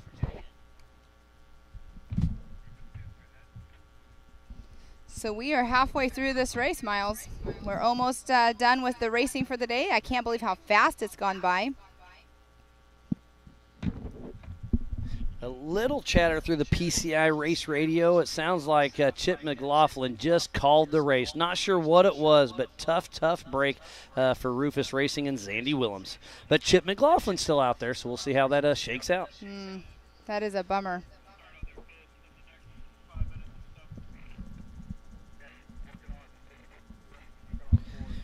What a wonderful day of racing it has been, and we are not done. We are nearing the end, but it is not near over yet. We still have a couple more laps to go for the 4-wheel parts teardown in Tennessee at the Adventure Off-Road Park. Yes, they will be coming through, finishing up that 4th lap as we are speaking right now. So over the halfway point at this time. And listen to this, Pam. Eric Miller is heading to the Joker line, so hopefully we can get a camera on him. So we'll have him here in just a couple minutes. And, yes, Zandy Willems is officially out of the race. That is such a bummer.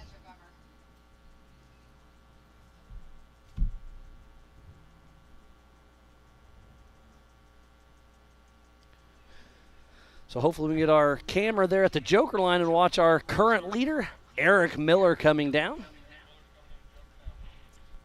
Yes, I see those lights on that Miller Motorsports Pro chassis. The gold is glowing there in the woods. I love his cars. He's been racing Ultra 4 and King of the Hammers for a very long time. He's won King of the Hammers twice. He got a podium here, 3rd place last year, and this looks like it's his race to lose. He's starting to pull away with a little bit of a lead.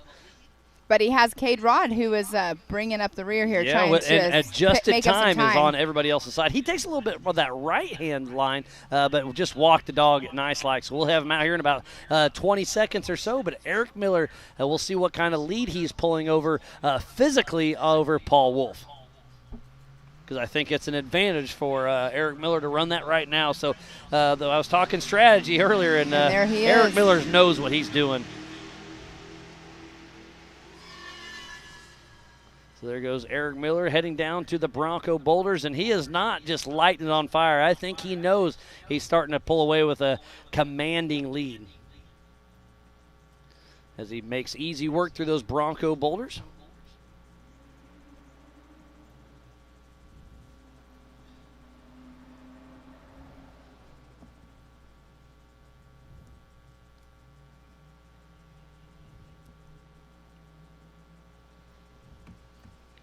So almost everybody has ran the Joker line. There's a few that I'm not confirmed on, but I'm not sure if they're in the mix for the lead or not. There's Aaron Smith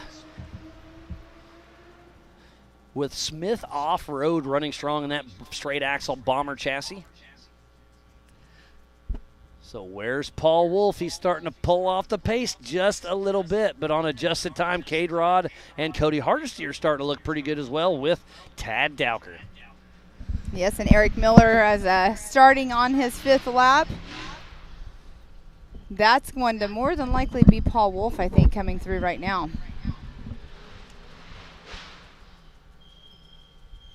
So Benji says Eric was over 2 minutes ahead of Paul on I was wrong. at the Uncle Steve spot. That is Cade Rod coming out of the woods. 40. That was a 47. 44.07 of Cade Rod. Oh, was that Philip McGilton? Yes. Maybe that's the number 47. Sorry. Both red Jimmy's cars. I'm sitting there going. Nope, you were 100% correct. I thought I had it, but I was wrong. Both red Jimmy's car, but yeah, that was Philip McGilton. And there's Aaron Smith back on screen. You were giving me the look. I'm like, what? And I was like, oh, I was calling it wrong. It happens. I do it too. It's been a long day. The brain's starting to get a little fried. The heat. Getting a little tongue-tied. I mean, it feels getting hot. It does feel great under the shade. I'm very thankful for having the shade. They are providing their Mid-America, the trailer that they bring all of this equipment in. They have used that for us and an easy up overs. Thank goodness, because otherwise we would be frying right now. That's why I give a huge shout out, and we give a huge shout out to everybody that's out here on course working, because they're out there in the heat. Not all of them have the shade that we have here. That's the 178 of Aaron Smith just went out. He is going on his 4th lap.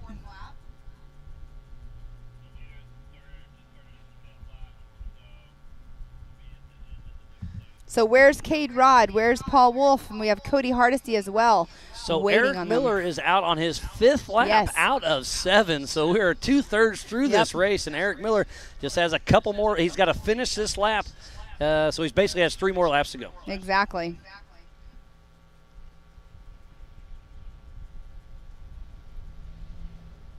It looks like he's coming through with a right or a left rear. It looked like it was low, but it is not once he passed by us. So the only cars that have not hit the Joker is Chris Branton, Chad Hunt, Roger King, and Daryl Kresbach. So there's just 4 that are still running that haven't hit the Joker line. And we saw Roger King earlier on screen, so I'm wondering if they got going again. Yeah, Ryan Webb is in the driver's seat for Chris Branton. He's got his son Blaine riding shotgun with him. They race in the 4,800 class as well. Chris Branton was unable to make it this race, so you can have 1 fill-in driver per season. And there's Paul Wolf, physical 2nd position. But Miller's starting to pull away with a pretty good lead. So this is absolutely Eric Miller's race to lose. But Paul's still in the hunt to be in the podium. Yes, he is. And, you know what? Cade Rod is already – no, did he come through? He has not. I have not seen Cade Rod. That was McJilton, remember? Yes, it was. You tried to call it as Cade, though. So Paul Wolf still running strong in that UFO Joe Thompson built machine. A man on a mission right there on screen, Mr. Paul Wolf. He's turning a lot of heads in this sport for sure, and he has a lot of help that people within this sport have been, giving him pointers and this and that, and it's awesome just to see that people are welcoming him and not being like, who's this new guy coming out here and beating us? Yeah, he's not new to off-road. He's just new to Ultra 4. His brother Nathan has raced with us a few times, but Paul Wolf has really stepped up this year with his Can-Am and his UFO car and doing some great things with us here at Ultra 4 and Mid-America Outdoors. He's racing the Mid-America Side-by-Side Championship Series as well. So he is heading that 25-mile-an-hour speed zone, and he'll be coming up through the AMSOIL hot pits. We'll see if he stops or not. So depending on where Cade Rod and Cody Hardesty come in, there is Tad Dowker and Cade Rod are neck and neck. But right now, Paul Wolf is in that number 2 position behind Eric Miller. Miles, I don't think either one of us are going to be in our seats at the end of this race. Oh, look at that. Tad got a little crooked on the rocks there. Get a little slideways as he bounces through there. And Cade is just eating his dust right now. And there goes Mr. Rusty Blyler. He's coming out. The Happy Pappy. So they made it through the Bronco boulders and getting ready to hit the Yukon launch. And Cade Rod is all over Dowker's tail. We'll see what happens. Paul Wolf heading out for lap number 5. So Paul Wolf still having a very smooth race, but it is Eric Miller's day. He was leading this race. Eric Miller was leading this race last year as well, and then it ran into some issues, power steering if I'm not mistaken, and still got on the podium. So on adjusted time, Cade Rod is still in that 2nd position, then Tad Dowker in the third. So yes. Paul Wolf's going to have to step it up to get on the podium. I don't know if you saw, too. It looked like Tad Dowker let Cade Rod by down there in the short course. Okay, that's good because he was all over his tail. Yes, he was. I'm not going to have a voice at the end of the night, I'll promise you that.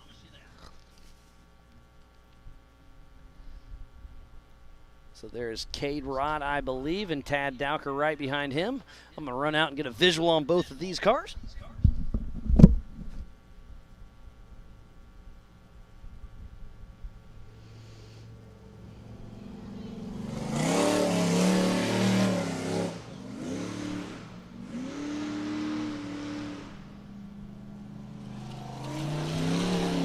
Miles getting the thumbs up from all of the drivers just now. Neither one of them did stop at the hot pits. Yeah, I got a big thumbs up from both Cade Rod and Tad Dowker. And that is a Miller car. Is that the Happy Pappy, I believe, pulling in? Looks like they're checking out the steering left and right quite a bit in the AMSOIL hot pits. So he just pulled in. He probably is saying, hey, I feel something a little goofy. They shake it around, don't see anything else. And they lost, what was that, 10 seconds and head back out. Rusty Blyler, the Happy Pappy, back out on course. What a wonderful day of racing it has been thus far, and we are not over yet. They are out on another lap. Are they on lap number 5 or number 6? Out on number 5, yes. right? Yep. So for the 4-wheel parts teardown in Tennessee, Eric Miller way out front. Paul Wolf still in the mix, but it is Cade Rod and Tad Dowker on adjusted time. So Paul Wolf's going to have his hands full, and Chris Kaufman's on the radio saying, hey, Paul, you're going to have to start pushing if you want on this podium, and he wants him on that podium, I promise you. Yeah, Chris Hickman, definitely. We've been seeing him coming back and forth, watching the Jumbotron over here with the family and friends under the pavilion. We can see him on screen over here when he's coming through the pits. So he's definitely getting cheered on from all directions for sure. Paul, we know he can turn it up a notch unless he's having something going on. That's the only reason why he won't be turning the heat on the next couple laps. Well, they've turned the heat on. It's hot out here. Well, you know what I mean. But no, it's definitely been a great race. We have Eric Miller in that number 1 position right now. Cade Rod in that 2nd position. And this Tad is on Dowker. adjusted time, remember? Yes. And coming out of the woods, is that Cody Hardesty? Yes, yes, is. it is. So Cody Hardesty, he is a little off pace. There's something wrong with this engine. It's not firing all cylinders or something. I hate to see that. He has had such a great race all day long. He was sitting in 2nd position at one point. Actually, he was leading the race for just a second. Yes, he was. Cody Hardesty, I hate to see that, but hopefully it's something simple they can pull in and go. And it looks like, yes, there's Chris Branton, driven by Ryan Webb, coming down the Joker line. And the 124 of Roger King just came out of the woods, which is awesome to see that he got back going. We saw him change that tire earlier. Yep, Nicole and Justin Ferguson, they were saying that he'll definitely get it going. They've raced with him before, that he's a wild man. Who's that?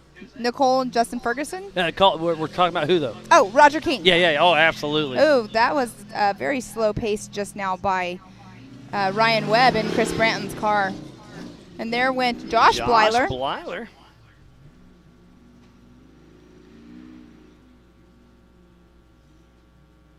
So Benji's saying Paul has turned it up, but Eric Miller, you just can't catch that guy in the woods. So we'll see how it shakes backyard. out. So we're going to have a guest come in here for a moment while he has just a minute. We have Mr. Chris Hickman coming on. Been on the race course today, out here being crew chief as well. Chris, are you worn out yet? I'm worn out. The side-by-side class wasn't too awful bad. We had a little bad luck, but I'm wearing myself out walking back and forth right now to keep up with Paul's times. Do you have a step meter on? Yes, ma'am.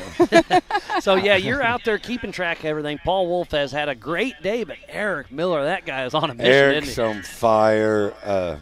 Just went through the Joker, finally gained another minute and a half on us. So our goal, we're in a bigger car here, longer, wider, get a good solid finish. Paul's keeping his head on there. We've had 0, knock on wood there, flats.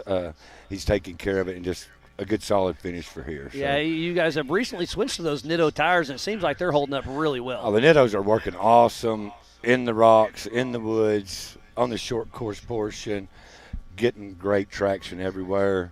But it's just we're trying to maintain. I'm trying to figure out if it's a 5 or 6 lap it's or a 7. seven lap race. Okay, because I was hesitant on telling him like go or not go. Turn on the heat. So that's got to come here in a little bit. Yeah, they're out on their 5th lap out of 7. So after this lap, they'll have 2 more to go. So, but no, he's doing. We can stay right there. I'll be happy.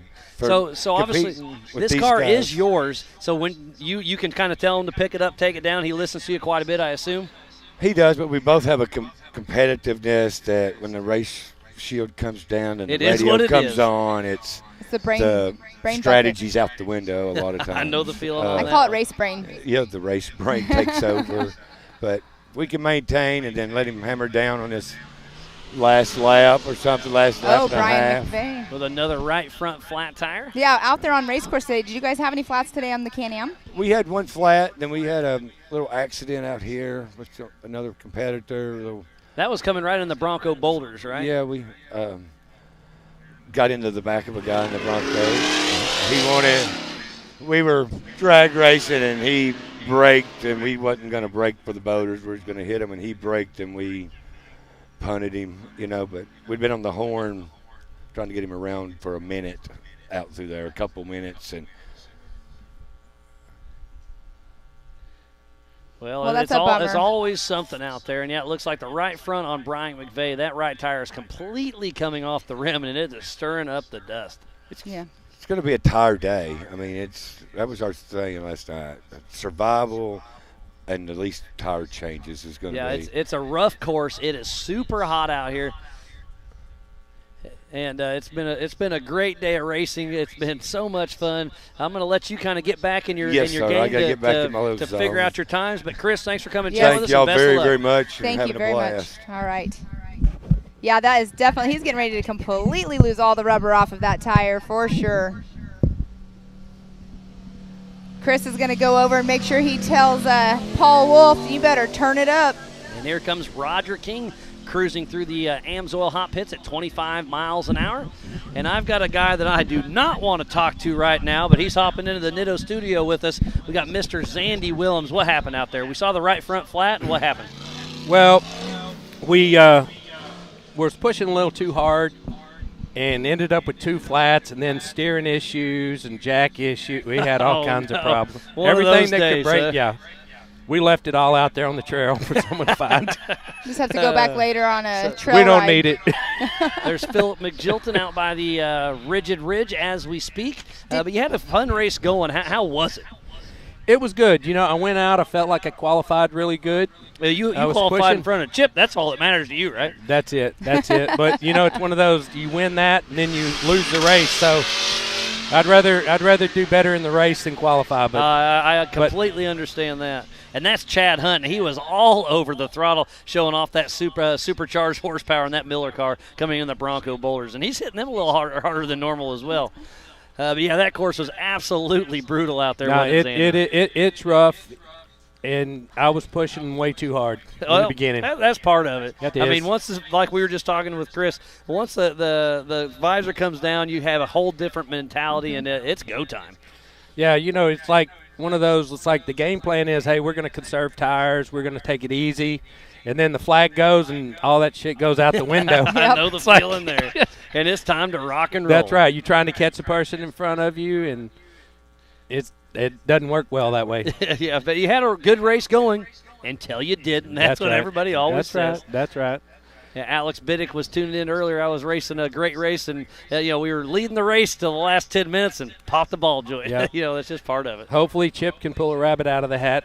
He's still, what is he running? He's running that 8th position on adjusted time right now. Yep. So he still has a solid run, and there's still a couple more laps to go. Anything could happen. That's true. It's been a crazy race out there today. I mean, in this race, of course, it's been close.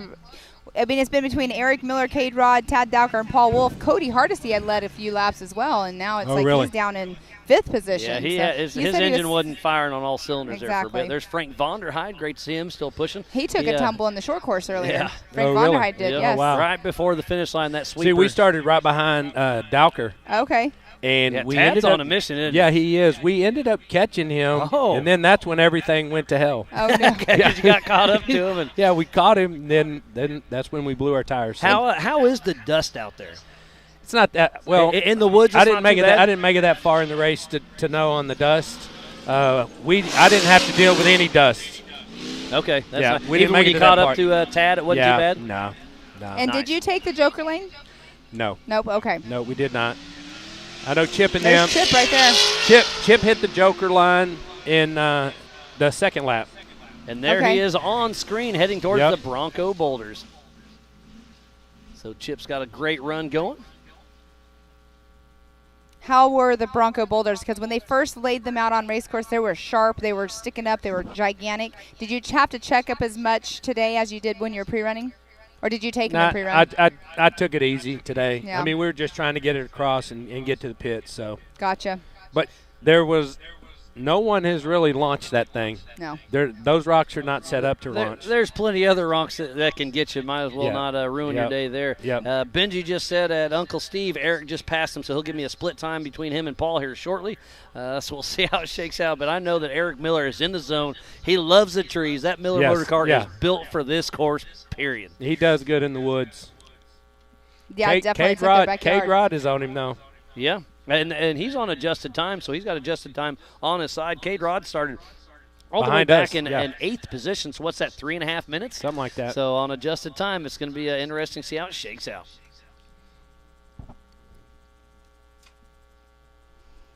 So you guys sticking around for the evening? Or are you going to start heading back to Texas Oh, tonight? they're sticking around for the party. There ain't no doubt about it, right? We never leave early. What There are you you talking go. about? We never leave early either. Well, you don't have a choice. Exactly. I don't mind it, though. That's awesome. I'll definitely swing by. Yeah, cool. Come on. It's been a great weekend out here for sure. So there's Chip. They're kind of checking Yeah, out. the They're weather- doing the little happy dance. Oh, and my Chip goodness. McLaughlin The weather was awesome yesterday. It was. I wish it was like that today. Yeah. So Chip's back on the throttle in that Tribe 16 2C IFS machine, running strong for Rufus Racing. What is the flag on the back? What is that blue? Looks like a blue flag. Oh, I think that's from Hammers, the Progressive. Oh, is it really? Yeah, He hasn't taken it off? No, he hasn't taken it off yet. I think it's on both of our cars. Oh, how funny. Yeah. The dust has been amazing, or not amazing. It's been pretty bad out there today, too. Out on race course on certain areas, was it bad, or were the mud puddles the worst part? You know, it was a little wet going up that creek. Mm-hmm. Right here at the Recaro Rise? Huh? Right here at the Recaro Rise? Yeah. Right towards the beginning, it was it was wet going up there. There's a lot of water, but not a lot of dust out there. That's good. Yeah. Yeah, there were a lot of deep mud puddles the other day, though. Oh, Oof. yeah. Oh, yeah. And if you are just tuning in, we want to thoroughly appreciate each and every one of you. This is the 4-Wheel Parts Teardown in Tennessee at the AOP Off-Road Park. We want to give a huge shout-out to Can-Am, Ford, Bronco, Monster, Optima, 4-Wheel Parts, Progressive, Holly, Lasernut, Griffin, VP, Nitto, King, King of the Hammers, Amsoil, Method, Axial, Spider-Trex, Recaro, Baja, Jerky, PCI Race Radios, ARB, Rigid, Brannick, Tread Lightly, Action Sports Canopy, Off the Grid, MBRP, Yukon, HCR, Warren, and Factor 55. So please support who supports the sport. Without all those amazing partners, we would not be racing here today. And that is our race leader, Eric Miller, heading into the Bronco Boulders. Hey, you left out Rufus Racing. Rufus Racing. I always love you guys. You're a great thing. I mean, you're exactly what Ultra 4 and Mid-America is all about. So, Zandy, always a pleasure. I'm going to let you celebrate a little bit There and you hang go. out with Angie. But thanks for coming into the Nitto booth Thank with us. you both. We'll see you later, buddy. Thank you so much. All right, we love you guys. Love you. All right. Eric Miller going through, getting ready to go on that Yukon launch. And he'll be heading out for his 6th lap out of 7. So it's going to be awesome to see how it plays out. We'll pull up our live.ultra4racing.com for our live timing and see what kind of lap time Eric Miller's throwing down. You guys at home can tune in that same thing. We'll see if he has. He hasn't bettered his lap. He's actually put it down by 2 minutes. His last lap, or his fastest lap, has been a 17:57. This lap was a 19:29. So he's still doing a strong job.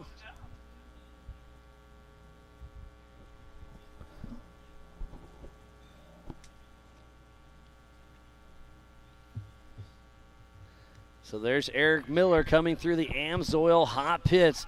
Looks like he's already passing where he should be stopping, so I'm going to run out and get a quick little visual from him.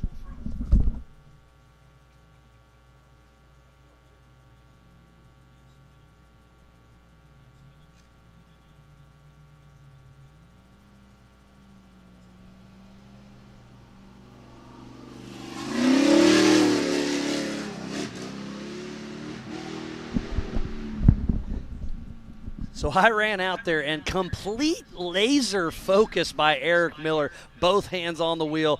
And obviously the sun's coming at his eyes, so he had his visor tilted down a little bit, and he had one thing in mind, and that's going fast straight ahead. Eric Miller's running a great, great race, and the car looks like it's in great shape as he comes in the screen once again at the Recaro Rise.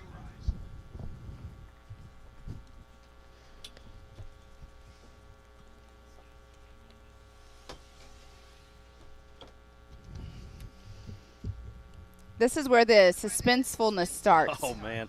So next time around, Eric Miller will be getting the white flag. So he's out on lap 6 out of 7. Where's Paul Wolf? Where's Cade Rod? Tad Dowker? Cody Hardesty still in the mix. Could Casey Gilbert sneak in there? And Chip McLaughlin, Josh Blyler, Aaron Smith, Philip McGilton, Rusty Blyler, Brian McVeigh, Chris Branton, Chad Hunt, Liam Morris, Frank Vonderheit, Roger King, Derek Starr is out, Zandy Willems out, and Derek Krisbach is off. So tough break for those last 3, but we still have 17 cars out on track running strong as we're back in the Rigid Ridge. And that is a Miller's car. I believe that was Casey Gilbert, because I think he's missing his spare tire. I wonder if he had to change it on course or if he just didn't run one.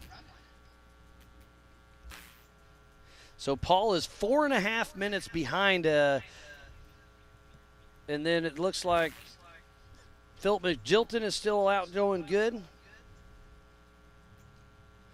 And then Tad Dowker and Cade Rod are about 1.5 minutes behind Paul. So thanks, Benji, for that update. He's out there at Uncle Steve making sure everything's flowing smooth and keeping me updated. So thanks for the time splits, buddy. And Rusty Blyler's hot on their heels, so he's starting to turn it up a little bit. These Miller Motorsports cars are absolutely amazing.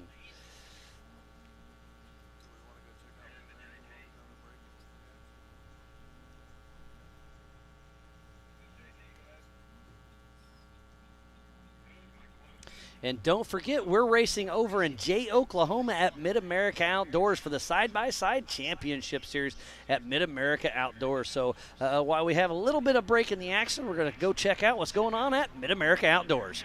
It's free.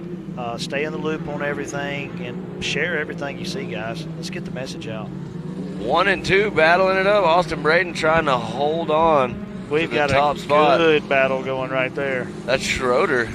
No, that's Willis running in that second position, I believe. Fastest driver on the track in your heats was Austin Braden. We'll see if he can do it again right here in the main. I want to know what happened to Rusty Pipes. Rusty didn't get the best start. So he's fighting right now to get out there, and you can see they laid down a lot of water. So at this time right now, it's a different track than what they drove earlier. It's going to be a little bit slicker. I agree with that. Like when they went back there on the rhythm section between each jump, they were splashing in water holes. Yeah, I can tell you right now, I hope that Willis has a lot of tear-offs right now, because look at the front of these cars. The only clean car on the track right now is that TMX car in the lead of Austin Braden. You're right. I just love the scheme on that UTV Race Shop car right there. Yeah, that thing looks really good. So it looks like we actually have Austin Braden, that's Mickey Schroeder running in the second spot is what we're seeing. And then in the third spot is actually Donovan Willis. There we go. Now we got it right. Lots of action right here, this main event, Expert Turbo. Ooh, off the side of the track, Mickey Schroeder using it all, trying to do whatever he can to get around Austin Braden. Austin, whoa, we got another one. Watch them as they go down through here, splashing through that. Yep. Splash. There's a lot of water moving between these places right here. There is, but the track, honestly, like, this stuff is going to soak right into the track. They're going to have primo conditions coming up here in about half a lap as the track starts to tack up a little bit more. Yeah, I agree. But look at Austin Braden still laying it down, coming over that split section there. You can do the inside or you can go outside and rail that. They chose basically the same line. There's TMX car.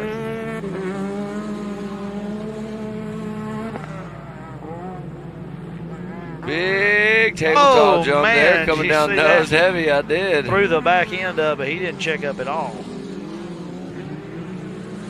Man, 1 and 2 is tight right now, coming through those rollers. I just can't believe how hard they're pushing each other. Look how far out away from the field they are right now. Yep. And it's just, what, the end of the second lap? Yeah, they still got a lot of racing left to do. Right now, Austin Braden turning a 220 to a 221 of Mickey Schroeder in that second position. So Mickey Schroeder finding some speed in this main event. Austin Braden just going to try to keep it clean, get all the way to the checkers, and take home a main event win right here for TMX, for all his sponsors. All right, so first place is starting to pull out. Yeah, I think he's found his groove. Is it a blue groove? I don't know if they got any of that today, but I think he's definitely clicking off some laps now. He looked pretty smooth. He's hitting his marks in the corners. I think he's figured out how to navigate the track when it's a little bit slicker like this right now, and just absolutely out front looking clean, trying to get through this. Well, how awesome is that to hear Joey and Matt out there at Mid-America Outdoors at Jay, Oklahoma. It's so cool to see what they're doing there while we're racing here. And Pam, fill us in on what happened while we were missed. There's a little shake-up there. There is definitely a shake-up. Eric Miller is still out front on adjusted time. Tad Dowker has now taken over that number 2 position. He is 5 minutes and 44 seconds behind Eric Miller. Paul Wolf just went through. He is 4 minutes and 51 seconds behind Tad. Or behind the leaders. So it's pretty exciting what's going on here. Cade Rod, he just came out of the woods, went over the Bronco Boulders. But he has a right front flat tire. Yep. Exactly. Rusty Blyler, he just went through heading out into the woods. They are on their 6th lap right now. So they all are getting the white flag. They all have gotten the white flag. So it's one more lap to go, right? Well, they're on their 6th They're lap, on their right? 6th, so they get their white flag so next time. Yeah, next time around they'll get the white flag because it's a 7-lap race. And there is Cade Rod moving a little slow because he does have that right front flat tire, so he'll pull into the AMSOIL hot pits and get that fixed up. Could be Chip McLaughlin possibly. Back by the Rigid Ridge. What a great day of racing it has been for the 4-Wheel Parts Teardown in Tennessee here at the Adventure Off-Road Park for Ultra 4 and Mid-America Outdoors. It's been an amazing day of racing. Again, a huge shout out to Jason and Gayla Robinette, all the volunteers, Ultra 4 and Mid-America crew, Media Safety, USAC. It's been just a great thing. Everybody's pulled together and put on one heck of an event. Last night's dinner was amazing. We had the barbecue place that's out here right now still. They'll be open all night long, so if you're here, come and check them out. They served up so much food last night. I don't even know how they cooked it all for us yesterday, but it was an amazing dinner last night. Yeah, the Robinettes have really stepped it up with that. The Racer Appreciation Dinner last night, and then I was lucky enough to get some pork nachos for lunch today, so thanks to them for that. How was that? Nacho cheese with barbecue sauce Oh, on it them? was excellent. Huh. Are you sure you tasted them? Oh, yeah. I was in a hurry, but I had something to do. But they were excellent, so huge shout-out to the barbecue joint here on site.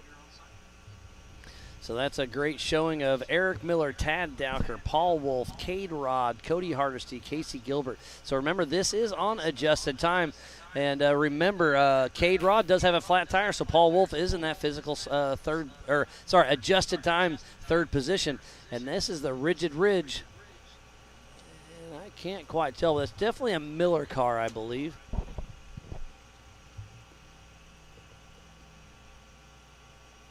That's not Eric Miller's. It looks like it's kind of gold. It very possibly could have been. I couldn't quite tell. Wow, Cade Rod changed the tire extremely fast, under 2 minutes.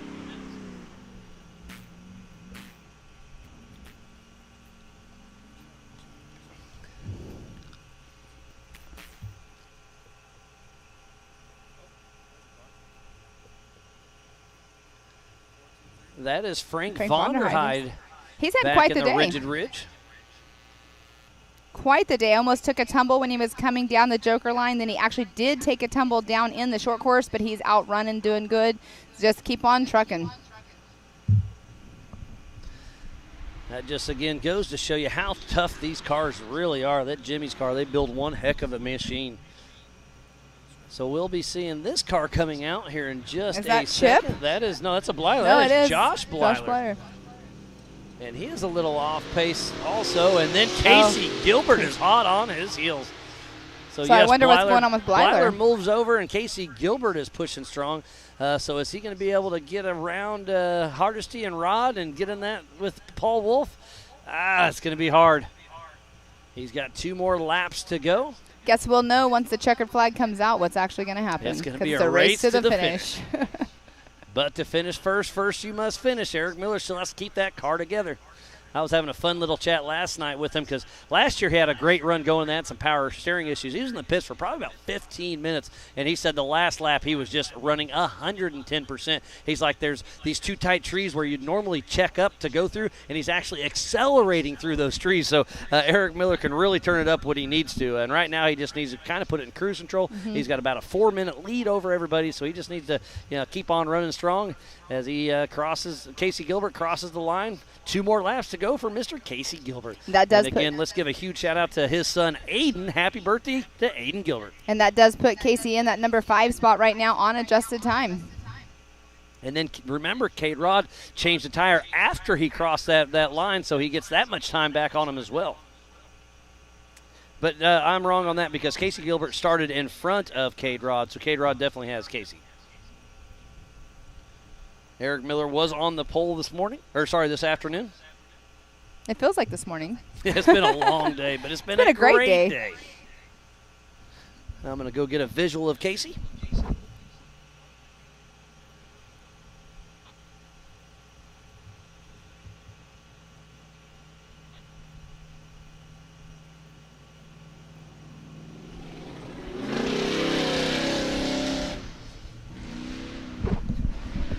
Big thumbs up from Casey Gilbert. He's still out there running strong, and he's going to try to chase him down. We'll see what he does. And it's still awesome to see that Casey Gilbert and K-Rod are still technically driving a 4800 car. All they did is put bigger tires on it. So Josh Blyler was running very, very slow out of the woods. He did not stop in the hot pits just now, so he's just going on by. Yeah, you're right. I'm not sure what's going on there.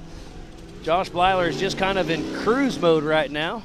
He let Casey Gilbert blow by him. He must be having some kind of issue, but no flat tires or anything, so just sometimes you just have to finish it. And Josh, he has or has not taken the Joker lane? Josh has. Okay. And that's what I'm kind of catching up right now. The only people that have not taken the Joker line is number 47, Philip McGilton, I believe. And then Chad Hunt has still not. Roger King has not. And then Darrell, he is out of the race, so he hasn't either. So it looks like McGilton, Hunt, and Roger King still need to make the Joker line. Everybody else is ran through.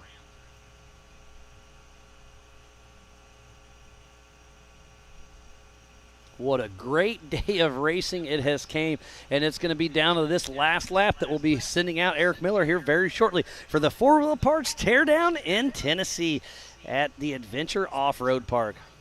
And speaking of the Joker, it looks like here is Roger King. So there's the right line that we have talked about but haven't really seen. So the normal preferred line is straight down, but it's a big drop. And if you hit it just wrong, you're taking a tumble. So he's taking that ride white line, and it's a little slower, a little less, but it can still trick you up a little bit. But he's taking it around, then he'll be heading out here towards us here in just a few moments.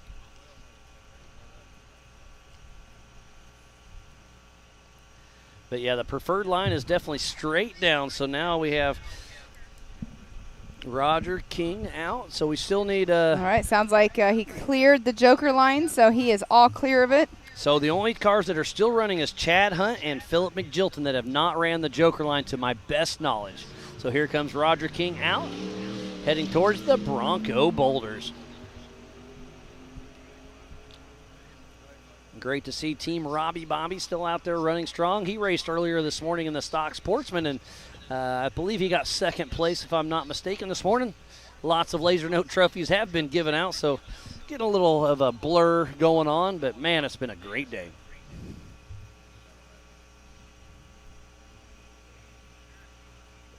Yeah, and Roger did take that right line, like you were saying, Miles, that nobody has done. So that's that we have seen, because not every single one of them have been on video, but definitely taken a different line than everybody else, trying to do a little bit longer, but maybe a little bit easier part of it. A little safer, yep. Yes, a little safer, exactly. And on screen, I'm not quite sure who that is. But they do have somebody right behind them. That is Brian McVeigh. It is Brian McVeigh. That's a wide-open design buggy. Adam Woodley's just about an hour down the road out of Murfreesboro. He's built a lot of amazing cars out there. I heard his dad's been out here running around helping us out a little bit, but I haven't seen Adam himself yet. So on screen there, that is the 124 of Roger King exiting the short course, going into that 25-mile-per-hour speed limit zone.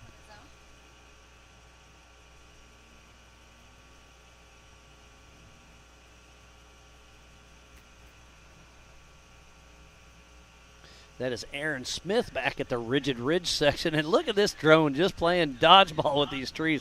It's very, very impressive.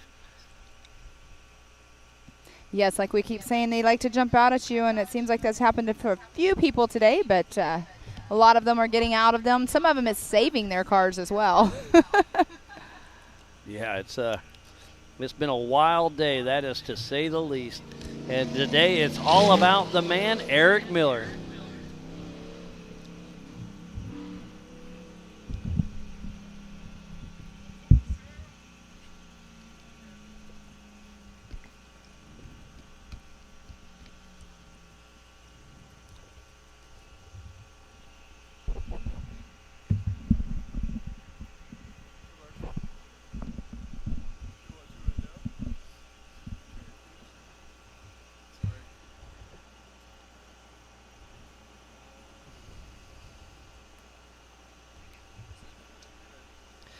What a great day of racing it has been, and it is not over yet for the 4-Wheel Parts Teardown in Tennessee. And while we wait to finish up this race, we'll take a quick break and be right back after this. It's time for electric to turn into lightning. An electric truck that can haul on both ends, that can help build your house, and if need be, power that house. That feels like a bullet train and works like a freight train. The fully electric F-150 Lightning.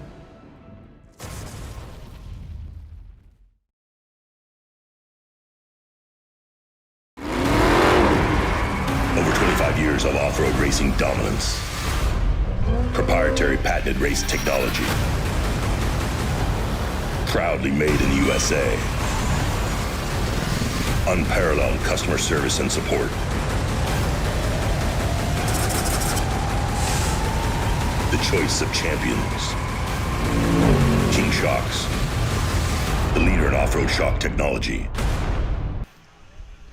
Welcome back, world, to the 4-Wheel Parts Teardown in Tennessee. And at the top of your screen, what you just missed was Eric Miller coming through. He will be getting the white flag here very shortly. So it's going to be down to the wire, and it's going to be very, very exciting to see how this shakes out. The dust is stirring, and that could be Chip McLaughlin out front. I believe it is. So Eric Miller's going to have to be playing in a little bit of dust right now. So we'll see how it all shakes out. And hopping into the Nitto booth with us is Mrs. Sarah Duffy. How you doing? I'm good. Well, I've been better. It's been one of those days. You had your Kawasaki out there running strong earlier in the day. How was your day? It was good. The first lap, we took a lot of time, and then we built up our speed. Second lap, third lap was going really good. I was probably about 4 or 5 minutes out to come out of the woods, and I'd been going over the same rock every time, and I hit the tree a little too hard on the right, and it flipped us into the hole. Oh, no. And you went upside down? Yes. Oh, so I didn't have, right. I lost all power, and so we couldn't radio anyone. And then so we were just out there winching, and by the time we finally got it up on all fours, we started going, and the big boys were coming. Gotcha. So we just pulled it off race course. Oh, we saw you pull it off race course. We did not know that's what had happened. Okay. You remember on screen they pulled her off, or So you pulled off. Chad Hunt. And we should get a visual from Eric Miller. He just got the white flag, so I'm going to run out there and check him out. So Miles goes and gets thumbs up from the drivers when they're going by as much as he possibly can. But Eric Miller is right on the tail end of Chip McLaughlin. Oh. So he's physically in first. On time, he's in first. It's been a great race. Have you been watching the majority of all this? Yes. Yeah, it's and when I was been just standing there next to my car debating, do I start walking? Do I not? I was watching all of them come down. Gotcha. So there's Liam Morris coming towards the Bronco Boulders, and I was able to watch Eric Miller drive by, and again, complete laser focus for that guy. So he's got 6 more miles to go, and again, this is Eric Miller's race to lose. If he can keep this together, it's going to be his. Yeah, definitely, for sure. He's been on it. He's been doing amazing. But if he loses it right here, that would not be good. But I think he's smart enough. He knows what to do, what to push it. He's got quite a lead right now on time. I saw him going out, and he didn't get all over the throttle. He's playing conservative right now, and that's the name of the game right there. Well, and he has Chip right in front of him, so he's going to give himself a little bit of playroom, let Chip do his thing, and then when it's the right time, then he'll get past. But he doesn't really have to push it right now with the way his lead is. Great lead. Yeah, how many minute lead does he have? It says a lap on here. Yeah, he's got, I think, roughly a 4 to 5 minute lead on the rest of the field. So we'll see how it all shakes out. Well, Sarah, you've had a great time here at AOP, Yes, and I you're coming to have. Visions with us, if I'm not mistaken. I'm gonna try to be there. Awesome. I know you're busy with school and all that, but Yes. so you got to balance in the it, middle but- of graduation, Yeah. applying to grad school. Yeah, busy. But you're out here and you're having fun. Yes, I am. Thank A you. little warm, though. Yes. It's definitely It warm. is Well, hot. Sarah, always a pleasure. Great Yep. to see you, and we'll hopefully see you in Yeah, of Oklahoma. course. Yes, Thank thank you. you. So there's Chris Branton, driven by Ryan Webb. And I do believe I saw the white flag flying for everybody else, so it will be a Grand Prix style finish.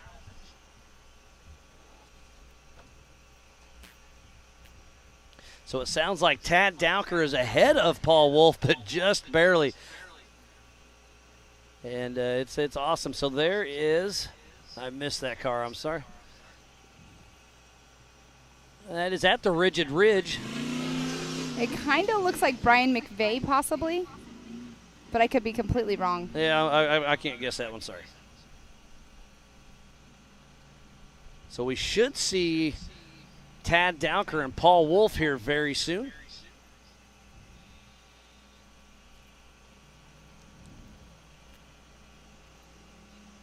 That looks like Brian. No, that's Frank Vonderheide. Yes, that's Frank it is. Vonderheide, the 4423. Sounds like his car's missing a little bit. He did now.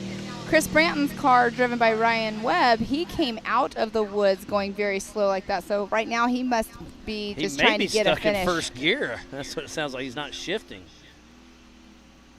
So not sure be a what long kind lap. of issue he's having, but a tough break for him, but he's still moving. And there's Frank Vonderheide clearing the Bronco boulders, getting ready to hit the Yukon launch. What a wonderful day of racing it's again. Again, I want to give a huge shout out to all of our amazing partners out here. We have King of the Hammers, King Shocks, Nitto, VP Racing Fuels, Griffin Race Radiators, Laser Nut, Holly EFI, Progressive, Four Wheel Parts, Optima Batteries, Monster Energy, Bronco, Ford, Can-Am, Amsoil, Method, Axial, Spider Tracks, Recaro Seats, Baja Jerky, ARB, Rigid, Brannick Motorsports, Tread Lightly, Action Sports Can to be worn, Factor 55, HCR, Yukon, MBRP, and Off the Grid Clothing. So please support who supports the sport. Without all these amazing partners, we would not be racing here today for the Four Wheel Parts Teardown in Tennessee at Adventure Off-Road Park. And I hear some horsepower, and yes, it is Tad Dowker with Paul Wolf all over his heels. Look, What our a drone great is trying show. to keep up with him right there. Look And at it is that. a drag race side by side down to the Bronco boulders. Who's going to give up? Tad Dowker does check up just a little bit, so Paul Wolf does get around him. Wow, that was an amazing drag race But down to the Bronco boulders. as long as Tad can keep Paul within his vision, Paul has to beat Tad by a minute and a half. So he's going to be playing that to his advantage for sure. You know what happened, right? Chris was over here talking to us. He went over and told Paul, turn on the heat. And Rusty Blyler is in front of Cade Rod out there.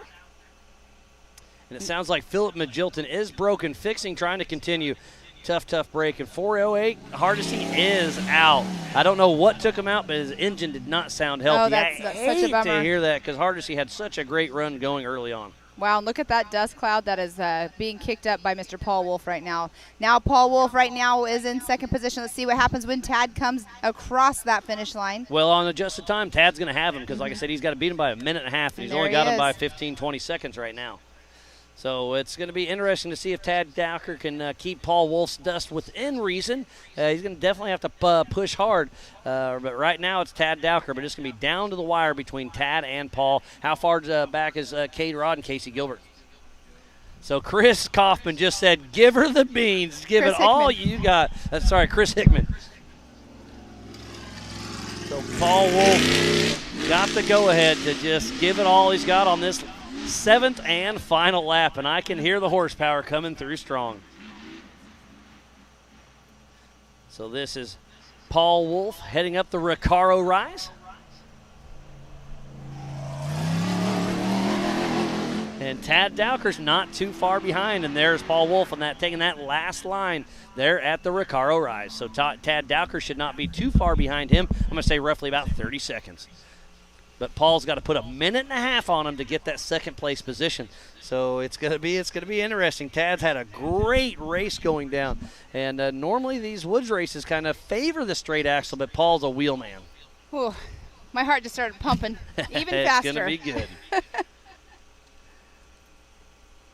So I expect, I think Curtis was right on the money with that 4:20-ish finish time today, maybe 4:15.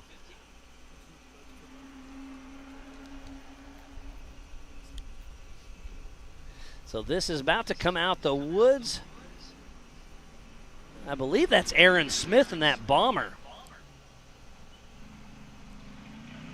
We shall see, and you are correct. Yes, it is. Aaron Smith still running strong. Let's see who the next one is, because there's somebody following close behind. That is Mr. Rusty Blyler. And then right behind Rusty is Cade Rod. And Rusty Blyler, I believe, is a lap down, so Cade Rod is still in the mix. Now, right now, Cade Rod is in that number 4 position. And he started in 8th, so in reality, he still has a chance, but it's looking good for Tad and Paul right now.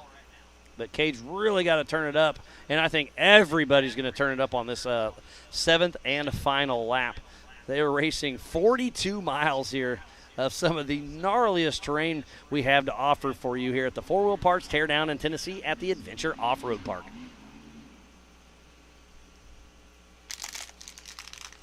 And we're about to give away some of those amazing trophies from Cody Wagner and Laser Nut.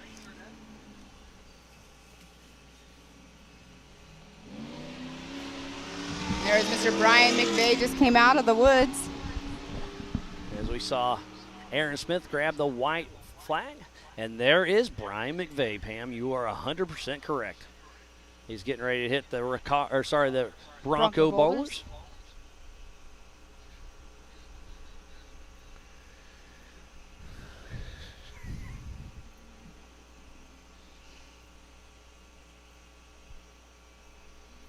And look at that going down the hot pit road. We have 2 cars neck and neck. I'm not sure exactly which ones they are. They're the dusty ones. They're the dusty right ones. Usually we're saying they're the muddy ones, but today they're dusty. We'll see if somebody pulls into the AMSOIL hot pits. It looks like Rusty will pull in. Aaron Smith cruises right on through. Rusty has stopped almost every lap, and I believe that's Cade Rod right there that the drone is going to continue to follow. So Cade Rod, what's that put him physically in 4th and on adjusted time? Yes, and he had that flat earlier. That hurt him just a little bit, but right now on adjusted time, we have Eric Miller in that number 1 position, Tad Dowker in that 2nd position, Paul Wolf 3rd, and Cade Rod in 4th. So the top 3 have not had flat tires to the best of my knowledge. That's pretty impressive. There is Rusty Blyler in the AMSOIL hot pits. Not sure what's going on. He pulled in last time. There's Cade Rod heading up the Recaro Rise. But Rusty Blyler pulled in last time and just did a quick suspension, turn left, turn right, and they sent him on. But now they're spending a little bit more time. Is that Brian McVeigh, I believe, heading out for his final lap?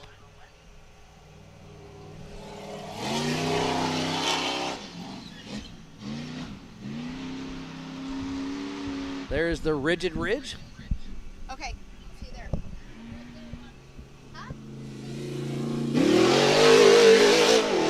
And Rusty Blyler takes off like a rocket out for his final lap. Is that Chip McLaughlin possibly? I believe definitely so. is. You can see the stripes, and then he has a little flag on the back end side. There's the Recaro Rise section. Sounds like through the PCI race radios, Eric Miller's about 7 minutes out from grabbing the checker flag for the 4 Wheel Parts Teardown in Tennessee. He definitely has quite the lead, but the true race of what we're going to have to be on our toes for is that 2nd and 3rd position. And maybe even 4th, but I think 2nd and 3rd is going to be pretty close between Tad Dowker and Paul Wolf. And I think it's Paul's race. He's got to beat Tad Dowker by a minute and a half, and we saw him pass him right at the Bronco Boulders.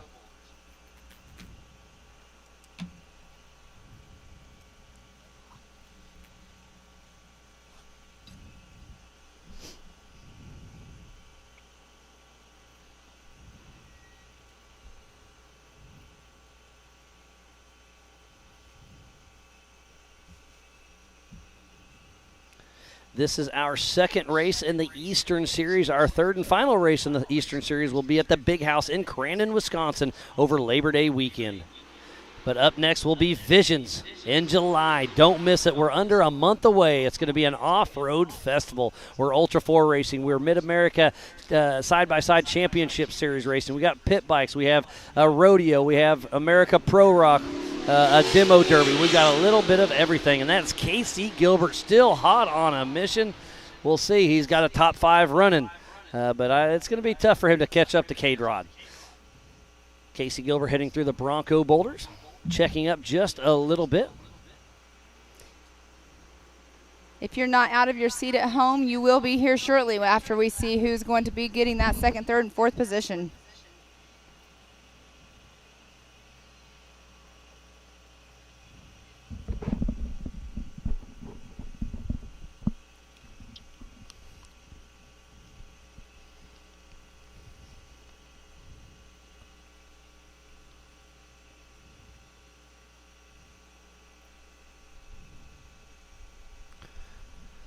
What a wonderful day of racing it has been. We see the white flag flying for Casey Gilbert. We started at 8 a.m. this morning and haven't had a break yet.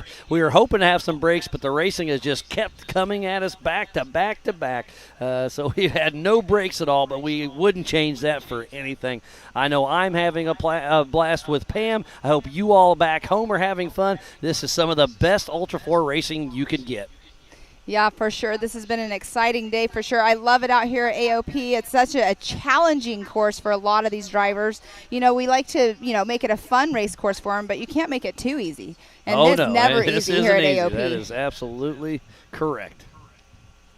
And we thought that Kentucky was a hard race. This one right here is definitely probably the hardest regional race, in my opinion, that we go to. I think you're right. Mm-hmm. I mean, Moab's hard as well, but that's a West Coast race. But that's difficult. But I have to say, it's different difficult, that's for sure. We'd have to have somebody like Paul Wolf, who has raced all of the races, give us his insight on that one for sure. That's a great idea. Hopefully when he gets up or on the Sean podium, Rance. you can ask him that. Yeah, there we go. And Sean Rance, he's another one that he's only 4 hours from Moab, so he's got a long drive home, but him racing there as well. That's Paul Wolf right there on screen. That is at the Rigid Ridge area. Casey Gilbert did a quick stop in the Amsoil hot pits, but keeps on going. So Paul Wolf still pushing strong. I'm excited to get a time split. Hopefully Benji can give me that one here in just a few minutes. He'll be passing him in just a little bit. Where is Tad Dowker? Let's stay on this drone for a little bit and see if he can catch up with him. Remember, he's got to beat Tad Dowker by 1.5 minutes between second and third position. Oh, I see lights. That's not 1.5 minutes. Oh, Tad knows where he's at. So that's about, I'm going to say 30 seconds or so. So Paul's got to get about a minute. Another minute lead over Tad Dowker, and I know what Tad's doing. He's watching his dust and pacing him. Exactly. He knows how hard to push, and that's what's hard for Paul. He doesn't know how hard to push, but Tad knows exactly where he's at because he can see that dust. So Tad's got him right where he wants him. I love this. Remember, they took off in 30-second increments this morning. This race is on adjusted time. Eric Miller's way out front, but right now it's going to be between Tad Dowker and Paul Wolf. Right now, I think Tad's got it on adjusted time. And that's where, strategy comes in play. It's like, do you want to push it hard and, qualify really good, or do you want to start in that second, third, or fourth position and not push it so hard in qualifying? So you're not the dust that's being chased. Let the person in front of you set that pace and let you know how hard you need to push it to get through. Absolutely, Pam. What a great day. I've just all smiles. It's been hot. We've been sweaty all day, and I could keep going. I love it out here. We always say it's a long day and it's been hot out here, so that's the only thing that's made it long. But in reality, it goes by so fast. I feel like we just started not long ago, and here we are just about ready to wrap up the 2022 four-wheel parts here at AOP. Yeah, it's been 8 hours straight of racing, like I said, with basically 0 breaks in between. Eric Miller has cleared Uncle Steve. Oh, goodness So we'll gracious. have him here, I'm going to say, in the next 5 minutes or so. So here's another young man I did not want to see here in the Nitto booth with me, Cody Hardesty. What happened? Yeah, we had a... there is... That's the Joker line. I'm not sure who is walking there, but somebody's walking down the Joker. That's never fun. Yeah, so, hey, Cody, what happened to you? You at one point, you were in the lead. You had a great run going, and then when your last time's coming through, your engine sounded a couple cylinders, I think. And I heard it, and I felt so bad because you've been racing with us for a couple years. Possibly be our leader coming in right now for the checkered flag. Can't call it, but it's about time for him to come through. There he is. And it absolutely is. Eric Miller all over the throttle. He's heading towards the Bronco boulders as we speak. Oh, we have a drone down. Our drone guy's running. So you lost a couple cylinders in the car. Miles definitely heard it. You were limping it through here just a little bit, but otherwise, you were doing great. You were running first place there for a little bit. And yeah. Like I said, we didn't even know it, but after they told me that after we broke, and I guess it made a bad day a little better. Yeah, I mean that way you know you're hanging with Eric Miller, Paul Wolf, Josh Byler, Casey Gilbert. I mean the list goes on. Eric Miller has just cleared the Yukon launch. Eric Miller is unofficially winning the four-wheel parts teardown in Tennessee. The checkered flag is flying for Mr. Eric Miller, two-time king of the... No, Eric Miller was giving it everything he had all the way to the finish line. So we'll get him up here, and looks like he's going to take this down. What a great finish it was. Awesome. Well, Cody, I know that you were trying to take your headphones off, and I wasn't letting you do that yet because Miles likes to. Thank you very much. What is your next race? We'll be at Visions. Awesome. We'll see you in just a few weeks then. We're hungry for that podium, so we're coming for it. That's a good one to go get one out for sure. Well, Cody, always a pleasure. Thanks, buddy. I appreciate it. Thank you.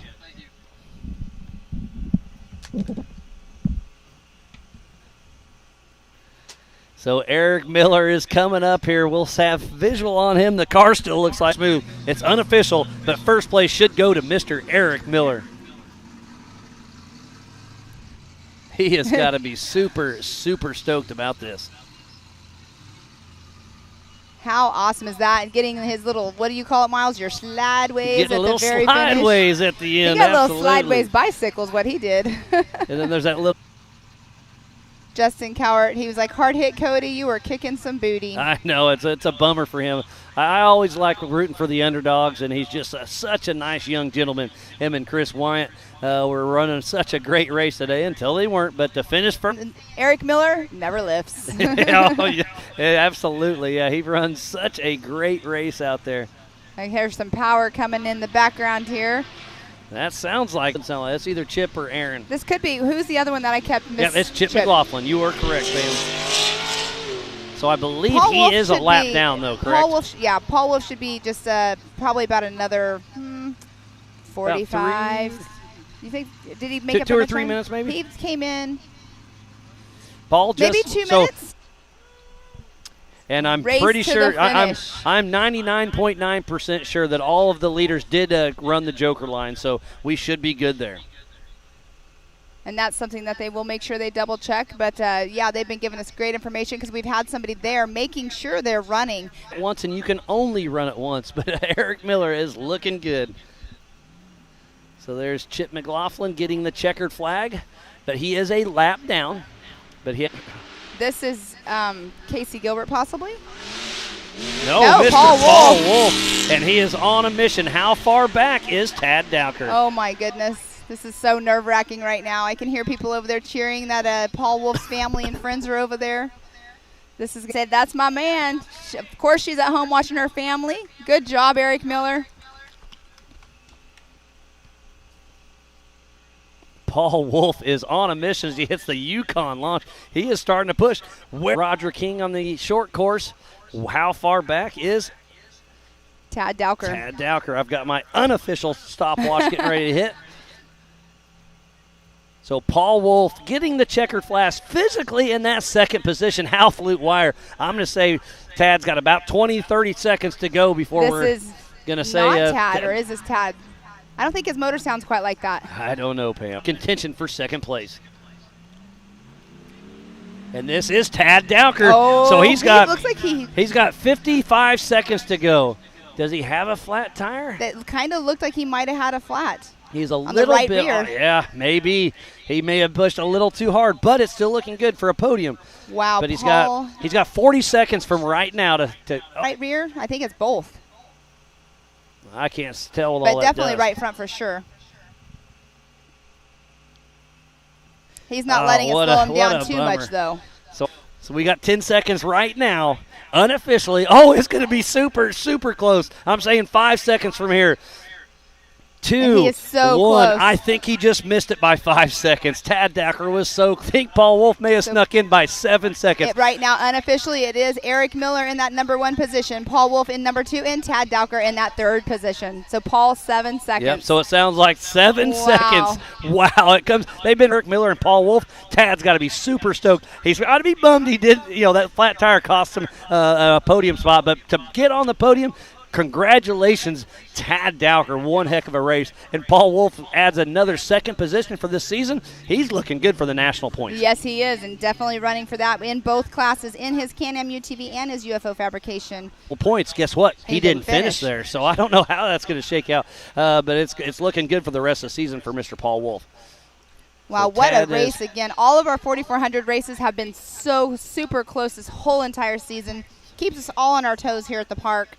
Pretty awesome to watch. So I think it's looking good, like our podium's going to stand. K-Rod could change it up, but I think he's almost out of time. He started a minute and a half behind Tad.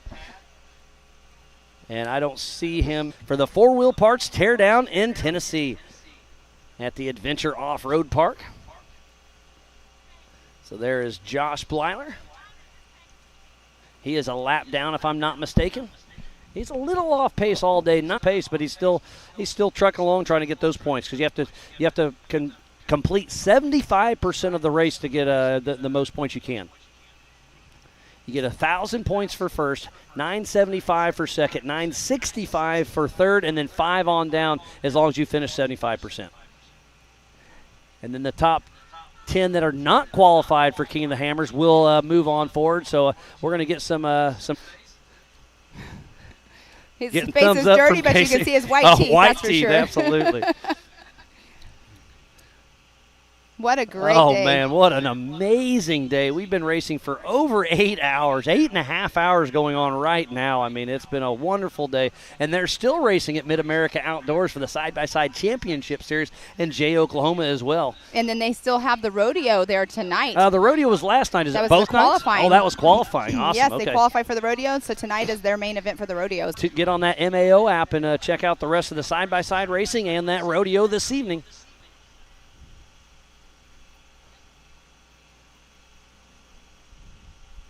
So, yeah, on my unofficial clock, Cade Rod is out of the running for the podium, so it looks like they will stick.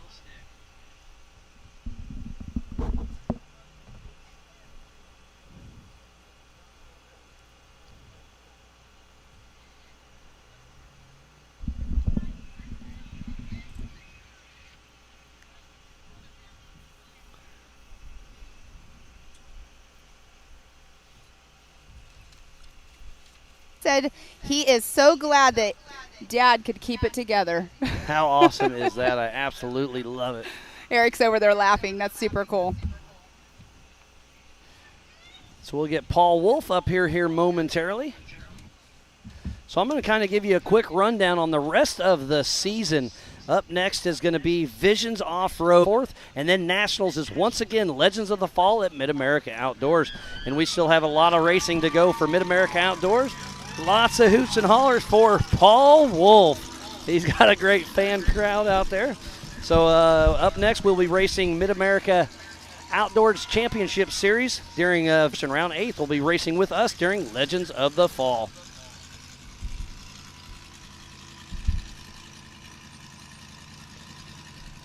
So Paul Wolf has a big fan crowd, and Tad Dowker had just heck of a run. And he is all smiles right now. Apparently he pulled in the pits and changed his flat tire. Yes, but he wow, did. what a great run. All right. Sam, have some fun out there. So there is Chad Hunt coming into screen, getting ready to hit the Bronco boulders. He's still running strong. And then right behind him is Rusty Blyler, the Happy Pappy. So two Miller Motorsports cars are still racing hard to the finish. First gear, so he ran a whole lap in first gear. And right behind him is Aaron Smith.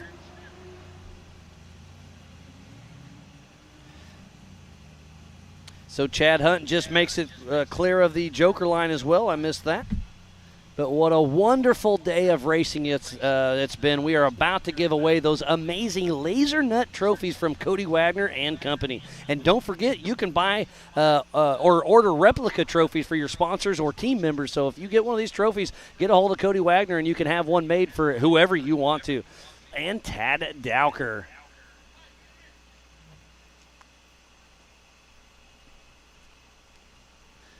Thank you, everybody, for tuning in all day long for the 4 Wheel Parts Teardown in Tennessee at the On a Mission.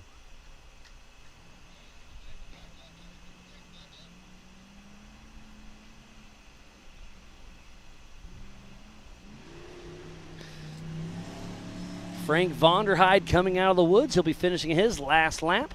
So we see Rusty Blyler pulling into his pit.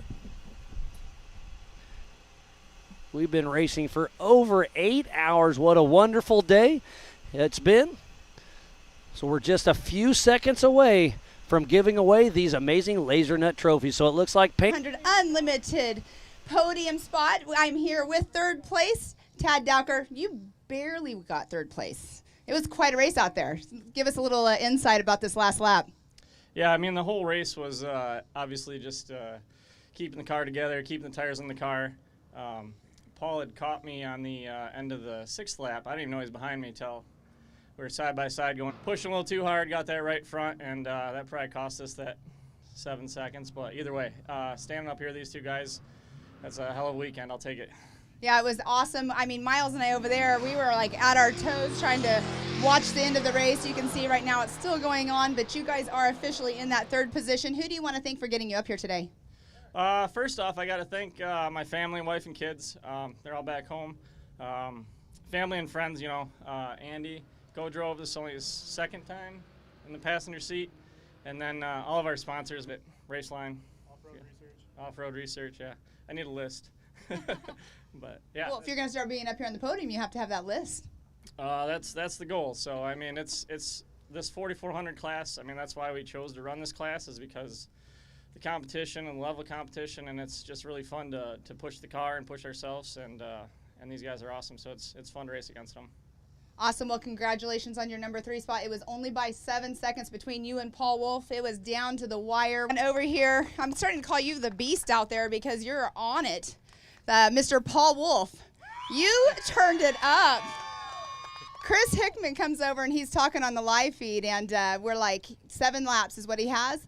He's like, I got to go turn up the heat. How was that on that last lap for sure? The last lap we were pushing hard. I come by and Chris gave me the sign to just let it run flat out. So, and hats off to everybody here, man. These guys were rolling. Got to send a huge shout out to Nitto Tires, my crew over here that helped me keep this thing going all weekend. And I really appreciate it. Really appreciate everybody that helps us, RCV, all of them, Raceline Wheels. Everybody's great, a lot of great companies, and great competition. I like racing with these guys. You are definitely a busy man running both races, both the Can-Am UTV and the 4400. Out here is pretty rough on vehicles, so I got a lot of prep work before Visions. Definitely. It's awesome, though. Congratulations on your number 2 spot up here. I know that a lot of the guys that have been in the 4400 class, they're all, helping you out and, giving tips and stuff, but they're not giving you all the tips because obviously you know what you're doing out there. Yeah, that's what's neat about this sport is these guys will give you help. Eric actually gave me a spare tire, which I ended up needing, so thank you to that. I wouldn't even be in 2nd place if it wasn't for him. It just goes to show these guys want to beat you on the course, not in the pit. Yeah, I do. I got to thank my wife, Christy, and my daughter, Lainey, over there. Really appreciate you both letting me work on stuff all night so I can race. Thank you. Awesome. Well, congratulations on that number 2 spot. And we're going to move right on over here to our top of the box, Mr. Eric Miller. You guys have the cars that are the ones to beat out here for sure on the East Coast. Amazing day. You were on it all day long. Were you being told in your ears, make sure you keep on it, or did you know the lead you had? Pam, at this point, our radios have been in and out and bad, and Casey's helmet was junk because he hasn't been in the car for what? I've raced here now for 3 years. First year we came down, we were lucky enough to run clean and take home a win, and last year really, really still haunts me. I lost a steering pump early and almost was able to make it back after losing 15-plus minutes. So after King of the Hammers this year, we were really busy at home. My wife and I have taken on some new ventures, and we got the kids in the shop, and it's crazy. So we unfortunately missed fitness rush. I was coaching little kids, and you got to sometimes prioritize. But we were anxious to get back out here, and yesterday I think I played and hopefully have clean air. I talked to all the guys. I said, "Can you take the Joker lap? Win." Everybody wanted to take it on lap 1. I'm thinking, why? You're going to catch lap traffic so much faster. So we waited and waited, and we're patient about taking the Joker lap, and I think that helped us with our time. The other factor that we knew was going to come down, and these boys would have been right with me otherwise, is tires. And there's a reason I run Nittos. We had no flats today, and that's really, I can't say that I didn't try. So keeping Erin Ford pushing me. I've been an athlete my whole life, but I've been, kind of lazy with work and the kids, and she really got me back at it. And been following, her fitness program for me and diet. It comes down to that. And I got back playing soccer, and I'm in not the best shape I've ever been in, but I'm ready to go again, and that's a big thing. Same with the cars. You talked about these pro chassis. This car is fresh from King of the Hammers. We checked the diffs, we changed some fluids, we put tires on it, and brought it out here. This car, it got checked. It didn't get prepped. And I just told the good boys again, I said, she's ready for Mid-America. I want to go home and look at it, but car's good to go. And I think it's a testament to them. We built them to be reliable. We built them to win on the East Coast, but really we built them to win at King of the Hammers. And I think they're proving their might. Yeah, your cars are definitely proven. And speaking of King of the Hammers, a lot of people that have raced that, they're also comparing this to be like a mini King of the Hammers because the course was so rough. Would you contest to that? 100%. I was on the horn with Fox yesterday trying to get my shocks right. I actually ended up making no changes because I said the terrain is so similar to the it's pretty indicative if you want to go coast to coast and figure it out. But yeah, we ran straight up the same setup we ran at King of the Hammers. No changes whatsoever. I'm proud to keep her together. Well, you definitely build a great car, and it's proven because you're up here on top of the box again. Blyler was up here last year, so congratulations. Who all do you want to thank for being up here today? Yeah, honestly, it's only so much driver. It's only so much prep. Like the machine is very important. That's why we set out to build our own cars. And this one's old. This one's 5 years old now, and I'm proud of that. I used to flip them every year just because that's what we do. Original one, built by hand. But I wouldn't be here without people like Spider Tracks Off-Road. I've been with Tom from the beginning. These drivetrains take an absolute just abuse out there. Jeff Ginter built me a motor this year that I said, you tell me what I need, Jeff. You're the expert. And he built one heck of a motor. I've never had anything like it. Maximum Transmission built the trans to hold up to it. Like I said, Fox shocks. I wouldn't be here without Method and Nitto either because that's just what's in contact with the terrain. So Hal steering, that it's tight, it's twisty. You have to have good steering. You have to have good brakes, and you have to have a car that has good parts in it. JE Rail keeps everything spinning, and they've been a huge supporter of the program from everything from seats to belts. It's been great. Awesome. Well, congratulations on this #1 spot. And let's give it up for our 4400 Unlimited class. We have Mr. Eric Miller, Tad Daukert, and Mr. Paul Wolf.